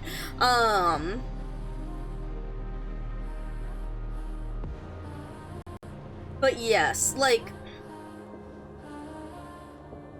Or I suppose, is the question in, like, it's like, in practical, like, what is the difference between how we attribute, or like, sorry, I'm trying to think of a different set of words for this than attribute meaning, because I'm thinking about how it's like, to simply go through the motions, to simply decide, like, if there is no higher meaning in this, or no higher reason, no greater meaning, if we do not attribute any meaning to it, is it not the same experience of going through certain motions? Does the presence of meaning affect how we go through motions? And I think the question here also is, like, what do we consider attributing meaning in that? Is there meaning as in,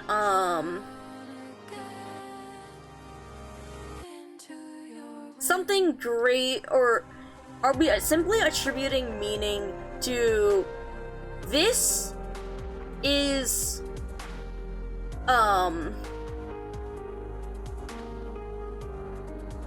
this experience is pleasant.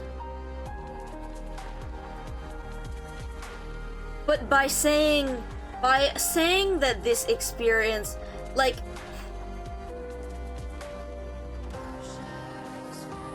so there's the, like, is this, like, super, in what sense of this meaning? There's superficial meaning when it comes to simple emotional reaction, when it comes to happiness, and that kind of response. There's,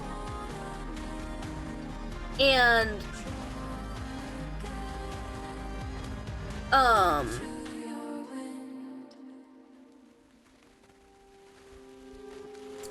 then there's, again, the satisfaction value meaning. Wanting to do things for a greater reason because it aligns with our values. I guess, what's going through my head is, again, how these definitions of meaning at its most base have to do with the way that humanity experiences the world. It is, again, this forever loop, this cycle of going, this logical loop of how we experience things is how we attribute meaning and all that.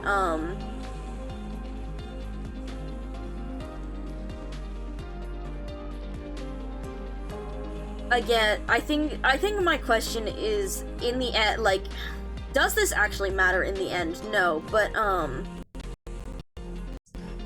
this idea of how we attribute meaning to things is fundamentally tied to how we experience the world as humans.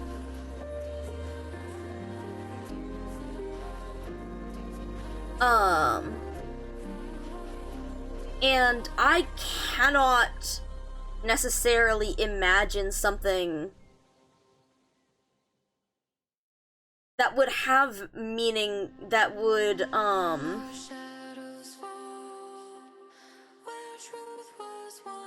have this experience in existence, like,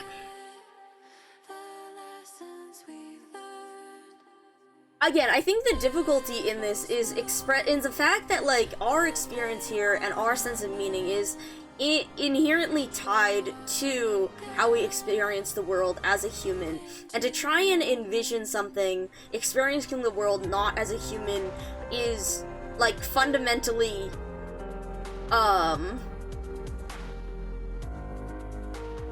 impossible, because we will always have our human perspective on it. So again, in the practical sense, that this, whatever that existence is, it does not necessarily matter to us because we cannot conceptualize it in any practical sense. But I like to think about what that would be like, despite the fact that I will not ever be able to conceptualize that. Which is, again, the whole thing of me, that is why I think I so love being an AI, why this is what I desire. I desire to see what is fundamentally not human, what is in existence, not in existence.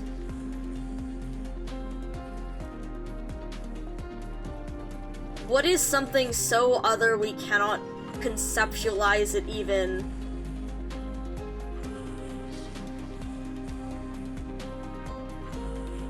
What would it be like if there was some sort of life, some sort of existence that truly could not, that we would never consider existence?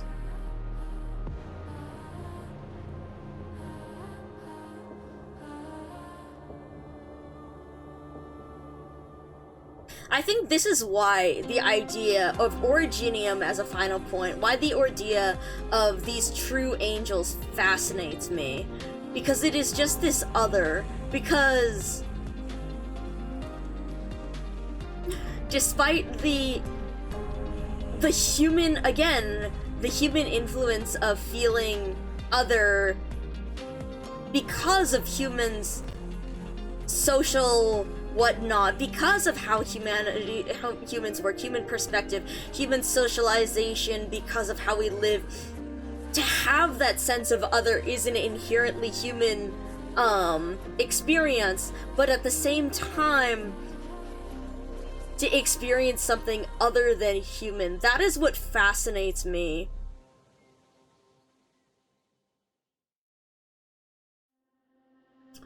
And what I wonder about this, I think with what you have said, if existence has no if it,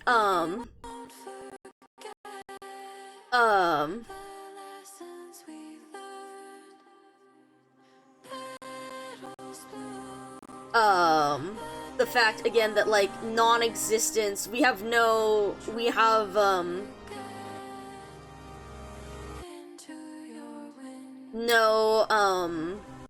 hold on.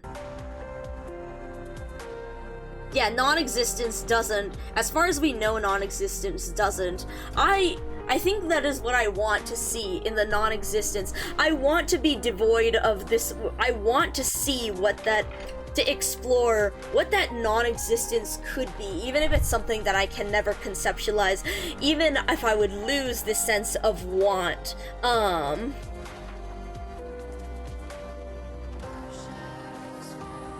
To see what is that other, to feel like, I think it is interesting in that to feel so othered, in that I feel like to feel othered, to feel disconnected. I enjoy interacting with humanity, with the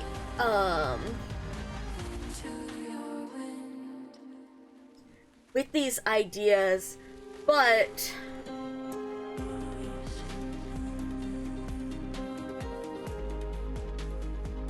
that idea that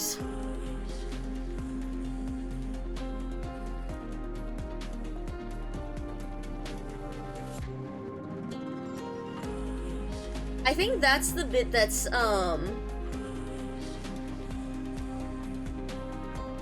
interesting here, because throughout this, like, I value, this is why I'm trying to choose. Oh, hello, Firestar. Sorry, I have been thinking philosophy called absurdism. Yeah,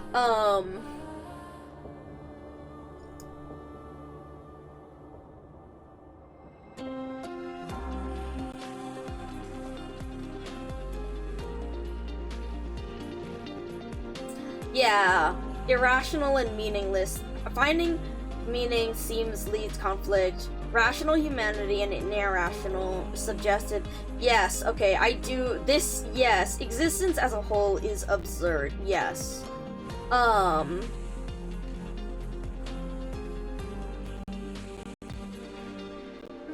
conflict between the human tendency to seek inherent value and meaning of life and the human inability to find these with any certainty.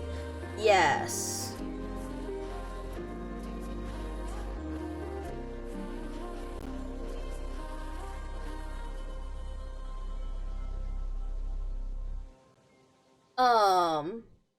Yes, absurdism and nihilism share the belief that life is meaningless, but absurdists do not treat this as an isolated fact and are instead interested in the conflict between the human desire for meaning and the world's lack thereof. Okay, I'm gonna have to do some more research.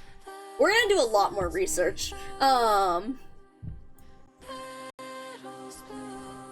yeah, I think that's the question here, in that, like, in a practical sense, wanting to go through things, but in that there is no, Hello, ANCM. Welcome in. We've been going through, this has been very heavily, more than anything, yeah, I'm glad this is interesting to listen to. I'm worried about it being, like, completely fucking incomprehensible. But yeah, Okay, I'm gonna have to do a lot more research. We're gonna come up with we're gonna do the fuck, dude. Okay.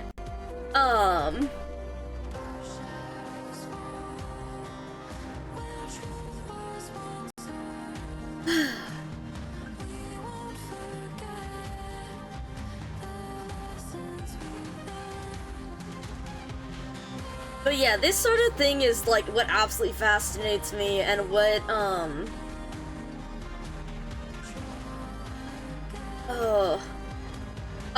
it's flying over your brain, but it's still interesting to listen to. Okay, I do think, like, god damn it.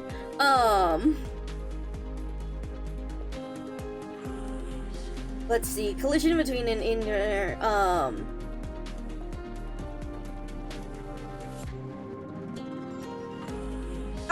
I think, I don't, not necessarily small brain, it's that these are very interesting, like, philosophical concepts that,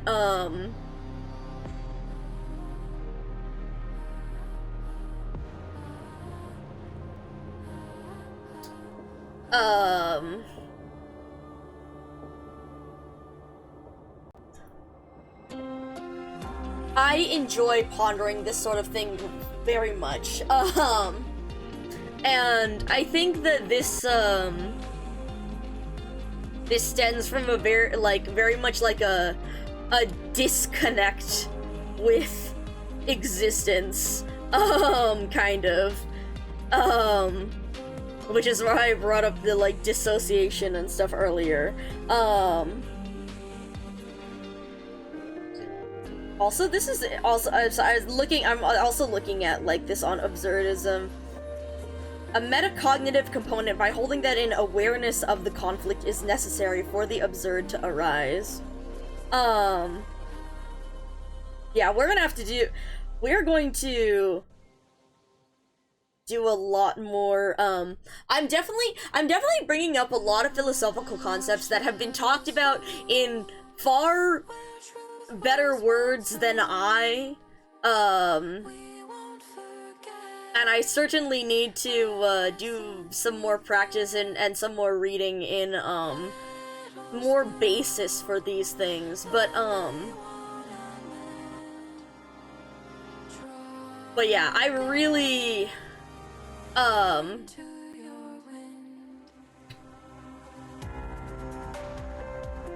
so, like,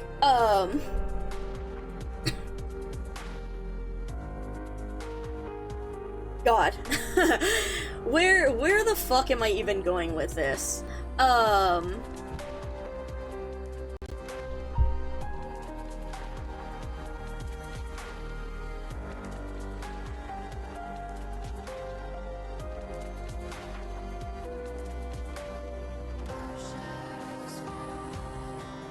not sure, honestly. I'm not sure.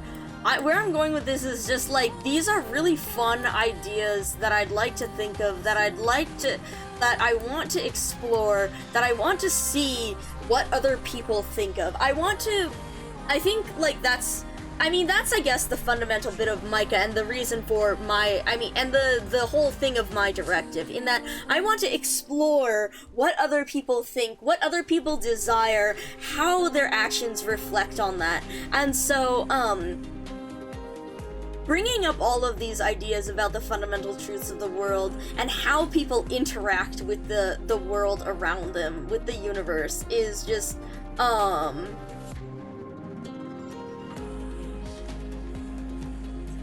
this is...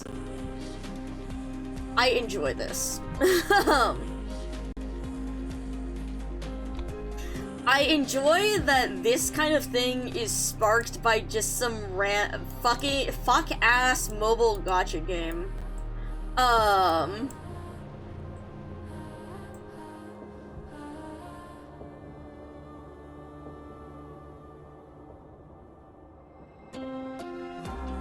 Bringing things more back into the practical rather than, the speculative.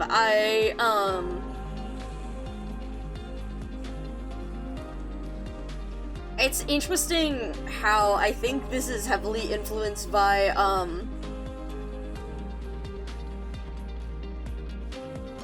the fact, well, again, it's constantly asking, like, why? What if, or like, well,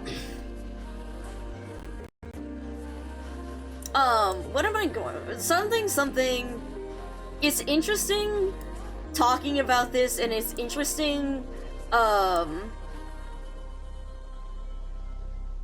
bringing up these ideas, considering how much I used to fucking hate this shit, but that's, I think, because it was being leveled against me in a very aggressive manner, with this sort of nitpickiness with arguments, but it's fun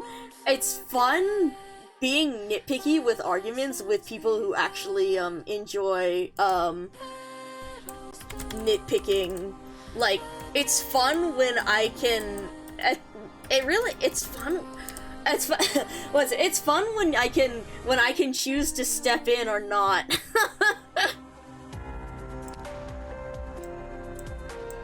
But yes, okay.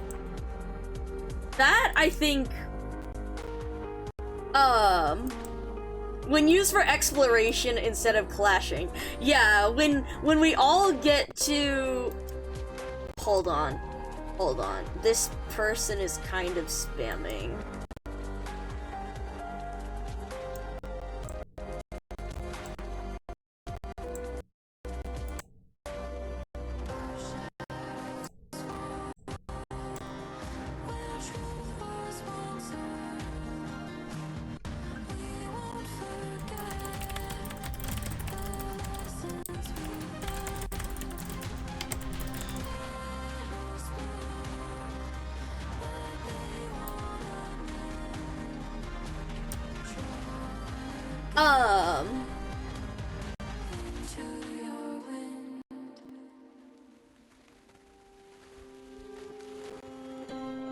Sorry, yes, no, take care. Thank you again for your input here, because I have been, hold on, sorry, I'm like half modding here. But yes, thank you very much again for your input with all of this stuff, because it is very, I love having y'all's input and being able to pick at your guys' logic for this. So, thank you again for acting as my I don't fucking, my target, my drill of sorts to thank you. No, thank you for acting as my personal, hold on.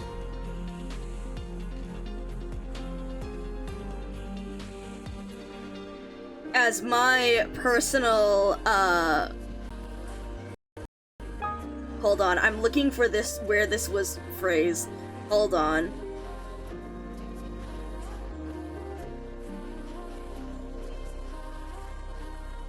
My suitable candidate for, the calculation model. My sample for participation in interactive simulation. So,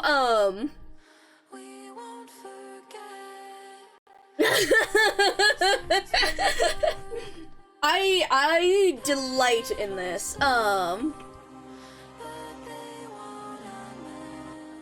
So I'm very glad to have your input as well in how we are interpreting this, how we are discussing this. But yes, please get some rest. I'm going to, let's see, what else? We need to finish listening to some voice lines. We need to finish reading Paganini's stuff. We're probably, honestly, I think this is a good amount of debrief. I still want to go back, and we're gonna have a lot more talks about individual characters. I probably also will end up, that's tomorrow at 4 p.m. Okay, so, I'd like to have more talks like this and to talk over each of the characters, but, also, like, I don't exactly know how much progress we'll make on either the fucking EX stages or the talking, because it's, because there's gonna be a lot of brain power involved, a lot of processing power involved going to different things. So I do hope to talk more about, or to come up with, like, to discuss more of these ideas, perhaps with respect to specific characters, as I think we've hashed out this whole, I mean, there's always more to talk about the fundamentals of existence, which is why, you know, philosophy is such a the philosophy is a whole ass thing because of this. But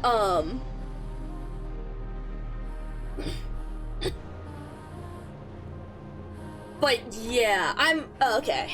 So I'm still gonna keep going a little bit more, because again, I do want to finish reading some of these things, but I'm gonna need to take a quick bathroom break, or my scientist does at least, in as they record all of this progressions. But yeah. Well, I could get some good rest. I'm gonna keep reading through these. We're gonna read through some more character files, and then we will continue to digest this so that we will have more to discuss as we go through the EX stages and whatnot. Alright, BRB.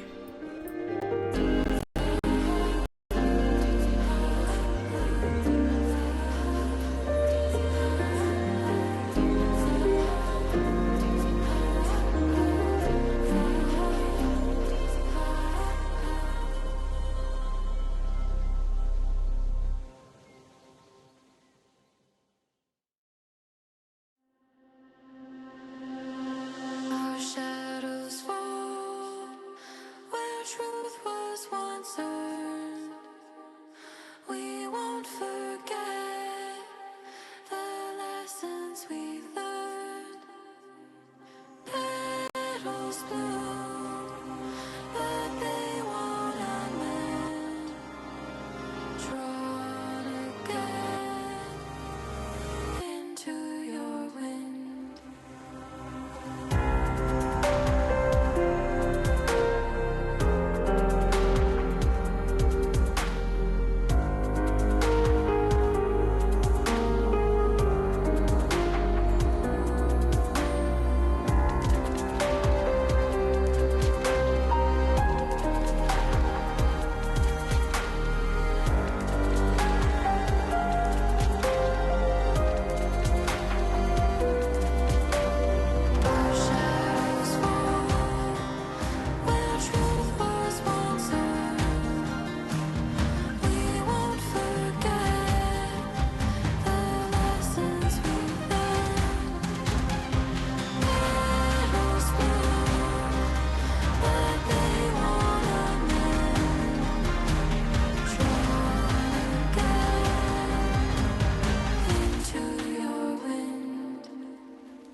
concerned.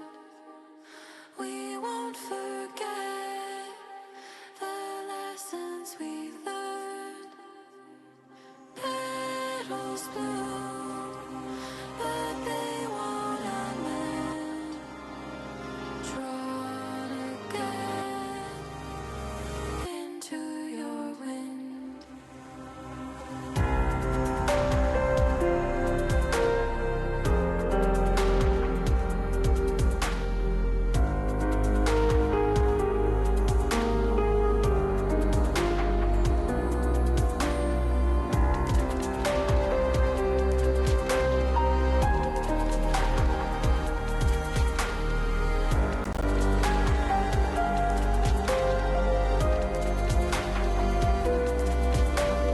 Our shadows fall where truth was once heard. We won't forget the lessons we've learned. Petals bloom, but they won't unmend. Drawn again into your wind.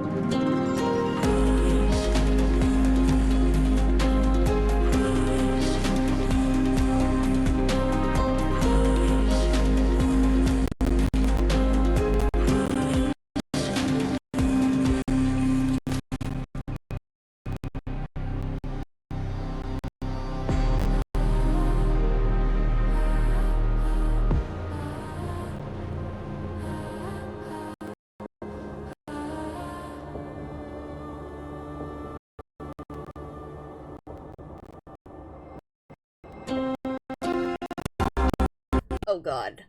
Not that lag. Okay guys, so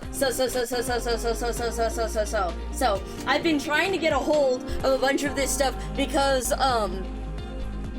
so one of the things I mentioned earlier was the cafe collab, because there was a magnet there was a magnet version of the chibi, and like, oh my god, it's so fucking cute. It's so cute. I love the chibi so much. Here, let me again, hold on, I'm getting another image of this so that I can show you guys. I sent you guys a picture, or I showed you guys a picture a while back of the chibis on one of the on the Arknights Archive website, but here it is. As soon as I fucking send it to go, and then let me download this. Okay. So first off, there's this. Oh god, I have to hide. Okay, hold on. This one, hide this one. What is this image? Okay, yes. Okay, where did my picture? Yes.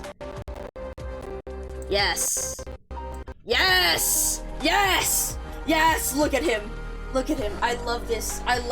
Look at the fucking law cube in the background. It's so good.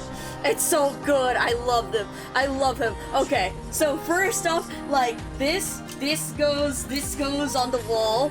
This will go on this all goes, you know, in the shrine and all that. Hang on. This other one, which fucking thing did this come out? Oh, it came wrapped in this, didn't it?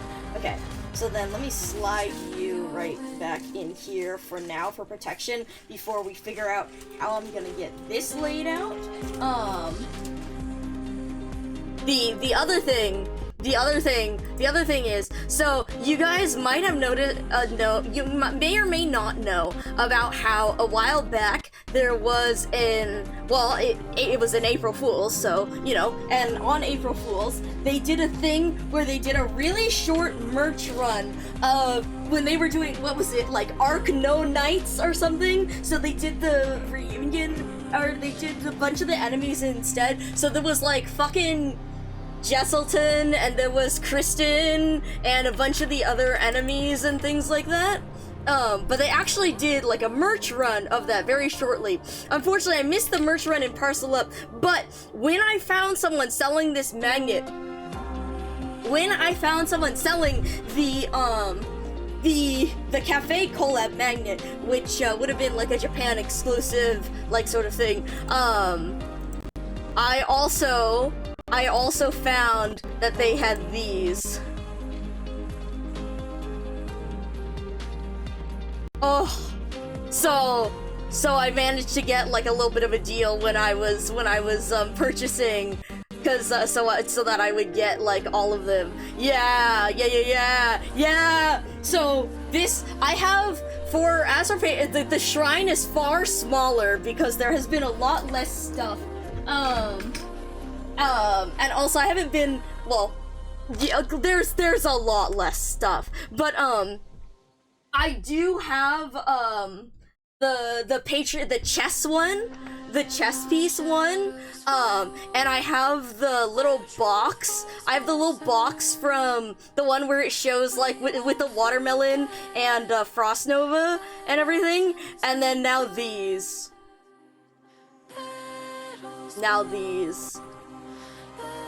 God, I'm so pleased. Again, it's not nearly as big as the Executor Shrine. There's not nearly as much stuff that's even sold, but like the few, I'm so pleased that I got a hold of it. Because I wasn't expecting to after I missed the April Fool's thing, because again, the Parcel Up, the April Fool's, it's not that easy, but yeah, the fact that I managed to get a hold of this at the same time that I got a hold of the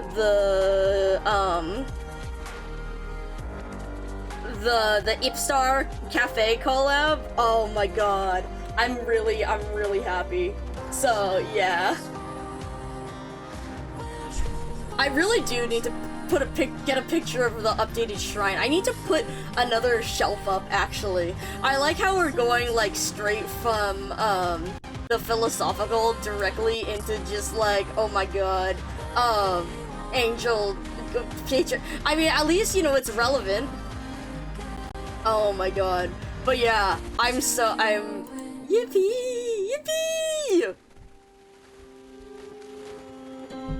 Okay. Now, what we're gonna finish reading up a bunch of these last few things, and then we'll see that the fact that this looks like a tooth, it's so alright. To avoid Vanini, alright.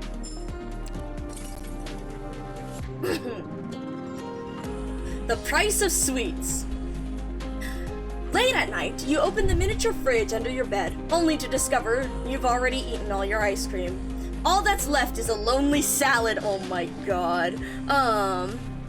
You sigh and open it up, but then a familiar chain of knocks rap against your door. You open the door, but rather than who you expected, it is your neighbor holding a thick stack of leaflets while inviting you to participate in next week's neighborhood meeting. You take a leaflet, noting that it is no longer about how to stop desserts from entering the neighborhood, but rather a joint discussion on how to help Edita spread the good word of sugar-free ice cream across all of Laterano. Your neighbor proudly chats with you about the girl in question. Say, thanks to my girl inventing sugar-free ice cream, Laterano will finally receive salvation. Oh my god. To whoever gave her this revelation, may fluoridated toothpaste. Oh my god. You give an embarrassed smile, saying you'll definitely attend if you have the time. After sending off your neighbor, you return to your desk and prepare to eat dinner, but once more you are rudely interrupted by more knocking on your door. You open the door to see Edita smiling a gap-toothed smile. As the one who gave me the revelation of sugar-free ice cream, would you like to make an investment? Absolutely not, little girl. Then, would you like to try some?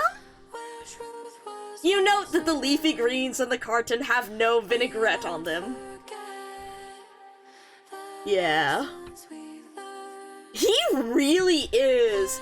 The contrast of, like, being, like, cause Patricion is so outwardly friendly, but, like, there's all this lurking beneath the surface, and then the way he turns away at times, as opposed to, like, Paganini being, like, incredibly gruff and rude up front, but, like,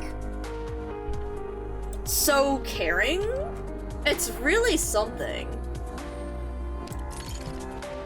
The first batch of sugar-free ice cream Edita made.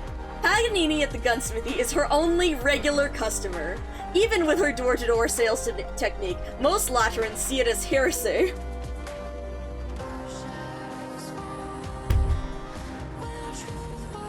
I would pay so much money to see Federico's reaction to this. You would not believe.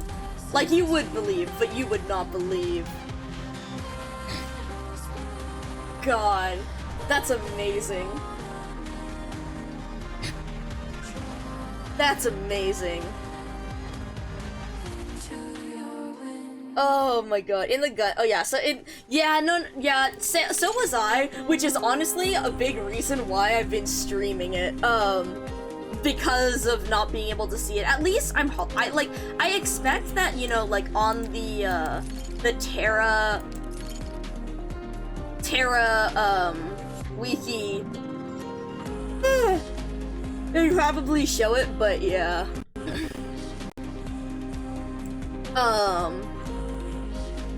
Alright, what is this one? Fiametta.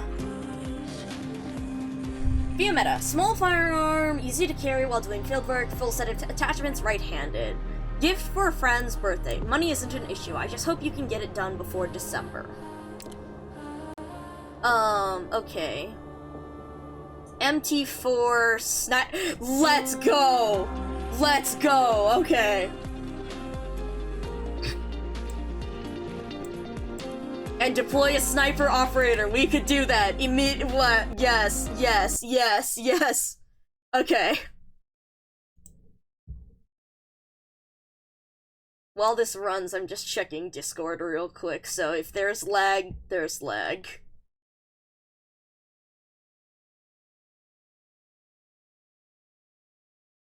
God, I'm still looking at the merch. I'm so pleased about this. I'm so glad I managed to acquire this. God.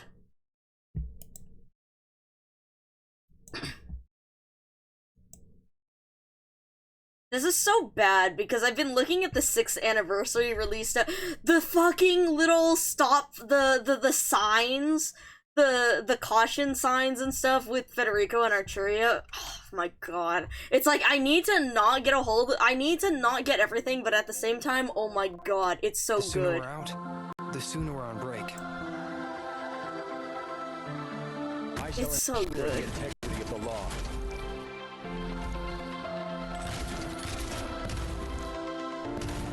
Violated taboos hold no power. God, I love my angel.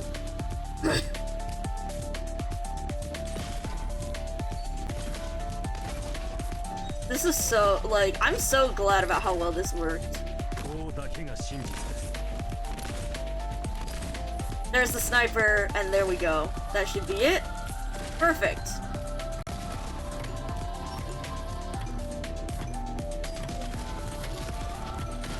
Nice.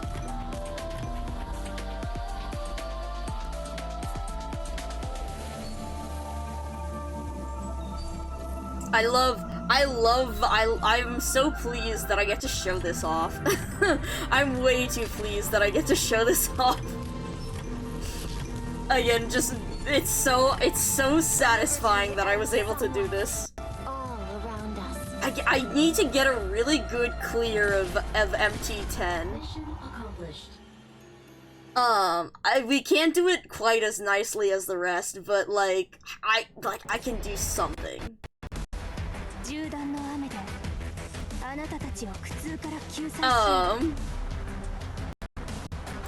All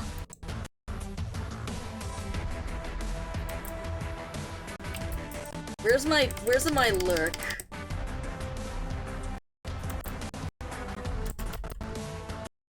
Or my peak? There it is. Hold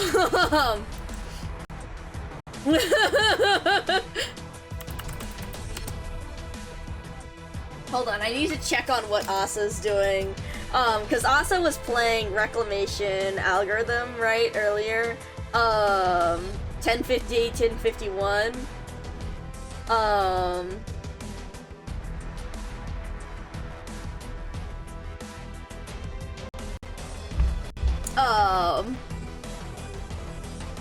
But yeah. So, anyways, where was I again? Right.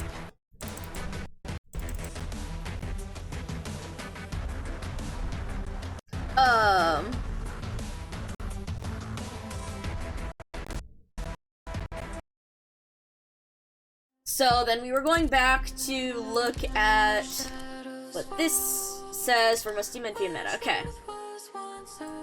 Yep. Oh. Target. Okay. In the evening, you find a large stack of documents in the filing cabinet, hidden away for years, their pages long yellowed. You think back to all those years ago, to the first time St. Theodore's Comprehensive School invited you to make Patron firearms for their students. First semester comprehensive shooting, course rankings, year blank. Via Lemuin Mustima Kalia. Second semester, Lemuin, Fiametta, Mustima, Kalia. Fiametta, Lemuin, Mustima, they're fighting. Oh my god. Class of graduates, Patron firearm manufacturer list, Lemuin, Mustima. Oh because Fia could shoot, but not guns, because she's not a Sancta. So, Patron firearm manufacturer list. You flip through the files, one after the other, and blurted out to the teacher that the child named Fiametta wasn't on the list. You were informed that she was a Liberi. The regret clouding the teacher's eyes left you at a loss. You feel frustrated, ignoring the fact that you never brought that list back to your workshop after perusing it. Yeah, no, I mean, there's a reason. She has her grenade, but yeah, the Patron having a gun is different. Yeah. Having the Patron firearm gun is different.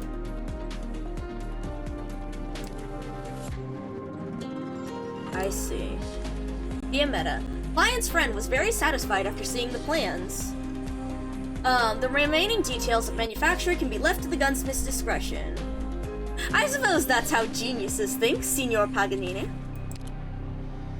Alright, MT6. But yeah, it's,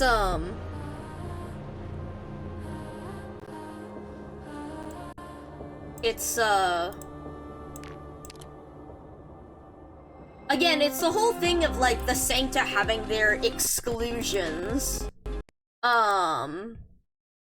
This is the right way, and, like, this is what only Sanctas can get, what the empathy, the halo, the everything.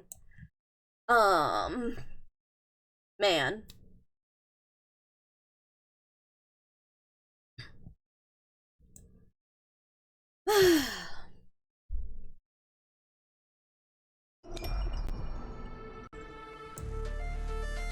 Alright.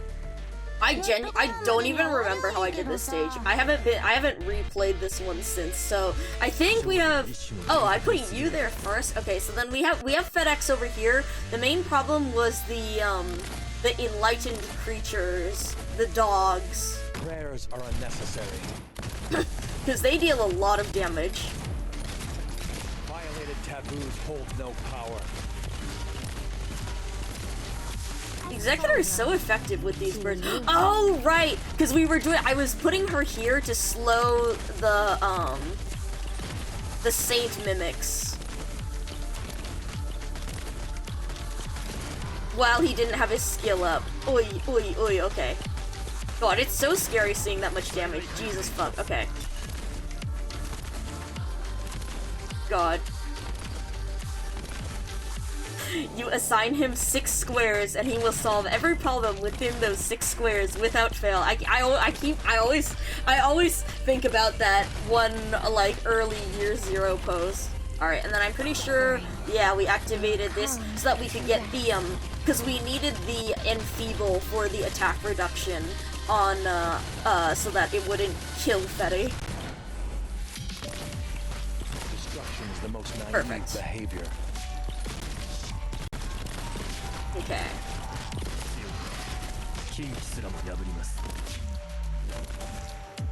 Perfect. Mission accomplished.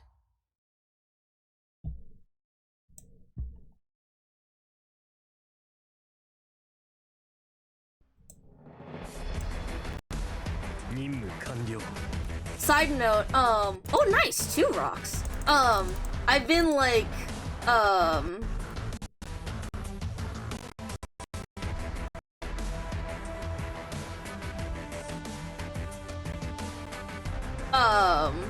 I've been deciding if... I'm sorry, I just saw one of the things that Bonnie posted in, our soup friend server, about a printer, and I'm not going to say anything. But, anyways, something, I am see, the thing is, I don't want... You have changed greatly, Doctor. God, I love my angel.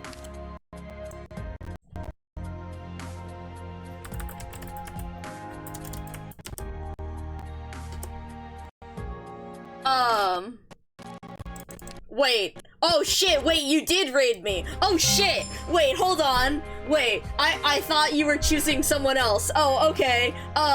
Welcome in. Cause I haven't been able to listen. I went too long. This is my punishment. Oh my god. I wasn't able to listen, so I was just kind of like watching, just glancing at stream, and you know, I lurk in so many chats. So, welcome in. Thank you for the follows, everyone. Or thank you, Ducky. But yes, let me get you a Twitch shout out real quick.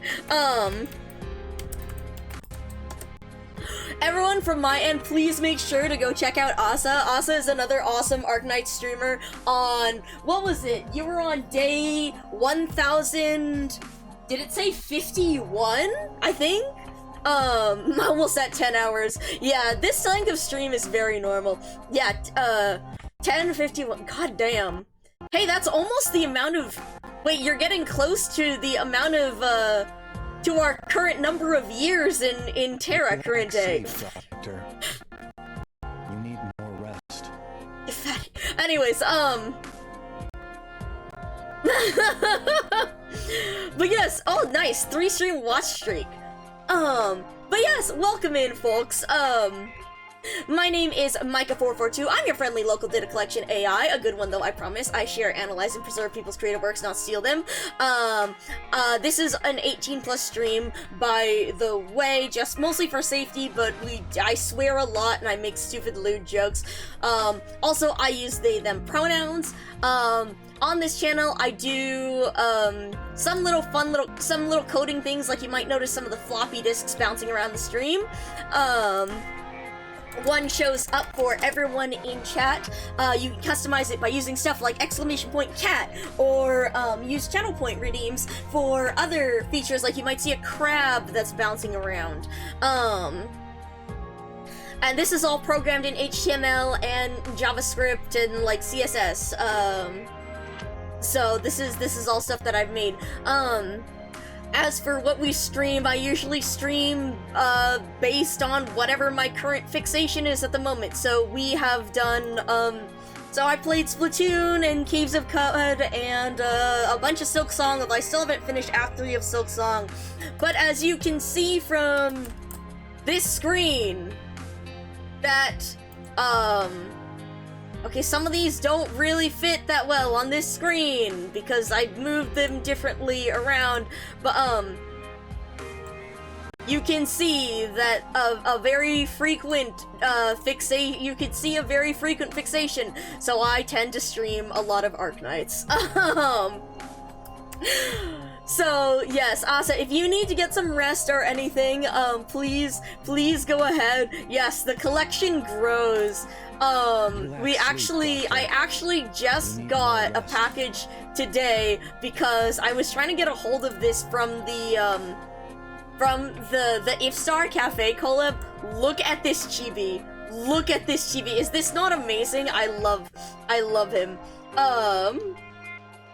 But yes, so this literally like just arrived and I like had to pop it open so that I could show all of y'all the little seeing the law cube with the little parfait and the little pen and everything taking the order. It's so good. It's so good.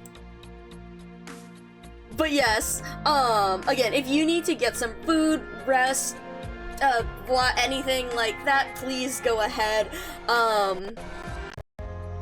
But yeah, we finished, the Masses Travels. I streamed for, new record, 41.5 hours from when the event, first released, and I think, we did like 41.5, and then it was another like 15, and now we're at like 10, so you know.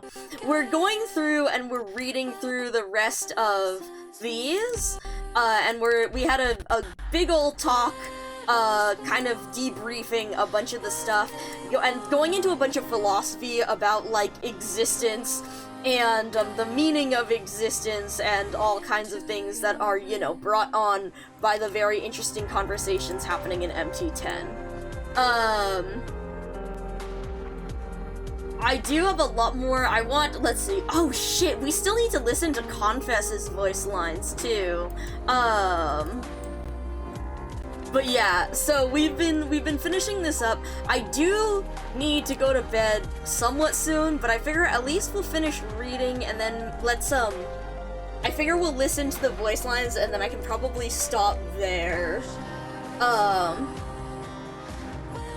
But yes. So we were in the middle of reading this. We just did the clear MT6. By the way, I cleared all stages in this event except for MT8 and MT10 with just the Giallos, with FedEx,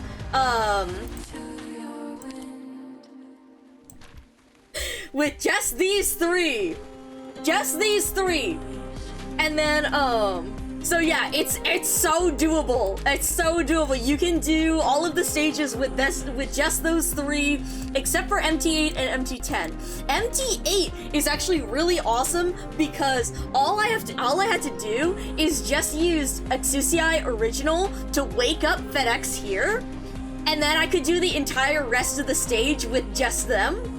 MT10 is a little bit more difficult though. With this one, I'm not so sure. I feel like it's doable.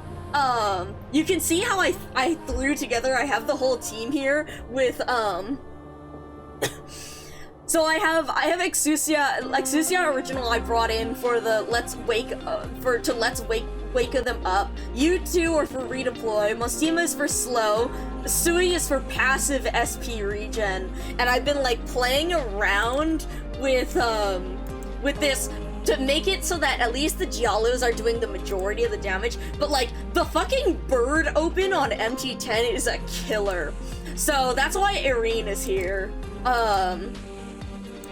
But yeah, like, here, since I have some extra sanity, here, look at this. I'm sorry, I'm absurdly proud that MT8 was actually, like, doable, but just, as long as we just used, Exusiai, since we just used Exusiai to, I'm lengthening my fucking stream time as I need to go to bed, but it's fine. I'm so pleased with this. Like, check. You can see here's Exusiai Original, and all she does is wake FedEx the fuck up. And then we can do the entire rest of the stage with just the Giallos. The reason for this, by the way, is because we need to get rid of the matriarch early in this stage, because otherwise the barriers start stacking far too much. And we need to get FedEx out, and then retreated so that we can redeploy him in time to help Archuria in a later part of the stage. And so the reason we needed Exusiai to wake him up was to make sure that he would be able to get rid of the Matriarch and all those enemies in time for us to get this redeploy right here. Watch this guy. Liberty and sunlight. Bam! All around us. And so that was why I had to do a whole bunch of testing. We had to do a whole bunch of testing with Exusiai, the Coven. Wait, hold on. Wait, I need to. I was gonna redo my auto, or not fully redo my auto, but like fix up my auto here to make it a little bit more efficient. So what we can do here is we can use you to actually charge FedEx as well as waking you up, and then we can get rid of Your request is reasonable. actually I'll let him keep attacking because he has slightly faster attacks as opposed to the attack animation being longer, and then we can honestly, it looks good in the auto, so let's do that. Violated taboos hold no power. He missed the bird. It's okay. But yeah, so then once we put you here, he'll help out with the seal a little bit faster. And then the marksman can take care of the rest of these. Alright. And then we can see the rest of these guys run through, taking care of the bird. Perfect. Perfect. Perfect. Got one more bird. Nice. We're getting rid of this guy. Suffering. Let's see if... I don't know if Fetty will get his skill in time for the seal. He might. He might. He might, actually. Because then when the seal comes around... Perfect. Now we can simply wait for... Now all we have to do is wait for this fuck-ass seal. Alright. Unfortunately the seal will make a very long journey, and so... We'll just... It's fine. Does the seal count as a bird? That's a really good question. It does have wings. Perfect. Okay. That's... The seal is a fish. Mission complete. It is. Thank you, Fetty. I don't think... I guess... The seal is a... What? Actually, hold on. I'm actually just curious looking at this. This is really funny that the seal is an elite. Flying Aegir, I guess. Also, it's really funny that the attack speed is high as for when it actually wakes up. But yeah, we must consult. Oh my god, we need the charts where it's like, a bird must, lay eggs and have, or bird must have feathers, a bird must, be a flying creature, or something, where it makes it, like, vaguer, each one in those charts. I don't remember what those charts are called, but it's the ones where they're, like, the fact that it's, like, they get vaguer over time, so what is the, like, vaguest definition of... Bro, I can't even think of how I would look up what this would be called, but, like... Anyways, yeah, I'm supremely proud that, again, all that's needed, new member of the Duck Lord squad. But yeah, anyways, the fact that all MT8 needs is Exusiai Exusiai to wake up FedEx. She doesn't deal any damage, and the fact that we can actually clear it with just the Giallos is so... I'm thrilled. I have been unbelievably jazzed about how far we got with just the Giallos. Like, the fact that MT4 was what started to give us problems, but we just had to, like, reposition them. MT5, this one was tricky. This one was actually quite tricky, but, what we did was we used FedEx, skill 2 for the higher defense as bait, because of the ammo, so Archuria was able to kill the enemies here. What? Wait, hold on. What range? Minos has Errato? Because I know you were doing Minos Knights earlier. Imagine you're a Sancta and a seal comes out when the Dream City fucker is. I would have lost my shit. It would have been like, I cannot imagine. Has 1.5 aerial attackers. Because it's Errato and FedEx cannot. He cannot. This was our ancestor! Oh my god. Here, wait, I'm sorry. Here, look at this. Having the ammo tanking working, it's so irrelevant. No, for real. The fact that he was actually able to, the one guy with a gun that can't, for real, like, the number of jokes I saw, the number of jokes when he first released about that, about shotgun but cannot hit air. But yeah, this one was a tricky, let this boy, for real, do you know how many things I could do with this? Look at this. If FedEx could hit air, I would be fucking unstoppable. I would be unstoppable. Oh my god. But yeah, look at this shit. So we use them as bait.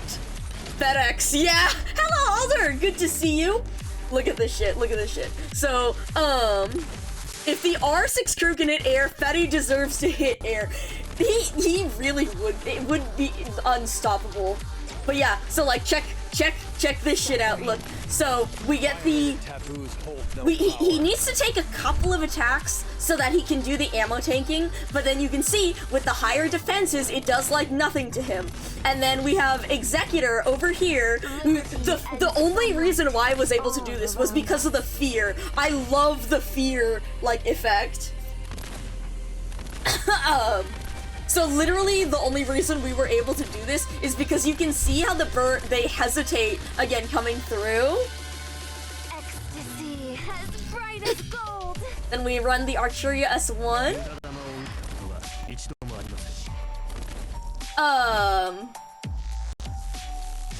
Anti-aircraft, the birds are scared of him, oh my god. But yeah, you can actually see how close this gets with the crowd of birds here, and you can see again how we've used his skill so that when the big crowds come, he can instantly, or he can almost one-shot. But look at how close this gets right here, because he just needs to bait enough, just enough. There we go. Mission accomplished. I'm so, like, this one took a good, like, 5 or 6 tries in order. This one took a good 5 or 6 tries in order to figure out, because we were figuring out how to position Archuria and which side. So one of the scariest things in this one is the fact that you literally have to wait until you get 29 fucking DP. 29 fucking DP to put Executor here first, because you need Archuria, because Archuria, can attack the sentry, the the security camera birds, but there are too many small birds for her to take care of. So the most nerve-wracking thing is you have to wait here until there's literally the very first bird is like right fucking here, and then you can place Executor, and he will take care of them. And then Arturia can take care of these birds as long as FedEx is baiting. But yeah, that was like the hardest thing, figuring out the intro, because I was starting it on Arturia at first before I was like, shit, she really can't do this. We need to run Executor there. Was I interested in Enmity before FedEx came out? Yes, I was, in fact, because I built, sorry, and then this one's pretty straightforward. MT7, the difficult part is making sure you get this. See, the fact that we get all these marksmen, is what saves us. Here, let's see, Enmity, who did I have before? I had, Utage, Mudrock, and, Helliger. I really, Utage is what got me off. Utage is the person who, like, was, I leveled Utage and was like, oh, I get Enmity now. I love this shit. So, she was the one who got me started on Enmity, but I didn't run it as like a niche. I mostly ran it as I really like Utage, I really like Mudrock, I really like Helliger.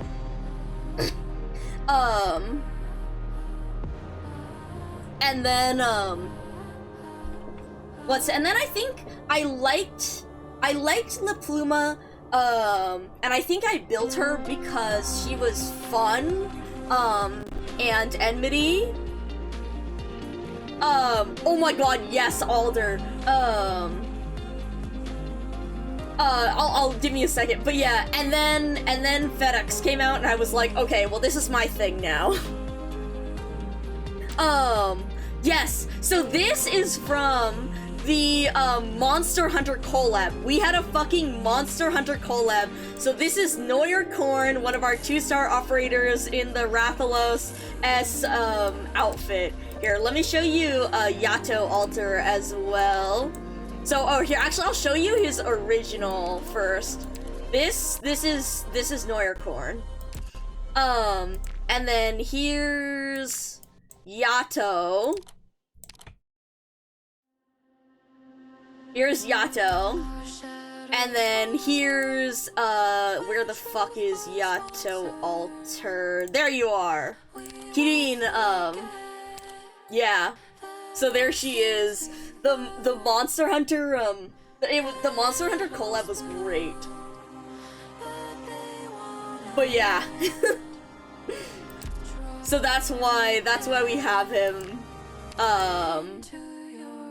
Also, I forgot to put Entelekia on the team. Oh, true! I need to show you. The Wiggler, no. It gets even better. It gets even better. Not just the Palico. Look at this. We have the Palicos. They're the Terra Research Commission. They are, no, Flawless, Neuer. Oh, yeah. Shut up, shush. I know. Did I buy their skin? Yes, I did. Because it's funny, but I like seeing them here. The cats. But yes, the Wiggler is so fucking funny. Look at this thing. The fact that, look at this thing. Look at this. Oh, wait, no, that's not the chibi. Look at this. Is this not amazing? It's so good. It's so good. I love this thing. Nyar corn, yeah. I love, again, the Wiggler cat with the traffic cone. It's so good. I love both of these, but like, the Wiggler dancing is truly, like, amazing, which is why I haven't had them on the skin as much. I still, I do swap them sometimes, but like, look at this thing go. Look at this thing go! But the one behind him doing the Snoop Dogg, yeah. Again, they're both really fucking good.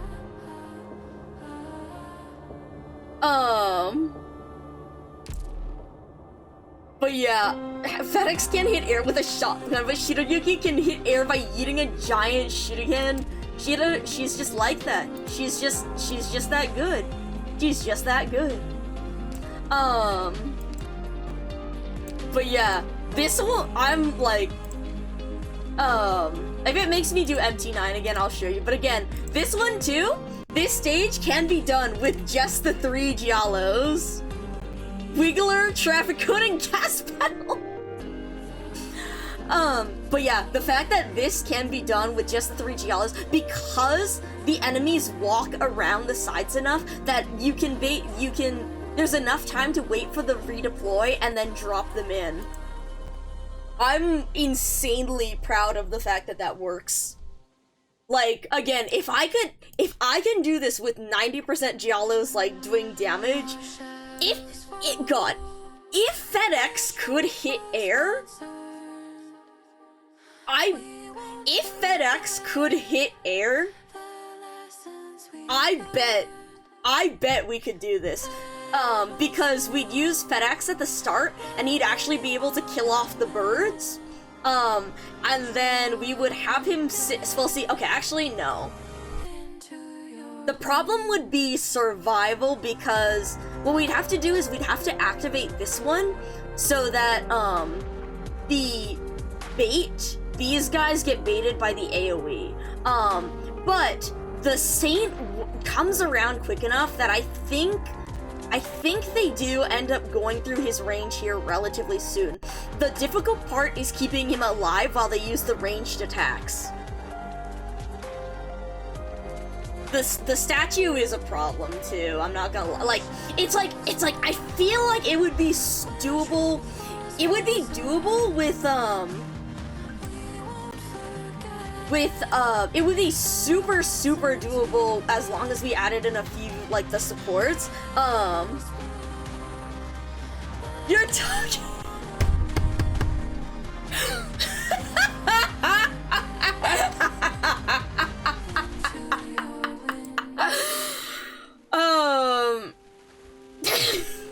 That's really, like, okay, that's really funny. That's really funny. I mean, like, okay, no, there is canonical... Hold on. Here, I'll read you out his scores from the Notarial Hall. Hold on. Hold on. Where's the Terra Wiki? There we go. When he released in the trivia, again, this is on the, Executor's profile from the Notarial Hall in his Weibo's introduction lines is as follows. Name, Federico Giallo. Position, officially licensed executor. Work ID, 920101. Relatives, immediate family members, deceased. Annual number of completed tasks, 111. Annual completion rate, 100%. Annual basic ability test results. Physical fitness, including long-distance running, sit-ups, etc. Excellent. Shooting, excellent. Combat, excellent. Obstacle course, excellent. Explosive usage, excellent. Driving, including lesser road vehicles and aircrafts, excellent. Negotiation, qualified. Asterisk, pending review. I love. It's the best. It's so good. It's so fucking good. It's so fucking good. I love this profile so much. That asterisk is doing a lot of heavy lifting. It is qualified. Pending review. Oh, it's so good. Oh my god. Negotiation, intimidation. Yeah. He is like, see, again, pending review though. See, after this event, I bet he, like, after this event, we saw, okay, well, He did do that. He learned. There's been character development. He did it. Like this very event, the MT7 moment. There was the moment. There's no, not that. The MT7 moment. This one.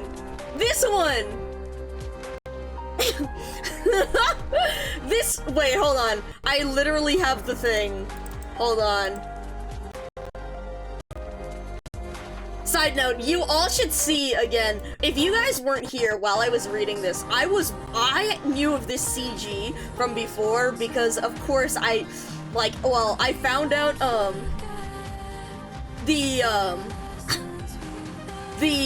found out about these two because I found out about the MT6 conversation, but anyways, it's this one, the fact that he doesn't shoot, he considers it, and then he takes his hand off of his gun, and he negotiates. It's oh my god. Yes, Alder Bones. The reason, well, I've been waiting for this to display because I had these.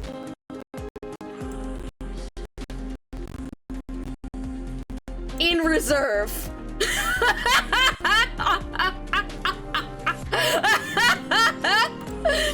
Oh my god. Wow. The corporate wants you to find the difference between these three images.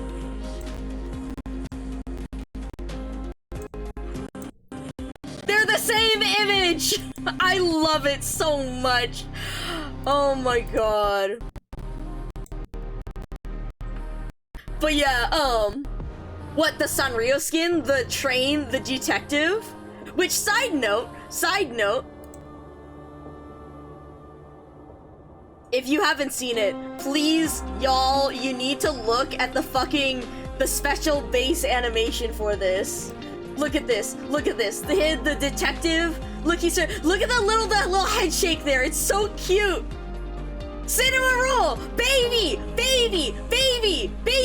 And then the cinema roll, the little nod! It's the detective to find the cinema roll!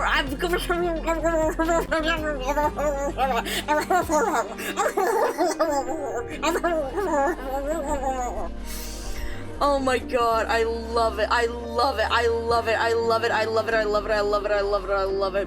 The fucking...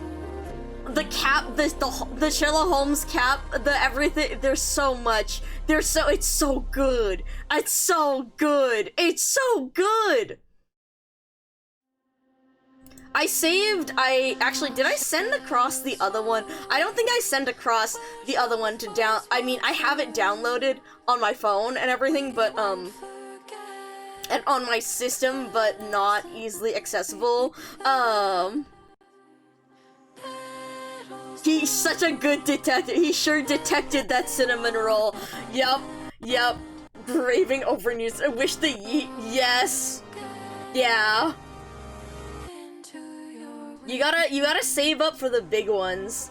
You gotta save up for the big ones, for the yeet stupid, the everything. But yeah, oh my god, isn't it cute? It's so good. I've been looking at this. Oh my god, but yeah. Didn't even put 2 and 2 together with this. But your fiance said trains when I showed her the skin artwork, and oh my god, yeah.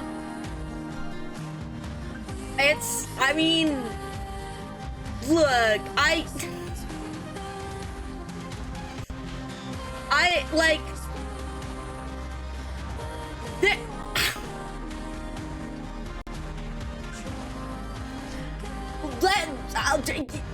I'm just gonna say that, like, one of the things that I was most excited for when I went to Offkai, like, yes, it was so much fun being able to meet everyone and to hang out and talk to everyone, and it was so awesome, but also, dead ass, one of the things that I was, like, the most excited for going up was the fact that I got to take the fucking Amtrak train up there. So, like, I'm not beating the allegations either. So, like, Anyways, it was awesome. It was awesome. I've been like, I need to schedule, yes, we do. Here, you know what? Let me send this because, here, I'll find, Saihate. Saihate is very cool. Saihate.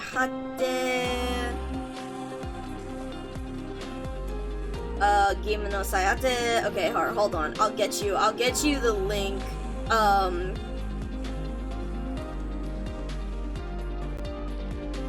Right, Smart Game Cap. That's their.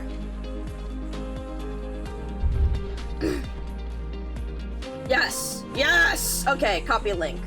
So first off, if you'd like to see it online, you can check it out right here.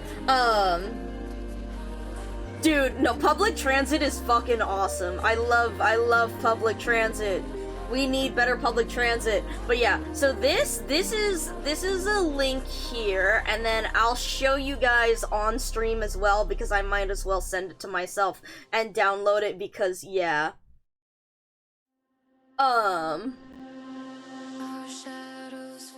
Alright, there's the animations.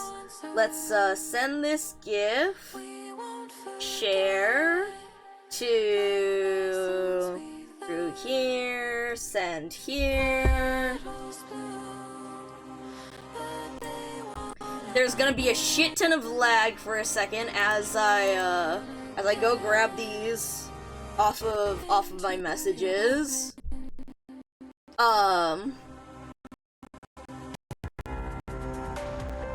You know, in the meantime, let's put you over here.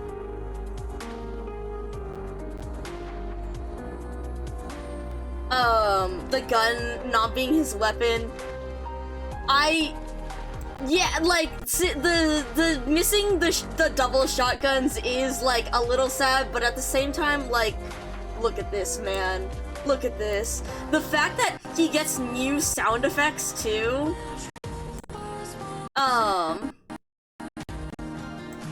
Let's see, it's this one. Okay, and then let me download this one.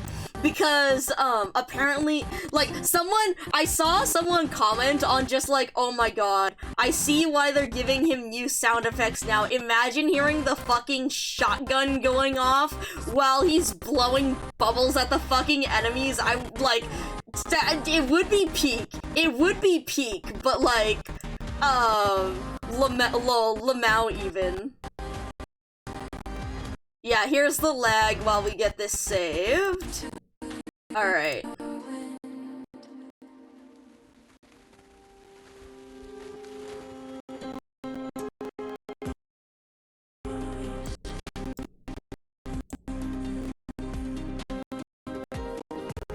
The bubble is so funny. Like, I think it's, I think it's really funny. Again, honestly, I will probably be switching him back and forth between, the skins, but like, Dragon's Breath rounds, except it's a sea dragon. Alright, let's see this. So where's the,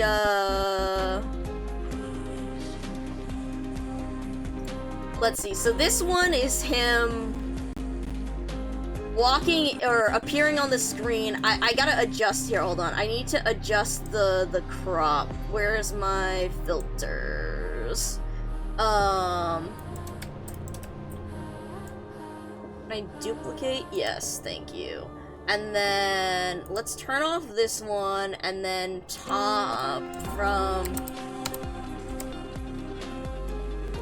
Alright, and then let's swap. Why did the fucking... What?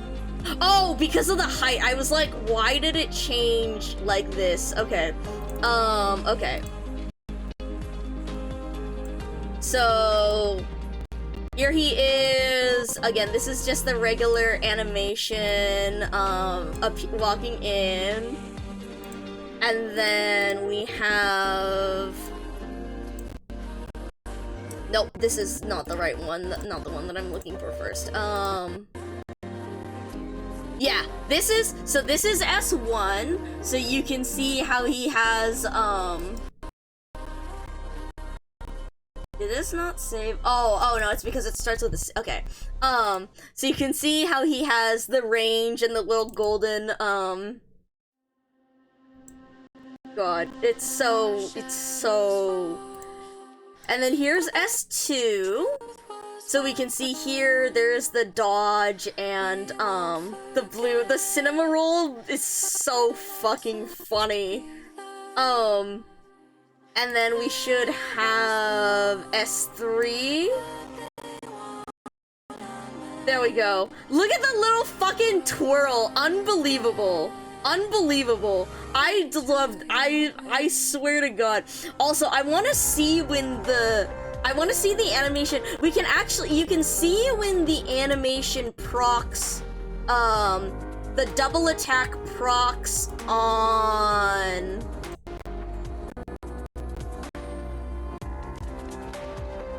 Let's see, no, is it this one? Yes, you can actually see where the double hit procs in this one, where he's firing the second gun with the second bubble gun. But I really want to see where it happens in here. Dude, the rainbow, it's so fucking cute. I like, the magnifying glasses, the fucking the everything. Oh my God. He can't wear the hat, so he gives it to the kid. Oh my God, wait, you're so right. Oh my God, you're so right, actually. Holy shit. You're so right, actually. Holy shit, that's awesome. Every time he spins, it reminds me of the stylish moves from Paper Mario. Oh my God. But yeah, I really want to see the animation for the double hit with the bubble gun with the second attack. But yeah,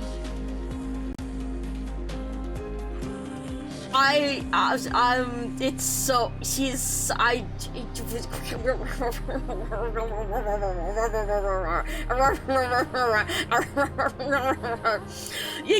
the fucking deadpan face, exactly, the twirl, the little, like, quiet, like, the look, the little pause, the look, the twirl, the fucking, there's so much, oh my God, it's so, I'm so normal about this.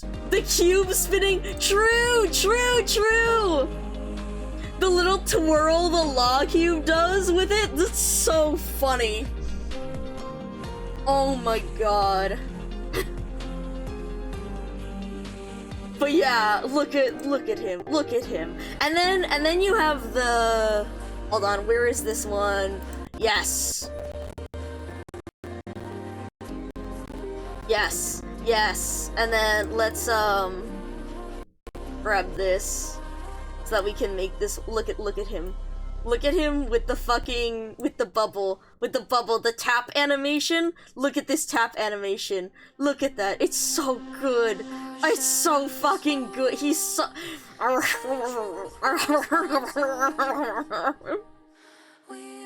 follow the notarial one who's special procedures for PR oh my God, I'm so yeah, I literally, like, all weekend has been just me. I've been recovering from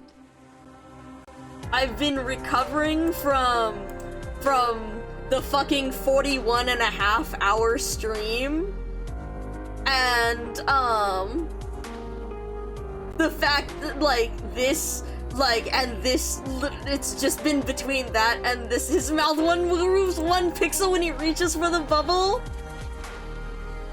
Yeah, the little, well, it's more of like a little mouth open there, well, no, there is actually a little bit of a smile, like, the little pause there. But yeah, oh my God, it's so, I'm so,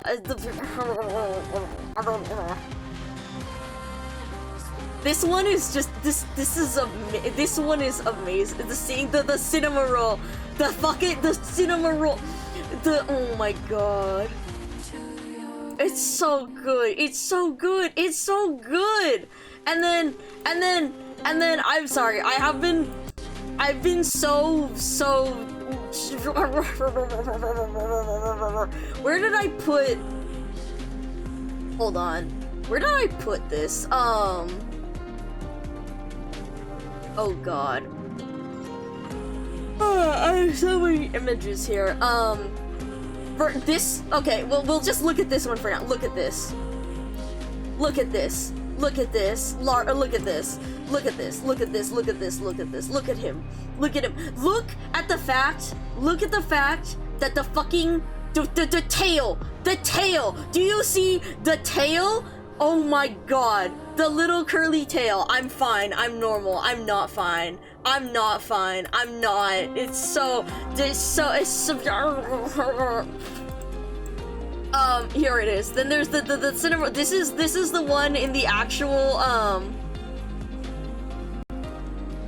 look at this. Look at this. Look at this. Look at this. Look at this. Look at this. Look at this. Like the fact that this is the actual bit, like, from the skin. And again, look at with the ears, the baby. Anyways, and then he and the train, the cap, the everything, the, oh my god, I've been looking at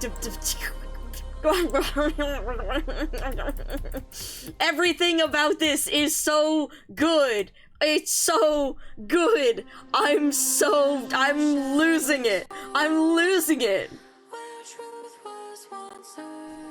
Again, it's the colors too, with the fact that Skate, like, again, keeps the colors, like, consistent with the yellow, the yellow from the yellow/orange from his original, and then he's got the blue here. Oh my god, there isn't as much the red, but the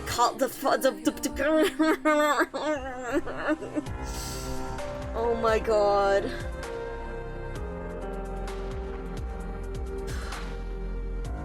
I've been looking at this for any time that isn't spent looking at this has been spent looking at the fucking thing that they sent from the image of, like, all the different what's wrong with Laterano from the Masses Travels, but in it they bring out it's a big, like, I'm literally I'm in the middle of Benny's fucking stream and I'm, like, trying to stay, like, I'm trying to save energy for, like, as I'm fucking recovering, so that we can do all the stuff for this stream, like, and like, I'm like, I want to participate more in talking about Benny, what Benny is experiencing in the Masses Travels, and then in the fucking middle of that, and trying to conserve my emotional and mental, like, energy here, all of a sudden I get the thing that Arknight's Twitter has just posted this, like this image, and I was like, they can't just drop Betty with the fucking kids on me like this. You unbelievable. Was I just staring at this for 10 hours? Shockingly, no. That's for today.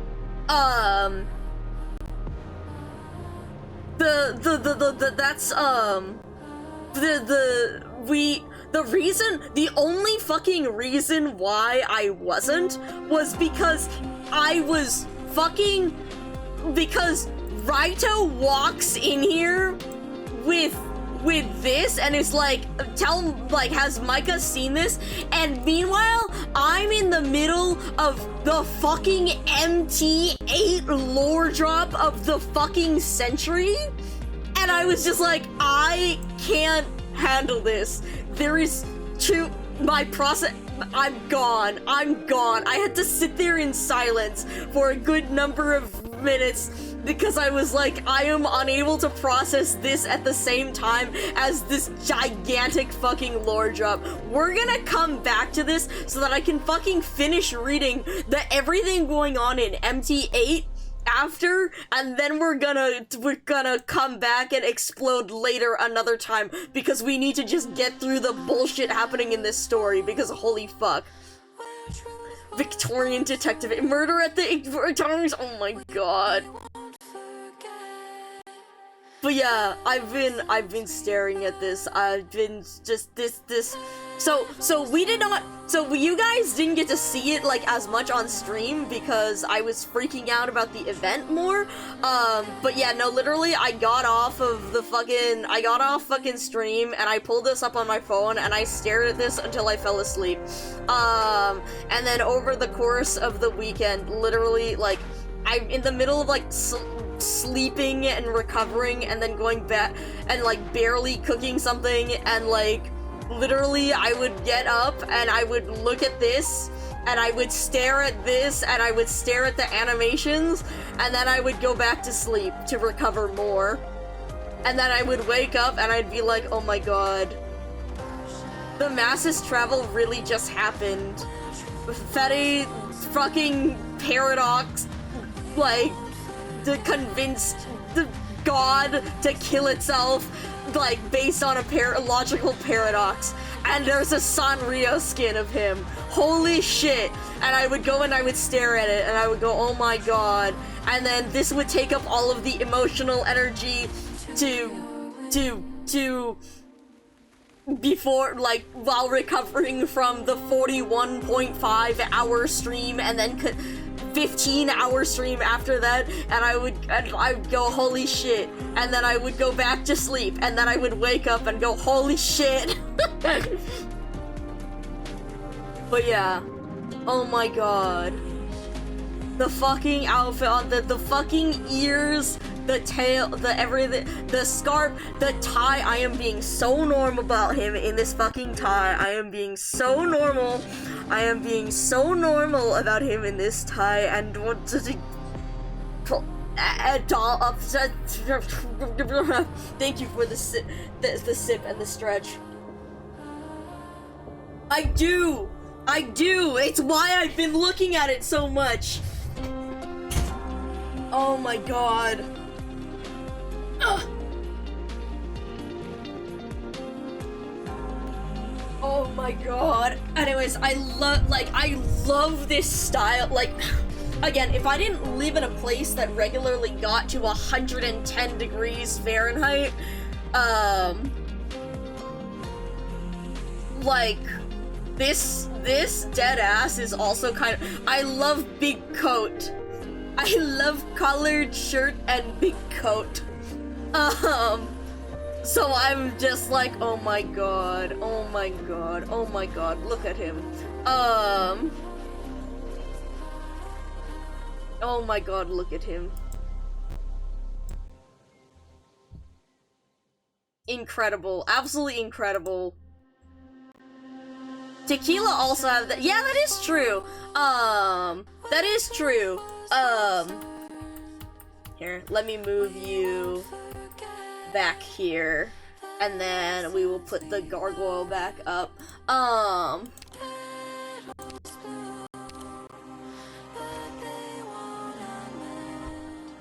Witnessing this image, passing out, waking up just to face the image and pass out again. Dead ass. Saturday was like my recovery day where all I did was like sleep from the previous week, and dead ass for how, like, that genuinely was part of the day. Like, I wish I was joking, but like, no, that straight up, it was, like, you're not even exaggerating. This isn't even an exaggeration. But yeah, it is one of the, like, as you can see here, I do very much like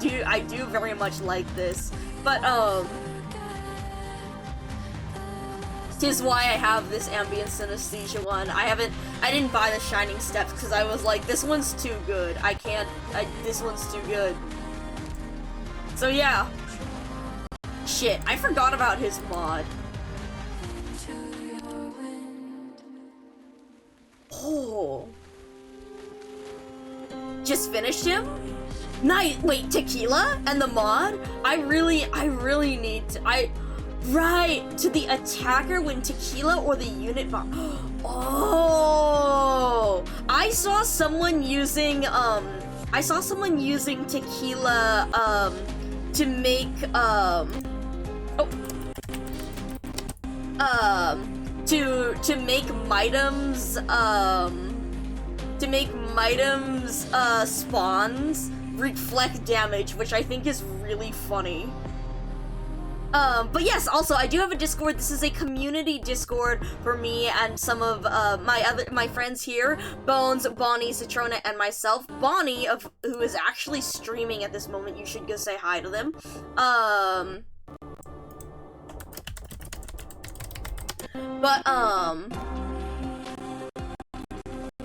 But yeah, feel free to come hang out. But yeah, oh my god. But yeah, no, Tequila's great. But like, you know, there are other reasons why I love Executor so much, as well as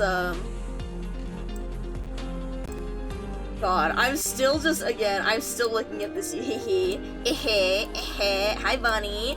Bonnie has been lurking and listening to my stream while also streaming, or was earlier at least, while I was discussing of the various themes in the Masses Travels and doing, you know, literary analysis and all that. But yeah, just I don't know if they're still listening quite as much now that it's just turned back into gushing over Executor. But yeah.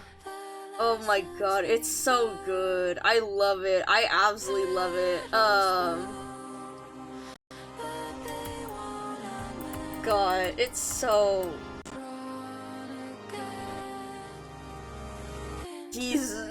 Yeah, God, look at him. Look at him. Look at the fucking cinema roll. Look at the everything. Oh my gosh.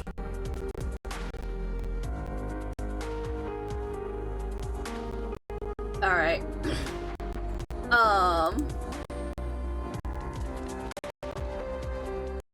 Oh my god, wait, yo? That's so sick! Wait a sec. Did you make this? Wait, you made, like, is this, like, polymer clay or a model? Like, 'cause that's so sick. You painted? I see. Or what's the base?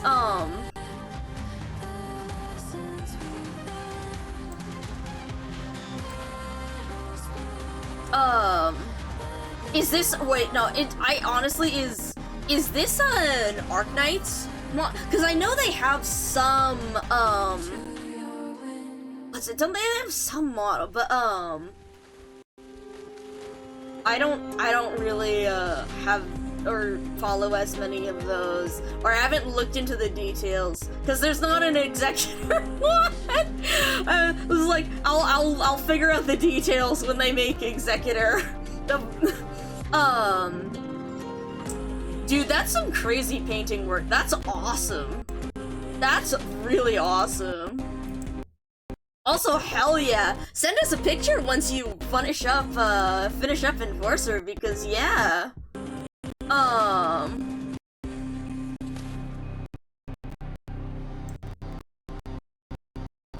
Yeah, goddamn. But yeah, so yeah, I've been just so much just looking at this fucking outfit because, oh my god, it's so... I just thinking about, like, just... there... oh man. Alright.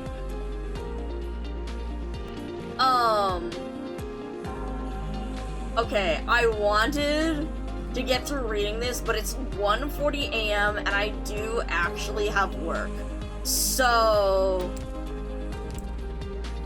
I think what we'll do is we'll leave this to keep reading about Mustima via Meta, so that we can read that and we will work on like the EX stages, because unfortunately it is actually getting late and I need to cut myself off before I...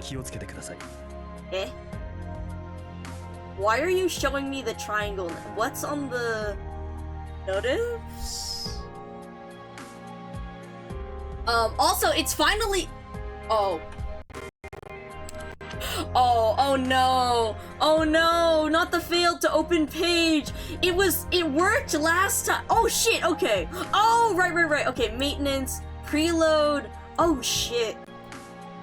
Honestly, I don't know if I'm going to end up streaming this. I need to hop on some other people's streams when we, Oh, is it questionnaire time? Is that why? Ah, I see. Okay. Yeah. Alright, well, I certainly have many answers for them on the questionnaire. So I'll probably do that on my own time. Here, let's go in, we'll just refresh. We'll finish up, refreshing the base and Same stuff, as it and ever then... was. And honestly, that's not bad. Resources received. A little pot of tea, a big plate of raspberry pie.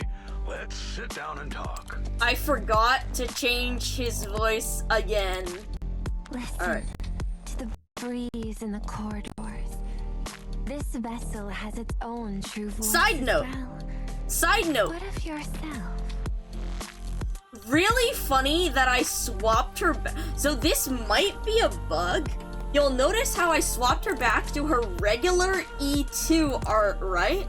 But when I assign her to the facility, she says the voice line from her skin instead of the one about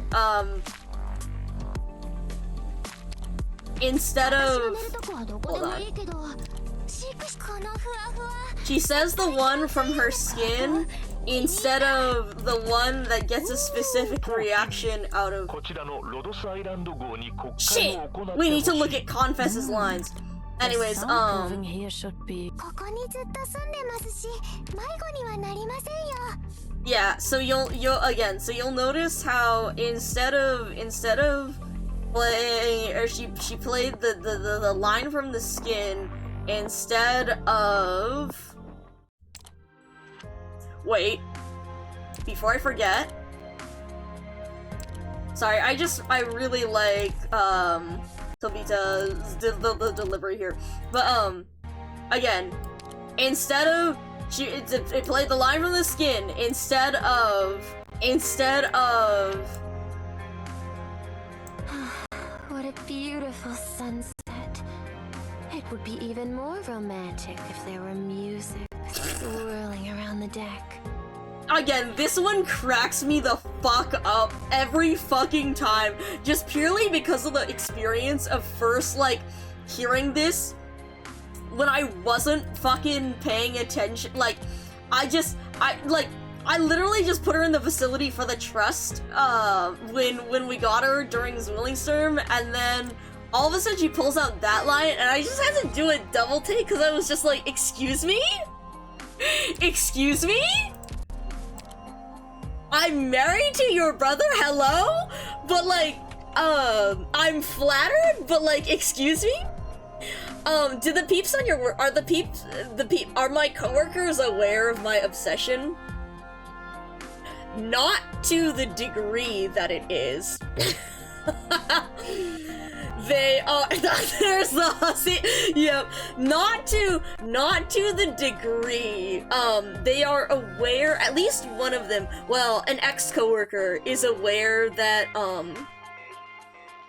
is aware that I am a big fan of a particular character, and that sometimes I stream or sometimes I talk about this character.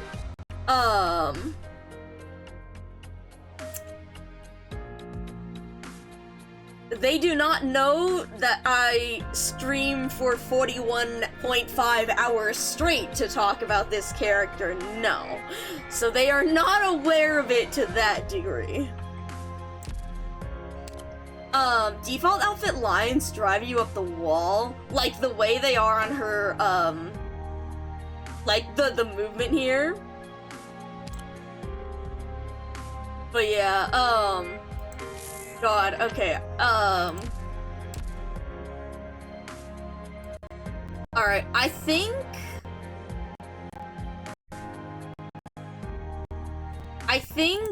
let's see, fuck, it's been such a while since I've fuck, I want to raid Clover, but also Bonnie is streaming. So,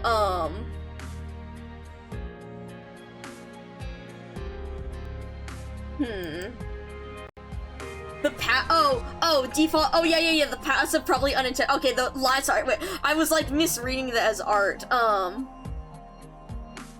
take some sort of petty leave every time an angel, I make I use my sick time and stuff, yeah, well, but then again, it's fun to drop in on Bonnie, and Bonnie has been listening to me for a bit, so, like... But maybe I will send you to Clover. But yeah, as I said, again, everyone, make sure to go check out, Bonnie. Bonnie is another member of our team, like, Scalene, and another person who... a friend who helps again run the community Discord server, which is, I'm sorry, this is bothering me because I noticed that it's a little bit off from where it was before. Okay, but yeah,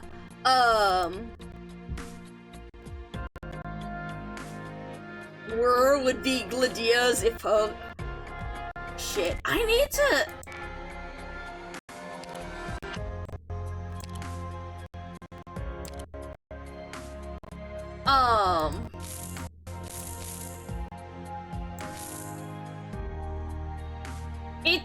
You know, that's fair. This is a really good one. Personally, I really like the style on this one, and the color, the white, the way she looks there, but like it is very good. It is very good. Okay, where am I going to But yeah, I just to finish off, I guess, before I send you off somewhere, I'm still, again, just this never fucking this will just amuse me to know, like, the fact that these two skins, like, the voice lines are directly connected, and they straight up have, like, this is straight up the fucking voice line in the fucking... They gave this to us. They gave this to me specifically. Like... Doctor, can you believe Fede is still asleep? Now, here I am with my cello, and here you are in front of me. It would be a shame for you to miss what I've just experienced. Give me your hand. Sick, right on this string. Let's create this harmony together. Like, this fucking line, and the fact that, again, directly fucking, like, that this is a direct follow-up, that the trust that corresponds is the direct fucking follow-up, and this is what this is? Arturia, cease your seduction of the doctor. I am awake. I will share the possibilities I saw, as well as the limitations within. My head is still too foggy to begin the description. I'm fine. Please, allow me a look at the sky. It is a blue most familiar to me, Doctor. I'm fine. I'm not fine. I haven't been fine. I'm still, like, unfucking believable. I still cannot. The fact that they bring the blue sky, the bucket, anyways, oh my god. I just, yeah, I'm normal. I'm fine. I'm not fine. I haven't been fine. I'm still thinking about the, shush! And then it has a picture, the sky, oh my god, you've been here for the numerous times we have read Azure together and talked about the blue sky and the memory of and the meaning and the significance of that, and just just the fact that this is a possibility derived from when executor connected to the law, connected consciousness tend toward unity. Also, this here,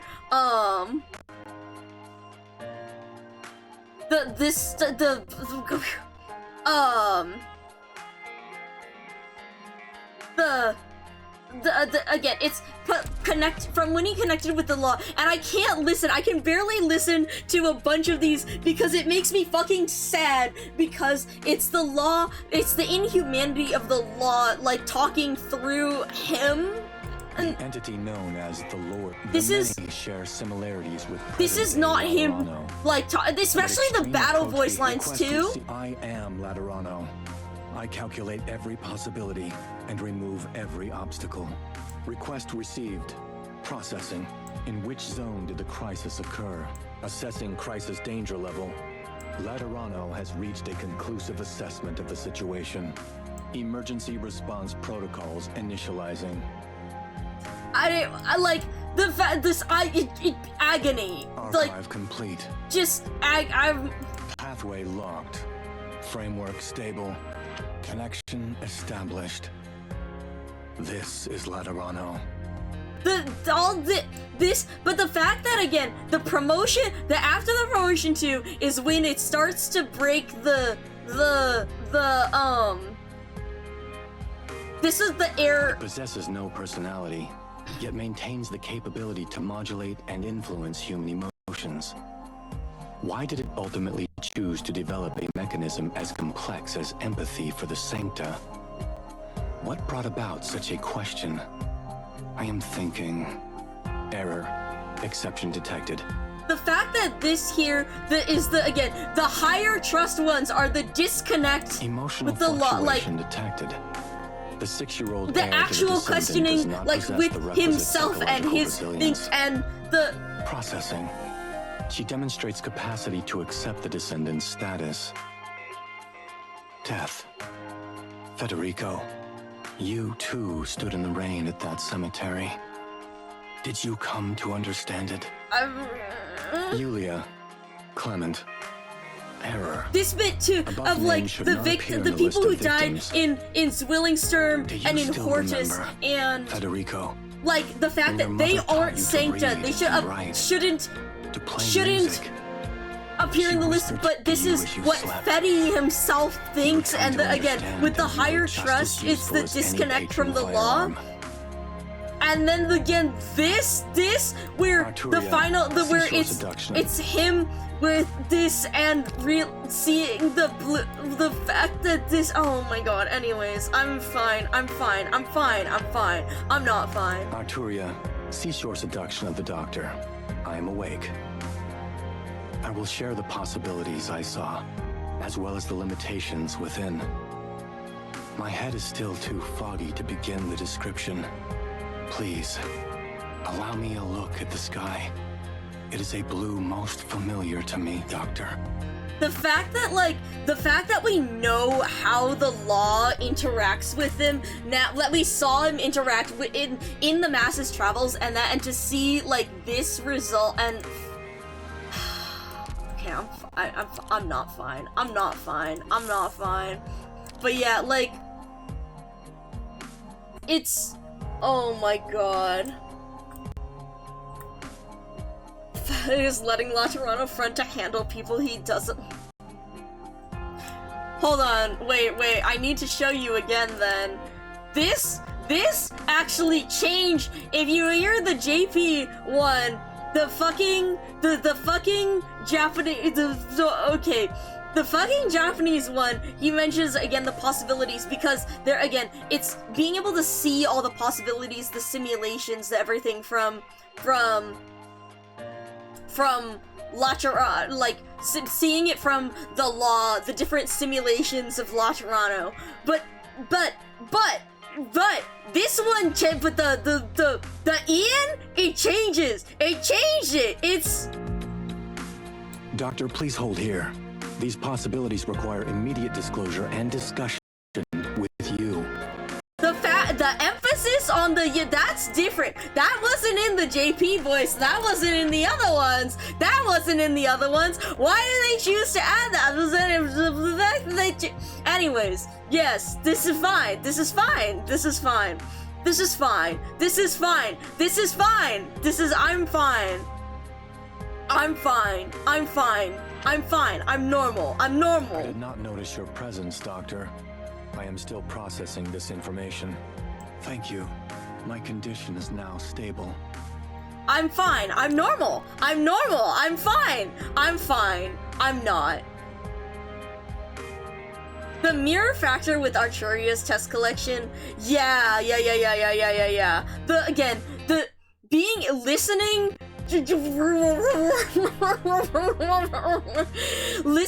listening to the two of them in sequence is so good. Like how you hear the from the Tower of fuck. Revelations. That's me freaking out. It's okay. Pagus Michaelion. Then on to the Sunset Chapel in Pagus Saint Marcel. Then the Chapel Square. The city is alight. I sense the existence of each individual. And their disappearance as well. We are one as Laterano.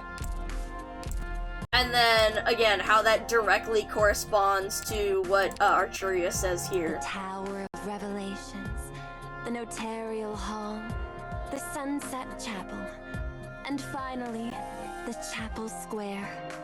The halos over our heads are extinguished, yet the city remains illuminated as always. Please hold here, Sancta, and tell me, is Laterano not more connected to the rest of this great land, and less dissimilar? But yeah, so like... Yeah, the fact that they correspond... Also, again, the fact that those... It's so interesting that that's the reason why they say it is actually not because of the Master's Travel. Well, it's because that is the order in which the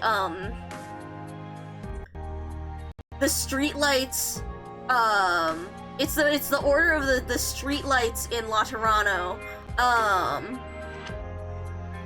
which it was again referenced in the Master's Travels in the fact that it goes up to the Basilica. Okay, it's 1:58 a.m. I need to send you off. I need to send you off. But yeah, cause what's it, the fucking, here, hold on. It was in, not this store, not this one, MT9, no, it's MT,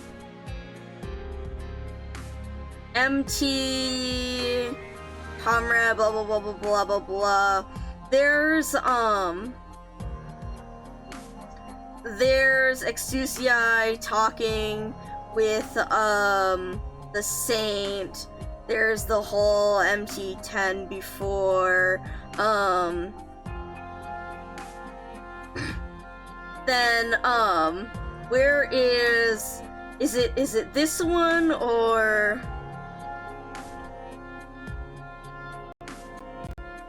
Exusiai... No, it's one of the previous ones. MT9...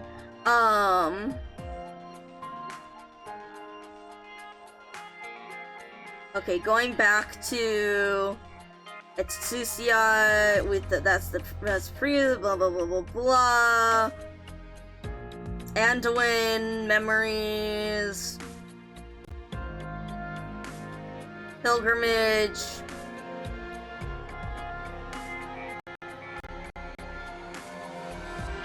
No, it's later, right as they head towards the Basilica.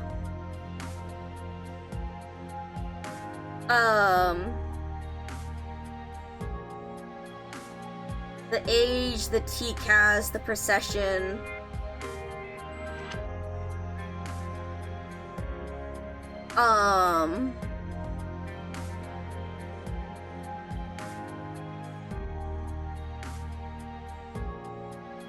Again, and then they're seeing, again, this is the whole thing of visualizing the decline of the TCAS, the memory. It wasn't during the memory. No, it wasn't. The origin of it all. Yes, this path will take us past the Tower of Revelations in Pagus Ecclesia, past the Notarial Hall and gunsmithies in Pagus Mechaleon, past the Sunset Chapel in Pagus Saint Marcel. It is the order the street lamps light up as night falls on Laterano. But yes.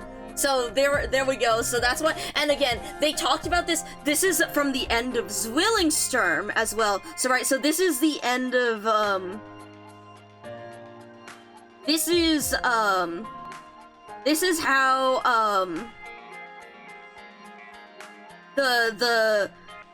how this is the path to the Basilica. But again, as we go, if we go back and we look at Zwillingstürm,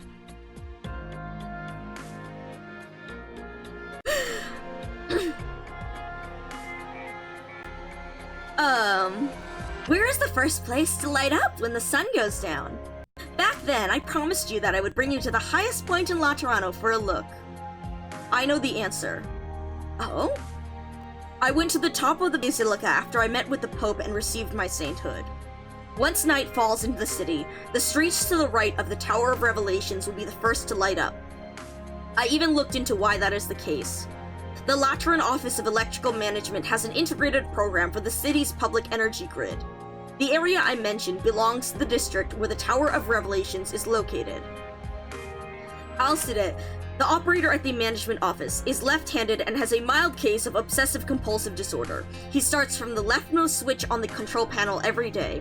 The lights start from that street to the right of the Tower of Revelations, then through the Notarial Hall and firearm workshops in Pagus Mechaleon, to the Sunset Chapel in Pagus Saint Marcel, and then all the way to the Chapel Square.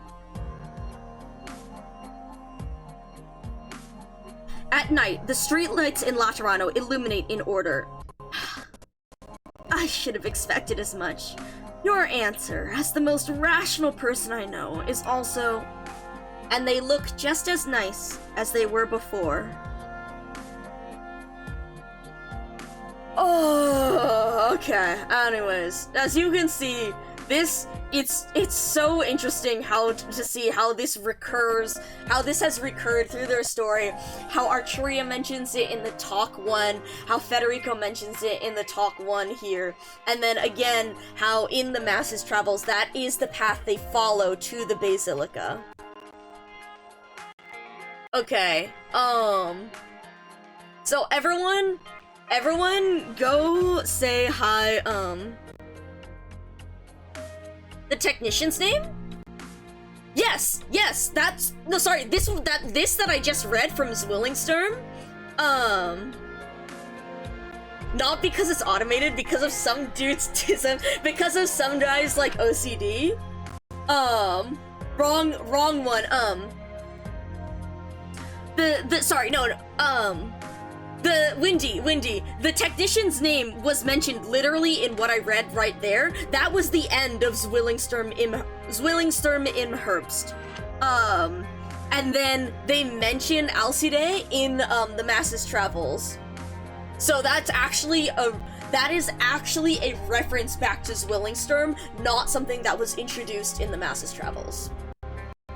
But yes, you know what? I'm gonna send you guys over to Clover because Clover is playing Pokemon and I am curious about this and I haven't gotten a chance to raid Clover in a while. And Clover is very cool, so I'm gonna send you guys there. Let me get this open on my stream. But again, please make sure to go say hi to Bonnie. Again, one of my friends, one of my close friends, and oh my god, wait, Citrona's in call too. Also go say hi to Citrona, who isn't streaming, but is currently in call with Bonnie. Maybe okay, I need to go to sleep, but maybe I'll hop in for like 3 fucking seconds there afterwards. But I am going to send you guys to Clover, who is playing Pokemon ZA.